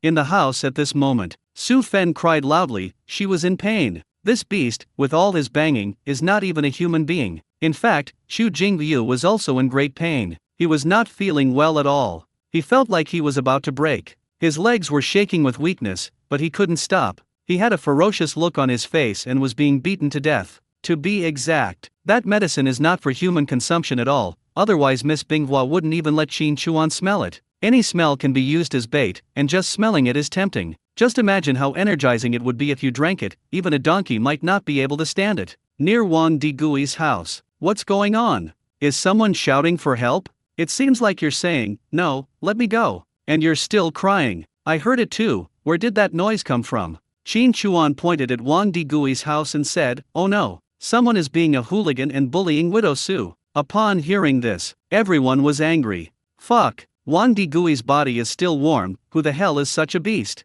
Damn it, hurry up, catch him and kill him. Qin Chuan reached into his coat pocket and took out a sack. A group of people rushed directly into the house. Qin Chuan took the lead and put the sack directly on Chu Jingvyu's head. Everyone looked at the widow Su, who was in great trouble. I was stunned. Some of these guys have never touched a woman. Where have you seen it? This one, I was fascinated. It turns out, it looks like this. Qin Chuan was too lazy to watch. What was so good about an old woman? After holding Chu Jingvyu with the sack, he didn't wait for him to struggle. He took a step back and raised his leg to kick the raised brother. Grass. Just kneel down. No movement at all. Why? The pain made me feel suffocated. Qin Chuanjun hooked the toes of his big leather shoes and kicked him hard. The hands that Chu Jingvyu was covering were broken by Qin Chuan's kick. Just imagine how satisfying it must have been. Paralyzed. I let you mess with me, I let you talk, I let you do this and that. Don't you know who you are? And you're still talking to me with such righteousness. Hey Stilly. His hands loosened and he went limp. I feel so dizzy from the pain. That definitely won't work. Qin Chuan raised his foot and stomped his heel down hard. 2 eggs and 1 intestine, there is absolutely no need to save it. Chu Jingvyu woke up in pain, his whole body hunched over. What the hell are you looking at? Qin Chuan said. Oh. Hurry, hurry, hurry. Fuck you, you rascal, I'll kill you. Qin Chuan stepped aside and watched the 5 young men kick him violently. Then he went outside and shouted, hurry up. There are hooligans. There are hooligans in the village. This shout, a large group of people came. The old women all came out holding big brooms. Why? What I hate most is gangsters. When the whole house was packed with people, Su Fen was stunned. It's all my fault. I cried too loudly. Now, what to do? If she said that she did it voluntarily, considering what happened over the years and the child, then she would be a bitch. Chu Jingvyu would definitely be finished with his work style issues, and she would also be punished for her work style issues. In turn, then the only one who will be finished is Chu Jingvyu. He immediately cried out, this beast, he is not a human. Pull the sack off. Everyone is completely confused. The deputy captain of the brigade, Chu Jingvyu, Wang Shengli and Chenin were very quick-witted and immediately became aware of the situation. Why? This deputy captain is definitely finished. When the vice captain position becomes vacant, there is an opportunity for promotion. Wang Shengli had the possibility of joining the brigade instead of staying in the Wang Jiazhuang production team. For this kind of thing, you have to move forward and perform well. Chenin raised his hand and said to Su Fen, don't be afraid. Tell me, did he bully you? Wow. He's not human. He rushed in and beat me up, no matter how I screamed or begged for mercy, Wivu. Chu Jingvyu was twitching in pain and couldn't utter a word, but I can hear it clearly. He knew that his life was over. This is not just a matter of work style, but also a matter of treachery and strong-willedness. It is understandable that if it is not the case, Su Fen will be finished, and the sons of the two will also be implicated. I took a look at my eggs and intestines. It's all fried eggs. He closed his eyes and shed tears of pain. How did it become like this? Even though he was already in a miserable state, he was still tied up like a crab with ropes. Those women were so loud in slapping me in the face.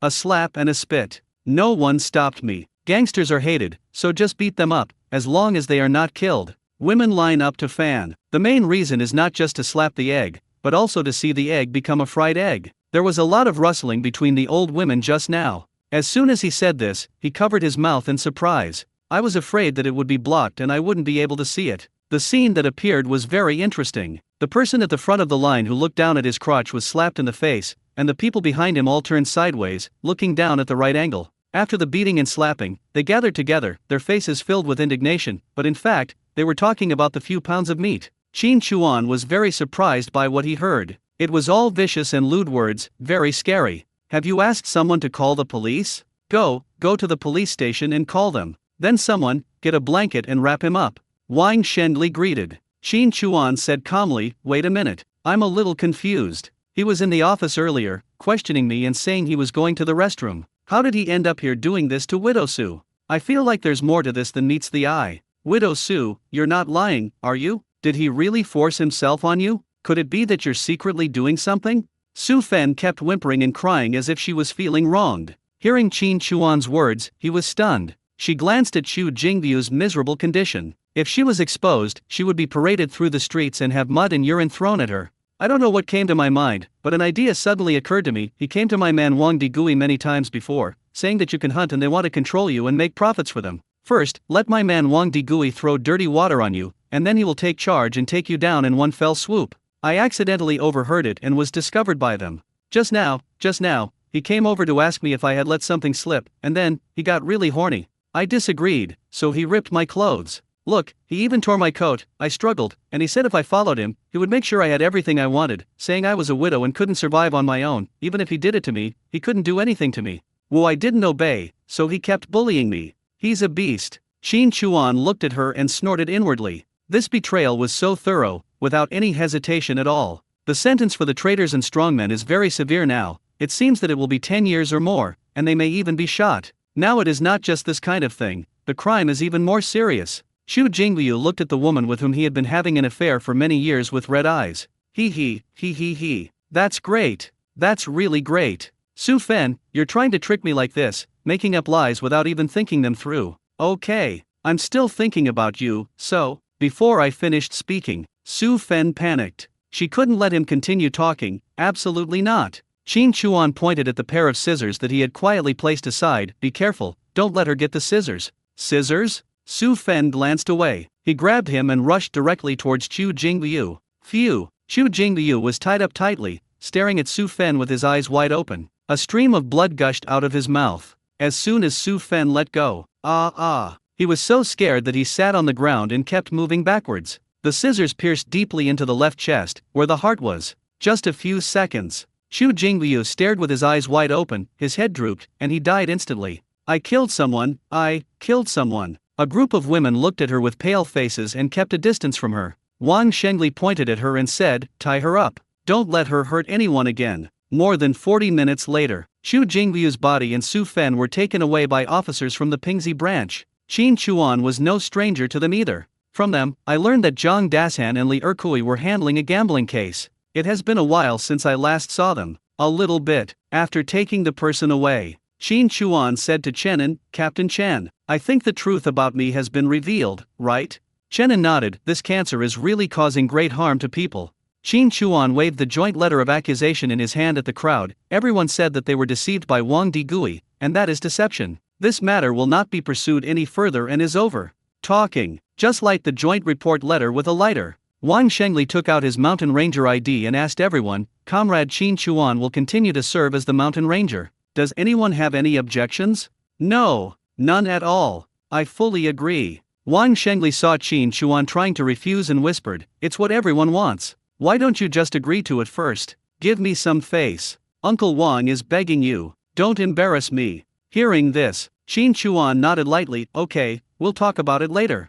I said you were wronged. Qin Jingru appeared out of nowhere. Qin Chuan glanced at her and ignored her. Qin Jingru continued, the guardian of Wang Jiazhuang is none other than you, but they don't know yet that you will be entering the city soon. Seeing that Qin Chuan still ignored him, Qin Jingru tugged at Qin Chuan's arm. Oh, I was deliberately keeping my distance from you before. It was just a show for others to see, so they would think we were not in the same group. I could help you get inside information and see what they were going to do to you. I was trying to help you, so why don't you understand my good intentions? Qin Chuan laughed when he heard this. Don't tell me that you stayed in Wang Jiazhuang just to help me? Of course. Qin Jingru met Qin Chuan's gaze. Oh, I'm also hiding from Wu Dazhuang. He died not long ago. What if he comes back to find me? I haven't been back home for a while. I'm staying at my second aunt's house. I'm still wearing a red belt. Then he lifted up his cotton-padded jacket and said, look, bright red, bright red. It's just a long strip of cloth tied around the waist of cotton trousers.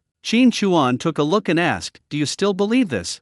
Of course. I'm telling you, don't say anything nonsense. Besides, I don't plan to go back. If you agree, go to Captain Wang to get a certificate, and then report to the brigade. I will go up the mountain with you and live in a warm bed for you. After this period is over, or if you catch good prey, send a betrothal gift to my family, and then I will live with you. Qin Jingru said. Qin Chuan heard this and looked at her speechlessly. How do you feel about yourself compared to the girl you saw before? Humph, I know what you want to say. Isn't it just that she is rich, well-off, and beautiful? What's the big deal? She can give you a son. As the old saying goes, if your hips are not taller than your shoulders, you will have difficulty having children. With her small hips, can she lay an egg? And, can she live a life as well as I do? How do you choose this woman? You have to listen to the old people. If we stand together, you can ask anyone and they will definitely choose me. Shin Jingru said. Big hips look good? The ice flower girl has a peach butt. Besides, what do I need so many children for? I'm not a donkey. Shin Chuan let out a light breath. Don't bother me anymore. We're not suitable. I met an old man in the city who helped me look at it. He said that your destiny in this life is to marry a divorced man named Su and never have children. If you want to change your fate, then don't come to the city. Shin Jingru looked at Shin Chuan in bewilderment and surprise. Why are you so mean? Why are you cursing me? Why don't you just not follow someone with the surname Su? You're not Su. According to what you're saying, if I follow you, wouldn't that be defying heaven and changing my fate? Holy shit, that makes sense. I really can't argue with you. I don't like you. Shin Chuan turned and left. It's okay, you'll like it slowly. I'm fine, Shin Jingru said. I don't like big hips. So what kind do you like? One with peachy buttocks, and one with a slim waist and a belt. Are duck pairs bad? Everyone in our village says duck pairs are the best. I am a duck pair. Shin Chuan paused. He looked her up and down and gave her a thumbs up silently. Then he walked towards the mountain. What do you mean? Shin Jingru pouted and looked at Shin Chuan's back, shouting, do you agree? Shin Chuan raised his hand and waved. Agree with shit. After going up the mountain, he let the horse out and headed deep into the forest. I chose a spot, thinking it was a good spot where musk deer should be found, set the trap, and then took out the bottle of bait liquid. Hold your breath and don't dare to smell. He has tested the power of this thing. So awesome. As bait, put a tablespoon in one place. There were 5 such condoms installed in total. Then he took out the various males raised in the space and fed them a drop of water one by one, including wolves. The drive of the sled must be continued no matter what.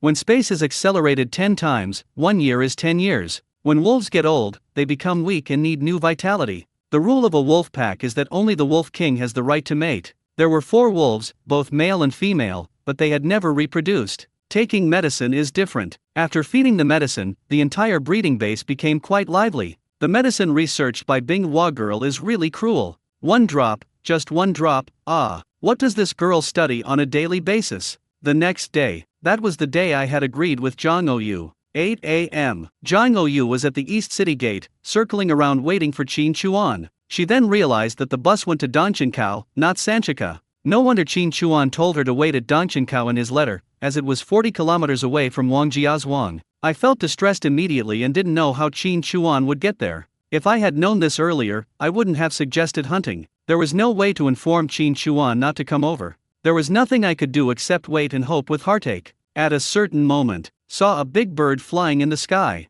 Ziobai? Is that Ziobai? Look carefully. Yes. Apart from Ziobai, no eagle has been seen in the sky. That posture is so domineering that it is not an ordinary bird at all and can be recognized at a glance. Noob. Zhang Oyu spread his arms and shouted, waving upwards. An eagle screams. Ziobai folded his wings and dived down. When it got close, it spread its wings and landed on Zhang Oyu's raised arm. Zhang Oyu smiled and stroked Xiaobai's feathers. Where's that bad guy? Running this way? Let's go, meet him. Click.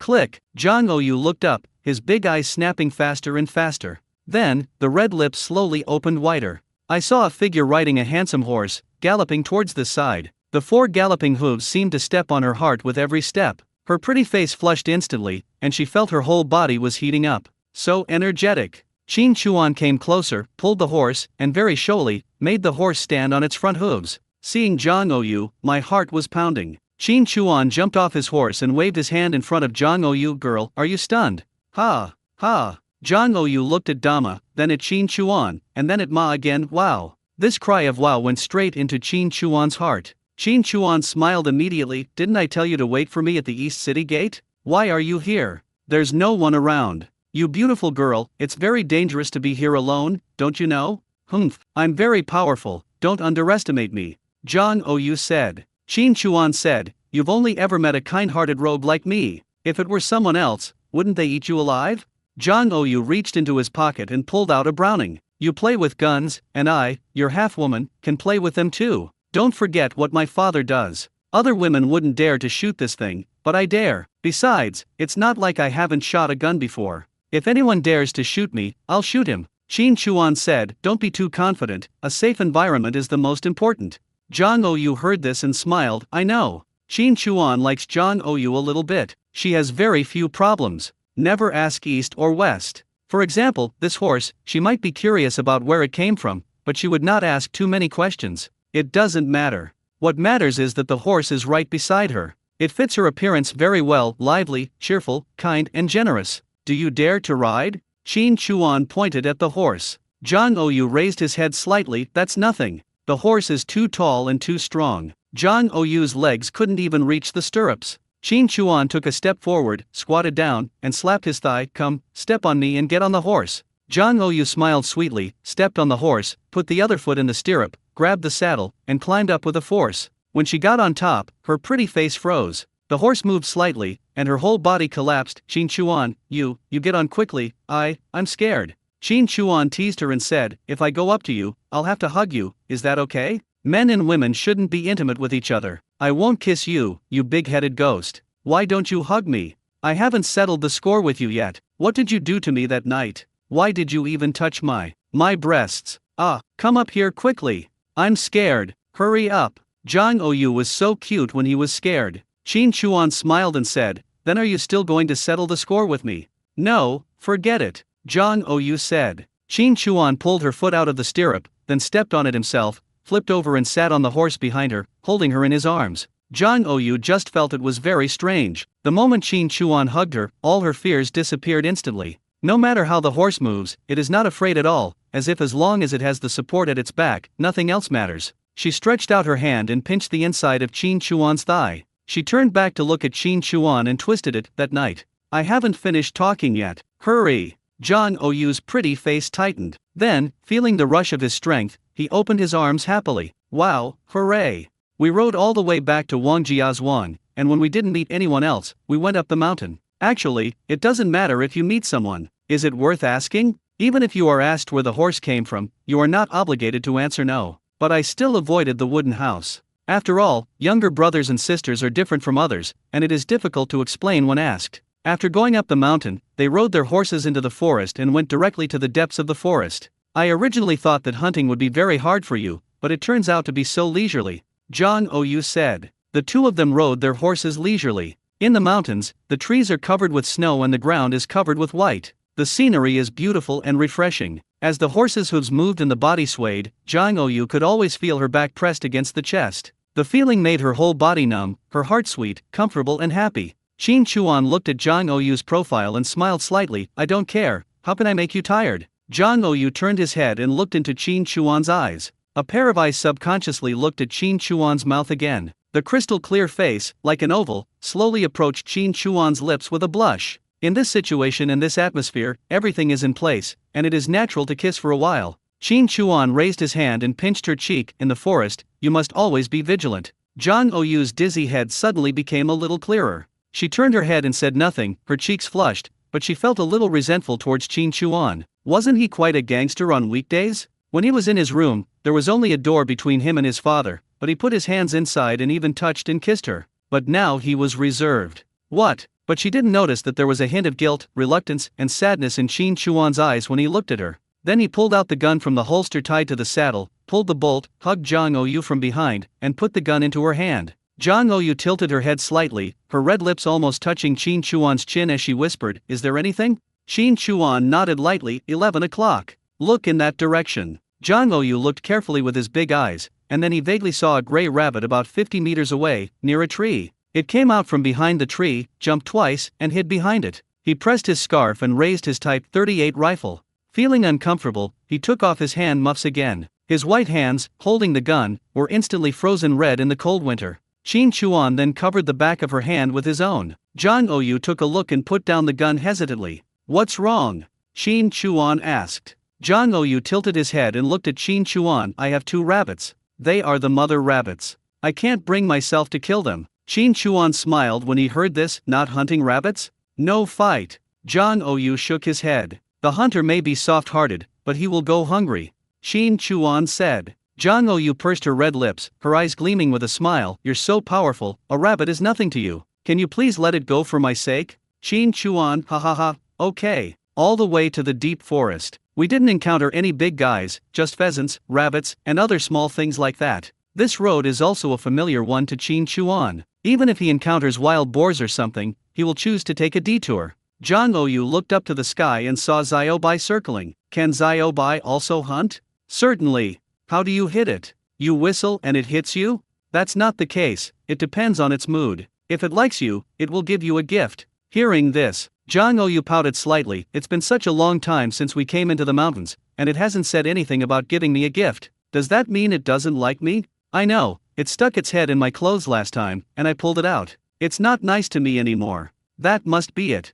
I was a little rough and forceful at the time, but it wasn't right. Qin Chuan was secretly amused by what he heard. Jang Ouyu sensed it and glanced at Qin Chuan. What are you laughing at? The top beam is crooked and the bottom beam is crooked. I learned it from you. The bad ones are all bubbling. Qin Chuan smiled when he heard it. Jang Ouyu looked at Qin Chuan and blinked twice. At this point, shouldn't this guy be doing something bad or being dishonest? I feel like there's something wrong with Qin Chuan today. I was just about to say something. Qin Chuan raised his head and looked towards the sky. Look, Xiao Bai is about to take action. Jang Ouyu looked over. I saw a white shadow of Xiao Bai swooping down from the sky and slashing into the woods like a spear. Soon, a white shadow, holding a long white shadow, flew over. In front of Jianggu, it flapped its wings and stopped in midair. What is this? It's so cute. Merit, a gift from Xiao Bai for you. The fur feels so smooth. Talking, Qin Chuan raised his hand, pinched the ferret's neck, and held the ferret in his hand from its small white claws.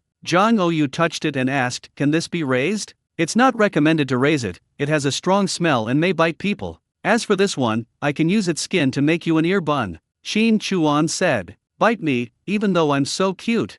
Jang Ouyu put on his hand and said, give it to me, it feels very soft, let me grab it. Qin Chuan handed it over. Jang Ouyu grabbed it in his hand, then loosened his grip slightly. The ferret struggled a bit, fell into the snow, and ran away. Oh, he ran away. I'm so stupid, Jang Ouyu said. Qin Chuan smiled and said, of course you are. You are so stupid. You can't even act. Jang Ouyu glanced at Qin Chuan and said, Hump, I'm a hunter. I'm not soft-hearted, I'm just careless. A big day. Qin Chuan took Jang Ouyu for a stroll in the mountains and forests. Have a picnic when you're hungry and make a fire when you're cold. When you get tired of riding, you can get off and stroll around. When you get tired of strolling, you can ride again and appreciate the beautiful scenery in the mountains. The smile on Jang Ouyu's face basically never stopped. We entered the mountain before 9 in the morning and came down at 3 in the afternoon. He rode a horse and sent Jang Ouyu to the East City entrance. Thank you, you bad guy. I'm so happy today, the arrangement is great, I'm very satisfied.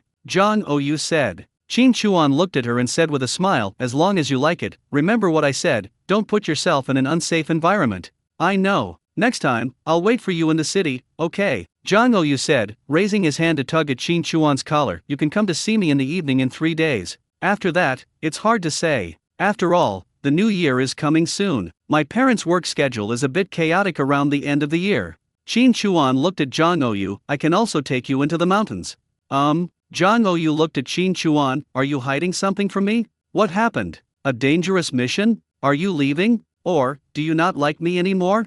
She is big-hearted and lively, but that doesn't mean she is insensitive. Many times today, I felt that something was wrong with Qin Chuan. Apart from anything else, Qin Chuan didn't act like a hooligan to her today and didn't even kiss her. If I tell him now that he can come to see me at night 3 days later, before, he would have said some rude words, either teasing or making fun of me, but now, what do you mean he can be taken into the mountains with him? Qin Chuan exhaled lightly, raised his hand and stroked her face with the back of his hand. In my heart, there will always be a place for you, just like a bright moon in the dark night, it will never go out. Before yesterday, I never lied to you, I just liked you. But now, if I kept it a secret from you and continued to push myself further, that would be deception, injustice, and a lie. The beginning of a lie is a slow and cruel death sentence for innocence. I don't want to, and I can't. Jang Ouyu stared at Qin Chuan with a pair of eyes, holding Qin Chuan's sleeve with his hands, and there was some panic and hesitation in his eyes.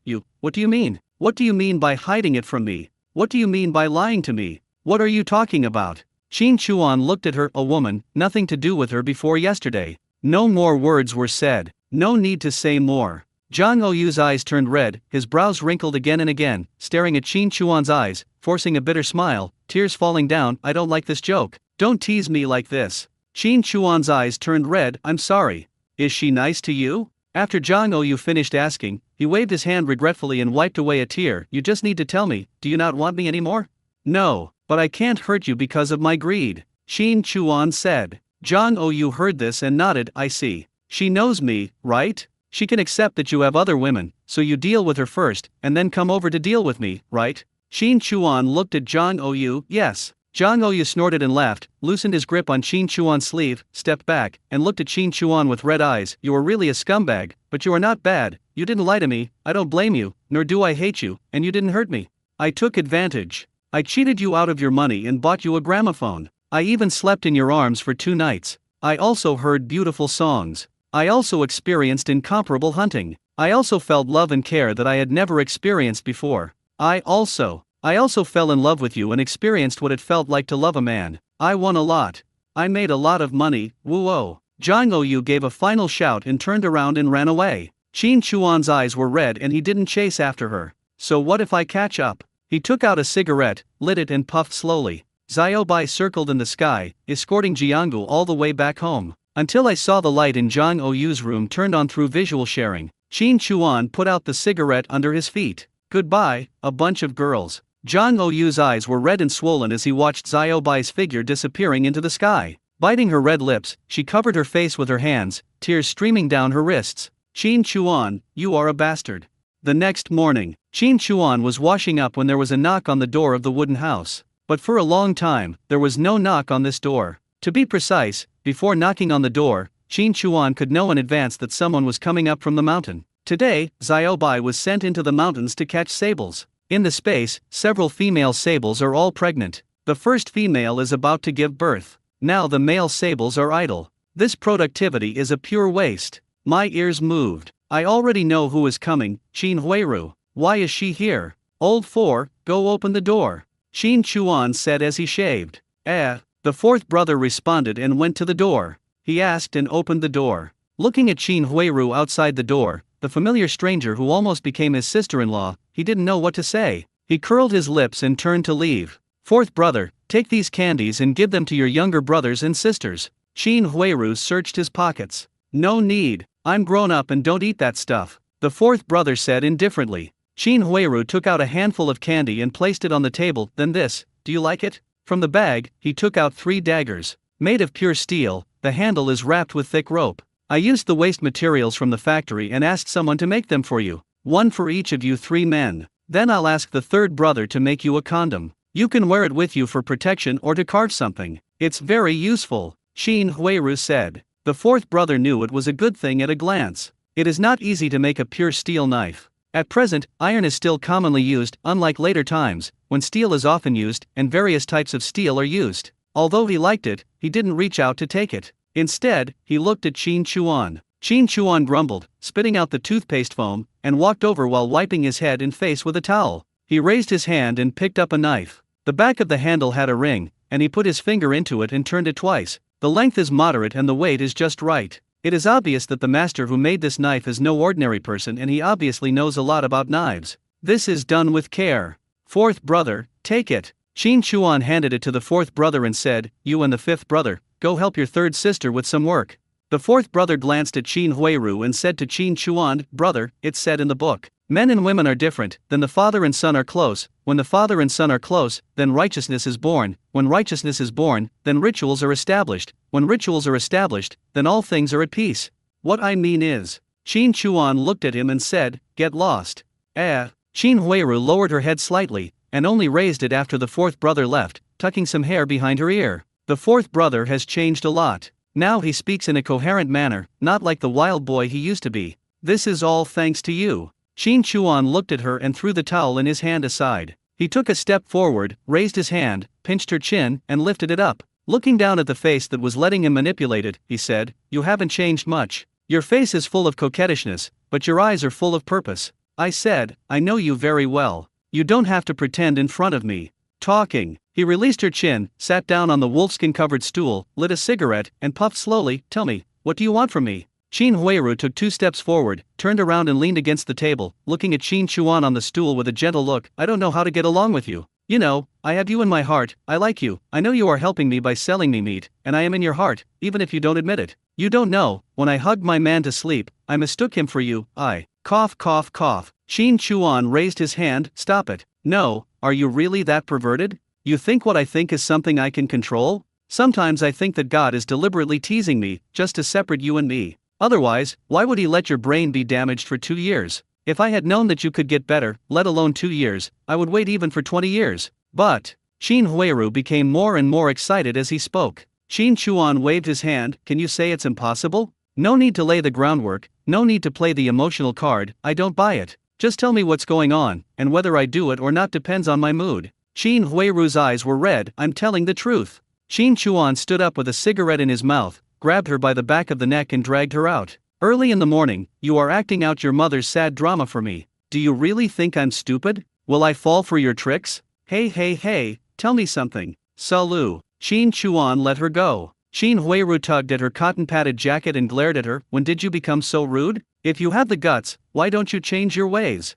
You even learned to fight with women. Really? Don't think you can defeat me. Don't think I dare not touch you. Shin Chuan said. Okay, you dare to push me, okay. Shin Huiru tugged at Shin Chuan's sleeve and said, it's almost Chinese New Year, get me 2 wild boars. I'll get you a cock. Shin Chuan was not polite at all. 2 wild boars opening their mouths? The price of pork in the Supply and Marketing Cooperative is 80 cents per pound, and you have to buy it with a ticket. On the black market, it will at least double in price in a minute. As the year draws to a close, the prices of meat, grain, and food are skyrocketing. Even if a wild boar weighs 200 kilograms, 2 wild boars can be sold for 600 yuan. Your annual salary is less than 300. What did I do to you? That I should ask for 2 years' salary right out of the blue? You do it, I want yours. Shin Huiru said. Shin Chuan. Then he pointed at the door and said, get out of here. Don't make me kick you out.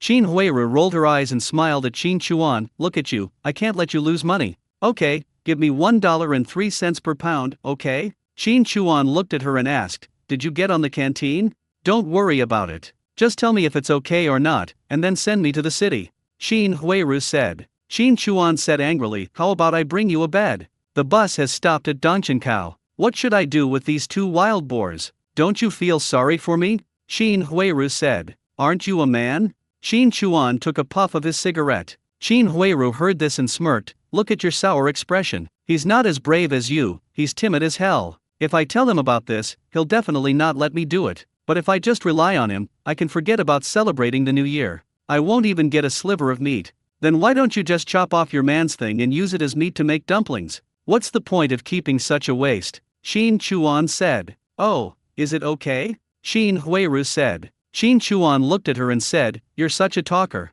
Can you do something else? Talking. He put down his crossed legs and sat there with his arms crossed. Shin Huiru looked at Shin Chuan, looked at the position of the belt, and stuck out her tongue. A charming smile appeared on her gentle face. There was really no sense of incongruity. He then stepped forward, squatted down, and untied Shin Chuan's belt with both hands. Shin Chuan covered his mouth and said, fuck, okay, you're really trying hard. I agree. I'm taking advantage, so why not do anything? Shin Huiru said with a smile. I don't know if it's an illusion or what. Shin Chuan seemed to see the small universe of a tigress in her. This woman is really amazing. A week later, 2 wild boars will be delivered to the East City Gate. Okay, I'll wait for you. Nothing else, right? Go away. Dachuan, my sister Jingru is interested in you. It's time for you to start a family, right? How about I set you up? I'll just flirt with you too. Hearing this, Shin Chuan looked at her with some interest. Aren't you afraid that after introducing me to your sister, you won't get any benefits from me?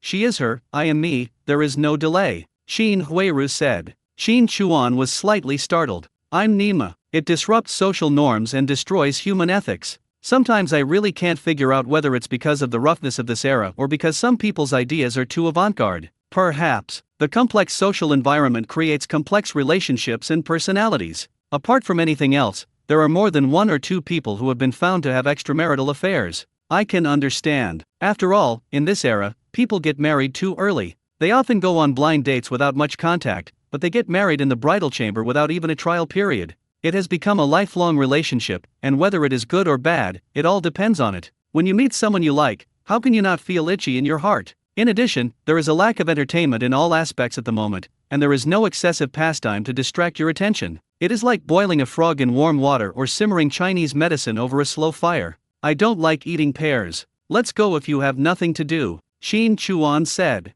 Shin Huiru rolled her eyes and said, why do you always chase me away? Are you so afraid that I'll eat you? Talking, unbuttoned the cotton jacket. Qin Chuan pointed at her. What are you doing? Qin Huiru reached in and pulled out a square handkerchief. I'm taking money, look how scared you are. Coward. Chickens, rabbits, fish, etc. What do you have here? Sell me something and I'll take it all. Qin Chuan grabbed the money. Spit, clicked a bunch. Then he shouted outside, third brother, give me 150 yuan for chicken, rabbit, and fish. Qin Huiru looked at Qin Chuan. You are really capable. You have so many. How can I take them all? Qin Chuan glanced at her and saw that she was about to have a fever again, so he simply said, take a look at the things, then get out of here. I'll send them to you along with the wild boar. Qin Huiru smiled. You are so nice. I just like you scolding me. Talking, reaching out and twisting Qin Chuan's waist. Let's go. When you get into the city and have a place to stay, I'll find a chance to have a couple of drinks with you. Qin Chuan snorted softly. This kind of woman is really hard to find even with a lantern. Turn off the lantern. Then you really don't know whether she is holding a condom or a knife in her hand. Brother, why is she always pestering you? Brother, I think she's using you. Brother, we can't ignore her. She's already married, and you already have a sister-in-law, Zhang Ou. Qin Chuan originally wanted to say something, but when it comes to Zhang Ou, my heart ached suddenly. Brother knows what's going on. Actually, the reason for contacting Qin Huiru was to get access. Now selling channels, there are 2.5. Du Lianquan from the Supply and Marketing Cooperative, Qin Huiru from the Steel Rolling Mill, and the face-changing girl from the tea house. Still working hard to set up a stall in the black market? Now that the road to the steel mill is open, what can't be sold, including grain and meat? A factory with tens of thousands of people is a mess. Not to mention the small canteen, also known as the small kitchen, where the food is purchased properly. They eat and take things, and they check themselves? No one checks. Even if they investigate, what does it have to do with me? For high-end stuff, the price Du Lianquan offered was pretty good at the moment, but he wasn't one of my own, and I didn't trust him enough. For something like Ganoderma lucidum, 1 or 2 would be fine, but if they took out a large batch at once, if something happened to it, they would probably be the ones who would be lured to me. There were a lot of people buying and selling these things these days, and if they weren't caught, it would be fine, but if they were caught, they would be wasted, and it wouldn't be as simple as just a fine. The remaining half is with the face-changing girl. I was doing smuggling and purchasing on behalf of others, and I was doing it successfully. I even built up a large scale and had a lot of regular customers. Even if she doesn't take them to the sea market, things like Ganoderma lucidum and sable fur are rare gifts, and they can still be sold at a high price through her channels. If this is sold in bulk to Haishi, the profit that can be made from it will not be a small amount. How to do it specifically depends on how the face-changing girl responds. This girl, he probably wants to kill himself. Haha, still needs training. There's just no need to say so much to my younger siblings. The third brother ate breakfast, looked at Qin Chuan, hesitated and said, Brother, how are you and sister-in-law doing? Is it, after we take the exams and go to school, and have some stability, you can consider marrying sister-in-law? Actually, there's no need. We can take care of ourselves. You don't have to take us into consideration. Qin Chuan put down his chopsticks and wiped his mouth. Zhang Ou is the director's daughter, not a sister-in-law. She just didn't want to embarrass you, so she didn't refute it. She is just my friend. What's wrong with the director? My brother is so outstanding, he can still marry the commander's daughter, said the fourth brother. Qin Chuan scratched his forehead with his fingers. You kid, are you talking nonsense? Strictly speaking, the one you can call your sister-in-law now is really Junsi's daughter. The third brother raised his chopsticks towards the fourth brother. The fourth brother remained silent. The third brother paused for a moment and said, Brother, are you and sister Zhang Ou having a conflict? Qin Chuan looked at them and asked, Do you like her so much? Several people nodded. Qin Chuan asked curiously, What do you like about her?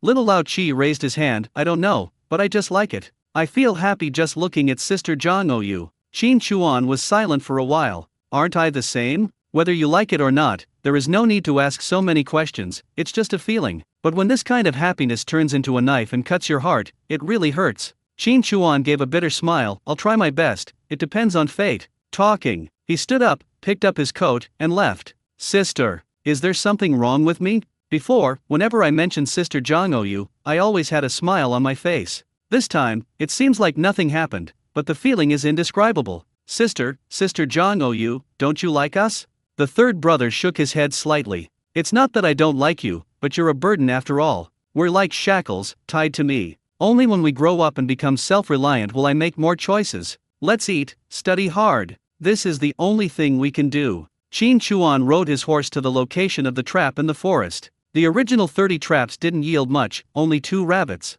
All the condoms were removed. Being a hunter is not as simple as shooting, setting traps, and digging snares. Animals that can survive in the wild all have the ability to survive. Setting a trap can catch something once or twice, but after many times, the animals become familiar with it and will not rely on it anymore. If the trap is not very effective, it should be removed. The 5 traps set later, using the bait Han Yao had researched. Qin Chuan thought he was seeing things. After taking a closer look, I was completely stunned. From a distance, I saw a sika deer riding a musk deer, making a clang-clang sound. I actually heard some noise, but I thought it was the sound of struggling after being trapped by something. But this is totally different. On the other side, there were foxes riding rabbits, roe deer rubbing against trees, and a few pheasants fluttering around.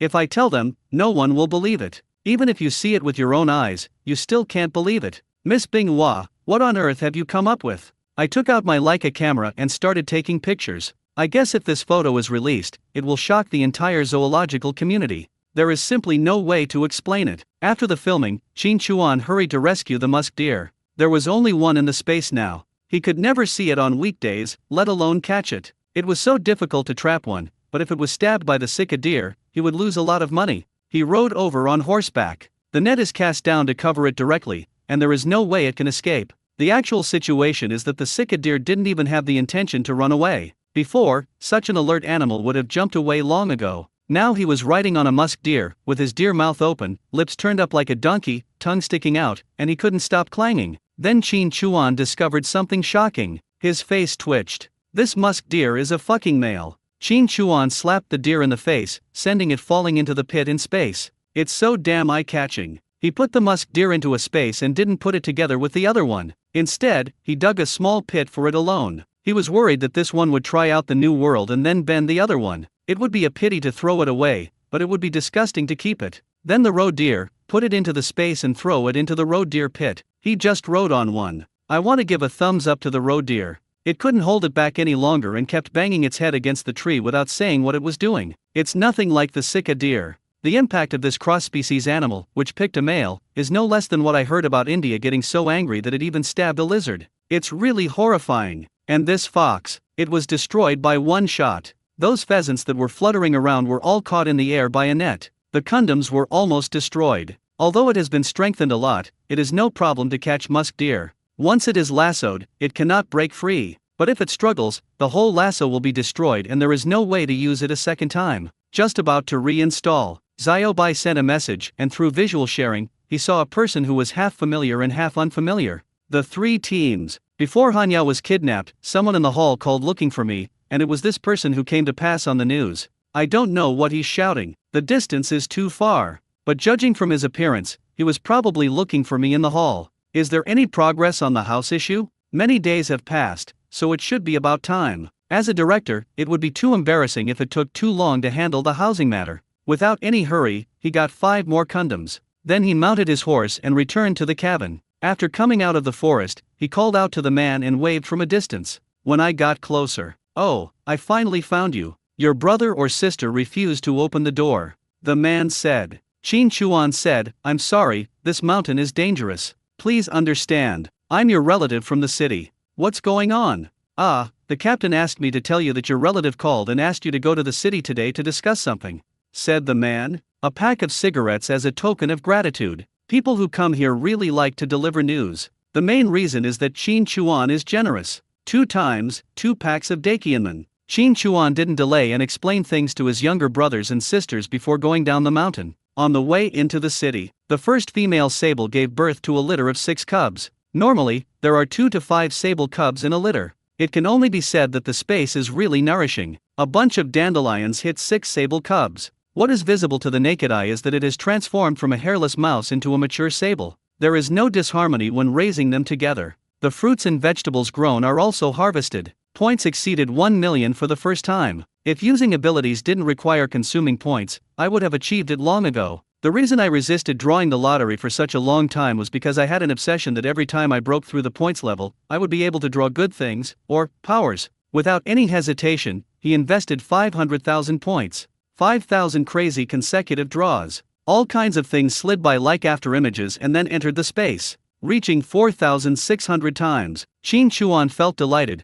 and it was this feeling that caused the lottery to stagnate, as if something was blocking it. It's always like this. What will it be this time? Soon, Qin Chuan was on horseback, covering his head. WTF. My whole brain feels sore, as if it has cramps. This feeling came and went quickly, followed by a warm current that swept from the top of the head to the toes. Smart brain. 10,000 points per second, never forget everything you see. 100,000 points in 1 second, master the whole thing. Can you remember it after watching it once? Can you master it after watching it once? A smile appeared on Qin Chuan's lips, etc. What does it feel like to clench your fist? Have you become stronger? In fact, I have always suspected that every time I draw a power, my physical fitness will be enhanced. I just suspected it before, like when 6-pack abdominal muscles gradually turned into 8-pack, I thought it was trained from hunting in the mountains. But what's outrageous is that after pampering Hanyao for more than 3 hours, he didn't feel tired at all and was full of energy. This is outrageous. This time, I clearly felt that heat flow during the lottery.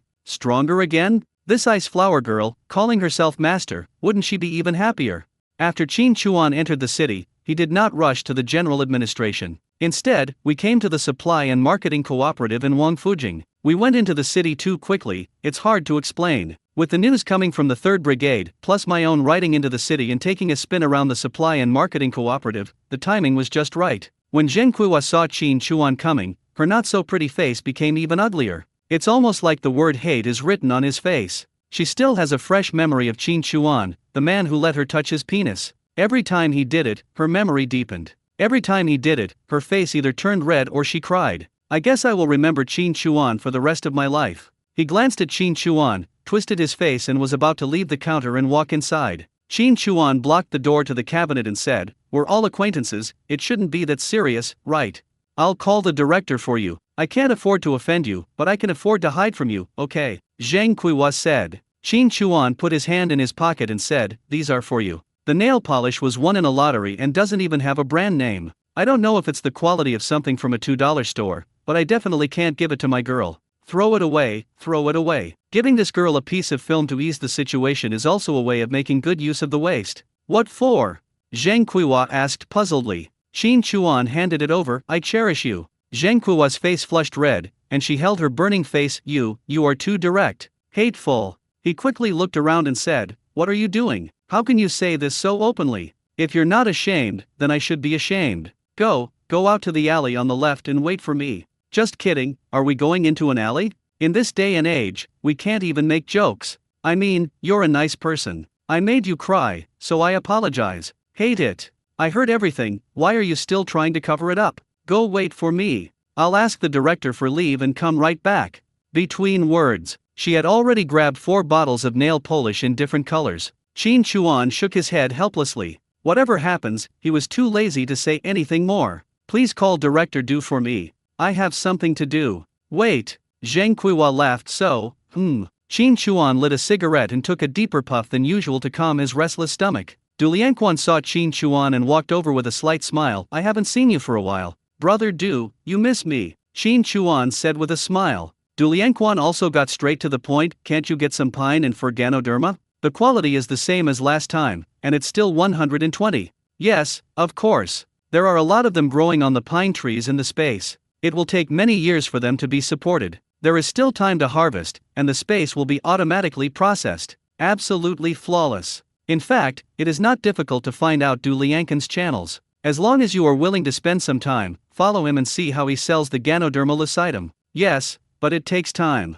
Qin Chuan said. Du Lianquan nodded slightly. "Don't worry, bring them to me next time, I can take at least 5. Qin Chuan smiled slightly. "Okay. I'll arrange it and send it to you, Brother Du, as soon as possible. I don't know if the department has any tasks for me this time. If not, it would be more convenient to move into the city and have a place to stay. As for the face-changing girl, we still don't know what's going on, so he is not in a hurry." Du Lianquan placed his hand on the counter and raised his fingers. "What do you want to sell this time?" He knew that all these things from Qin Chuan were good things. "I haven't been here for a while, maybe he can come up with something. Don't you have to hold it in for a big event?" He had guessed correctly on this point, but after hearing it, he wasn't sure what he had heard. He stared at Qin Chuan in amazement. "What did you say? Sick a deer?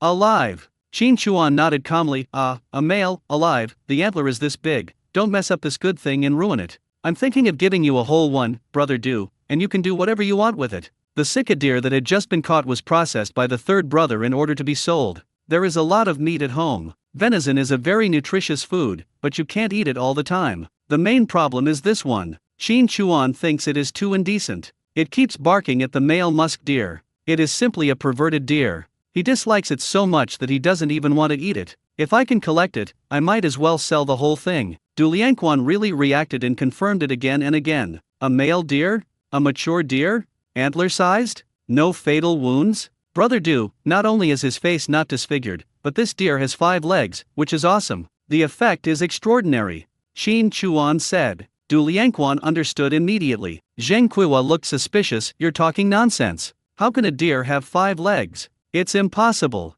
Not only did he speak loudly, but he also spoke quite loudly. Noisy and angry. If you don't have a partner, looks are one thing, personality is another, and brains are also crucial. Du Liangquan pondered for a moment. According to what you said, there are many options. We can hand it over to the slaughterhouse and then send it to the medicinal material factory. That way, the price will be lower. After all, processing does come with costs. Or we can hand it over to the zoo. I'll give you an average price. 1,200. What do you think? The whole body of the Sika deer is a treasure. But if you don't handle it properly, your value will drop. The price of 1,200 is really not low. Qin Chuan said straightforwardly, okay. Open the ticket and I'll get the deer to you. A Sika deer with its neck tied with a rope was standing in front of the supply and marketing cooperative. Many people watched. The moment she saw the Sika deer, Zheng Kuiwa's face turned as red as an apple. Qin Chuan raised his head towards her. How about it? Does it have 5 legs? Zheng Kuiwa glanced around, glared at Qin Chuan, stomped her feet, and ran away shyly again. Du Liangquan looked at the deer with his eyes shining. In the middle of winter, the stick is so strong,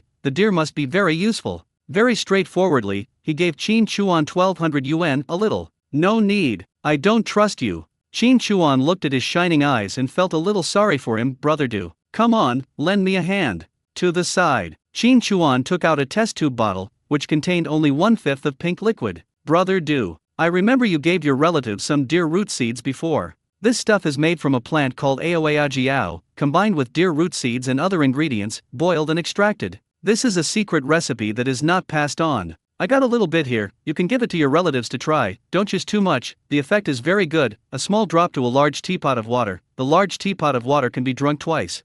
I took a look at the deer. The space is accelerated tenfold, and it's been like this for quite some time. After hesitating for a moment, he said, let's drink it in 4 portions. This time, Du Liangquan's eyes weren't just bright, they were shining. Brother, how much? Just mentioning this makes me feel cold. Qin Chuan patted his arm and said, busy, in a few days, pine and pine Ganoderma. Let's go. A little bit. Du Liangquan explained the work. Then he took out the test tube bottle and looked at the pink liquid inside. To be honest, he is more cautious about such things that come out of nowhere. But he really has been longing for it for a long time. Several storms and several autumns, busy and busy, hard to raise your head. I have the parts of a man, but I am not a man of pride. For many days and nights, he clenched his fists and pounded the quilt, listening to his wife's melancholy words, don't be like this, it's okay, we'll try harder next time. Sad. Shameful. How many times have I slapped myself in the face, scolding myself for being incompetent, saying that I don't even have any instincts anymore, and what's the point of doing this? Trash. Coward. 1 drop, a large tank of water, and drink it in 4 times. Even if it's poison, this small dose should be fine, right? After dealing with him a few times, I think this is credible. Besides, why would he want to harm me? Besides, this guy only sells good stuff, so this must be a good thing. Give yourself a brainwash. 1 drop into the tank. Gulp, gulp, he drank a quarter of it. A little bit. His expression began to change. This. Du Liangquan went a little crazy in an instant. Call Accountant Chi, all of you get out first. As soon as Accountant Chi came in, Du Liangquan pulled her and said, wife, I can do it. I can do it. What's okay? You'll find out soon enough. 15 minutes. Du Liangquan slumped comfortably in the chair and exhaled a puff of smoke with a look of comfort and satisfaction on his face. Well-deserved reputation. I felt a surge of confidence and arrogance that I hadn't felt in years. Honey, how's it going? What are you doing? You can't go home at night, so you called me to the office alone. I thought there was something wrong with the accounts. Her wife complained. I'm asking, how is it? Keep up your energy tonight and I'll give birth to another one for you, but don't do it in the office. I can't let go. I almost screamed just now. Ha ha ha. Smoke puffs. Qin Chuan, you are my benefactor. Benefactor. Qin Chuan, who was being thanked by his 8 generations of ancestors, now came to the director's office. Director Zhang, does he have a mission?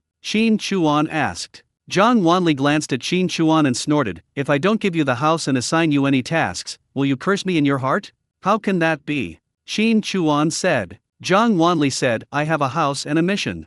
Someone will come later to take you to take care of the house. Let's talk about the mission first. We've uncovered a gang of criminals suspected of gambling, drug trafficking, and smuggling. It's unclear how extensive their network of connections is. Your old acquaintance, Zhang Dasan, has gone undercover and has found that this is a fairly large criminal gang, well organized and disciplined. This isn't just a small operation. Gambling, drugs, and smuggling are like 3 branches, each with its own responsibilities, yet they are also somewhat interconnected. He needs help, and he proposed you. You are good at tracking and investigating, and after research, you are the most suitable candidate.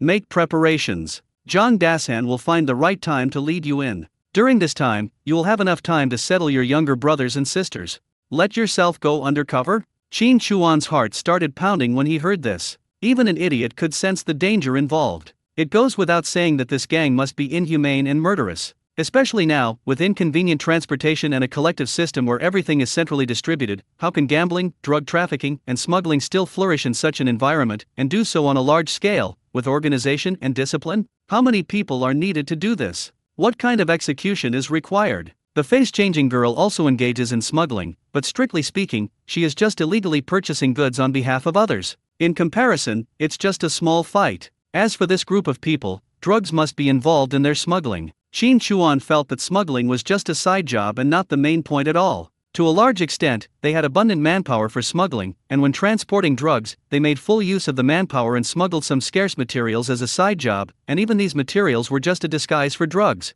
Then think about it again, what is the scale of this poison? There is a food shortage right now, and many people will do extreme things to have a full meal and seek a way to survive, but the gang they form is bound to be full of loopholes. But from Zhang Wanli's words, it can be felt that it is extremely difficult for Zhang Dasan to infiltrate the inside, and he has to increase manpower to cooperate. A gang with a rigorous management system and strict discipline, is it still just a gang? Could it be bandits? You have to know that in this era, there are not only spies but also bandits. This bandit was not just a local bandit. Before this, the whole country had organized large-scale anti-bandit operations. Gangs like Zhuotian Diao, Zhen Sanjiang, and the larger ground cannons were all wiped out. It is not ruled out that there are still some remnants hiding in the mountains and forests, but if the number of them reaches more than 10, they will be strangled in the cradle before they can grow up. According to history, at that time, there were the remnants of Chiang Kai-shek's snobbish forces, and their armed forces were involved in smuggling, drugs and other illegal activities. They lingered at the border, with their roots as complex as weeds, which could not be burned out by wildfires.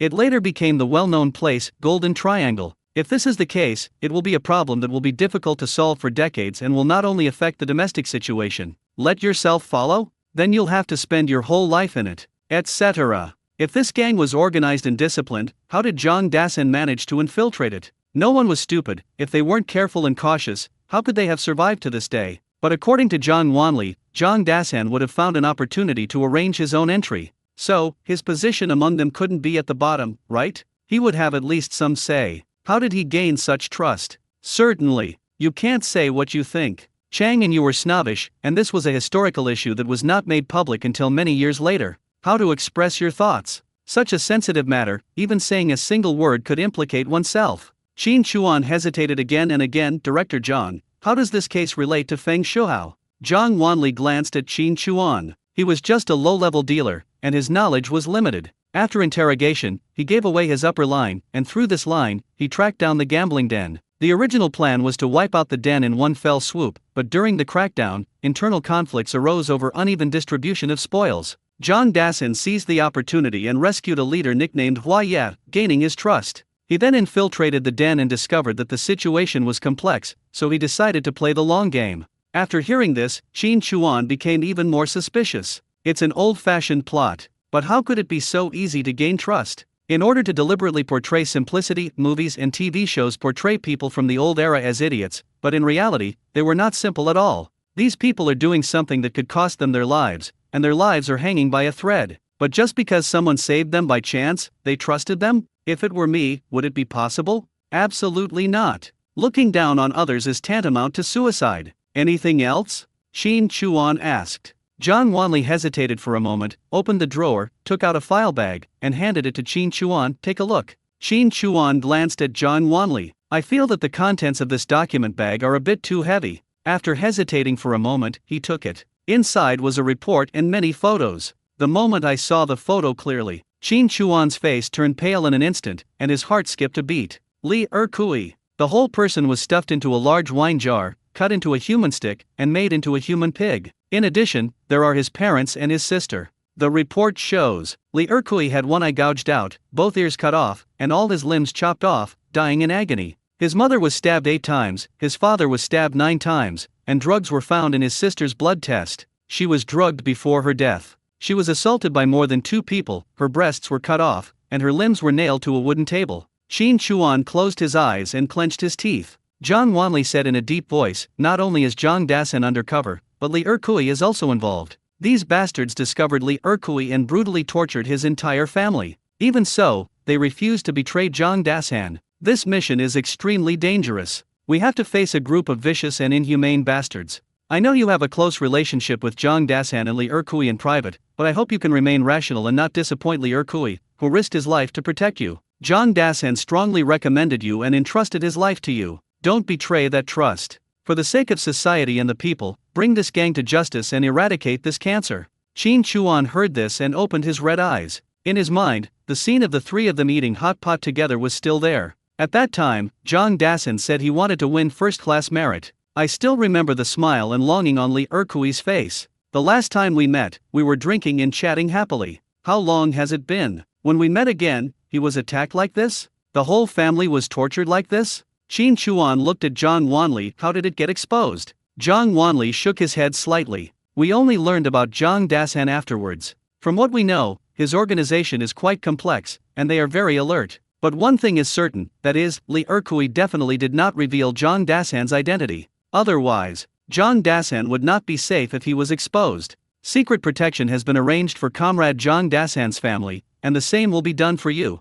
Don't worry about the safety of your family. We will never let this tragedy happen again. This mission is too dangerous. He took another look at the photo and clenched his teeth. According to the arrangement, he would have to entrust his own safety and the safety of his younger brothers and sisters to others. What would be the consequences if Zhang Dasan was exposed? In addition, you will unconsciously think more. What if Li Erkui was the token of allegiance given by Zhang Dasan? There have been many TV dramas and novels about undercover agents that have been portrayed this way, right? If the big brother doesn't hold his younger brothers in his hands and tie them tightly together on the same boat, leaving them with nowhere to go and no one but him, why should I trust you? Taking this as a starting point, Zhang Dasan tried his best to nominate himself to join the team, but that was not necessarily for the purpose of being an undercover agent. But he wants to kill himself. Why? Because Zhang Dasan and Li Erkui have both witnessed his methods of solving cases on the spot. If he investigates it himself, he may be worried about revealing any clues. Qin Chuan thought about this and looked at Zhang Wanli. I won't be an undercover agent.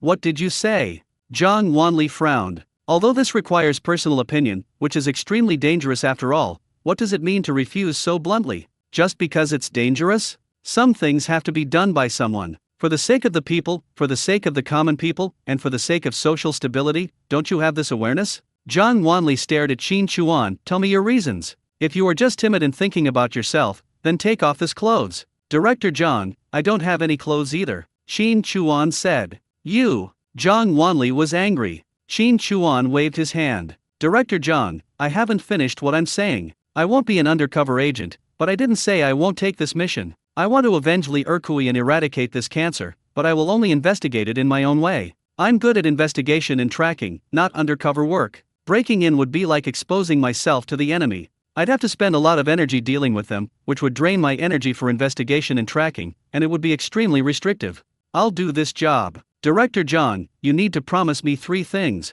First, no one knows me except you. Second, I don't need any assistance or protection. Just treat me as if I don't exist. Third, tell Zhang Dasan that I refuse to go undercover, have a bad attitude, and am selfish. I am expelled. I work alone. If there's any news, I'll report it to you alone. I'm just a lone figure who doesn't exist. When Zhang Wanli heard this, his brows furrowed even deeper. Looking at Qin Chuan, you have to know what kind of people you are facing. That's why we have to handle special matters specially. Following the rules will only make people fall into danger and find nothing. Qin Chuan said this and looked at him seriously. The first word of the special service team is special, which means to do things in a special way. Zhang Wanli withdrew his gaze from Qin Chuan's face. He lit a cigarette and puffed out with a frown on his face. Qin Chuan didn't bother. After smoking a cigarette, Zhang Wanli looked at Qin Chuan solemnly. Okay, I approve, but you must pay attention to safety. If you need anything, just ask me directly, and I will do my best to satisfy you. Qin Chuan thought for a moment. What identity arranged the house? In other words, can others find out? Zhang Wanli heard this and looked Qin Chuan up and down. He actually appreciated Qin Chuan's caution. His frown relaxed slightly and he said, "Don't worry." Even though it's just 2 words, but looking at Zhang Wanli's appearance, Qin Chuan felt much more relieved. That's true. I feel like my question is a bit redundant. How could the identity of the special service team be publicized? Their identities are kept secret and they belong to a special existence. Until now, no one knows who the other members are. How could they openly put their identities on a house they just built? At this time, there's a knock on the office door. "Come in." As the sound fell, the office door was pushed open from the outside. A man walked in who looked a bit like Zhang Wanli and looked to be in his 20s. The man glanced at Qin Chuan, nodded slightly, and walked into the office while saying to Zhang Wanli, "Dad, I didn't know if you had something to do. I'll wait outside for a while." Zhang Wanli waved his hand. "Didn't I ask you to find a house before? It was arranged for him." Talking, he raised his hand and said to Qin Chuan, "My son, Zhang Hai, the director of the housing authority, he will be responsible for handling it for you. You go with him." The brother of a bunch of girls? Qin Chuan quickly stretched out his hands, a harmless, even somewhat innocent smile appearing on his face. "Director Zhang, hello. Hello. Thank you for your hard work." It's okay. It's not hard." Zhang Hai responded quickly. "Director Zhang, thank you so much for your trouble." "Then, shall I go with Director Zhang now?" Qin Chuan said. Looking at Qin Chuan's appearance, Zhang Wanli was a little confused. Is the Qin Chuan at this moment the same person as the one just now? This kid, he's born to be an undercover agent. If I hadn't just seen Qin Chuan with a slightly frown on his face, calm and calculating, I would have thought he was an innocent and naive young man. "Go ahead." Qin Chuan turned around, opened the office door, and politely asked Zhang Hai to come in. "Xiao Hai, wait a moment." Zhang Hai paused. Qin Chuan was tactful and walked out first, closing the office door. He moved his ears and listened to the conversation in the office. "What happened, Dad?" "Xiao Hai, go back home and see your sister." "What happened to Xiaowu?" "She said she had a cold and wouldn't eat or drink or talk. Your mom and I are too busy, and I'm worried about her being home alone." Qin Chuan outside the door. His eyes suddenly darkened. After a few words, Zhang Hai quickly came out and raised his hand towards the corridor exit towards Qin Chuan. "Come, I'll take you to see the house."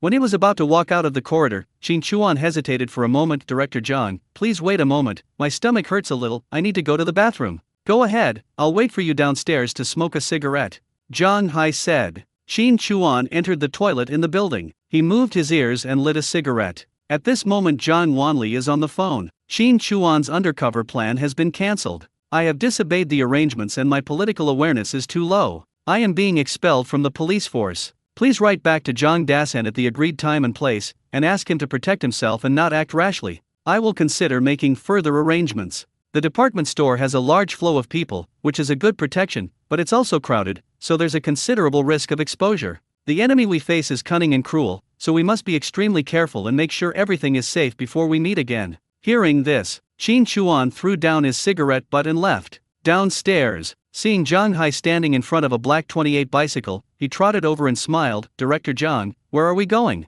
"Do you know Miyazu Street in the south of the city?" Zhang Hai said. Qin Chuan thought for a moment. "Isn't that place close to Liulicheng?" "Right." Zhang Hai responded by holding onto the handlebars of the bicycle, kicking off the pedals, and straddling the bike. "Get on." Qin Chuan quickly asked, "How bad is this?" "Then you carry me," Zhang Hai asked. Qin Chuan shook his head. "How can I ride? These days, bicycles are a rarity, the preserve of a few." "Then why are you talking nonsense? The distance is not close. Do you want to walk there?" "Get in the car," Zhang Hai said. Qin Chuan just felt that it was disgusting for a man to carry another man, but hearing this, holding on to the back seat with both hands, he took 2 steps forward and plopped down on it. "Oh shit, I almost fell." "Be gentle." "Sorry, Director Zhang, I've never ridden a bicycle before, so I was so reckless." "Where are you from?" "From Wangjiazhuang." "Wangjiazhuang? Are you Qin Chuan?"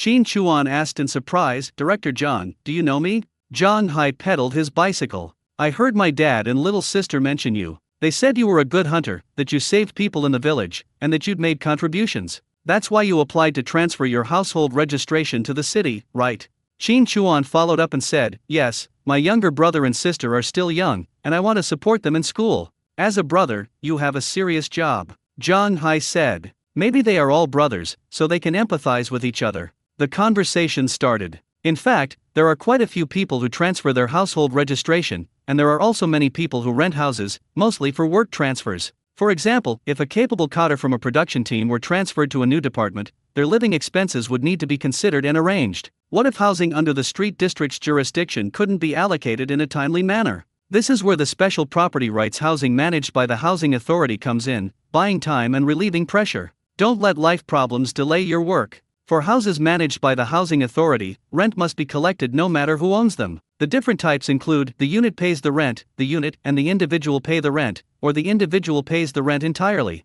Qin Chuan will bear all the responsibility personally. I already knew the rent before I even saw the house. $10 a month. The rent is not low, but for Qin Chuan, it is just a drop in the bucket. Came to a street with a strong smell of fireworks. Most of the hutongs nowadays are winding and the streets are only slightly wider than hutongs. The overall layout is a bunch of bungalows surrounding a street. During the Republic of China period, this street was equivalent to the pedestrian street in the surrounding area, a place for buying things, shopping, drinking tea, and eating. Near the center of the street, there is a small intersection leading to 4 different directions. At this intersection, on the south left side, there is a 2-story building. The interior is brick and the exterior is wood. The redwood paint has long lost its color, showing the traces of time. The bicycle stopped right in front of the door. Zhang Hai parked his bicycle by the door and gestured towards the 2nd floor. During the Republic of China, this was where rouge, powder, and other women's products were sold. Let's go in and take a look. Between words, took out the key and opened the door. External lock inner bolt. Looking at the door, Qin Chuan felt that he could kick it open with one kick. But I knocked on it. It's made of solid wood. There are stakes on the ground inside the door, and there are wooden pillars on the side to support the door. If you use them, it will be quite safe. The space inside is not small, with wooden floors and a wooden staircase on the side leading to the 2nd floor. A quick glance will reveal that the layout here was modified later. In addition, there are even running water pipes. Has anyone lived here? Qin Chuan asked in surprise. Zhang Wanli nodded slightly as a response, but said nothing. Naturally, I don't want to say more. However, Qin Chuan could see that the person who lived here before must be no ordinary person. After all, not everyone can install tap water. The treatment is here. The furniture on the 1st and 2nd floors is quite complete, and there are signs of cleaning, without any accumulated dust. The renovated layout has created multiple rooms, so I guess the people who lived here before were also a big family. There is enough space for my younger brothers and sisters. Basically, you can move in with just your luggage. Zhang Hai said, normally, a house like this can accommodate 3 to 5 families. If you think the rent is too expensive, you can. Qin Chuan understood what he meant. Director Zhang, my younger brother and sister are quite naughty and might quarrel with each other. I'll rent the whole place. The more pressure there is, the better.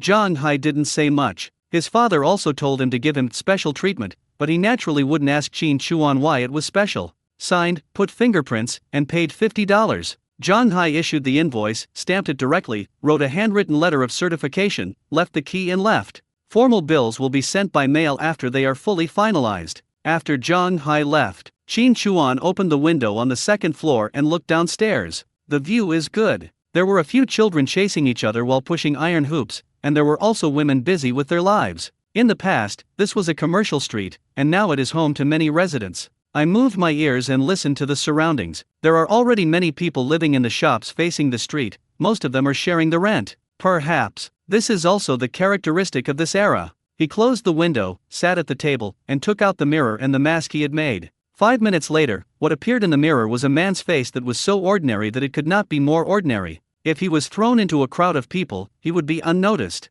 There is no characteristics at all. I can't even recognize myself. He changed into a set of common blue and green clothes, put on a cotton hat, hid his face, and went out, heading straight to the department store. On the other side, Zhang Hai returned home and knocked on Zhang Ouyu's door. Xiao Ouyu, open the door. Zhang Ouyu looked haggard, with tear marks all over her body and the corners of her eyes, and a large area of her pillowcase was soaked. The door knocked several times before he came to his senses. Sitting up, he took several deep breaths, wiped his face, and turned the pillow over before getting up and opening the door. Brother, why are you here? Xiaowu, what's wrong with you? Are you feeling uncomfortable? Zhang Hai raised his hand and touched her forehead. It's not hot. Zhang Oyu turned his head away. I'm fine. You're like this, and you still say it's okay? Zhang Hai questioned. Zhang Oyu frowned slightly. My stomach hurts. Now that you are married, you naturally know that women have those few days. As an older brother, it's not easy to say too much. I bought you your favorite Osmanthus cake, have some. A little bit. Zhang Oyu paused while sipping the Osmanthus cake. I learned from my brother's casual conversation that, Qin Chuan, he, went into the city.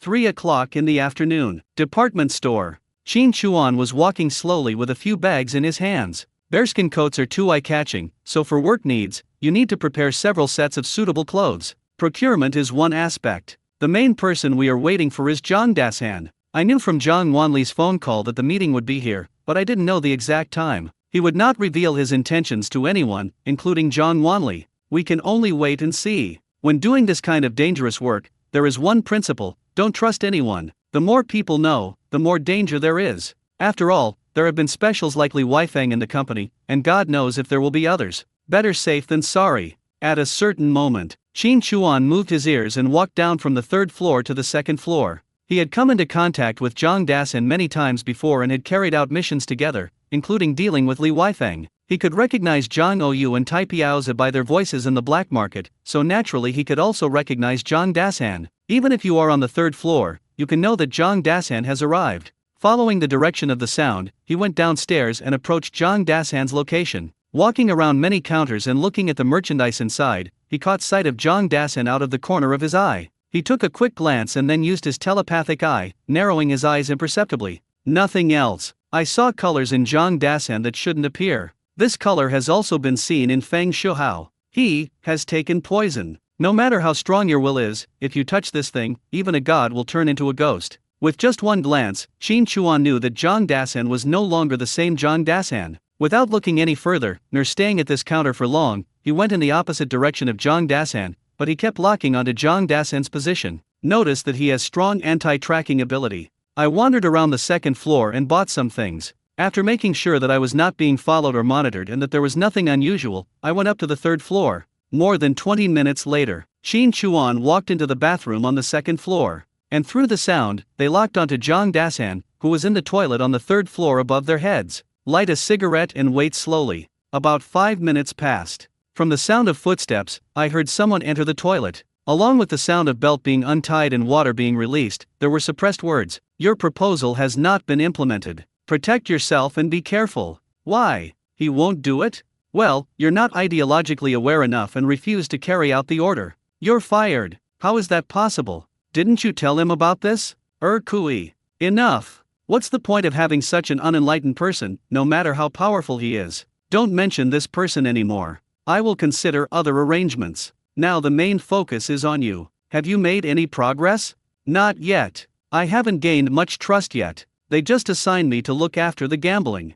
Qin Chuan exhaled a puff of smoke. He could tell that Zhang Dasan was lying. When he heard that he had been fired and had not accepted the mission, his heart rate changed dramatically. His words were full of disappointment and anger, but his heartbeat was telling Qin Chuan one thing: he is happy. The two agreed on a time and place to meet a week later. In the time it takes to smoke a cigarette, the meeting between the two was basically over. Qin Chuan threw away the cigarette butt, walked out of the bathroom, and headed towards the 3rd floor. Near the stairs, I met the person who was meeting Zhang Dasan, a man in his 40s. He was wearing a pair of glasses and looked very gentle, with one hand in his pocket and the other holding a newspaper. I have never seen this person before. Carrying the bag, she walked past him naturally and headed upstairs, and Zhang Dasan came down from the building afterwards. Qin Chuan went upstairs and he went downstairs. When they reached the turning point, Qin Chuan moved aside and patted him with his hand, and then he was taken into space and inserted into the ground in a separate pit, turning into a human pig. Zhang Dasan in the space was stunned. Where the hell is this? I was clearly walking down the stairs, but how come in the blink of an eye, I was planted in the ground? Did I do too much and start hallucinating? Is there anyone here? Zhang Dasan struggled and shouted, me. In response to him were the cries of wolves, leopards, wild boars, and goats. Qin Chuan didn't stop. He went upstairs and walked around twice to make sure there was no one else. Then he left the department store like an ordinary person who finished shopping and left. Go straight back to Miyazuki Street. Opened the door and entered the house. After locking the door, he took out a stick from the space with his right hand, raised his left hand, and released Jang Dasen from the space with his back facing him. Grass. He hit it hard with a stick. Jang Dasen didn't even have time to react and was knocked down. Qin Chuan went up and handcuffed him behind his back, tied his legs with nylon rope, and threw him onto the seat. Jang Dasen shook his head. He raised his head dazedly and looked at Qin Chuan, who was sitting opposite him. Who are you? Qin Chuan was speechless. Instead, he took off the mask in front of him.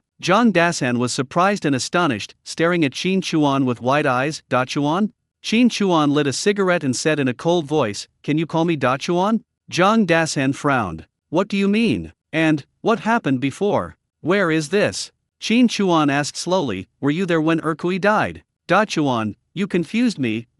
Are you not? I only found out about it afterwards. Grass. Qin Chuan grabbed his hair, pulled him to the ground, and kicked him hard. Did you make Erkui look like that? How can I? Grass. Bang bang, just do it. He didn't even need to say a word. Qin Chuan already knew the answer by asking and detecting his heartbeat changes. Qin Chuan looked down at him with red eyes, not only Erkui, but also his sister and his parents. They were all you're doing, right? You spared Erkui's eye so that he could witness the whole process of you torturing his entire family, right? Clenching my teeth twice, he continued, "It makes no difference to me whether you speak or not, but I want to know why you did this? Even if you had to, couldn't you just give Erkui a quick death? Why did you kill his entire family? And torture him like that? He was a brother you fought alongside. Are you a beast?" Jang Dasan curled up on the ground. My whole body started to tremble. "Da Chuan, I have a cigarette in my pocket. Can you help me get one? I'll take a puff and then I'll tell you." Okoa, hurry up, let me take a puff." Qin Chuan frowned as he looked at him, rummaged through his pockets, and took out a cigarette box. I opened it and found cigarettes inside. I have seen Feng Shuhao smoke this kind of cigarette before, so it is self-evident what it is. And seeing the cigarette pack, Jang Dasan, like a maggot, moved closer to Qin Chuan. Give it to me quickly." Qin Chuan kicked him over. "Tell me, and I'll give it to you." In just a short while, Jang Dasan's face was covered with sweat, and he looked hoarse and grinning, as if he was enduring great pain. Looking at him, one felt uncomfortable all over. "How long have you been touching this thing?" Qin Chuan asked in a deep voice. Jang Dasan shook his head. "Just these few days, after they found me, they fed me for 3 days straight. This thing, please, give it to me quickly." "Go on," Qin Chuan said. Jang Dasan banged his head on the ground. I said, it was me who betrayed Erkui. I couldn't stand it, I really couldn't stand it. If I didn't betray him, they would attack my family. I had no choice. No choice. After I gave Erkui away, they took me to a warehouse in the western suburbs that same evening. I didn't want to either, I really didn't want to, but the moment I took off his sister's clothes, there was no turning back. I had no choice but to do as they said, and only then would they give it to me, I can't turn back, I can only listen to them. They wanted to use me, spread false information, and occasionally ask me to perform meritorious deeds so that they could make bigger profits. Qin Chuan gritted his teeth and said, "They are just having fun, right? Yes, I am the dog they use for fun." Bang bang. Jang Dasan kowtowed in pain. "I'm sorry to Erkui, sorry to him. I will pay it back in my next life, even by working like a slave. Please give it to me now. I can't stand it anymore. I will die without this thing."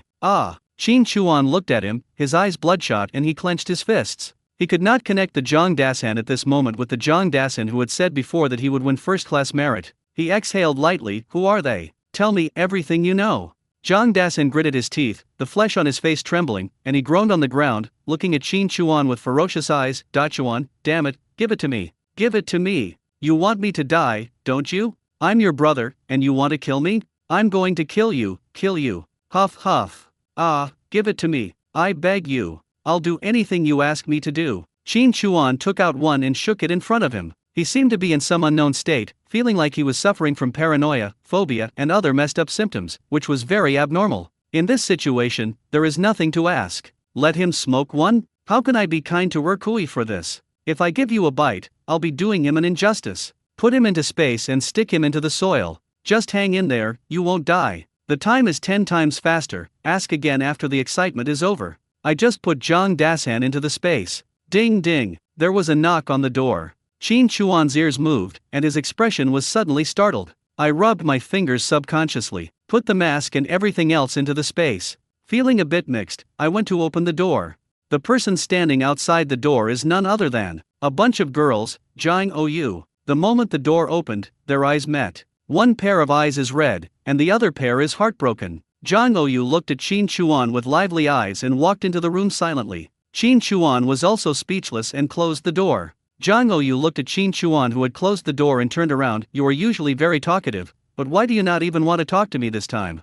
Qin Chuan raised his hand and touched the temperature of her forehead. Have you not eaten yet? I ate a lot. Why shouldn't I eat? As Jang Ou spoke, tears fell from her eyes. She wiped them away with her hand and looked at Qin Chuan. You have a mission, and it's very dangerous, right? That's why you told me that, right?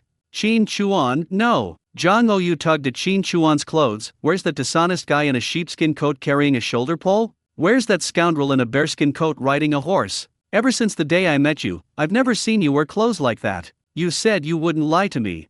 I'm the director's daughter. I know what to ask and what not to ask, and I'm not as fragile as you think. Why did you lie to me like that? Qin Chuan looked at the red eyes and said, I won't lie to you about my feelings. I really didn't lie to you. Jang Ou heard this and tears started to fall. She sobbed, so, you're tired of the old and love the new, and you don't want me anymore, right? How am I not better than that woman? Am I not pretty enough? Or not coquettish enough? I ran away from you, and you didn't even chase me, and you didn't even want to stay with me. Does that mean you've never liked me before? Then why did you flirt with me again? You're done flirting, but you don't want it anymore. Why are you torturing me like this?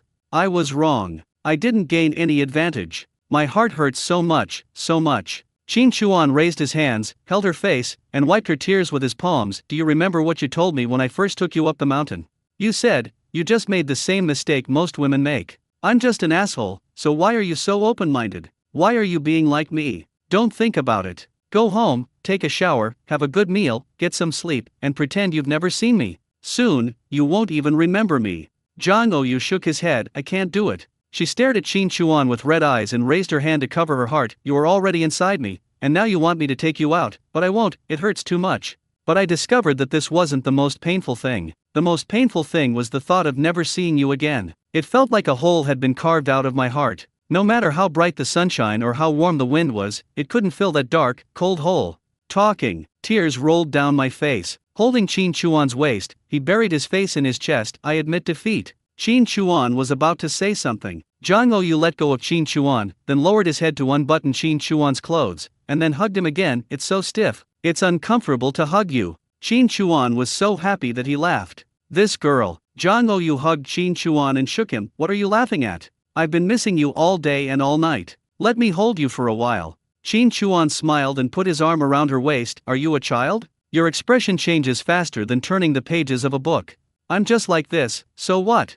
Jang Ou looked up at Qin Chuan. I like it. Qin Chuan smiled. Jang Ou looked at Qin Chuan, looked at his lips, put his arms around his neck, stood on tiptoe and kissed him. A little bit. Jang Ou hugged Qin Chuan, looked at the face so close to him, and bit her lower lip. I want to be your woman. Then you are just a hooligan. Qin Chuan said. Jang Ou squinted his eyes. Humph. He let go of Qin Chuan and turned to leave. Qin Chuan grabbed her, picked her up by the waist, threw her, and held the princess in his arms with great masculinity. That was a no-brainer. Still want to run? You can't escape this time. More than an hour later, because there was no bedding, the two could only lie on the bed covered with clothes. Half of her body, as white as jade, was pressed against Qin Chuan's, resting her head on Qin Chuan's arm. Her legs, which were not covered by her clothes, were as white as jade and as tender as lamb fat, without a trace of fat. In the art troupe, it's not just singing, dancing is a necessary skill. Even the dances of this era still include some swordplay and gunplay,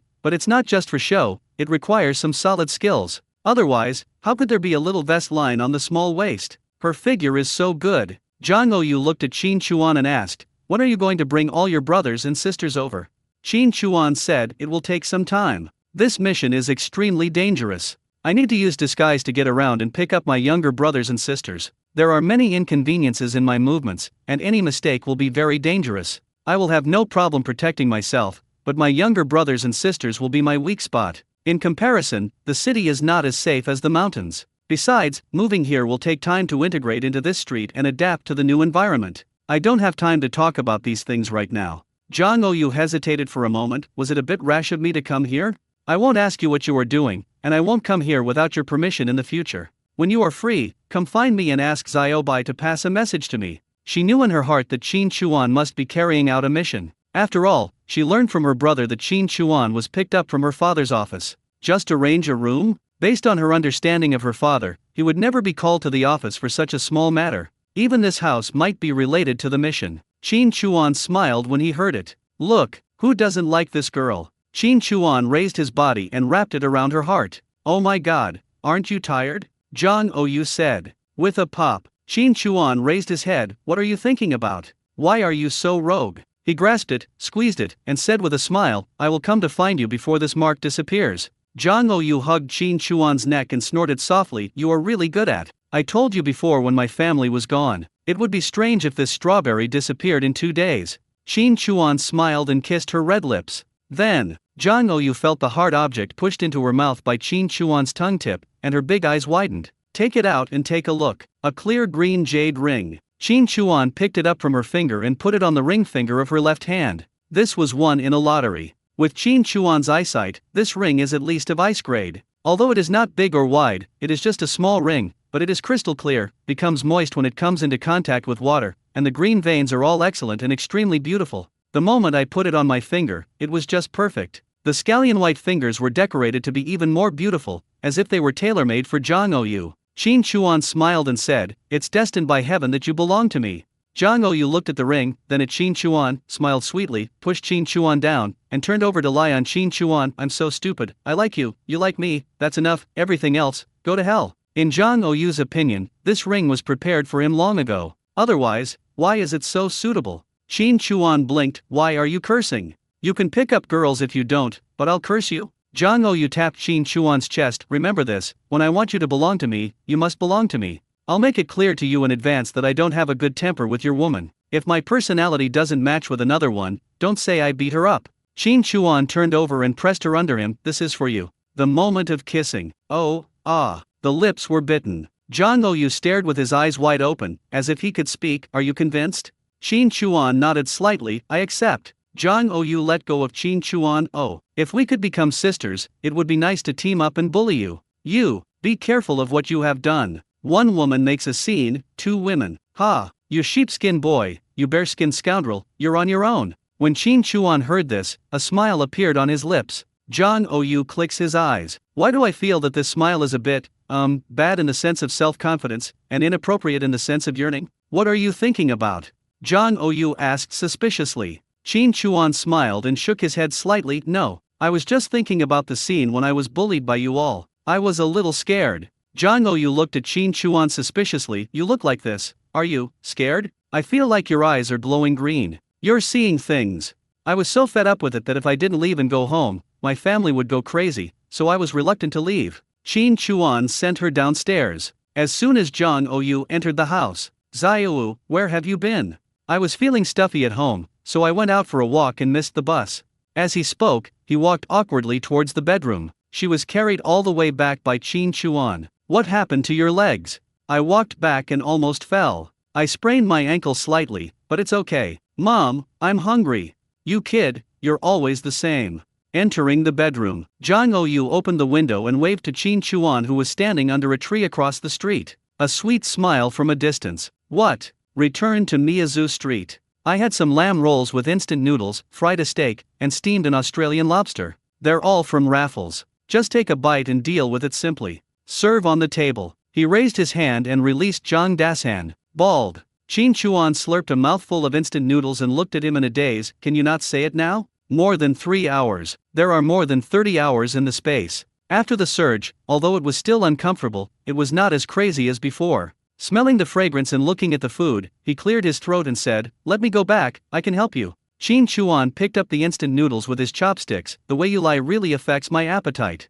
I'm in a good mood now. You'd better not mess with me. Hurry up and I'll hurry up too. Don't tell me, I won't torture you, I will just squeeze out every last bit of your value. With a wave of the hand, 4 wolves appeared out of nowhere. Become their food.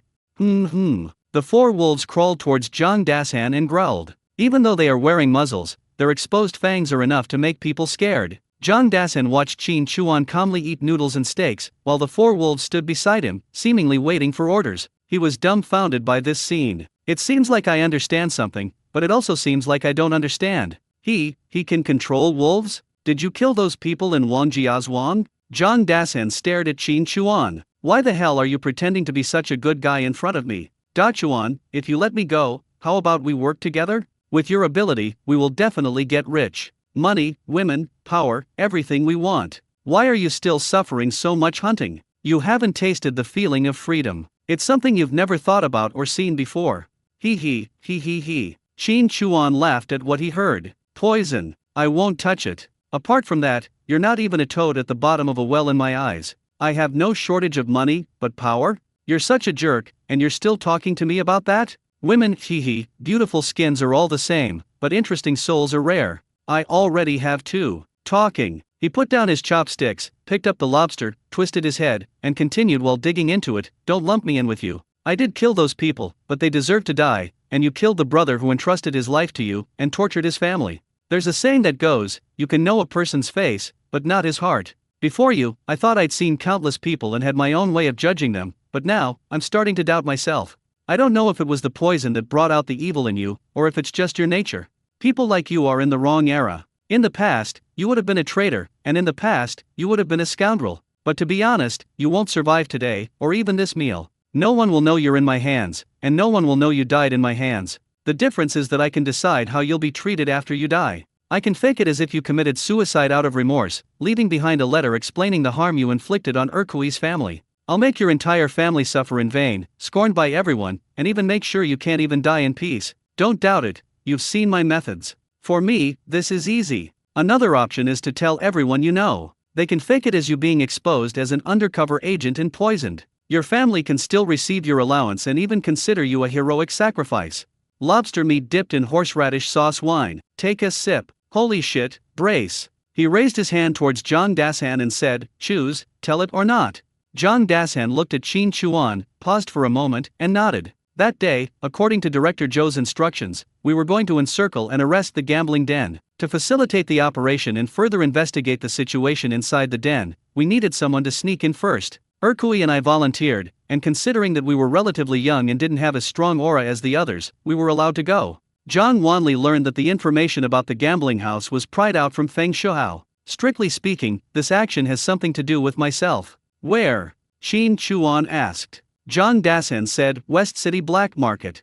Black Market? This really surprised Qin Chuan, but he felt relieved after thinking about it. The black market is a place where all kinds of people mix together, and there are many people coming and going, which is just right for covering up the comings and goings. I have never been to the black market in West City. I have always been to East City. Do I need to pay to enter and exit the black market in Zikin? Qin Chuan asked. Zhang Dasan shook his head slightly. No need. Unlike the East City black market, the West City black market is located in front of shops. The supply and marketing cooperative, Tong Rentang Pharmacy, etc. are open during the day and only open at night. Basically, it's a place where people set up stalls and exchange goods nearby in West City. Unlike the East City, it's just an open space. No matter how rampant they are, they can't charge fees in front of state-owned enterprises. That's true. The higher UPS did indeed turn a blind eye to the black market, but slapping them in the face was another matter. Where is the exact location of the casino? Qin Chuan asked. Zhang Dasan, the ticket scalpers there are all gambling dealers. Tell them you want to buy a subway ticket and they will take you there. What? Qin Chuan was surprised. Subway ticket? There are no subways these days. Could it be that the head of this gambling house is a time traveler like me? If that's the case, damn it. What else can he do? Gambling, drugs, and smuggling? Purely not a disgrace to a time traveler. Zhang Dasan nodded slightly. The casino is underground. Going down is through a heavy iron gate. The tickets are special. Regular customers can go in on their own with their tickets. New customers who are not brought in by regular customers have to pay 10 yuan. They will lead you in. Without a ticket, they won't issue it. It's called a subway ticket, or a subway ticket for short. Qin Chuan, you're overthinking it. What the hell is a subway ticket? Is this even possible? So it's easy to get in, and they're not afraid of being discovered? Qin Chuan asked. Zhang Dasan said, it's a complicated place with many exits. Even if we went in and arrested them that day, we wouldn't be able to catch them. Every entrance has a heavy door that can be closed at any time. If we force it open, the people will have already escaped through other exits. And it's hard to say whether this is the only gambling house like this. Shin Chuan raised his head slightly. Go on. Zhang Dasan said, after Erkui and I went in to take a look that day, we knew it was too difficult to arrest the perpetrators. The situation was more complicated than we had imagined. To find out more, we played around at the gambling table. One of Hua Yes men was delivering goods that day and played a few rounds there. He lost and refused to pay, and then got into an argument with Yun Yes men who were watching over the gambling den. The two sides fought fiercely, and the blows were so brutal that it seemed like someone was going to die. Shin Chuan tapped his chopsticks. Let's get to the point. Because of this incident, Erkui and I infiltrated. We originally thought it was just an infiltration, but in reality, they didn't trust us at all. It was more like a test and a temptation. I couldn't hold back and revealed Erkui. They asked us how the gambling house was exposed. We didn't know anything about it, we just followed orders to arrest them. They didn't believe us, so they started feeding us poison. Zhang Dasan hung his head. Erkui is too stubborn. He won't say anything. It's all my fault. When Waya saw I was cooperating, he wanted to counter my plan and get me to release fake news. Yunya thought it was too risky, and the two of them had a huge argument over it, almost coming to blows. Then, they brought Kui's entire family over. They took pictures of me the whole time. If I didn't behave honestly and hand over the pictures, they would not only kill my whole family. On the other hand, as long as I cooperated, I could eat delicious food, drink spicy food, play with women at will, get plenty of money, and take drugs at will. In just a few days, I was completely hooked. Shin Chuan asked, "What's your real name? Where is the poison? Where is your destination?" A lot of questions in a row. Zhang Dasan knew very little about these issues, and he spent the past few days playing around in the casino. Simply put, it's not time to activate him yet. I really don't know. Zhang Dasan said. Shin Chuan knew he was not lying, but this is not easy to do. At present, we only know the location of the casino, and there is very little other information. What about the smuggler? Haven't you seen him? Shin Chuan asked. Zhang Dasan said, I saw her once in that warehouse. She had her face covered, didn't talk much, and was wearing a woolen coat. I couldn't tell what her figure was like. She was dressed like a man, but she looked like a woman. Female. Shin Chuan frowned. What do you mean? Zhang Dasan lowered his head and said, when I was fucking Erkui's sister, Huaya teased him, saying that he didn't have a penis and didn't know what it felt like to fuck a pussy. Smuggling, women disguised as men, Li Wenwen? Is it her? Shin Chuan looked at Zhang Dasan. According to what you said, Master Hua and Master Yun are now at odds, right?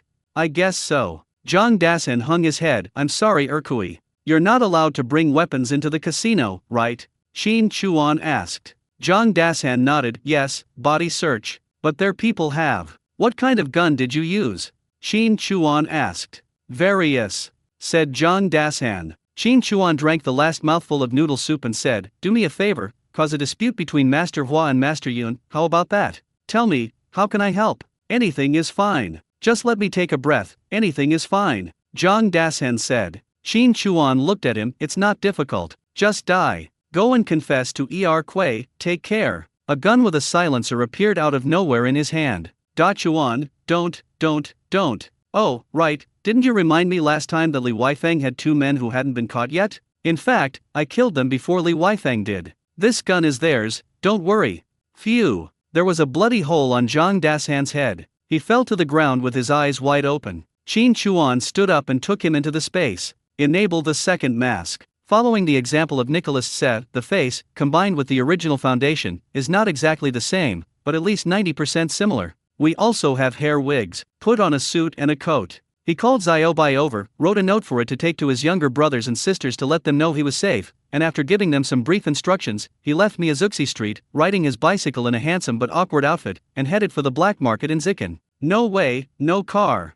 Miyazu Street is located in Dongcheng. It is actually quite close to Gaija Street, a 20-minute walk and less than 10 minutes by bike. It took me nearly half an hour to pedal from Daedong to Daxitu. When we got there, we put away our bikes and broke off 2 strings of icicles from our nostrils. At this moment, he missed his bearskin coat very much. You want style but not warmth. You're handsome on the outside but cold on the inside. You're always suffering. But if you come to a place like a casino and behave shabbily, people will look down on you and think you have no money and can't even save face, so what's the point of having fun? He moved his ears and listened as he walked into the black market. The scale is far smaller than the black market in East City, but it is dark and crowded, which is enough to serve as a cover for gambling. Came to a ticket seller. While lighting a cigarette, he raised his hand and said, a subway ticket. $10. The man said. Qin Chuan took a step forward, smoke puffing on his face. I didn't even cover my face, just so you blind people can recognize me the first time. Are you new here? Don't you know me?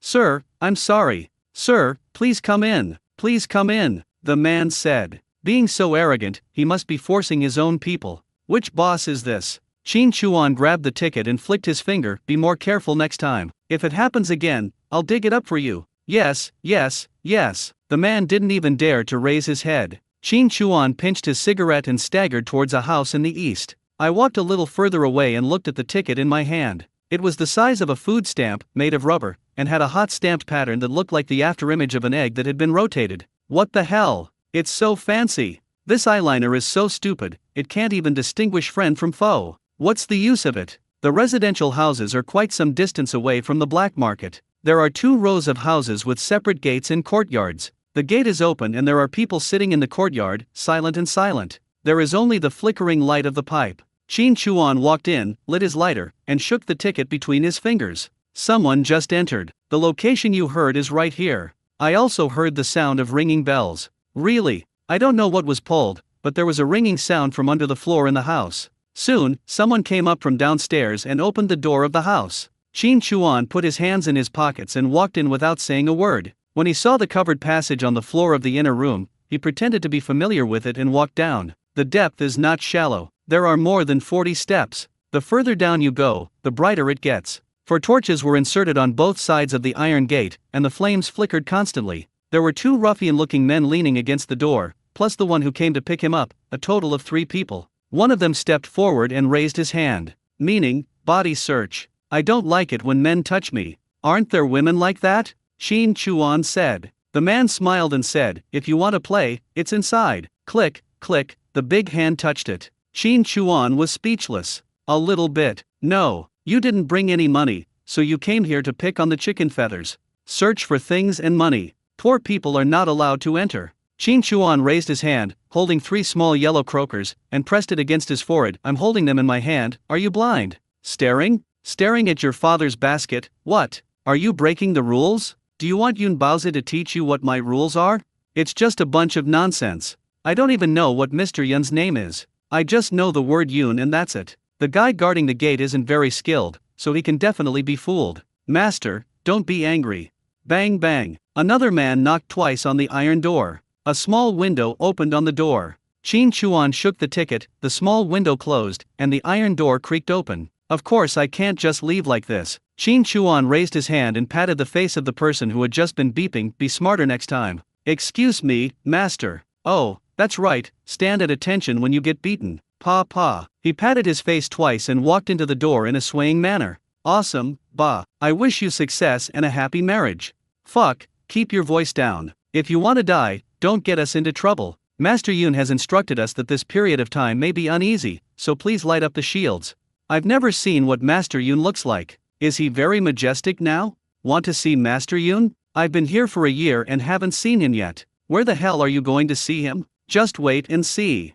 It's hidden so deeply, haven't the younger brothers seen it? It is obvious that the casino dealer does not always show up. In this situation, there is a very likely possibility, that is, this Mr. Yun may be one or more than one. It is not ruled out that there are prop people who take the blame. Once the truth is revealed, he will run away as soon as possible. We have to find a way to get this Mr. Yun out. While thinking, I walked in. Come to a circular hall. This place has nothing to do with splendor, but it is very unique, just like a tomb robber has dug up the main chamber, with the structure, decorations, and the fragrance of the tomb. It is not scary at all, but rather fragrant. Why? A row of girls wearing cheongsams were standing there, and none of them were standing properly. A leg stretched out from the hem of the cheongsam. Qin Chuan held a cigarette in his left hand and tossed a small yellow croaker in his right hand. Just listen to the chirping voices. Master. Qin Chuan took a puff of his cigarette, pressed the corners of his slightly pried mouth, and looked towards the circular hall and the 3 scattered doors. They lead to 3 places respectively: gambling, prostitution, and smoking.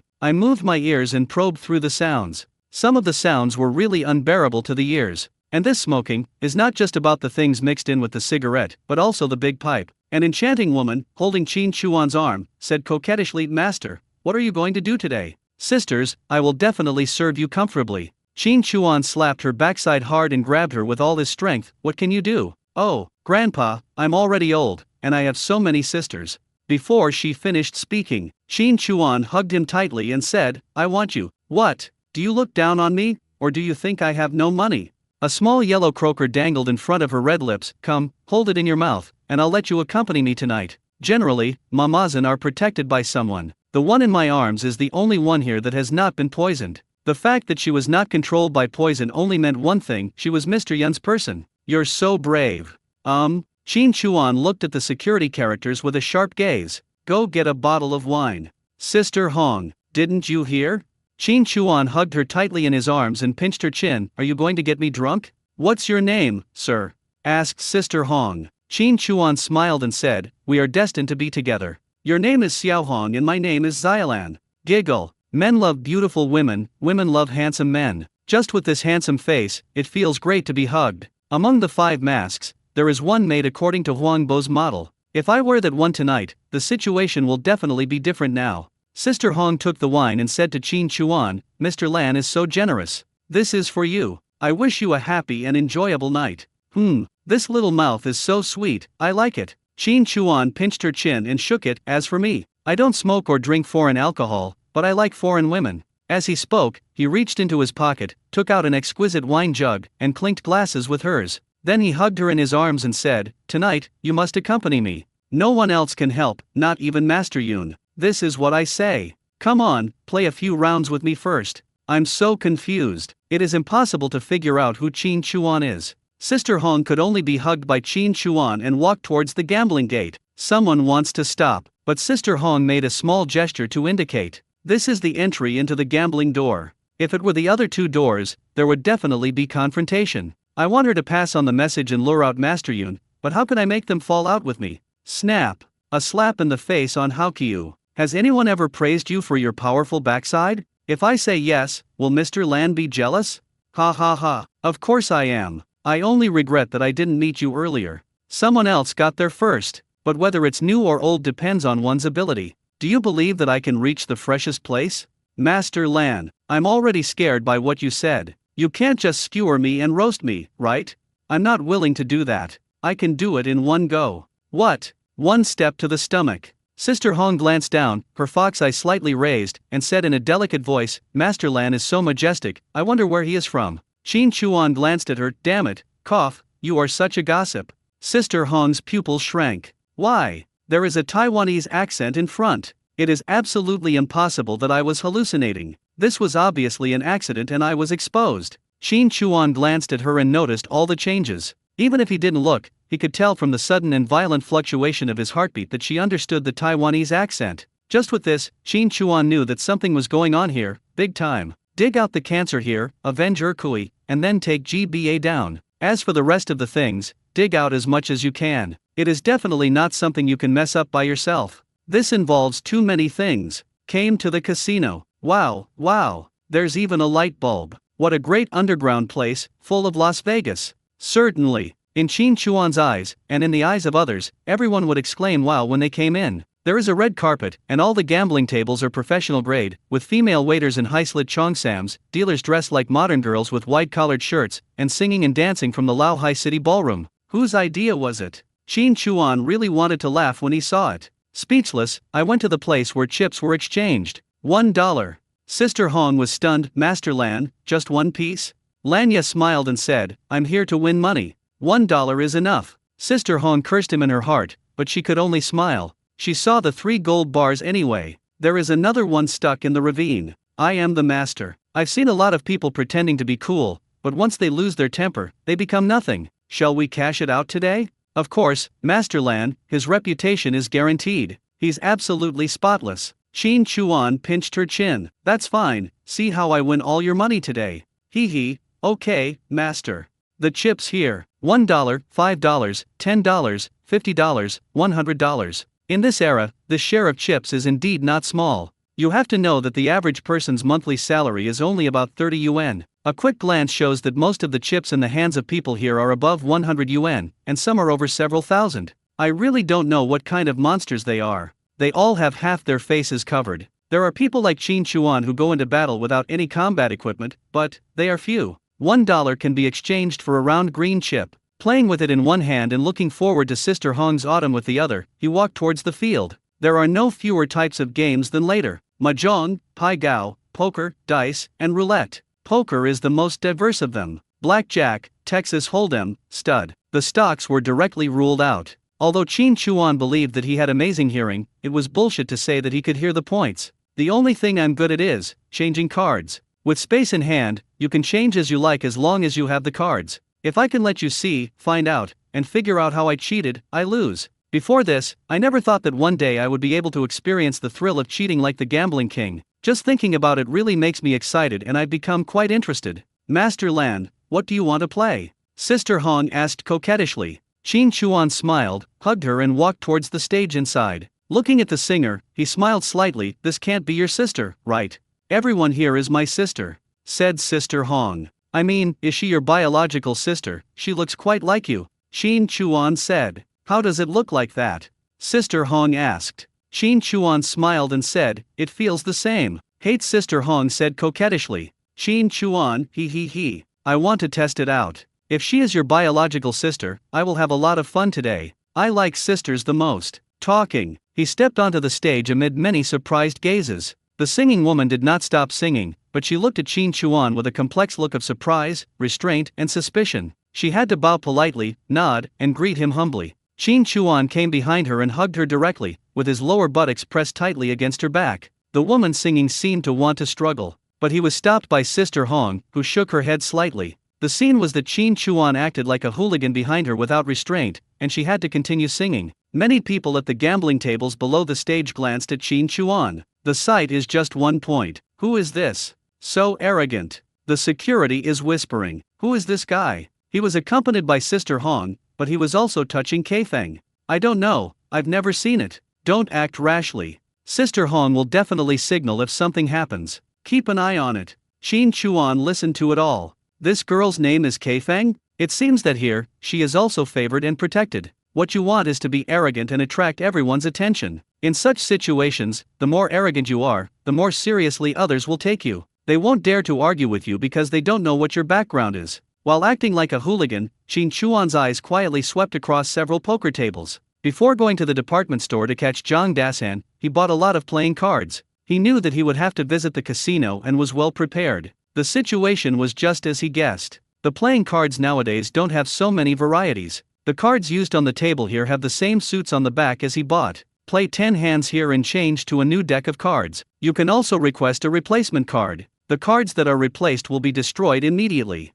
That's no problem. After all, you can take cards and change them from the space, but when a hand is over, the cards are collected, but there is no way to get them back remotely. If you keep playing with the same deck of cards, the cards will become a mess after a few hands, and it will be difficult to deal with if the same cards appear on the table. The gangster got to know. Qin Chuan let go of Kaifeng, slapped Ho Chu in the face, and then walked off the stage. When he got close to Sister Hong, he pulled her into his arms, pressed against her from behind, and whispered in her ear, after climbing over a mountain, I realized the previous mountain was even better. Your sister isn't as good as you. Sister Hong chuckled, I thought Master Lan would get bored with the old and love the new so quickly. How could that be? Your sister is not as good at rubbing as you are. Qin Chuan lifted her chin and said, you charming little devil, with you by my side, I will definitely kill everyone tonight. After I dominate the whole place, I will dominate you. Then I wish Mr. Lan a successful start. Sister Hong said with a smile. Qin Chuan, ha ha ha, after feeling my size, you fell in love so quickly?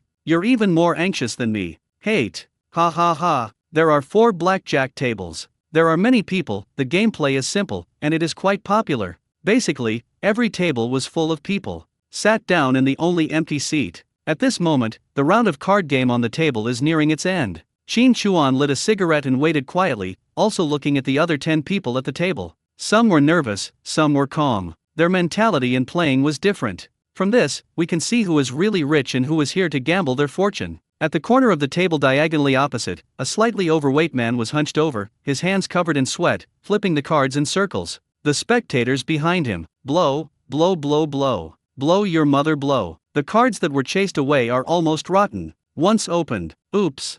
The man slammed the table in pain, it exploded. The banker wins. The losers threw their chips onto the table. The dealer pushes the chips, which means collecting all the betting chips at once. Then the dealer started to shuffle the cards. The technique is very skillful and the washing is very quick. Ding ding. Qin Chuan knocked on the table twice. My hands are sweaty, I've been rubbing them for a long time, isn't it disgusting? I have a mysophobia, so I changed the cards one by one. The dealer paused while shuffling the cards. Qin Chuan looked at her and asked, can't afford it?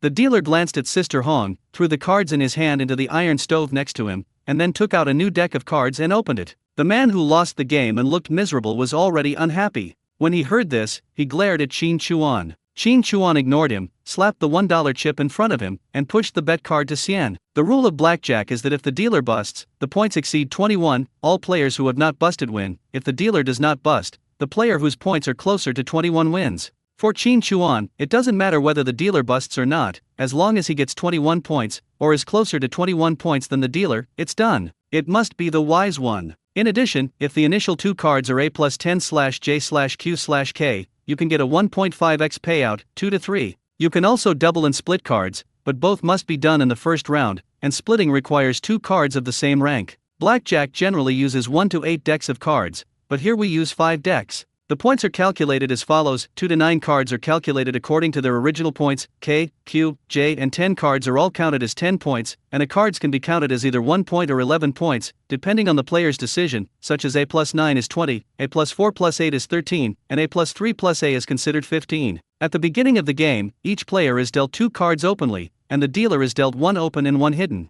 If you want to split the cards and double your winnings, it depends on the luck of the cards you are dealt. However, the probability is very high. After all, cards with heads are counted as 10 points, and there are a lot of cards in 5 decks. In comparison, the hidden card that bets on the banker is more maneuverable, but it is of little use in splitting the cards. For Qin Chuan, betting on the wise man will make more money. There are specific rules here. That is the division of the cards. If one card hits 21 points, it is considered a full bust. In other words, once a hand of cards hits 21 points, the whole game is lost. The number of times the cards are divided is equal to the multiplier of the loss. You have the nerve to sit at the table with just a $1 bet? The unlucky man said angrily. Qin Chuan Xiao Wang Croker slapped his hands in front of him and said, I'm afraid you'll go out naked. The poor guy stopped complaining when he saw the small yellow croaker. Looking at the small notebook, he remembered how many hands had been won, how many had been won, and then he gritted his teeth and placed his bet on the banker. Obviously he had a conflict with Qin Chuan. Qin Chuan glanced at him indifferently, idiot. Others were smoking, drinking, or touching the girl's thighs, while many of them glanced at Qin Chuan. Licensing. Qin Chuan started with AJ and AK. That's 20 points, which means a big chance of winning for Big Xian. Qin Chuan smiled, patted Sister Hong's cross thighs, and rubbed them. You really are my luck. Place 2 cards parallel to each other and push them forward. Split the cards. The next cards dealt were all hidden. No matter what it was, Qin Chuan just raised his hand to cover it up, and saw that they were all heads. Divide, divide again, and continue to divide. All eyes were directed towards Qin Chuan. Why? Because we can't go on until the cards are dealt, we can only watch Qin Chuan show off.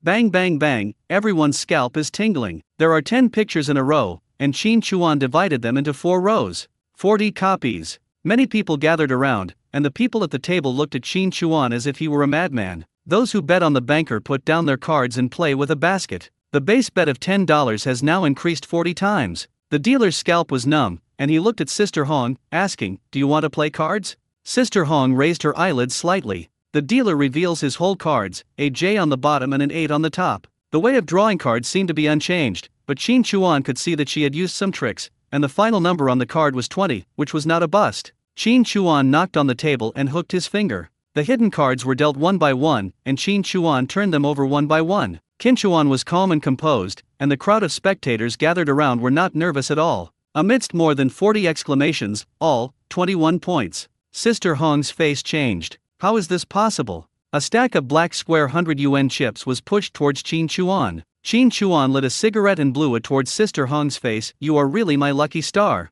Sister Hong took advantage of the situation and moved her hands along Qin Chuan's arms. I didn't touch the hidden card. How did he do it? Qin Chuan smiled and threw a $1 bet to the dealer. Here's your reward. Half an hour later, in front of Qin Chuan, there was already a large pile of black chips. The amount exceeded 30,000. There were people all around, but no one dared to go to the table. Qin Chuan raised his arm around Sister Hong, holding a chip and patting her face. You're so lucky, we have to play big. What's the biggest one? Tell me about it. Mr. Lan, are you not satisfied yet? Sister Hong said. Qin Chuan smiled and said, that's just the beginning. Why, it's just a small win, you won't feel bad, right? Mr. Lan, what are you talking about? I will be happy if you can win more, said Sister Hong. Qin Chuan, ha ha ha, I love to hear that. Grabbing a handful of chips, he said, here, take it, it's a reward from me. Thank you, Mr. Lan, said Sister Hong. Qin Chuan raised his hand and snapped his fingers. I'm happy today, serve the wine, I'll pay the bill. He grabbed the chips and threw them onto the table. Then he leaned over to Sister Hong's ear and asked, is the poker game big? Is it bigger than your breasts and your penis? Sister Hong placed her hand on Qin Chuan's thigh and gently stroked it. Master, you've been playing for so long, aren't you tired? How about, take a break? It's a delaying tactic. They want to detain me, but it's not easy to do it in front of so many people, right? Qin Chuan smiled and said, I'm afraid you'll eat me. Master, you are so strong that I am afraid I can't keep you company. Sister Hong said. Qin Chuan laughed and said, call the guy on the stage down, both of you to accompany me. Sister Hong glanced at the stage and said, since Master likes it, I'll call it down for you. Go ahead. Sister Hong stood up, walked to the front of the stage, and called Kaifeng down. Go over there and keep him company. Keep an eye on him. Sister Hong, just go when I tell you to. Why all this nonsense? Yes. The two came back one after the other. At this moment, Qin Chuan has arrived at the Saha table. Not everyone can play stud poker. There are quite a few chips on the table, and their denominations are quite large. The least is tens of thousands. It turns out that there is no shortage of rich people in any era. It goes without saying that each of these people at the table is no ordinary person. Sister Hong came back and leaned gently on Qin Chuan's shoulder. Master, Kaifeng is here, let her stay with you for a while. I'm going to the bathroom and will be back soon. What? You can't help it and want to solve it yourself? Qin Chuan teased. Hate. Snap. He slapped Ho Chiu. Go, quickly. I'm afraid my luck won't work if you're not here. I know. Sister Hong twisted her hips and left. Qin Chuan smoked a cigarette and glanced at her back. Of course she knew, so she went to contact Mr. Yun. Kaifeng was not as relaxed as Sister Hong and sat next to Qin Chuan timidly. Qin Chuan held her thigh with one hand and rubbed it back and forth under her cheongsam. How big is it? 10, 18. Master, you, don't do this. Oh, I just like your shyness. Come, take it. It's your reward.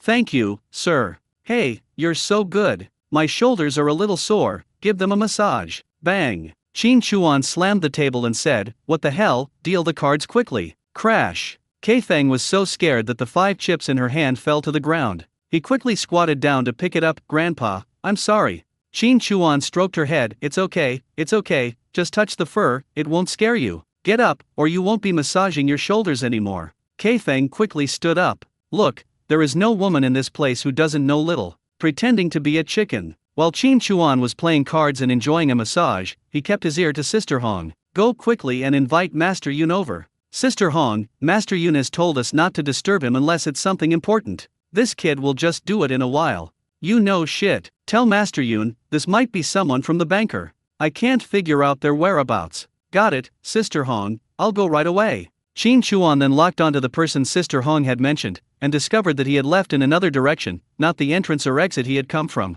Zhang Dasan had said before that this underground area was very complicated and had more than one entrance and exit. It seems so. With a thought, he called Xiaobai over. A little bit. Grass. I cursed in my heart. This underground is so big. The person was actually beyond the range of hearing. Headed north. With a thought, he let Xiaobai fly to the north. After more than 10 minutes, Xiaobai looked down at the ground and found no one with suspicious behavior. You have to know that it is quite late now and there are not many people on the streets. If there is any movement, it is impossible not to notice it. Going further north, you will be out of the city. There are a few small hills over there. Could it be? Let Xiaobai fly over. Just arrived. On a low hill, a flash of light appeared. Car. Under visual sharing, I saw a car driving out from a low hill. Holy shit, is that a bomb shelter? They dug so far underground. Just the amount of work, it's terrifying when you think about it. Master, why are you so absent-minded? Sister Hong is back.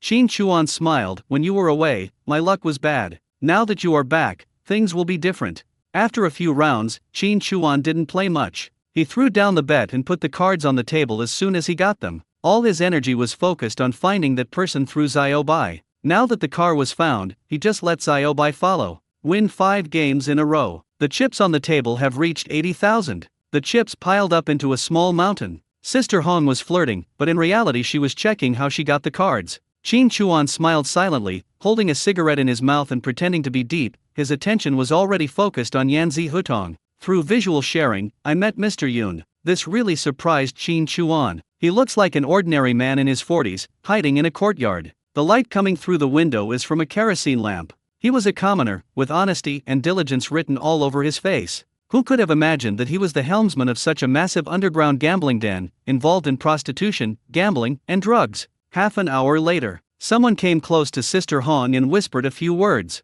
Then Sister Hong gently took Qin Chuan's arm and whispered, "Master, our Master Yun wants to be the banker and invite Master Lan to play a few rounds. I wonder if Master Lan is interested." Qin Chuan smiled and said, "All right, the skills here are too low. I'll have to learn what Master Yun can do. I hope he won't let me down." As soon as the words fell, it was obvious that Kaifeng's hand massaging her shoulders had become heavier. This girl is still reminding herself? Qin Chuan smiled slightly and grabbed a handful of chips. "Your service is good, take it." He raised his hand and pointed at his chips towards Sister Hong. Sister Hong smiled and said, "Master, don't worry, it will be fine. Lead the way." Qin Chuan smiled. I followed her to a room that was relatively quiet. Stepping in, this should be Yunye's office, or the place where he enjoys himself. 3 people. There were 2 minions with fierce looks on their faces, while Master Yun was wearing a suit and a mink coat on his shoulders, holding a goblet in his left hand and a cigar in his right hand. Qin Chuan laughed. Why? Because Qin Chuan had seen this guy's previous look, and just to see him, he changed his clothes after coming here, and even oiled his hair and tied it back. "Master Yun, I only won a few 100,000. There's no need to be so stingy, right?" Qin Chuan glanced at the gun pointing at him and said with a smile. Master Yun looked Qin Chuan up and down and said, "He is a smart man. Raise your head slightly." A minion walked towards Qin Chuan. "Wait a minute, I hate it when men touch me. It's just a body search." Qin Chuan raised his hand and called out to Sister Hong, "Come, come." Sister Hong looked at Master Yun. Mr. Yun took a sip of red wine and raised his head slightly. Sister Hong came closer and took off Qin Chuan's coat. "Rude," Qin Chuan said. Sister Hong looked up at Qin Chuan, and searched and touched him inside and out. Those 8 abdominal muscles made her dizzy. He unbuckled his belt, peeked inside, and subconsciously bit his lip. He turned around, looked at Qin Chuan deeply, turned around and shook his head at Master Yun. "Friend, where are you from? A master like you can't be an unknown person, right?" Master Yun signaled his men to put down their guns and said while puffing on his cigar. Qin Chuan walked to the sofa beside him, slammed his butt up, slammed his feet on the coffee table, looked around, and waved his fingers lightly. "You are nice here, you know how to enjoy it, it's very moist." "Master Yun is asking you a fucking question." Another minion scolded. Qin Chuan tilted his head slightly to look at him, smiled, then turned to look at Master Yun. "Don't you already know?" Yun Yan narrowed his eyes slightly. "I don't like people playing dumb with me." Qin Chuan nodded lightly. "Raise your hand." Puff puff. 2 shots directly blew the heads of the 2 minions apart. The man fell to the ground. Master Yun and Sister Hong were shocked, especially Sister Hong, who had to be searched when entering here, and she had just searched it herself, but didn't find anything. "Uncle Yun, you have been very dishonest recently. My superiors asked me to take a look at what you are doing. Are you getting old or eating too much? Are you going to die of overeating?" Qin Chuan said. When Master Yun heard this, his pupils shrank slightly. "Master, what's your name? Is it important?" "What's important is that you have spies around you and they create a mess. How are you going to clean it up?" Qin Chuan said. Yun Yes' pupils shrank again. Knowledge of Zhang Dashan's affairs was limited to a very small circle of people. How did the people above know? Qin Chuan chuckled lightly. "Do you feel that your wings are strong enough, or do you think you can thrive and want to fly solo?" "No, I don't. I wouldn't dare even if you gave me 10 times the courage." Master Yun threw away his cigar and wine, shook his shoulders, took off his mink coat, walked around the table and knelt on the ground in front of Qin Chuan. "Master, this is a misunderstanding, absolutely a misunderstanding." Qin Chuan stood up and approached Sister Hong. He hugged her from behind, his gun wandering over her body. "Xiao Hong, you are very dishonest, what should I do?"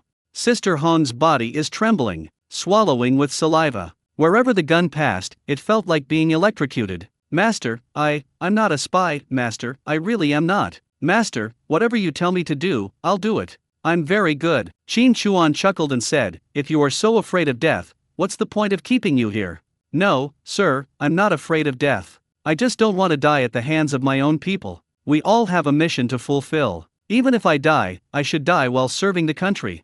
Sister Hong said, "One of our own? That sounds really nice." Qin Chuan hugged her and walked to the wooden desk. He pressed her body and pressed her hands on the table. I just took a quick look around and discovered through my telepathic eyes that there were quite a few fingerprints here. There was a pair of women's handprints on the table, which matched Sister Hong's hands exactly. You are just Mr. Yun's man, right? That's what you said when he was messing with you, Qin Chuan said. Sister Hong is totally stupid. How could he know this familiar posture so clearly? Master, I am Master Yun's man, your man, and even more so, someone from above, Sister Hong said. Qin Chuan smiled and said, you're right, put the gun away. He slapped Ho Chu hard and said, get up. Sister Hong's forehead is covered with sweat. Qin Chuan roughly pinched her chin and said, go, exchange my chips. Yes, sir, I'll go right away, said Sister Hong. Well, be good. Qin Chuan smiled. After she left, Qin Chuan looked at Mr. Yun, who was kneeling on the ground. The accounts don't match. Do you want to take it out yourself or should I take it out for you? Uncle Yun was sweating. Uncle, I didn't deduct a single cent. Before I could finish speaking, Qin Chuan pointed at the painting behind him. Stop it. My patience is limited. The place where handprints are concentrated. What's so good about touching a painting? There must be a hidden safe. Yun Ye was terrified. Who was this person? How did he know so much? Who the hell betrayed me? Qin Chuan narrowed his eyes slightly. He noticed that Yun Ye's heartbeat was fluctuating violently. It was obvious that he was thinking about whether he should kill himself. People die for money and birds die for food, struggling with whether to give it a try. These belong to me, and you are still Master Yun. If I make any mistake, you will definitely die, Qin Chuan said lightly. Master Yun's eyes moved, and he quickly said, I dare not. I dare not. I'm joking. He quickly approached and pulled the painting, revealing the safe behind it. He unscrewed the two locks and with a click, it was pulled open. Qin Chuan glanced inside. Damn, what a geek. They are all gold bricks the size of bricks. Currency is difficult to circulate, so gold is more convenient? Who cares? Qin Chuan glanced at Master Yun and said, what the hell are you still standing there for? Just get a bag and fill it for me. You want me to do it myself? Hey, pretend. I'll pretend now. There were tears in Yun Ye's eyes. He felt distressed but also didn't dare to be negligent, so he started to act quickly. There was a bag under the table, which clearly showed that the situation was not right and he was ready to escape immediately. At this moment, Qin Chuan is lucky. While he was moving, he took down a stack of papers and placed them on the table. Qin Chuan raised his eyebrows slightly. When I opened it, my heart was moved. This is the overall structure diagram of the underground casino. There are 5 exits. The brain moves. In just 1 second, the contents of the drawing were imprinted in his mind. Then he threw it away in disgust. The identity of the boss is not so easy to pretend. There must be more than one copy of the blueprint. If you look at it too many times, you will definitely become suspicious. You can't ask too many other questions from him. The more you ask, the greater the possibility of being exposed. There are many connections here and there are many people. Once the secret is exposed, it is hard to say whether you can get out. The gold bricks filled 2 bags. Qin Chuan gained 200 kilograms as soon as he took action. According to the current gold price, which is more than 3 yuan per gram, this gold would cost more than 300,000 yuan. This trip is really profitable. Master Yun looked at Qin Chuan. Master, I'm gone. Really gone. I was wrong. Please forgive me this time, I won't dare to do it again. Qin Chuan raised his hand and patted his shoulder. You still have some, but I don't want it anymore. Let's make money together. Considering your filial piety, I have news for you. Someone wants to kill you and take away your management rights. Who is it? Asked Master Yun. Qin Chuan smiled and tapped his temple. Use your brain. Whoever takes over your gambling house will have the better advantage. I'll give you 3 days. If you can solve it yourself, you will live and be reused. On the other hand, I think it will be difficult to protect you. At this time, Sister Hong came back with a bag of money. Master, this is 200,000. It's not much, Qin Chuan said with a smile. Master Yun quickly said, Master, this is just a token of my appreciation. Qin Chuan, ha, how can I be so embarrassed? Okay, that's it. Xiao Hong, take me out. Arrived at the office door. Master Yun, please stay. You've made a mess. Clean it up quickly. Master, how can I contact you? What do you think? I understand, sir, take care. Do you dare to talk and ask questions? If I dared, we wouldn't be in this situation now. After Qin Chuan left, Yun Ye's expression changed, becoming as vicious as a poisonous snake. Looking at the open safe, my teeth were almost broken. But at this moment, he was more worried and afraid. Who the hell wants to kill me?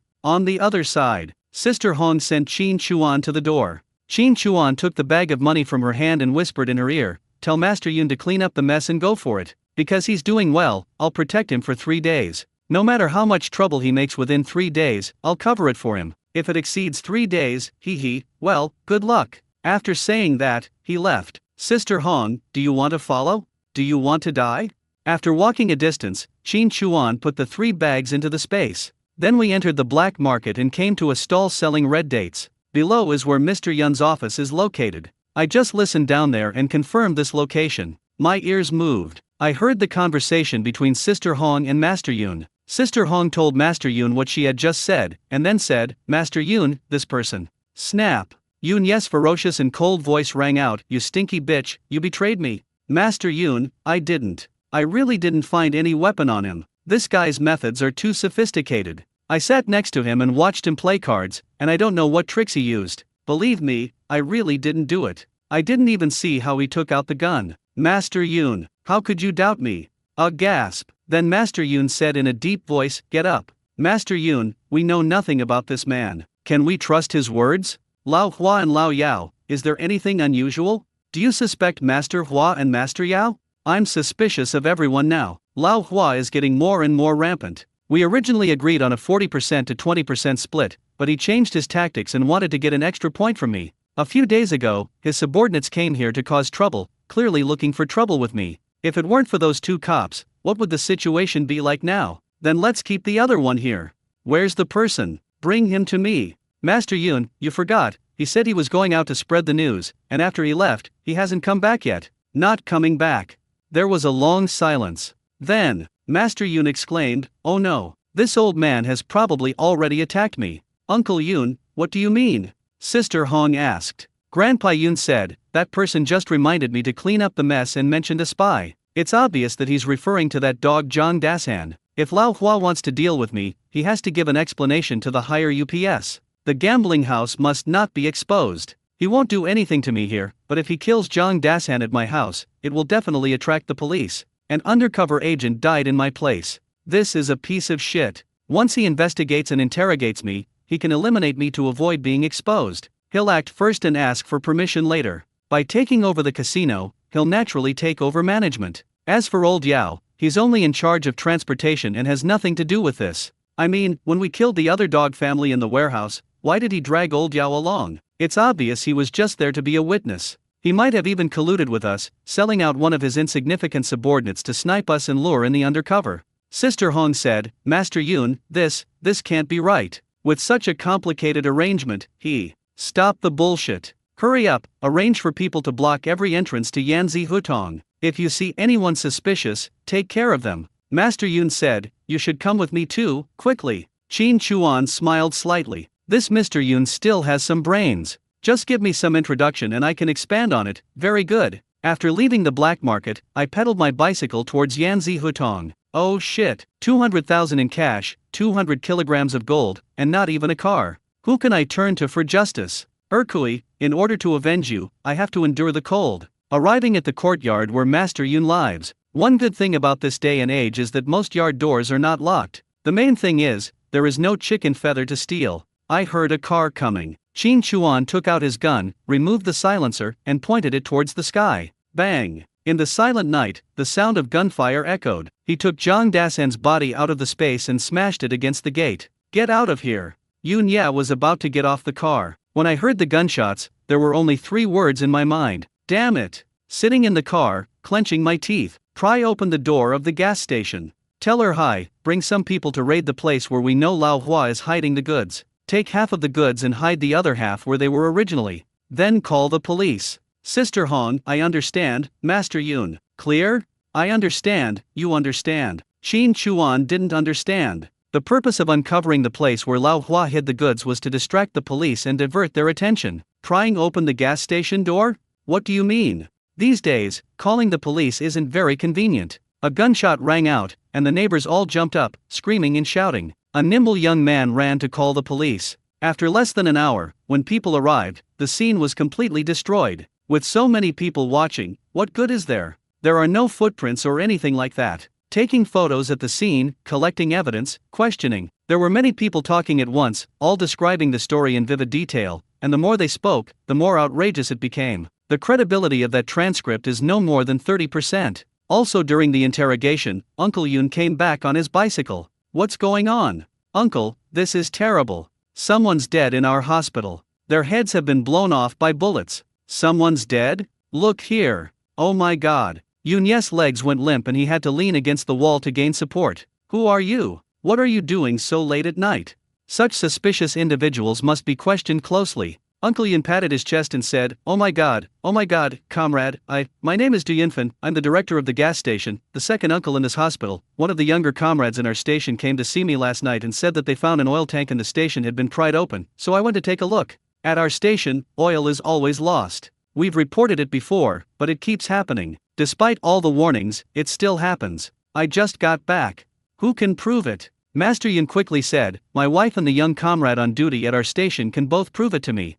500 meters away. Qin Chuan raised his eyebrows slightly when he heard this. Du Yunfen, gas station manager. Haha, this bastard, his brain works really fast. This position is quite convenient for obtaining oil for smuggling. From the sound of it, the people who infiltrated the gas station were also his people. Hearing this, no need to listen anymore. Nothing will happen to Mr. Yoon. As for Master Hua, let him fight Master Yoon. Fight to the death. If the commotion gets out of hand, a bigger boss will definitely show up to settle things. If there is no bigger boss, Hua Ya and Yoon Ye will have to meet, whether they are negotiating or fighting to the death. It is enough to let Xiao Bai keep an eye on Yoon Ye. According to him, he can definitely identify who Hua Ye is. After tossing and turning for most of the night, in 2 or 3 hours, it will be dawn. It was fun, but I was also sleepy. After leaving, he returned to Miyazu Street and took off the mask. There is bedding in the space, just spread it out and sleep. As for Master Yao, is she the face-changing girl? Tell me after you wake up.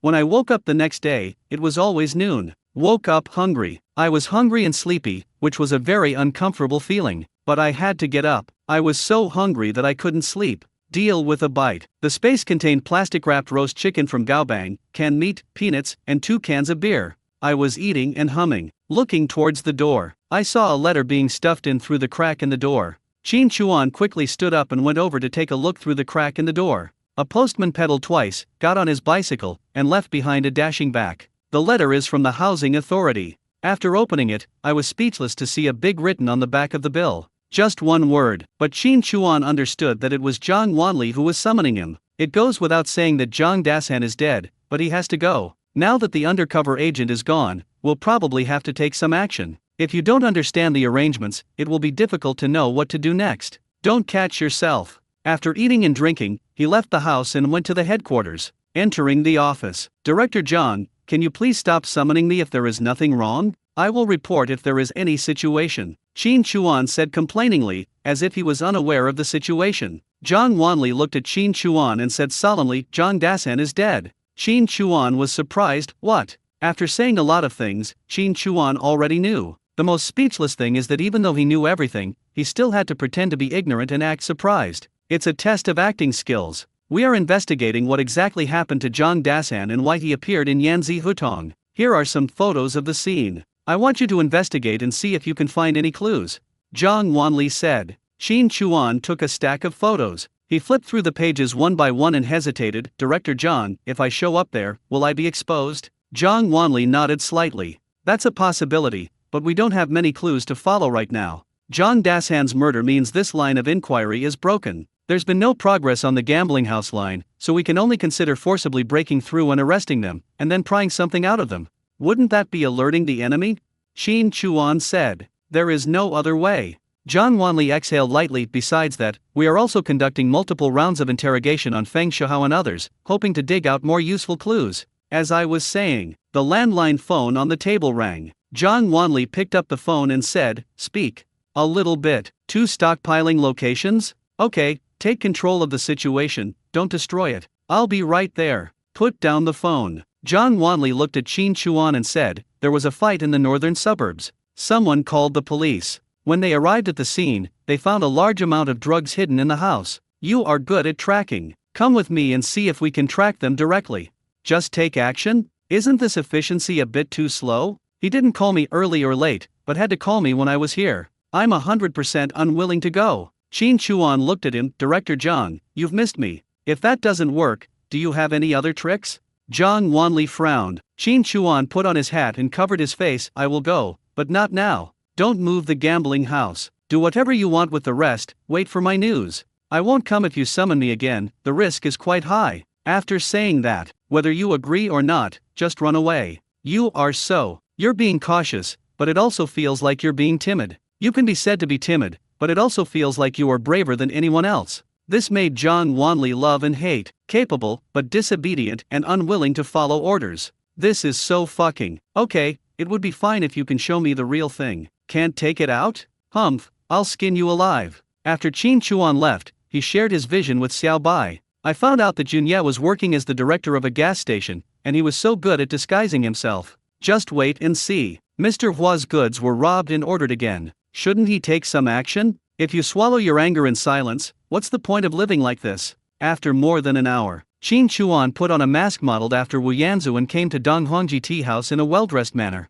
The atmosphere is the same as before. The difference is that the actor on the stage is a pure man. That figure and the sturdy and robustness of it were obviously not something Li Wenwen could fake. If I could, that's absolutely amazing. He raised his hand to the waiter who came to greet him. Private room, Emerald Lily. Sir, please. I sat alone in the box and didn't even get a cup of tea. Not long after, Mr. Wen, transformed by Li Wenwen, is here. Except that his suit was changed to yellow-brown plaid, it was no different from the last time we met. Sir, you look unfamiliar.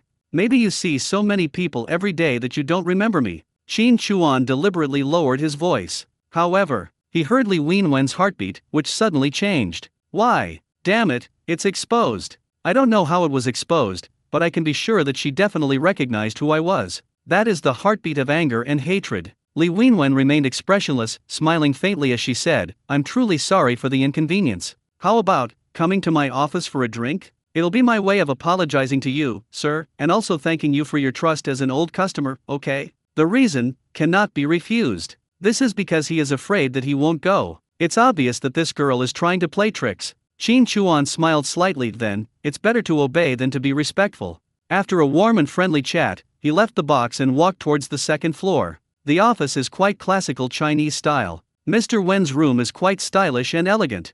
Thank you for the compliment, sir. How's the wine? Good. Li Wenwen pours wine with her back to him. Qin Chuan clearly felt that her heartbeat was accelerating. There's definitely something wrong. This girl is probably drugging herself. Li Wenwen came over with 2 glasses of wine, handed one to Qin Chuan, and sat down beside him. Sir, do you want something specific this time, or will you follow my list? Qin Chuan said, specific. What do you want? Li Wenwen asked. Qin Chuan, tea back. Tea back? What is a tea back? Li Wenwen said. Qin Chuan shook the red wine and said with a smile, being in such an elegant room like Mr. Wen reminds me of the ancient etiquette of drinking, covering the wine with the sleeves and drinking it in one gulp. Talking. Qin Chuan blocked the wine with his palm and put it into the space, then raised his head. He flashed a glass towards her. Ah, good wine. Then, with a bang, he fell to the side. Li Wenwen stared, completely confused. So fast. He raised his hand and waved it. Hello, sir? Sir? What's wrong with you, sir? Qin Chuan didn't move. Li Wenwen swayed again, and then said, first, I'll fuck your grandmother's legs. I spit. He spit on Qin Chuan's neck and then began to rub. Took off the mask. It's you. You still want to hide it from me? Your aunt, taught you how to disguise yourself. He raised his foot and kicked Qin Chuan. I let you touch me, I let you bully me, just wait, I'll torture you and me to death. To the side. Click. Qin Chuan opened his eyes slightly. WTF. Is there a secret door? Seeing Li Wenwen coming back, he quickly closed his eyes. Then Li Wenwen dragged Qin Chuan towards the secret door. Why is it so heavy? Just wait. Hey. Li Wenwen dragged Qin Chuan into the darkroom with great effort. During the whole process, Qin Chuan couldn't help but laugh. Because I think this girl is quite cute. Just kick them a few times, it doesn't hurt. Although I closed my eyes and didn't see her angry look, she sounded like a little woman. Also, he was so angry and resentful towards me, but he was not rude at all when he dragged me. He was holding my arms from behind and supporting my upper body and pulling me into the darkroom. Should he have treated the enemy normally and just picked up his feet? My back felt soft due to the dragging action. It's not a punishment, it's clearly a benefit. Entering the darkroom, Li Wenwen threw Qin Chuan to the ground, then squatted down with a little breathlessness, searching Qin Chuan up and down. Where are the IDs? Last time, Qin Chuan just slapped the certificate on the table and didn't reveal the contents at all. Until now, Li Wenwen still doesn't know Qin Chuan's name, his position, or which bureau or institute he belongs to. I'm not even sure whether the certificate is real or fake, or if it's just a lie. All my pockets were turned upside down, and there was nothing to be found, let alone my ID card. Space in hand, use pocket dry hair? On weekdays, Qin Chuan even keeps his cigarettes and lighter in the space, which is so convenient. Li Wenwen didn't find it, and kicked Qin Chuan's thigh angrily again. There is one thing I have to admit. There are many ways for men to torture women, but the other way around is rare. At least at this moment, Li Wenwen was a little confused. And when she was troubled, Qin Chuan felt a little uncomfortable. With his eyes closed and conscious, he found himself in an unfamiliar environment. Most importantly, he didn't know what Li Wenwen was doing standing in front of him. There was no movement at all, so he was very curious. You have to cooperate with her. Qin Chuan murmured softly and moved his head slightly. Li Wenwen was shocked. Isn't it true that the drug takes effect quickly and disappears quickly as well? What is the structure of this thing? I quickly turned to the side. Qin Chuan narrowed his eyes slightly, glanced at her, and found that the girl went to get the rope. This thing is of no use to me. Pretending to gradually wake up, he murmured softly and moved his head slowly. Li Wenwen took a rope, tied Qin Chuan's hands behind his back, and tied him up, including his feet. After she finished tying, Qin Chuan opened his eyes, pretending to be awake, dazed, hesitant, and looked at her in horror. What are you doing? Li Wenwen looked down at him and said, What are you doing? You thought you were disguising yourself so well that I couldn't recognize you, right? And why are you asking me? Have you forgotten how you treated me before? Qin Chuan smiled when he heard this. It seems, you are still hiding something from me. How did you find out? You should worry about yourself first, said Li Wenwen. Qin Chuan smiled faintly and said, What can you do to me? What do you dare to do? Stop trying to bully others with your power. You have come to me in disguise. Will you tell anyone else? Who will know that you are here with me? Even if I kill you, no one will know, said Li Wenwen. Qin Chuan smiled and said, Hiding a corpse is very troublesome. Killing me will do you no good and will only bring you huge risks. You have worked so hard here and disguised yourself carefully. Even if you wanted to kill me, you wouldn't do it here. Besides, I haven't done anything to you, so there's no need for you to kill me. Self-righteous. Smart as a whim, said Li Wenwen. Have you forgotten what I do? Qin Chuan said. Li Wenwen looked at him. Where's your ID?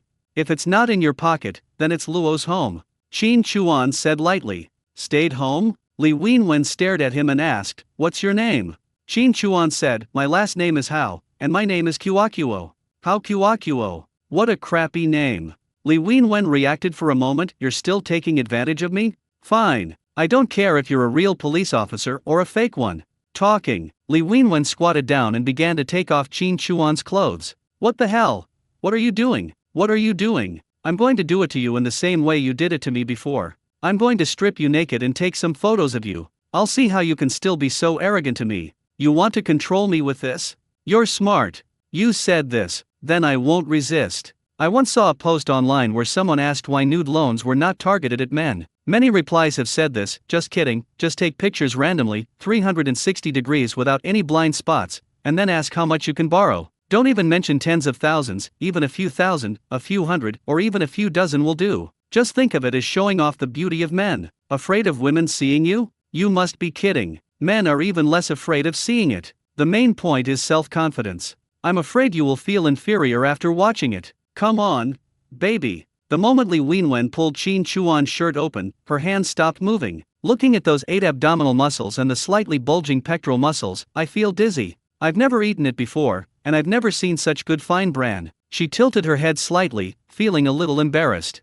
The moment her hand fell on the belt, Qin Chuan cooperated and lifted his waist off the ground to make it easier for her to operate. Li Wenwen, humph. As soon as he let go, he stood up and went to get the camera. Come back and take pictures of Qin Chuan. Eh? I haven't taken off my pants. You don't like to cooperate, but like to struggle? Okay, come on. I'll struggle to suit your taste. Come on, I just want to relax. Qin Chuan said. Li Wenwen, you are shameless. This is not right, and that is not right. What do you want? Qin Chuan was a little impatient. Li Wenwen squatted down, looked at Qin Chuan, and suddenly smiled. Ever since you left last time, I have been thinking about how to settle the score with you. but I didn't expect you to be so thick-skinned. But no matter how thick-skinned you are, there must be a limit.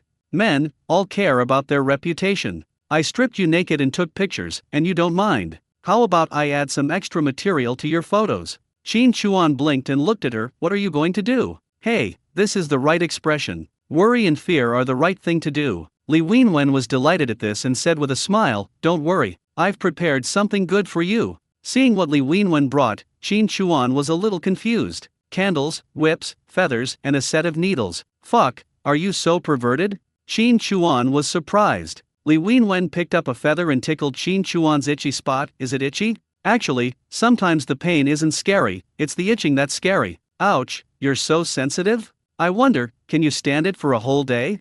I have to say, Qin Chuan is really ticklish. This is so fucking. Don't be impatient, don't be impatient. If you feel itchy again after 2 lashes of whipping, it will be both painful and itchy, and will definitely make you lose all your face. If that doesn't work, then I'll use some wax. Also, I don't have your tattoo pen, so I can only use needles to create on your body.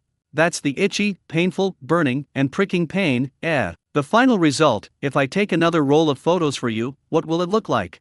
Qin Chuan shuddered. What good will this do for you? Aren't you afraid that I will retaliate against you? You bullied me first. Li Wenwen said, you've seen my body naked. What can I do to you? It's called tit for tat. Do you dare to retaliate against me? If you dare, I promise to spread your photos all over the streets. I will make sure you don't live with shame. When will the cycle of revenge end? Just stop now and we can sit down and have a good talk. Besides, I didn't bully you much. I just unbuttoned your shirt. You were covering your chest, so I couldn't see anything. How can you say you were naked? You are seeing me much more than I am seeing you. Qin Chuan said. Li Wenwen immediately became angry. You are so sharp-tongued and you don't know how to repent. Holding the feather, he slammed it all over Qin Chuan. Ha ha ha, ha ha ha, help.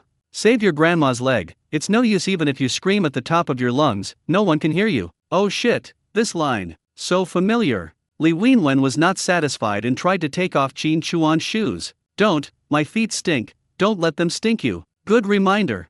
He took a handkerchief and covered his mouth and nose. At this moment, there was a knock on the door. Li Wenwen quickly covered Qin Chuan's mouth. Mr. Wen, a guest has ordered tea.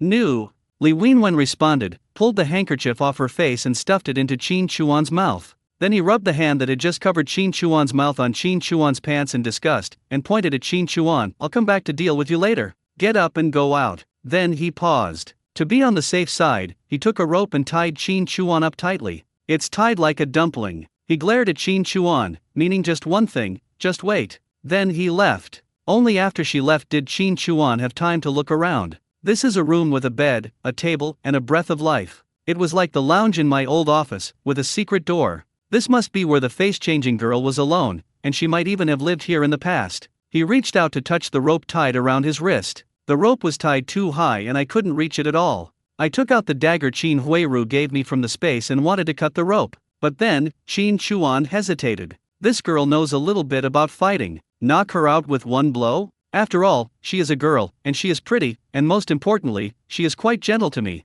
Doing this is too violent. But you may not be able to control it by force, and it would be embarrassing if you capsize in the ditch. He put away the dagger and lay on the ground like a cricket pupa. At the table nearby, he took out a goblet from the space, then took out the wine that Li Wenwen had drugged and stored in the space when she drank it, and put it into the goblet. After doing all this, Qin Chuan lay back down in his original position. I didn't wake up before. I lay down for a while and fell asleep. Li Wenwen came back and was furious. How could this guy be so careless? He was tied up, a towel was stuffed in his mouth, and he was still sleeping soundly. Kick with your feet. Qin Chuan opened his eyes dazedly. Li Wenwen pulled the towel off. Qin Chuan moved his mouth. Are you back? Sorry, I fell asleep. Am I too nice to you? Or do you not take me seriously enough? Li Wenwen said. Qin Chuan smacked his lips and said, I'm thirsty, give me some water, or that glass of wine will do too. Liquor? Li Wenwen followed her gaze and noticed the wine on the table. Where did it come from? Did you bring it in yourself? I was so angry at this guy that I lost my mind and forgot everything. There was no doubt that it was Qin Chuan who did it. After all, he was tied up like a dumpling, how could he move? Li Wenwen picked up the goblet. Are you thirsty? What do you want? I won't give you anything. Talking. He took a sip and said, my wine is very valuable. If I give it to you, you might as well feed it to a dog. Qin Chuan smacked his lips, looking extremely greedy. Why are you like this? You're killing people, but you're not going to stop. You even gave me a bowl of wine before beheading me. Hee hee, but if I don't kill you, I will torture you. Li Wenwen drank half a glass in one gulp and put it on the table. I've already told you that no one will bother you anymore. We have plenty of time. So, which one should we start with? Let's create something first. He picked up the needles and the tattoo die and approached Qin Chuan. What should I tattoo? Let's start with a poem. Upper line on the left chest, worse than a pig, worse than a dog. Lower line on the right chest, worse than a chicken, worse than a rat. Horizontal line below the collarbone, worse than shit. 8-pack ABS, a lifetime of regret, visible to heaven and earth. Not bad, right? Qin Chuan looked at her and said, I'll add a signature of Li Wenwen on the crotch of my pants. Don't worry, it's big enough. I can tattoo it. I'll teach you a lesson. Li Wenwen pressed Qin Chuan's head and said, I'm going to tattoo the word bitch on your mouth first. Then, her body just shook. Look of shock. I shook my head, and there was a clang. He fell to the side. Qin Chuan then cut the rope on his wrists, untied the ropes on his body and legs, and tied Li Wenwen up instead. Puffed. He spat on his fingers, then took off the mask on Li Wenwen's face. Looking at Li Wenwen's face, I felt much more comfortable. How beautiful this is. Actually, she looks a bit like Chen Farong. Short hair suits her very well. Cool. Looks good. He pinched her nose and put her into the space. It would be no fun if she didn't wake up. With the time accelerated tenfold, he believed the effect of the drug would wear off soon. After putting on the clothes, he began to look around the boudoir with curiosity. With just a move of the telepathic eye, one can see where fingerprints are densely distributed. As expected, this girl is hiding things too. There is already a darkroom here, why hide it? I don't know if it's the same as the ice flower girl. Remove a piece of floorboards under the bed and you will find a rectangular box inside. When he opened it, he found 10 gold bars, a jade bracelet, 10 rolls of money, identity documents, and a tea house contract. I opened the contract and looked at it. This is the contract of this tea house, and the name on it is Wendanlei. Open the ID card again, Li Wenwen. The registered place of residence is Yunchinj. This girl has so many secrets. Put the box aside. I looked at a few more places with dense fingerprints and opened a drawer, blinked, and took out a piece of underwear from inside. Wow, it's not small, how can it be bound like that? Isn't it tight? Women are really too cruel to themselves. Open the wooden wardrobe on the side. There are clothes for both men and women. There is a box in the upper compartment. When the box is opened, there are 3 masks inside. In addition to Mr. Wen, there were 2 other singers on the stage whose appearance and identities Qin Chuan had never seen before. I picked it up and looked at it. Could one of these 2 pictures be of Master Yao? His brows furrowed slightly, and he subconsciously felt, no. When Master Yao was dealing with people like Master Hua and Master Yun, he would definitely be ruthless. If he wanted to take revenge on himself and torture him, why would he use candles, whips, tattoos, poems, or feathers to tickle him? From a certain perspective, isn't this kind of cute? Then Qin Chuan tilted his head slightly and noticed the back panel of the cabinet through the hanging clothes. Back panel with curtain drawn? Is this necessary? He took off his clothes and pulled the curtain, and Qin Chuan's pupils shrank slightly. On the back of the cabinet, there are 6 pencil drawings. A right forearm with a centipede-like scar on it. The other 5 pictures all depict a scene from a bird's eye view. The local features of the 5 people are clearly drawn, while the others are blurry. For example, one person has his head slightly tilted, with no face, but there are some lines on his neck, like a partial tattoo. Some of these people held knives and some held guns. Qin Chuan looked at it and frowned slightly. In less than an hour, Li Wenwen in the space showed signs of waking up. Qin Chuan released her from the space, and then, just like last time, tied her hands behind her back to a chair and tied her feet to the legs of the chair. Li Wenwen shook her head slightly. Qin Chuan lit a cigarette, then stepped over to sit on her lap, one hand casually resting on the back of the chair, the other holding the cigarette, took a puff, and then blew in her face. Cough, cough, cough.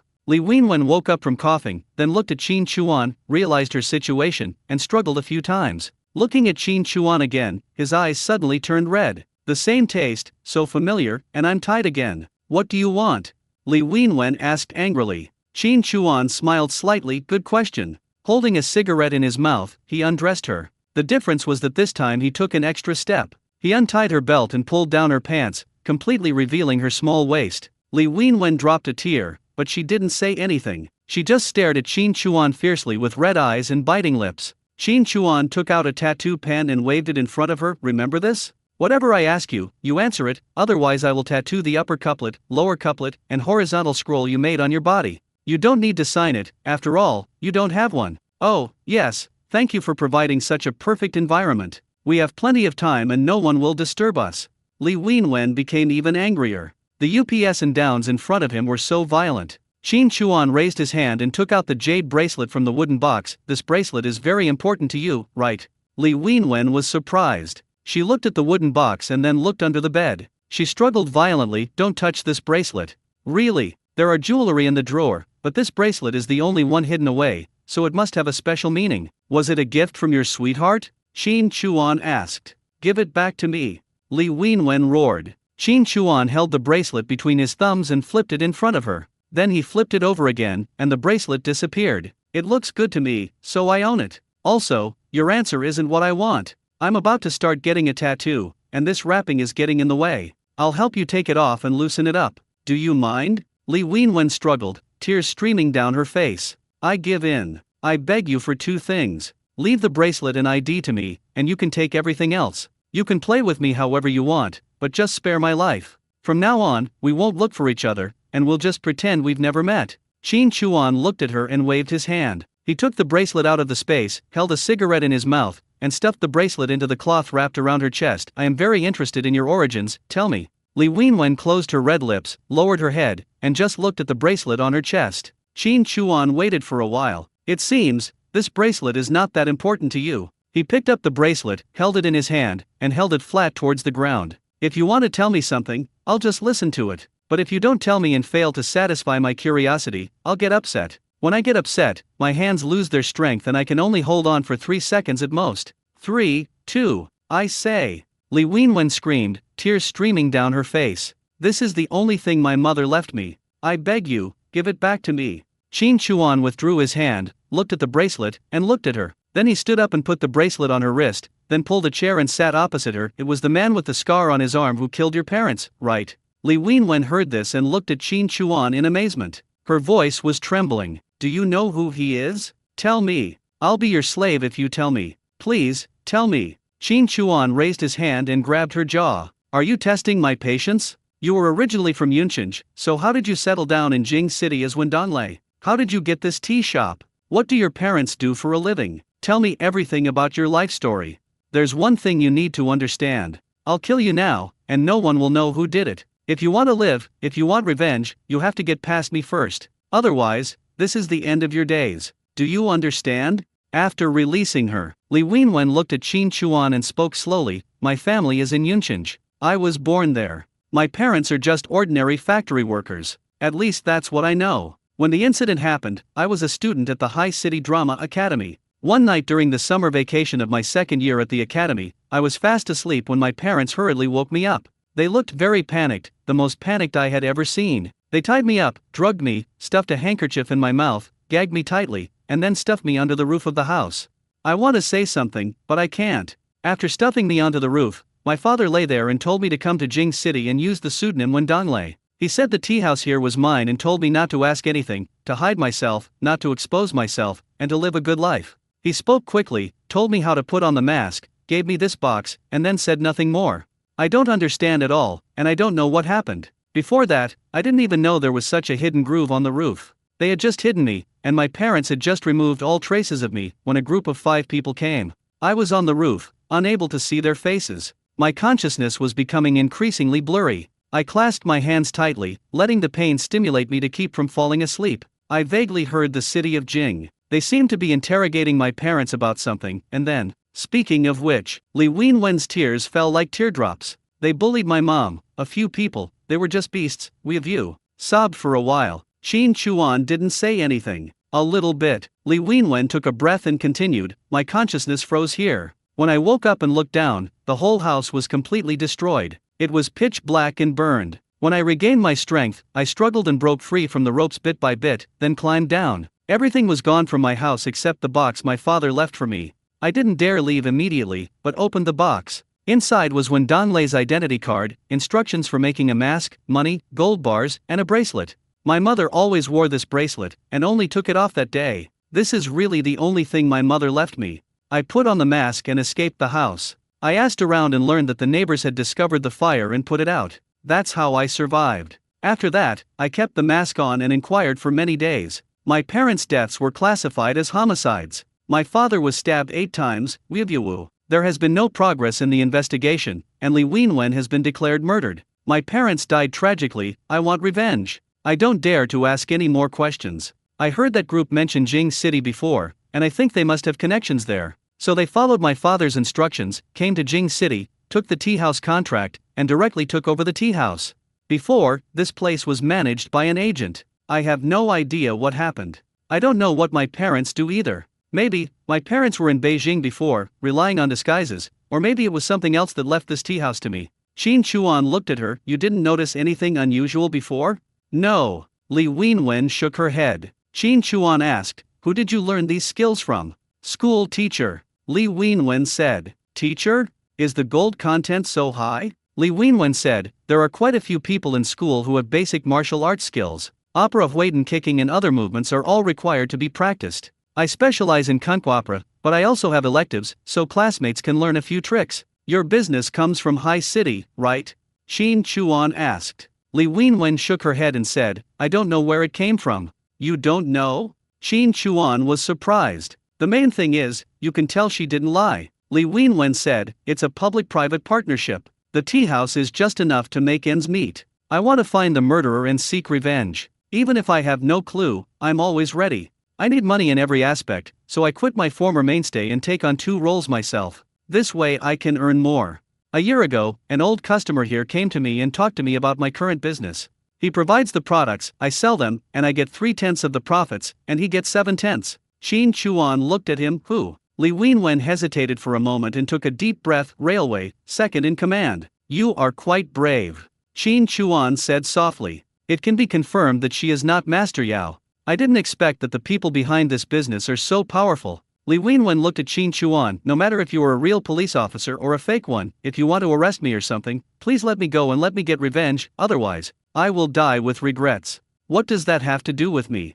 Qin Chuan said. You. Li Wenwen looked at Qin Chuan. If you know who that person is, please tell me. I can exchange everything I have with you, including myself. Qin Chuan chuckled and pointed his fingers up and down. Do you think you are very capable? Li Wenwen was speechless. Qin Chuan shook his head slightly. How did you see through my disguise? If there are any flaws, tell me. This is very important. It is very dangerous to be seen through your disguise. Your voice changes are too deliberate and too low level. You can tell you're suppressing your voice. My mother taught me to sing, suppress my voice, and change my voice when I was little. I always thought it was all part of opera. Even if I could change a man's voice, I thought it was basic skill. Now I think about it, it's not the case. Li Wenwen looked at Qin Chuan. I have practiced for more than 10 years, how can I not tell whether someone is suppressing their voice? As long as I want to remember a person's voice, I listen to one sentence, and when we meet again, even if I don't see their face, I can tell. How to learn? Qin Chuan asked. This is not something you can learn in a day or two, you don't have the talent, said Li Wenwen. Qin Chuan chuckled. Why are you so vindictive? Are you trying to retaliate for everything I say? Li Wenwen fell silent again. That's the default. Qin Chuan dragged the stool in front of her and stared at her mouth, throat, and various muscles below her nose. Lingzi brain burns 100,000 points per second and can grasp everything at a glance. I've never tried this before, so I don't know if it will work. Come, you change your voice continuously, let me take a closer look at how you did it, Qin Chuan said. Li Wenwen looked up and down at the face in front of her. What did you say? Qin Chuan smiled slightly. Just 3 words, good brother. Li Wenwen rolled her eyes. Hey, Qin Chuan said forcefully, did I give you some face? Believe it or not, I will strip you now. Li Wenwen rolled her eyes again. Qin Chuan raised his hand. Good brother. Li Wenwen said hurriedly. Qin Chuan's dragon claw hand turned into a finger, poking a big white rabbit. Tell me, are you a bitch? I don't know if it's because I can't resist anymore or what. Li Wenwen did not resist and let Qin Chuan poke her with his fingers. She actually had a feeling. I feel that the man in front of me will not really do anything to me. Qin Chuan didn't poke her much, only a dozen or so times, then adjusted his posture, leaning on the back of the stool, staring at her mouth and other key parts. Use your fastest speed, 3 seconds, and change the most sounds. If I'm satisfied, there will be a reward. Give you a big head ghost? I don't believe it. But at this moment, she had another idea and wanted to ask for help. Qin Chuan, start. The brain is in tune with each other, and everything is integrated, open. Good brother, good brother, good brother. 3 seconds, 6 different sounds. 3 men and 3 women, their voices are sometimes soft and sometimes rough. Qin Chuan closed his eyes. The feeling in the brain is very magical, as if something is rubbing into the brain. Knead it like you would knead dough. 5 minutes later, Qin Chuan opened his eyes, looked at Li Wenwen with a faint smile, and said in a voice close to hers, "My dear brother, am I powerful?" Li Wenwen was stunned. "You already know how to do it, right?" Qin Chuan said this and then raised his hand to pinch his throat. "It can be changed, but it is really uncomfortable, especially the female voice." Seeing Li Wenwen's complicated expression, he reached out and buttoned her clothes, then put a knife in her hand. "Let's go. Didn't you say there was a reward? The reward is over now. I'm helping you put on your clothes now. Otherwise, do you think I'll let you go if I don't take advantage of you enough? What good things are you thinking?" "Wait a minute." Qin Chuan stopped and looked at her with interest. "What's the matter? Are you still reluctant to leave me?" Li Wenwen asked. "What's your name?" "Good brother," Qin Chuan said. Li Wenwen. "In that cabinet, there are the memories and characteristics of that group of people that I drew. Can you help me find them?" Qin Chuan looked at her with amusement. "You asked someone who bullied you twice to help you find someone? You are very capable and definitely not an ordinary person. If there is even a slight possibility, I beg you," Li Wenwen said sincerely. Qin Chuan lit a cigarette. He looked at her while exhaling slowly. "Have you ever thought that your parents might have been in the same group with that group? Live well." Li Wenwen was stunned when she heard this. Qin Chuan glanced at her. Without saying anything more, he walked out. I only heard Li Wenwen's voice coming from behind. "I don't care who they are or what they do, they love me. No one in this world loves me anymore. No one. Woo woo." After leaving the office, Qin Chuan felt somewhat complicated, especially Li Wenwen's last words. A beautiful girl, with no relatives, has to make a living alone in the world, and endures hatred and torment for countless days and nights. That look, resolute and helpless. The more I think about it, the more upset I get. But with just a scar and a visible tattoo on his neck, where can I find someone? I don't even know if he is in Beijing. I don't want to discourage her, but there really are so many people. These people are living on the edge of a knife, and they might have been killed. After leaving the tea house, he took a breath of the cold air, and without thinking anymore, shared his vision with Xiao Bai. There is still no movement from Master Yun. It seems that they basically won't do it during the day, and it will most likely happen at night. The place where the goods were stored was destroyed by someone, so what can we do? The next day. That really is a bit disrespectful to Mr. Hua. Tonight, it's the time I agreed with Tai Piaozi. A sack of knife coins. Although we now have gold bricks and cash, we are not short of money. But who complains about having too much money? Besides, knife coins are rare, so you must get them when you come across them. A thought came to my mind. I found a place where no one was around, called Xiao Bai over, wrote a note, and gave it to my younger brothers and sisters. I definitely can't go back today. I'll probably have to stay up most of the night and prepare to go back to Miyazuki Street to catch up on some sleep. Halfway, Xiao Bai returned to the mountain. Through visual sharing, I looked at my younger brothers and sisters. Good. When I was not around, the third child took charge and became the head of the family. Eat, drink, learn. Well organized. The seventh child was learning to write and was being pressed by the fourth child. One moment, she'd cry and go to the third child to complain, and then the third child would coax her, then return her to the fourth child, who'd start crying again. This cycle repeated itself. Unlike the sixth child, who quietly studied, actively asking questions when she didn't understand, and had already finished her textbooks up to the fourth grade, while the seventh child? She hadn't even finished the second grade yet. Although, second grade is already over the age limit for little Laokai. But our little seventh child is smart, but he doesn't like to learn. He is still young and naughty. As the old saying goes, he has no idea. Just coax them to learn. The third brother replied to the letter, and Qin Chuan saw the content directly. Everything is fine, don't worry or anything like that. Xiao Bai caught a wild rabbit along the way, spun around for a while, and then came back to continue staring at Master Yun. With Xiao Bai, which can fly for hours continuously for sky surveillance, it is much easier and more convenient. But Li Wenwen is not Master Yao. According to Zhang Dasan, this Mr. Yao is most likely a woman disguised as a man. If she is a master of disguise, it would be really difficult to investigate. Just like Li Wenwen, she is really hard to tell when she is in disguise. If he hadn't locked onto her heartbeat at the beginning and confirmed that it was a human being, he would never have discovered it. Hua Ye and Yun Ye started fighting, and Hua Ye's whereabouts would definitely be tracked down through Yun Ye. But from what Master Yun said, we learned that Master Yao usually doesn't interfere in their affairs, so it is very likely that he cannot be hooked out. Or you can be simple and crude. If Master Yoon and Master Hua were to fight, a core member would definitely have to take the lead.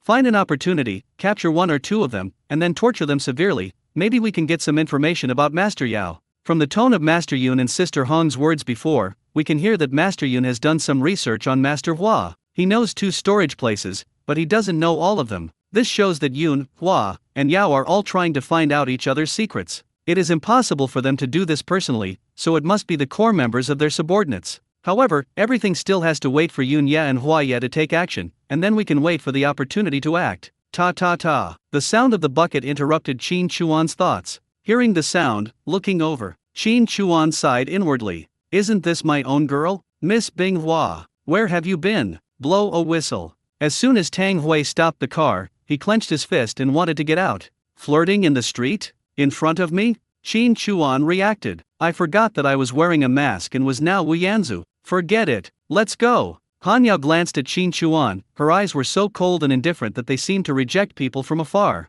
Ice flower girl, the coldness is really unbearable. Qin Chuan smiled. I don't mind it at all, I'm actually quite happy about it. If your girl can be taken away by anyone with just a flirtation, doesn't that mean you are a failure? This is the right chill. The colder it is, the warmer it is to you. Is this the truth? Tang Hui glanced at Qin Chuan with a bad look, stepped on the accelerator and drove away. Qin Chuan turned in another direction. You have a girl but you don't hug her, and go back to sleep alone? That's stupid. More than 20 minutes later, Qin Chuan pedaled his bicycle to the bottom of Han Yao's building. Just turn into the side alley and put the bicycle away. Take out the ladder from the space and climb up to the 2nd floor at the back. I have heard and confirmed. No one was paying attention to her, and Han Yao was very obedient and had already changed rooms. At this time, the girl had just come out of the room, and from the noise, it seemed that she was going to the bathroom to take a shower. I took a shower as soon as I got home. How clean. I don't know how to sneak through windows and pick locks, but it is very easy to open the window locks of wooden windows of this era. You just need to get a thin wire, bend it into the right shape at the right angle, and then insert it into the gap of the window. When it reaches the right position, use a magnet to suck it into the bolt of the window lock, and then pull it up to open it. As long as you can climb up to the 2nd floor, opening the window is a piece of cake. He climbed in through the window, put away the ladder, locked the window, and just rubbed his hands. Oh my god, it's the 12th lunar month. Damn, Yoon Ye's car, can we get it? We have enough space for it. More than 20 minutes. Accompanied by the sound of slippers, Han Yao opened the door while wiping her hair. Seeing Qin Chuan, he paused, and then the ice on his face seemed to melt instantly, and he was surprised. What's wrong, Yao Yao? It's okay, my foot just slipped. He closed the door, locked it, ran towards Qin Chuan, and threw himself into his arms. When did you come? Qin Chuan hugged her and put her on his lap. When you went to take a shower just now. Han Yao hammered Qin Chuan in the chest. You're such a bad guy. I told you all this. I asked Xiao Bai to send me a message when I got home, but it's been a few days and there's been no news at all. I'm trying to persuade Xiao Bai, and you've bullied him, Qin Chuan said with a smile. Then how can I make it like me? Han Yao said, sniffed Qin Chuan, and chuckled softly. Just came from your number 1 girl? Qin Chuan counted on his fingers. After counting 10 fingers, I am still counting. Han Yao shrugged and said, you're lying. Qin Chuan smiled, reached under the table, and pulled out a roast duck wrapped in wax paper. I just came from this girl's place. There's some wine, come and eat and drink with me. Han Yao held Qin Chuan's face with both hands and gently stroked his eyes with the pads of her thumbs. Didn't you sleep last night? You can see this too. Qin Chuan asked. Han Yao, half biology and half medicine, don't you know what I study and what I research? Don't leave tonight, stay here with me and have a good sleep. Qin Chuan shook his head lightly. Not tonight. Han Yao looked into Qin Chuan's eyes. Is it dangerous?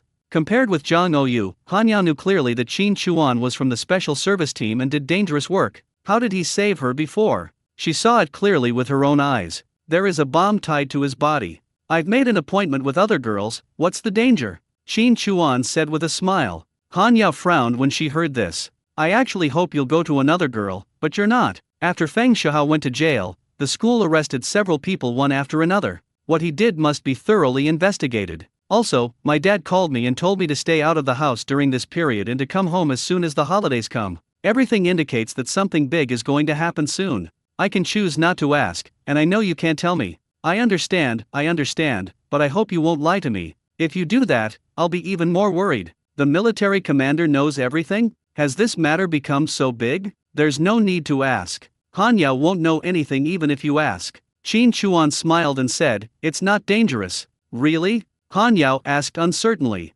Qin Chuan nodded slightly. Han Yao pinched Qin Chuan's pulse with one hand, bent down, and put her ear to Qin Chuan's heart. Then, he raised his head and nodded. "Well, you didn't lie. You can do this too." Qin Chuan was surprised. Han Yao, of course, when people lie, their heartbeats will fluctuate, unless they have received extremely special training. Qin Chuan became interested after hearing this. "Have you ever seen someone like this who has received special training?" Han Yao rubbed Qin Chuan's face. "Wait a minute." She got up from Qin Chuan and opened the door. "Auntie Ho, I'm hungry. What can I eat?" The next 10 minutes, Han Yao just moved all kinds of things into the house. A full table. He poured some wine, broke off a duck leg for Qin Chuan, and sat back on it. He put his arm around Qin Chuan's neck, holding the wine in one hand and the duck leg in the other, and served Qin Chuan. "How can you let me starve? Eat. Have another sip." Then he smiled and asked, "Is it fragrant?" Qin Chuan raised an eyebrow. "Very good. Tell me, can this trained person control his heartbeat?"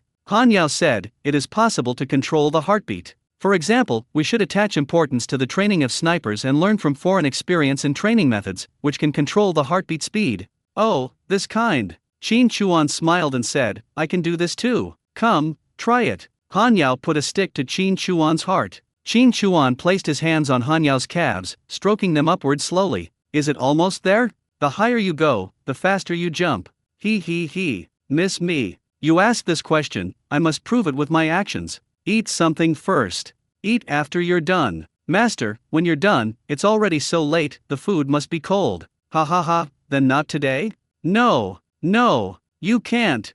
Hugging a beautiful girl. "My arms are soft, the quilt is warm and smells good." Qin Chuan had a very comfortable sleep. Around 8 p.m., Qin Chuan woke up, and the moment he woke up, Han Yao was lying on his chest. I looked at her. In the dim room, a pair of beautiful eyes were clicking. Qin Chuan smiled slightly and pinched her cheek. "When did you wake up? Or have you never slept?" "I woke up a long time ago." Han Yao responded. Qin Chuan raised his arm and glanced at the watch on his wrist. Then he rubbed his face. Seeing this, Han Yao put her face on Qin Chuan's chest and hugged him. "Are you leaving?" "There is something to do," Qin Chuan said. "I won't stop you, and I know I can't stop you. You have to be careful," Han Yao said. "Don't worry," Qin Chuan said. He stroked Han Yao's head and then sat up. "I'll get you some water, so you can wash up." "Good. After washing up, I feel refreshed." After putting on her clothes, Han Yao straightened Qin Chuan's collar and said, "Eat something before you leave." Between eating and drinking, Han Yao just remembered something. "Oh right." He stood up and walked aside, opening the drawer. He pulled out a bottle filled with a light red liquid. "Is the one I gave you last time any good? Didn't you say you wanted to trap tigers? This is something I just developed." Qin Chuan took it in his hand and looked at it. "Is this medicine more effective than the previous one?" "I don't know. Every animal has different sensitivity to smells. Before, it was used on musk deer, and this time it's used on tigers." "Have you used it before? How was the effect? Did you catch any?" Han Yao said. But not only musk deer were caught, but also sika deer and roe deer. That scene was truly unbelievable. "And Xu Jingyu, that's simply crazy." Qin Chuan nodded lightly. "I caught one."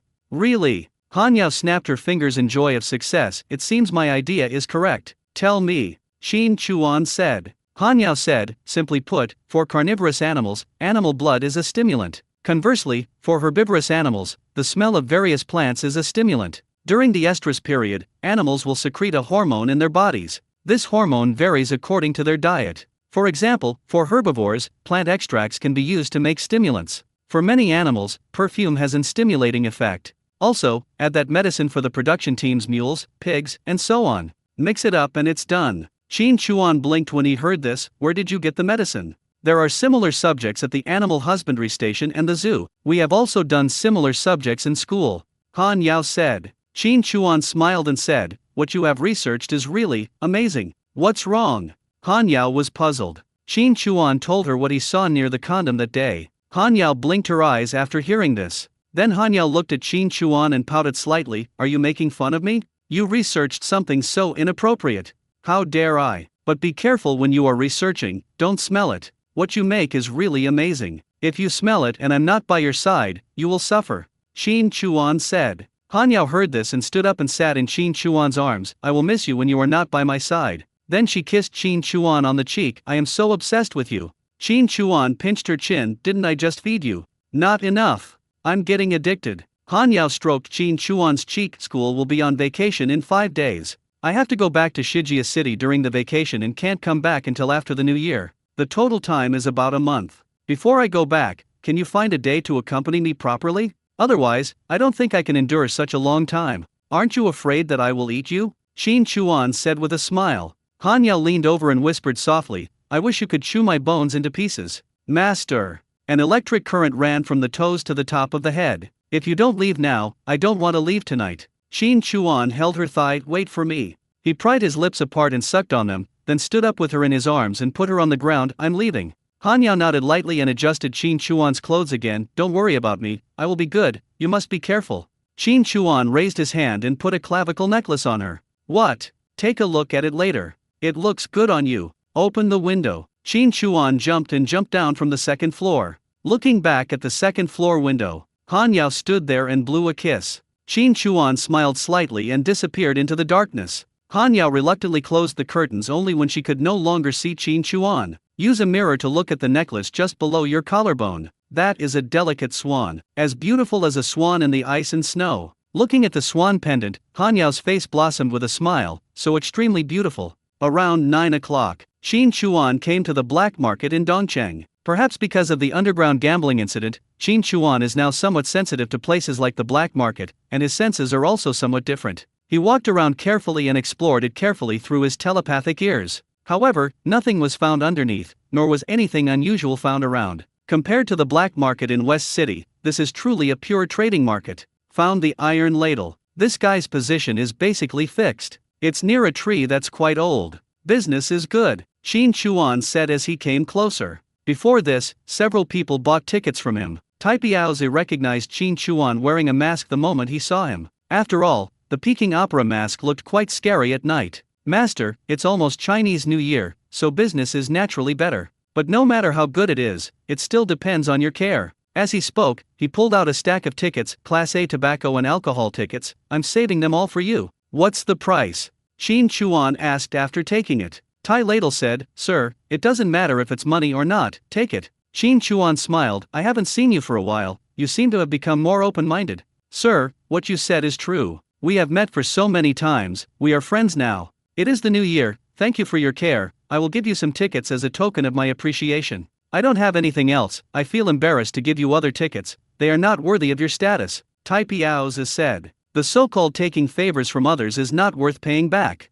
Once you get the ticket, it will be difficult to bargain on day-by. Otherwise, they would give it to you for free? How could Qin Chuan not know what he was thinking? However, he was really rich in food. He had never stopped planting during this period of time. Even though there was enough food to eat, he had stockpiled a lot. He had to keep planting just to earn points and use his ability. It is no exaggeration to say that if this iron ladle took advantage of his mood and threw hundreds of kilograms of grain, he would not feel sorry at all. Plenty of them. There are 8 tons of rice in the space alone. He put the ticket into his pocket without hesitation and stored it in the space. Where are the things? Did you bring them? Of course I have to. I've already made an appointment with you, so how can I break it? Tai Piaozi invited Qin Chuan to the back of the tree. Under the roots of the tree, there was a sack covered with cloth, with a wine bottle placed upside down on it. It was pitch dark, and if anyone moved the things, the wine bottle would be knocked over without paying attention, and he would be able to find it first. He took the bottle away, lifted the cloth, and pulled the sack over. Qin Chuan opened the sack and shone the flashlight inside. Good guy. All I can say is good guy. At first glance, I saw several kinds of knife coins, Yanmingdao, Yongguan, Jinghe, Dongbu Dequan, etc. Among them, Yanming knife is the most common. The Yanming knife is a currency minted by the state of Yan during the Warring States period. Due to the huge number of unearthed pieces, the market price has been depressed for a long time. One piece is only worth 1,000 yuan, but there are so many of them in this sack. Compared with Yanming knives, the prices of Yongguan, Jinghe and Dongbu Dequan are higher, and the prices of good quality ones are around 10,000 yuan. This is Chi Dao? Qin Chuan took out one and looked at it. Chi Dao coins are interesting. A single character Ming knife can be bought for a few hundred yuan, while a 3-character Chi Fa Hua knife in good condition can cost over 10,000 yuan. A 4-character knife can easily cost tens of thousands, while a 5-character knife can jump to hundreds of thousands or even hundreds of thousands. If you reach the level of a 6-character knife, it's a whole other world, with some selling for over 1,000,000 yuan. This 5-character knife in my hand. In the sack, he rummaged through it and took a look. How much did it take to mine such a complicated Dao coin? A simple estimate shows that if this sack were put up for auction, it would easily fetch tens of millions. I didn't bargain with him. Once the food is given and the sack of knife coins is pulled towards you, the transaction is complete. What else can we get? Qin Chuan asked. Master, I also want to get some more things, but this is basically it before the new year. I'll find some for you after the new year. Tai Piaozi lowered his voice and asked, Sir, are you from the ghost market?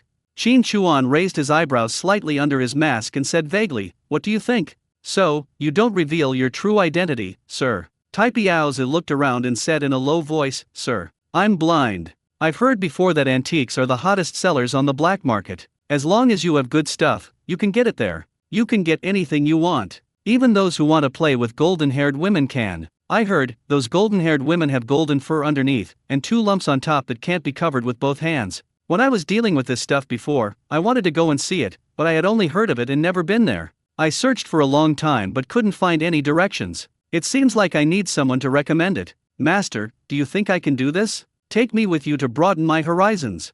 So this guy was just pretending to be a fool before. What about the rule about shining a flashlight on goods but not on your face? It sounds like that's the truth. Blonde girls, give you something to play with? Aren't you afraid of a small horse pulling a big cart or a thin stick stirring a big vat? If you can't cover it with one hand, it's not necessarily good. If you can't cover it with both hands, then how can you still see it? Besides, do you know that there is a smell on your body? This ghost market. If Tai Ladle wasn't exaggerating, it would sound like the smuggling of antiques, and it might even be related to foreign countries. There are quite a few cultural relics lost, and there are many people obsessed with Chinese antiques. There is never a lack of market overseas. In this day and age, a little food can be exchanged for antiques. If you give them some sweeteners, they can get a large number of antiques and ship them abroad, which is simply huge profits. Blonde girls. This seems to involve human trafficking. How does this extra-legal activity work? I can only say that I have a different perspective on this era. My original impression was that people didn't have enough to eat, didn't have warm clothes, everything was old, and supplies were extremely scarce.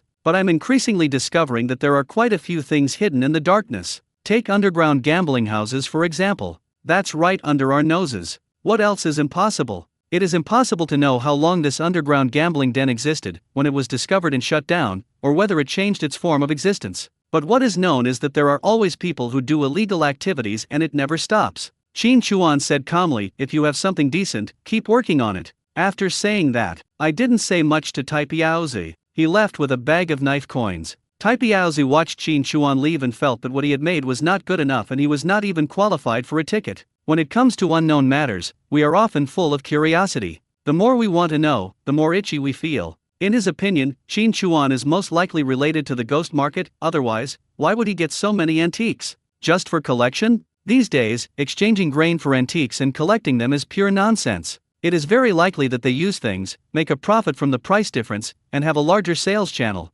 I took a look at the food Qin Chuan left behind. This rice is so good. I have never seen it anywhere else except here in Kinchuan. I even think it might have been obtained from the ghost market. If I can find the way to get it, then, for me, it will be more than just a matter of food. Have to wait for this gentleman. Qin Chuan carried a sack of knife coins and walked out of the black market. After walking a distance, he put the sack into the space and quickened his pace. Xiaobai sent a message, Yun Ye is taking action. With the shared vision, I saw Yun Ye leave his residence in Yanzi Hutong, turn a few alleys, and get into the car waiting for him hidden in the darkness. As soon as he got in the car, the headlights came on and it drove towards the north of the city. This is not going to the casino at all. Qin Chuan didn't know where he was going, but he was sure that Master Yun was going to make a big move tonight. Cycling in the city. After leaving the city, they changed horses and chased in the direction of Yun Ye's carriage. More than 20 minutes after leaving the city, Qin Chuan rode his horse and slowed down. Through Xiaobai's vision sharing, he saw that Yun Ye's car stopped at a low hill 3 kilometers ahead. There were about 30 or 40 people gathered there.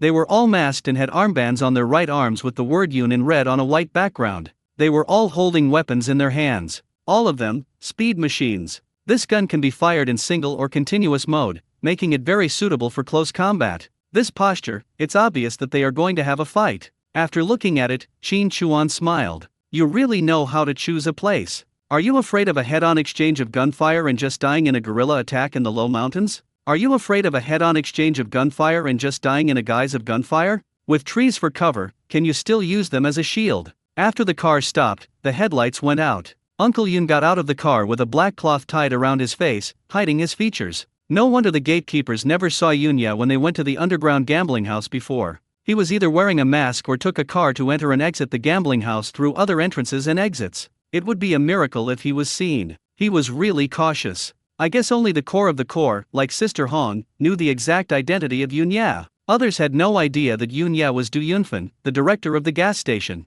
Through Xiao Bai, Qin Chuan discovered that there were also people gathered on the other side of the mountain. The appearance is similar, except that the word on the armband is changed to flower. There are more people than on Yunya's side, estimated to be more than 60. When Qin Chuan arrived nearby, Master Yun had already led his men up the mountain. At the foot of the mountain, near the car, there were only 2 masked men gathered together smoking. Qin Chuan got off his horse, entered the low hills, used the trees as cover, and moved towards the location of the 2 men. About 200 meters. In the darkness, ordinary people couldn't see clearly at this distance, but Qin Chuan's eyes moved, and he could see the 2 people clearly. He took out the silenced pistol and, puff puff, 2 shots directly hit his head, leaving him no room for struggle. After knocking down the 2 men, Qin Chuan ran over quickly. There was nothing around except a pile of bicycles, Yunya's car, and 2 dead bodies. He stripped off one person's armband, put the speed machine into the space, and then put the 2 bodies into the space. Glancing inside the car, the key is in.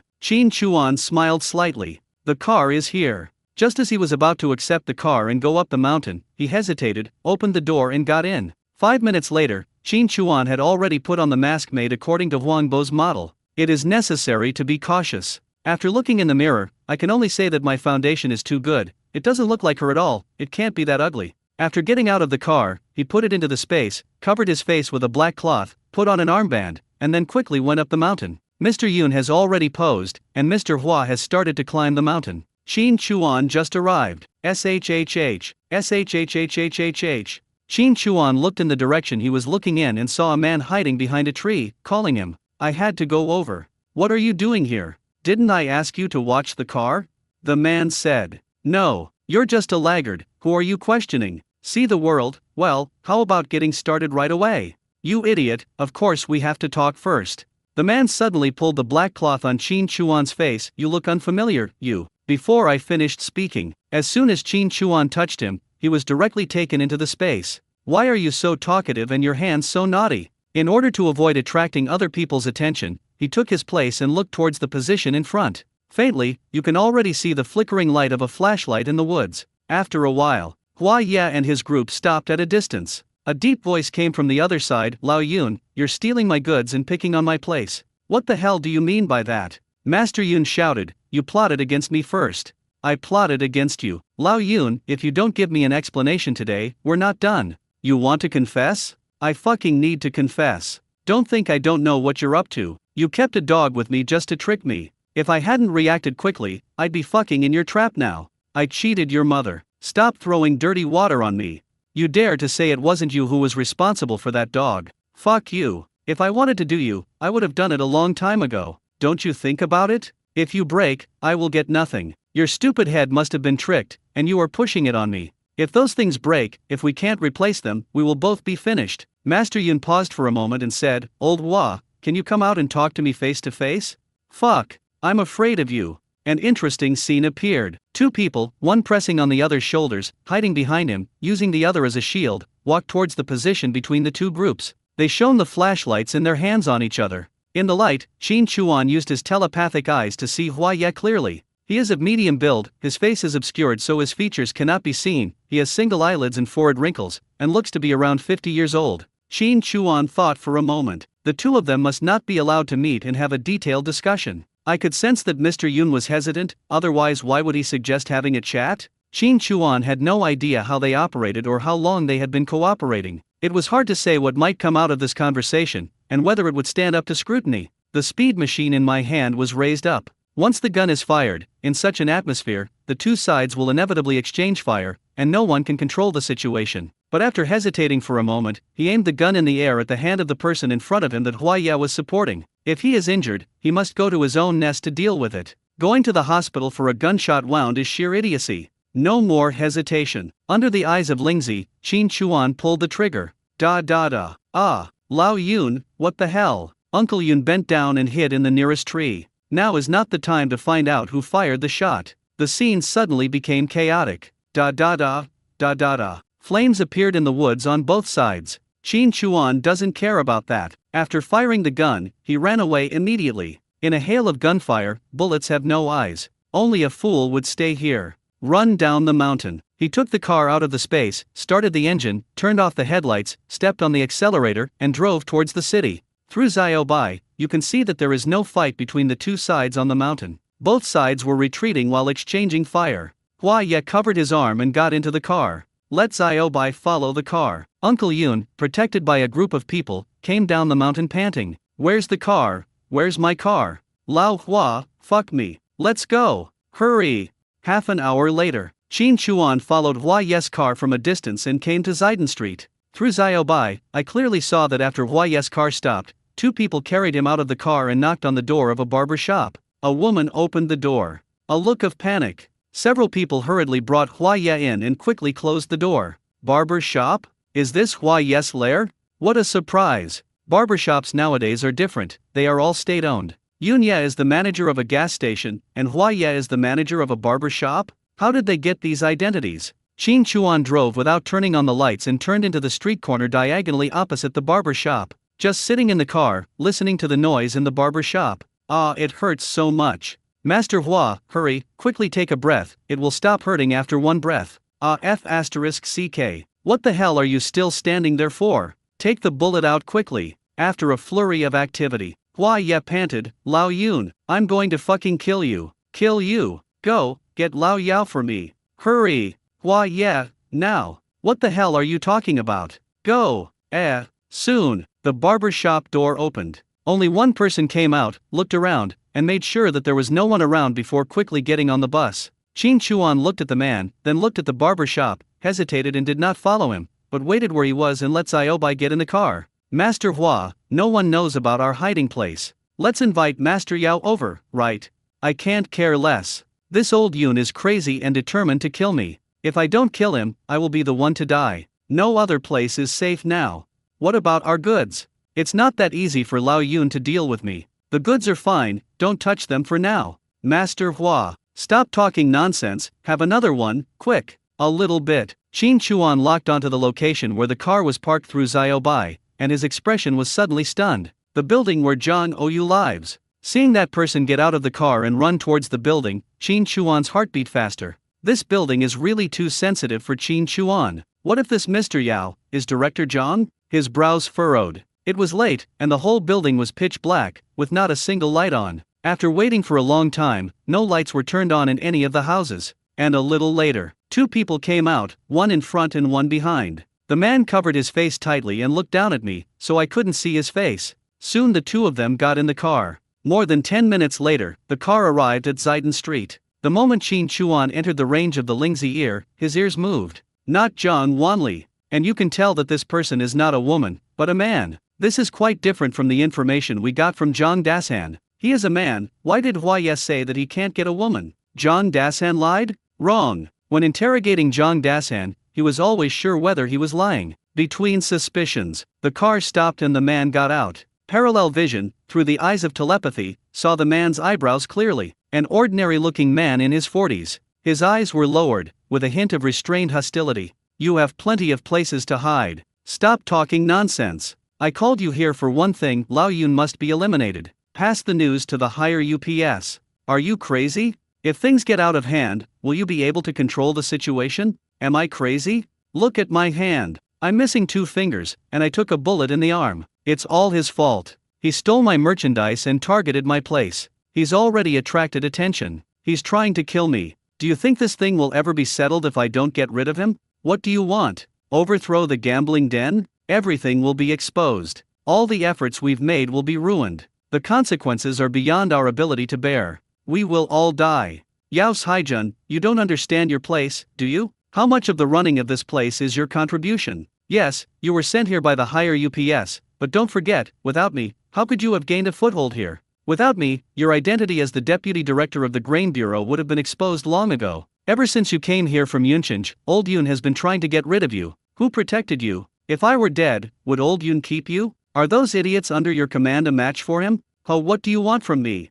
I know you've got some new recruits. Let them into the casino tomorrow night. I've already figured out the 3 entrances and exits. I'll tell you where the switch is. When I take action, have your men hold the switch and prevent the door from falling. Also, the few people following you are pretty good fighters. Lend them to me and we'll take down the casino together. Are you using me as a tool? Those newcomers might die, but I guarantee the ones you brought from Cloud City won't. After this is done, the casino won't have anyone else to take over anytime soon, so it'll naturally fall into our hands. I'll take 70% and you'll take 30%. If I die, you'll die. If I live, you can live, right? We've worked together pretty well over the past 2 years, and I don't want to change partners. We're in this together. Good. Then I'll have to trouble you, Master Yao. I'll make the arrangements now. Shunzi, take Master Yao for a drive. We need to make all the arrangements before daybreak. We can't let Director Yao's daytime work get in the way. Are you afraid I'll run away?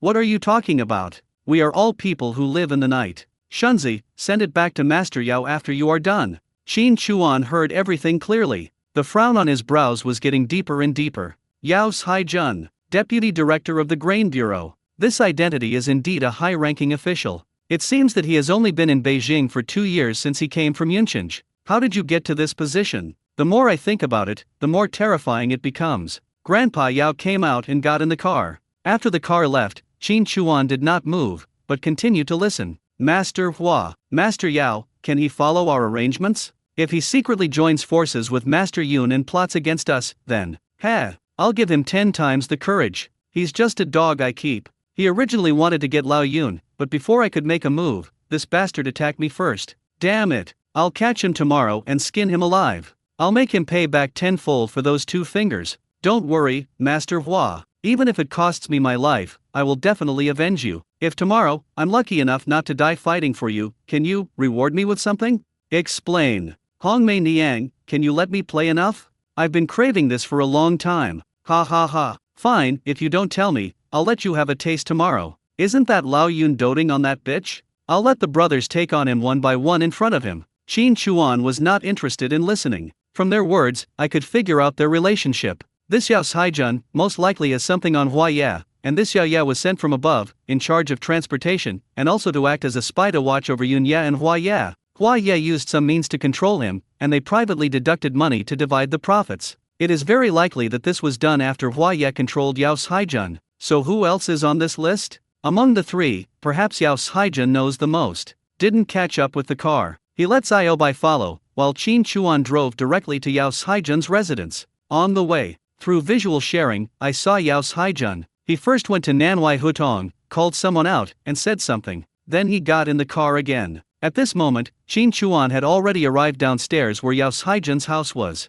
He looked through the car window towards the 2nd floor. That is Zhang Oyu's room. I moved my ears and heard Zhang Oyu's regular breathing. This girl sleeps so soundly. Zhang Ting and Zhang Oyu's mother were also there, but isn't Mr. Zhang tired during the day? What time is it now? Can't sleep, or is he stressed out? You can't sleep, go have a cigarette, and don't bother me. I have an operation tomorrow. It's been a long time since we last had sex. It's a rare opportunity to get together, so I'll make it a special occasion. Oh, then put it on. Moisten it first, then put it on when you are halfway through. Qin Chuan quickly stopped listening. In terms of status, these are my father-in-law and mother-in-law. Listening to my father-in-law and mother-in-law's enthusiasm, a little. Qin Chuan, who was leaning on the seat, suddenly sat up. The corners of his eyes narrowed slightly. With visual sharing, Yao Haijun was in Qinjingzi Hutong, which was the most chaotic Hutong. It was like a maze and the environment was relatively the worst. In a relatively remote corner, with a separate door and courtyard, there were 5 people standing. Yao Haijun, Hua Ye's subordinate, and 3 others. What are the 5 people talking about? Those 3 people were obviously Yao Haijun's men, and one of them had a tattoo on his neck. Qin Chuan had seen that tattoo. It is the pattern drawn on a piece of paper in Li Wenwen's closet. From Cloud City, could it be that Mr. Yao is the person Li Wenwen is looking for? If so, what did Grandpa Yao want to get when he went to Li Wenwen's house? What kind of evidence has fallen into Hua Ye's hands, but is it related to this matter? Half an hour later, Hua Ye's car drove towards Yao Haijun's residence. Qin Chuan put the car into the space in advance and hid it at the corner of the building. Yao Haijun got out of the car. Master Yao, take care. Yao Haijun didn't respond and walked towards the building. Puffed. Hua Ye's men spat and drove away. The moment Yao Haijun turned around, Qin Chuan took a step forward, and before he could react, the moment his hand touched him, he took it directly into the space. Take out the car, then drive directly towards Miyazu Street. Back to the house on Miyazu Street. After turning on the light, Qin Chuan took out the stick from the space with his right hand. He raised his left hand, pulled Yao Haijun out of the ground in the space and released him. This trick always works. Once you enter the space and become a human pig, you will be confused. The moment of release. Yao Haijun only felt a flash before his eyes, and before he could see the scene clearly or figure out what was going on, grass. He was hit hard on the back of his neck with a stick. Qin Chuan now has to hold back his strength. He doesn't even know how much strength he has now. Anyway, he can hold Hanyao in his arms for an hour without letting her fall, and he doesn't feel tired at all. If he didn't hold back when hitting Yao Haijun with this blow, his spine might be broken. With a bang, Yao Haijun fell to the ground. Qin Chuan went up and used a nylon rope to tie him up like a dumpling, then dragged him onto a stool and threw him. Yao Haijun shook his head and looked up at Qin Chuan, who took off his coat, pulled over a chair and sat opposite him. After a careful look, he was sure he had never seen this face before. Who are you? Yao Haijun asked. Qin Chuan lit a cigarette and asked, Director Yao, where did you hide your valuables? Hearing this, Yao Haijun's lips curled up slightly. It turns out he was after money. I give you the wallet in my pocket and the watch on my wrist. Find a place to put me and I will pretend nothing happened, said Yao Haijun. Although I don't understand what happened and how he got here. But for now, that's not important. Saving your life is the most important thing. Qin Chuan took a puff of his cigarette and said calmly, I'm referring to the money you, Yunya, and Waya withheld. I want your wealth. I heard. Yao Haijun's pupils shrank slightly and his expression changed. This is not simply a matter of making money. He knows what he is doing and says it so clearly. It is obvious that he has no way to make a living. Who are you working for? Yao Haijun asked. If you know who I am, you will have no way to survive. You want money or your life? Qin Chuan said. Yao Haijun paused for a moment. If I give it to you, how can I be sure that you will let me go? Master Yao, you are the director in public and Master Yao in secret. I can't defeat you openly or secretly. If I get you, your brothers will not let me go. Why bother? I just want money. I will run away as soon as I get the money. One less trouble means more chances to survive. Don't you understand this truth? Qin Chuan said. This is well-founded. Yao Haijun looked at this Huangbo face and searched his memory carefully, but still couldn't remember anything. Who the hell is this? I hid the money at number 81 Qianjing Hutong. It's on the left side of the yard, next to the wall. Go and get it. Yao Haijun said. Qin Chuan smiled when he heard this. Your 3 core brothers are there, Master Yao. You are letting me walk into a trap and trying to kill me. Yao Haijun's pupils shrank slightly again. Qin Chuan threw the cigarette on the ground and crushed it with his foot. He clapped his hands, leaned his elbows on his legs, leaned forward and looked at him, a smile on his lips. Now, we can officially start. Officially started? What does that mean? What he didn't know was that Qin Chuan asked him a few questions just to hear his heartbeat rate. This will help us judge whether he is lying or not. Where is the money? Qin Chuan asked. Yao Haijun said, in my office.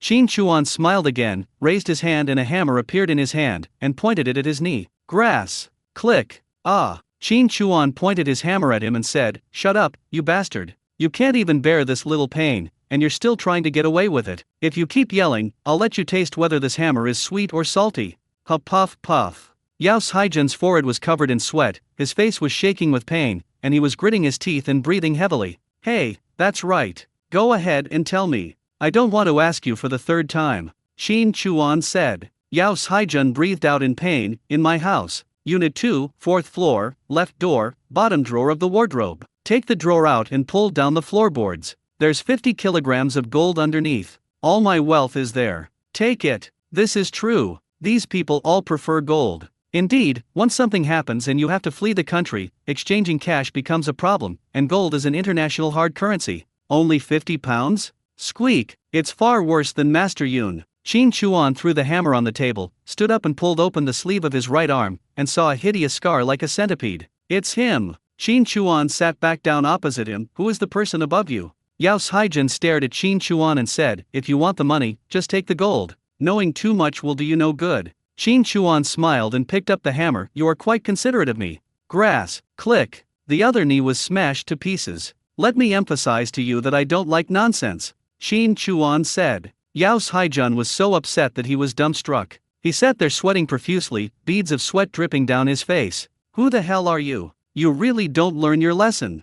Qin Chuan tapped his calf with the hammer in his hand and then raised it up. I said. Yao Haijun breathed heavily. Your Majesty, I came from Dian City. Zhang Yu is indeed a snob. After all these years, he actually became the emperor. What I mean is, who is above you here? Qin Chuan said. No, it's up to me, Du Yunfen and Hua Baihe to decide, said Yao Haijun. Qin Chuan could tell that he was not lying. Staring at him, she said, you've only been here 2 years, yet you've been appointed deputy director. There's no one above you. Do you think I believe that? In other words, how was it arranged? Who arranged it for you? This time he didn't say. Even though both of his tibia bones were broken, he still refused to complain. You won't tell me, right? Qin Chuan raised his hand and took out the purple liquid medicine developed by Hanyao. I'll make this thing scream. You try it and see if you can hold on and whether it's satisfying or not. I pried his mouth open and poured some liquid into his mouth. 5 minutes passed. Damn, why no response? This is much more than the amount given to Chu Jingview before. That group is simply crazy. Okay, you're awesome, try this one again, Super Owl. Qin Chuan took out Hanyao's latest developed reddish liquid and fed him some more. 3 minutes. Yao Haijun's eyes turned red. What? What did you give me to drink? Even if the knees and calves are all broken, and the knees are stretched down like noodles when sitting there, they are still kicking straight cricket pupae. My mom. My own girl, what have you researched? Qin Chuan took a hammer and hit his crotch. Feel good, right? However, his expression was slightly startled. Is it too small, or is it not there? Damn, this guy is a eunuch. That's right. If you don't tell me, in an hour, your head will explode and die from all the blood rushing from your body. That will feel extremely intense. If you tell me, I will give you the antidote. Qin Chuan said. After some questioning, Yao Haijun couldn't bear it any longer and confessed. Many years ago, Jian's army planted a lot of spies and infiltrated many parts. Li Wenwen's parents were the leaders of this group of people and the main contacts. Afterwards, the situation changed drastically, some ran away, some escaped, and some scattered. Zhao Huanjai led a group of them and fled to Dianchang. There, he relied on his armed forces to become the king and dominated the city, and he gained a firm foothold over the years. Driven by ambition, he wanted to expand his business. He knew that many of the spies in the past were probably in high positions now. As long as he could contact these people and use their identities as a threat, he would be able to use them to expand his territory. The most important thing is a list and the specific information about these people. Find people based on the list and blackmail them with information. And this thing is in the hands of Li Wenwen's parents. However, before the situation broke out that year, Li Wenwen's parents disappeared and no one knew their whereabouts. After searching for many years, they were finally found in Yunchinj. Yao Haijun had no idea how he found it. He went to Li Wenwen's house that day just for this list. It was a death order. Yao Haijun knew in his heart how important this matter was to Zhao Huanjai. If he succeeded, it would be a great achievement. If he failed, it would mean only one word, death. But the torture of becoming a law was not explained at all. When he was abusing Li Wenwen's mother, Li Wenwen's father suddenly broke free. In the process, he injured his vitals and had them cut off with a knife. Li Wenwen's mother was killed by her father with one knife. Not wanting her to suffer anymore, her father stabbed himself in the heart. Yao Haijun knew something bad was going to happen at that moment. Even though Li Wenwen's father had already died, he still stabbed him 7 times in anger. After venting his anger, he knew it was all over. If Emperor Zhao knew that he had lustful thoughts and that he had ruined things by playing with women, the result would be death. He and his 4 subordinates drew up a list. Seeing that he was efficient, Emperor Zhao sent him to the capital to find the people on the list and threaten them to do his bidding. One of his men got too high one time and was controlled by Hua Ye. He told him everything and recorded it in his confession. Hua Ye used this as a handle to control him. Hua Ye was not excessive. He just wanted to make him obedient, so he tampered with the transportation and withheld some goods. As for his identity, it depends on 3 things: drugs, women, money. They gave them whatever they wanted, controlled a lot of people, and used them for their own purposes. They also disguised this as the list and did things for them, and everything has been peaceful until now. But if this thing is leaked, there is no need to think about it, the death will be very miserable. He didn't know who controlled most of these people, they were all in Hua Ye's hands. This is also another point that Hua Ye tied him down. If something happens to Hua Ye, he won't know how to cover up his secret. After a round of questioning, Qin Chuan frowned slightly. I know very well. This matter is so fucking big. Maybe something is going to happen to me. No further questioning. How does Yao Haijun operate? How does he transport? Who does he contact? How does he communicate? No questions asked. Is it necessary? The old nest is entrenched in Dian City.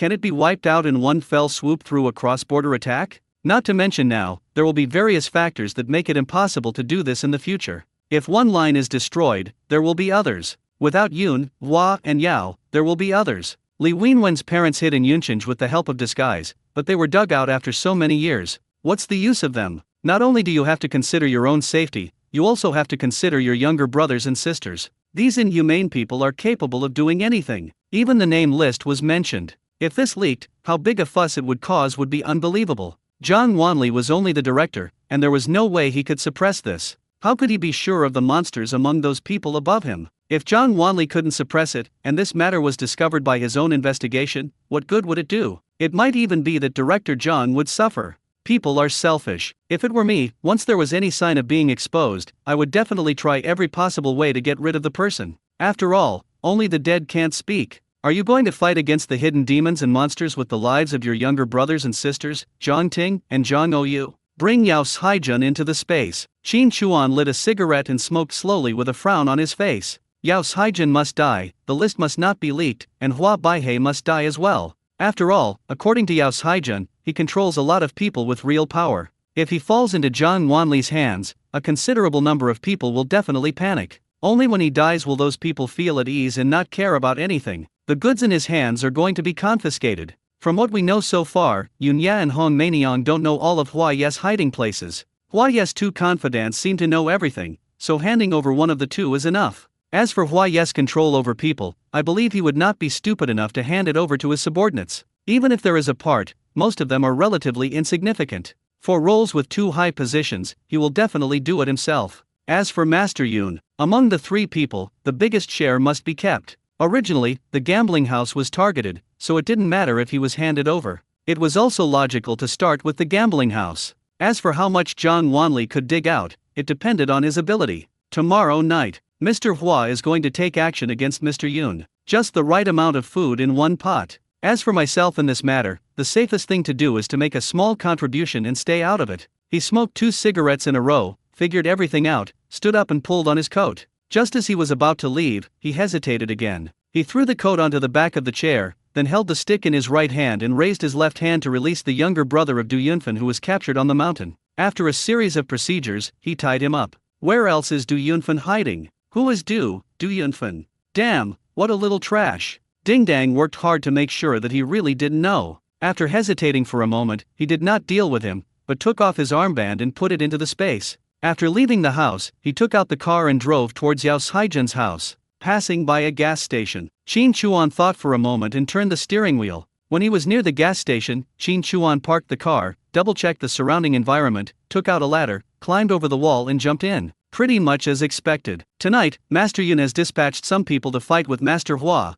and the people he planted at the gas station in disguised identities have also been transferred away. At this time, there was only an old man as the security guard at the gas station. Today's gas stations are just a bunch of oil tanks, all exposed in the yard. Oil trucks bring the oil and pour it into the tanks. Then you have to put down a pipe and suck it with your mouth to pour the oil from the truck into the tank. It doesn't require much technical skills, it's simple and crude. There are many people waiting for oil every day, and sometimes they have to wait for a whole day. It's not that there is no oil, it's just that you are not allowed to fill it up. Gasoline is a scarce commodity now. It's not like later when you can just go to a gas station and fill up as much as you want if you have money. You need this certificate and that process. If the tank is not delivered, the tank cannot be moved. It has to be delivered urgently in case of emergency, such as buses, which are given priority for refueling. Qin Chuan touched the oil tank. This oil tank is really big, the kind that only a Jifang truck can pull. He climbed up, broke the lock with a hammer, opened the lid, and shone the flashlight inside.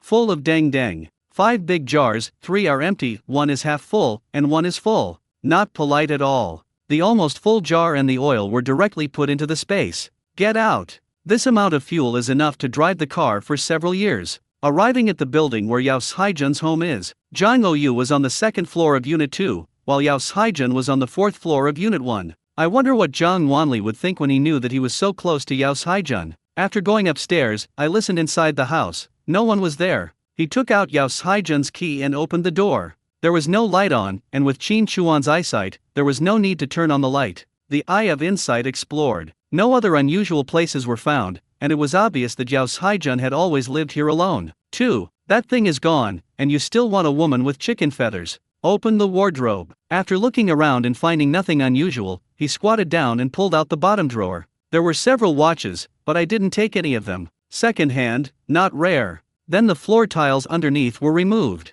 Unlike the brick-sized gold bricks made by Yunya by melting gold, the ones underneath are all yellow croakers, and there is also a notebook. After opening it and flipping through it, transport ledger. Take all the yellow croakers, throw the account book in, and leave it to Mr. Zhang. Everything is back to normal and I left. Headed directly to Qianjing Hutong. Yao Haijun had previously been to two places, one was Nanwai Hutong and the other was Qianjing Hutong. From what Huaya had said before, we learned that Zhao Haijun had recruited a group of new people, and the one from Nanwai was most likely the leader of this group of new people. They must be unaware of Yao Haijun's affairs, and they still have use for him. According to their plan, they are going to break into the gambling house tomorrow night, control the switches, and prevent the door from falling, so that Huaya's people can break in. If it is useful for Huaya, it will also be useful for Zhang Wanli. As for the three core members from Qianjing Hutong who came with him from Yunchinj, they were the direct participants in the matter of Li Wenwen's parents and knew about the list. None of them could be left alive. Once the list is exposed, it will involve too many people and cause such a huge commotion that it will be impossible to control. You absolutely cannot gamble on this point. We arrived at Qianjing Hutong and found courtyard number 81. There was a kerosene lamplit in the room. The three of them were not sleeping, but drinking and chatting. What does Master Yao think? Why does he want us to work for Lao Hua? You're not using us as pawns, are you? Get lost, you bastards. How has Master Yao treated us all these years? If it weren't for Master Yao, would you, and I still be alive today? Didn't you understand the look Master Yao gave us at the end? He was telling us to act according to circumstances. Be smart tomorrow. You can't sleep, you know? Looking for a girl to play with? I saw a nice one at the east end of the alley yesterday. I know which courtyard she lives in. Let's go over there and have some sex. Fuck, I don't want to, but why are we here? That thing of Master Yao's is gone. He hates this kind of thing the most. He didn't destroy us last time because of our brotherhood. If you do it again, you're looking for death. So what? I'm in court, so how about, you stick your head out there and let me poke you? Go away, you idiot. Ha ha ha, just kidding, I think your butt stinks. Come, drink. Qin Chuan, who was outside the door, observed for a moment and gently pushed the door. Locked. It would be foolish to go in and confront them head on. He took out a pheasant from the space, tied a chicken leg with the fishing line he had drawn, and then pushed the door hard. Suddenly the door opened with a loud bang. The room was instantly quiet. Click. Click, it's the sound of a gun being loaded. Listening to the three people leaning out of the house from the front and back, Qin Chuan threw the pheasant into the yard from above the door. The pheasant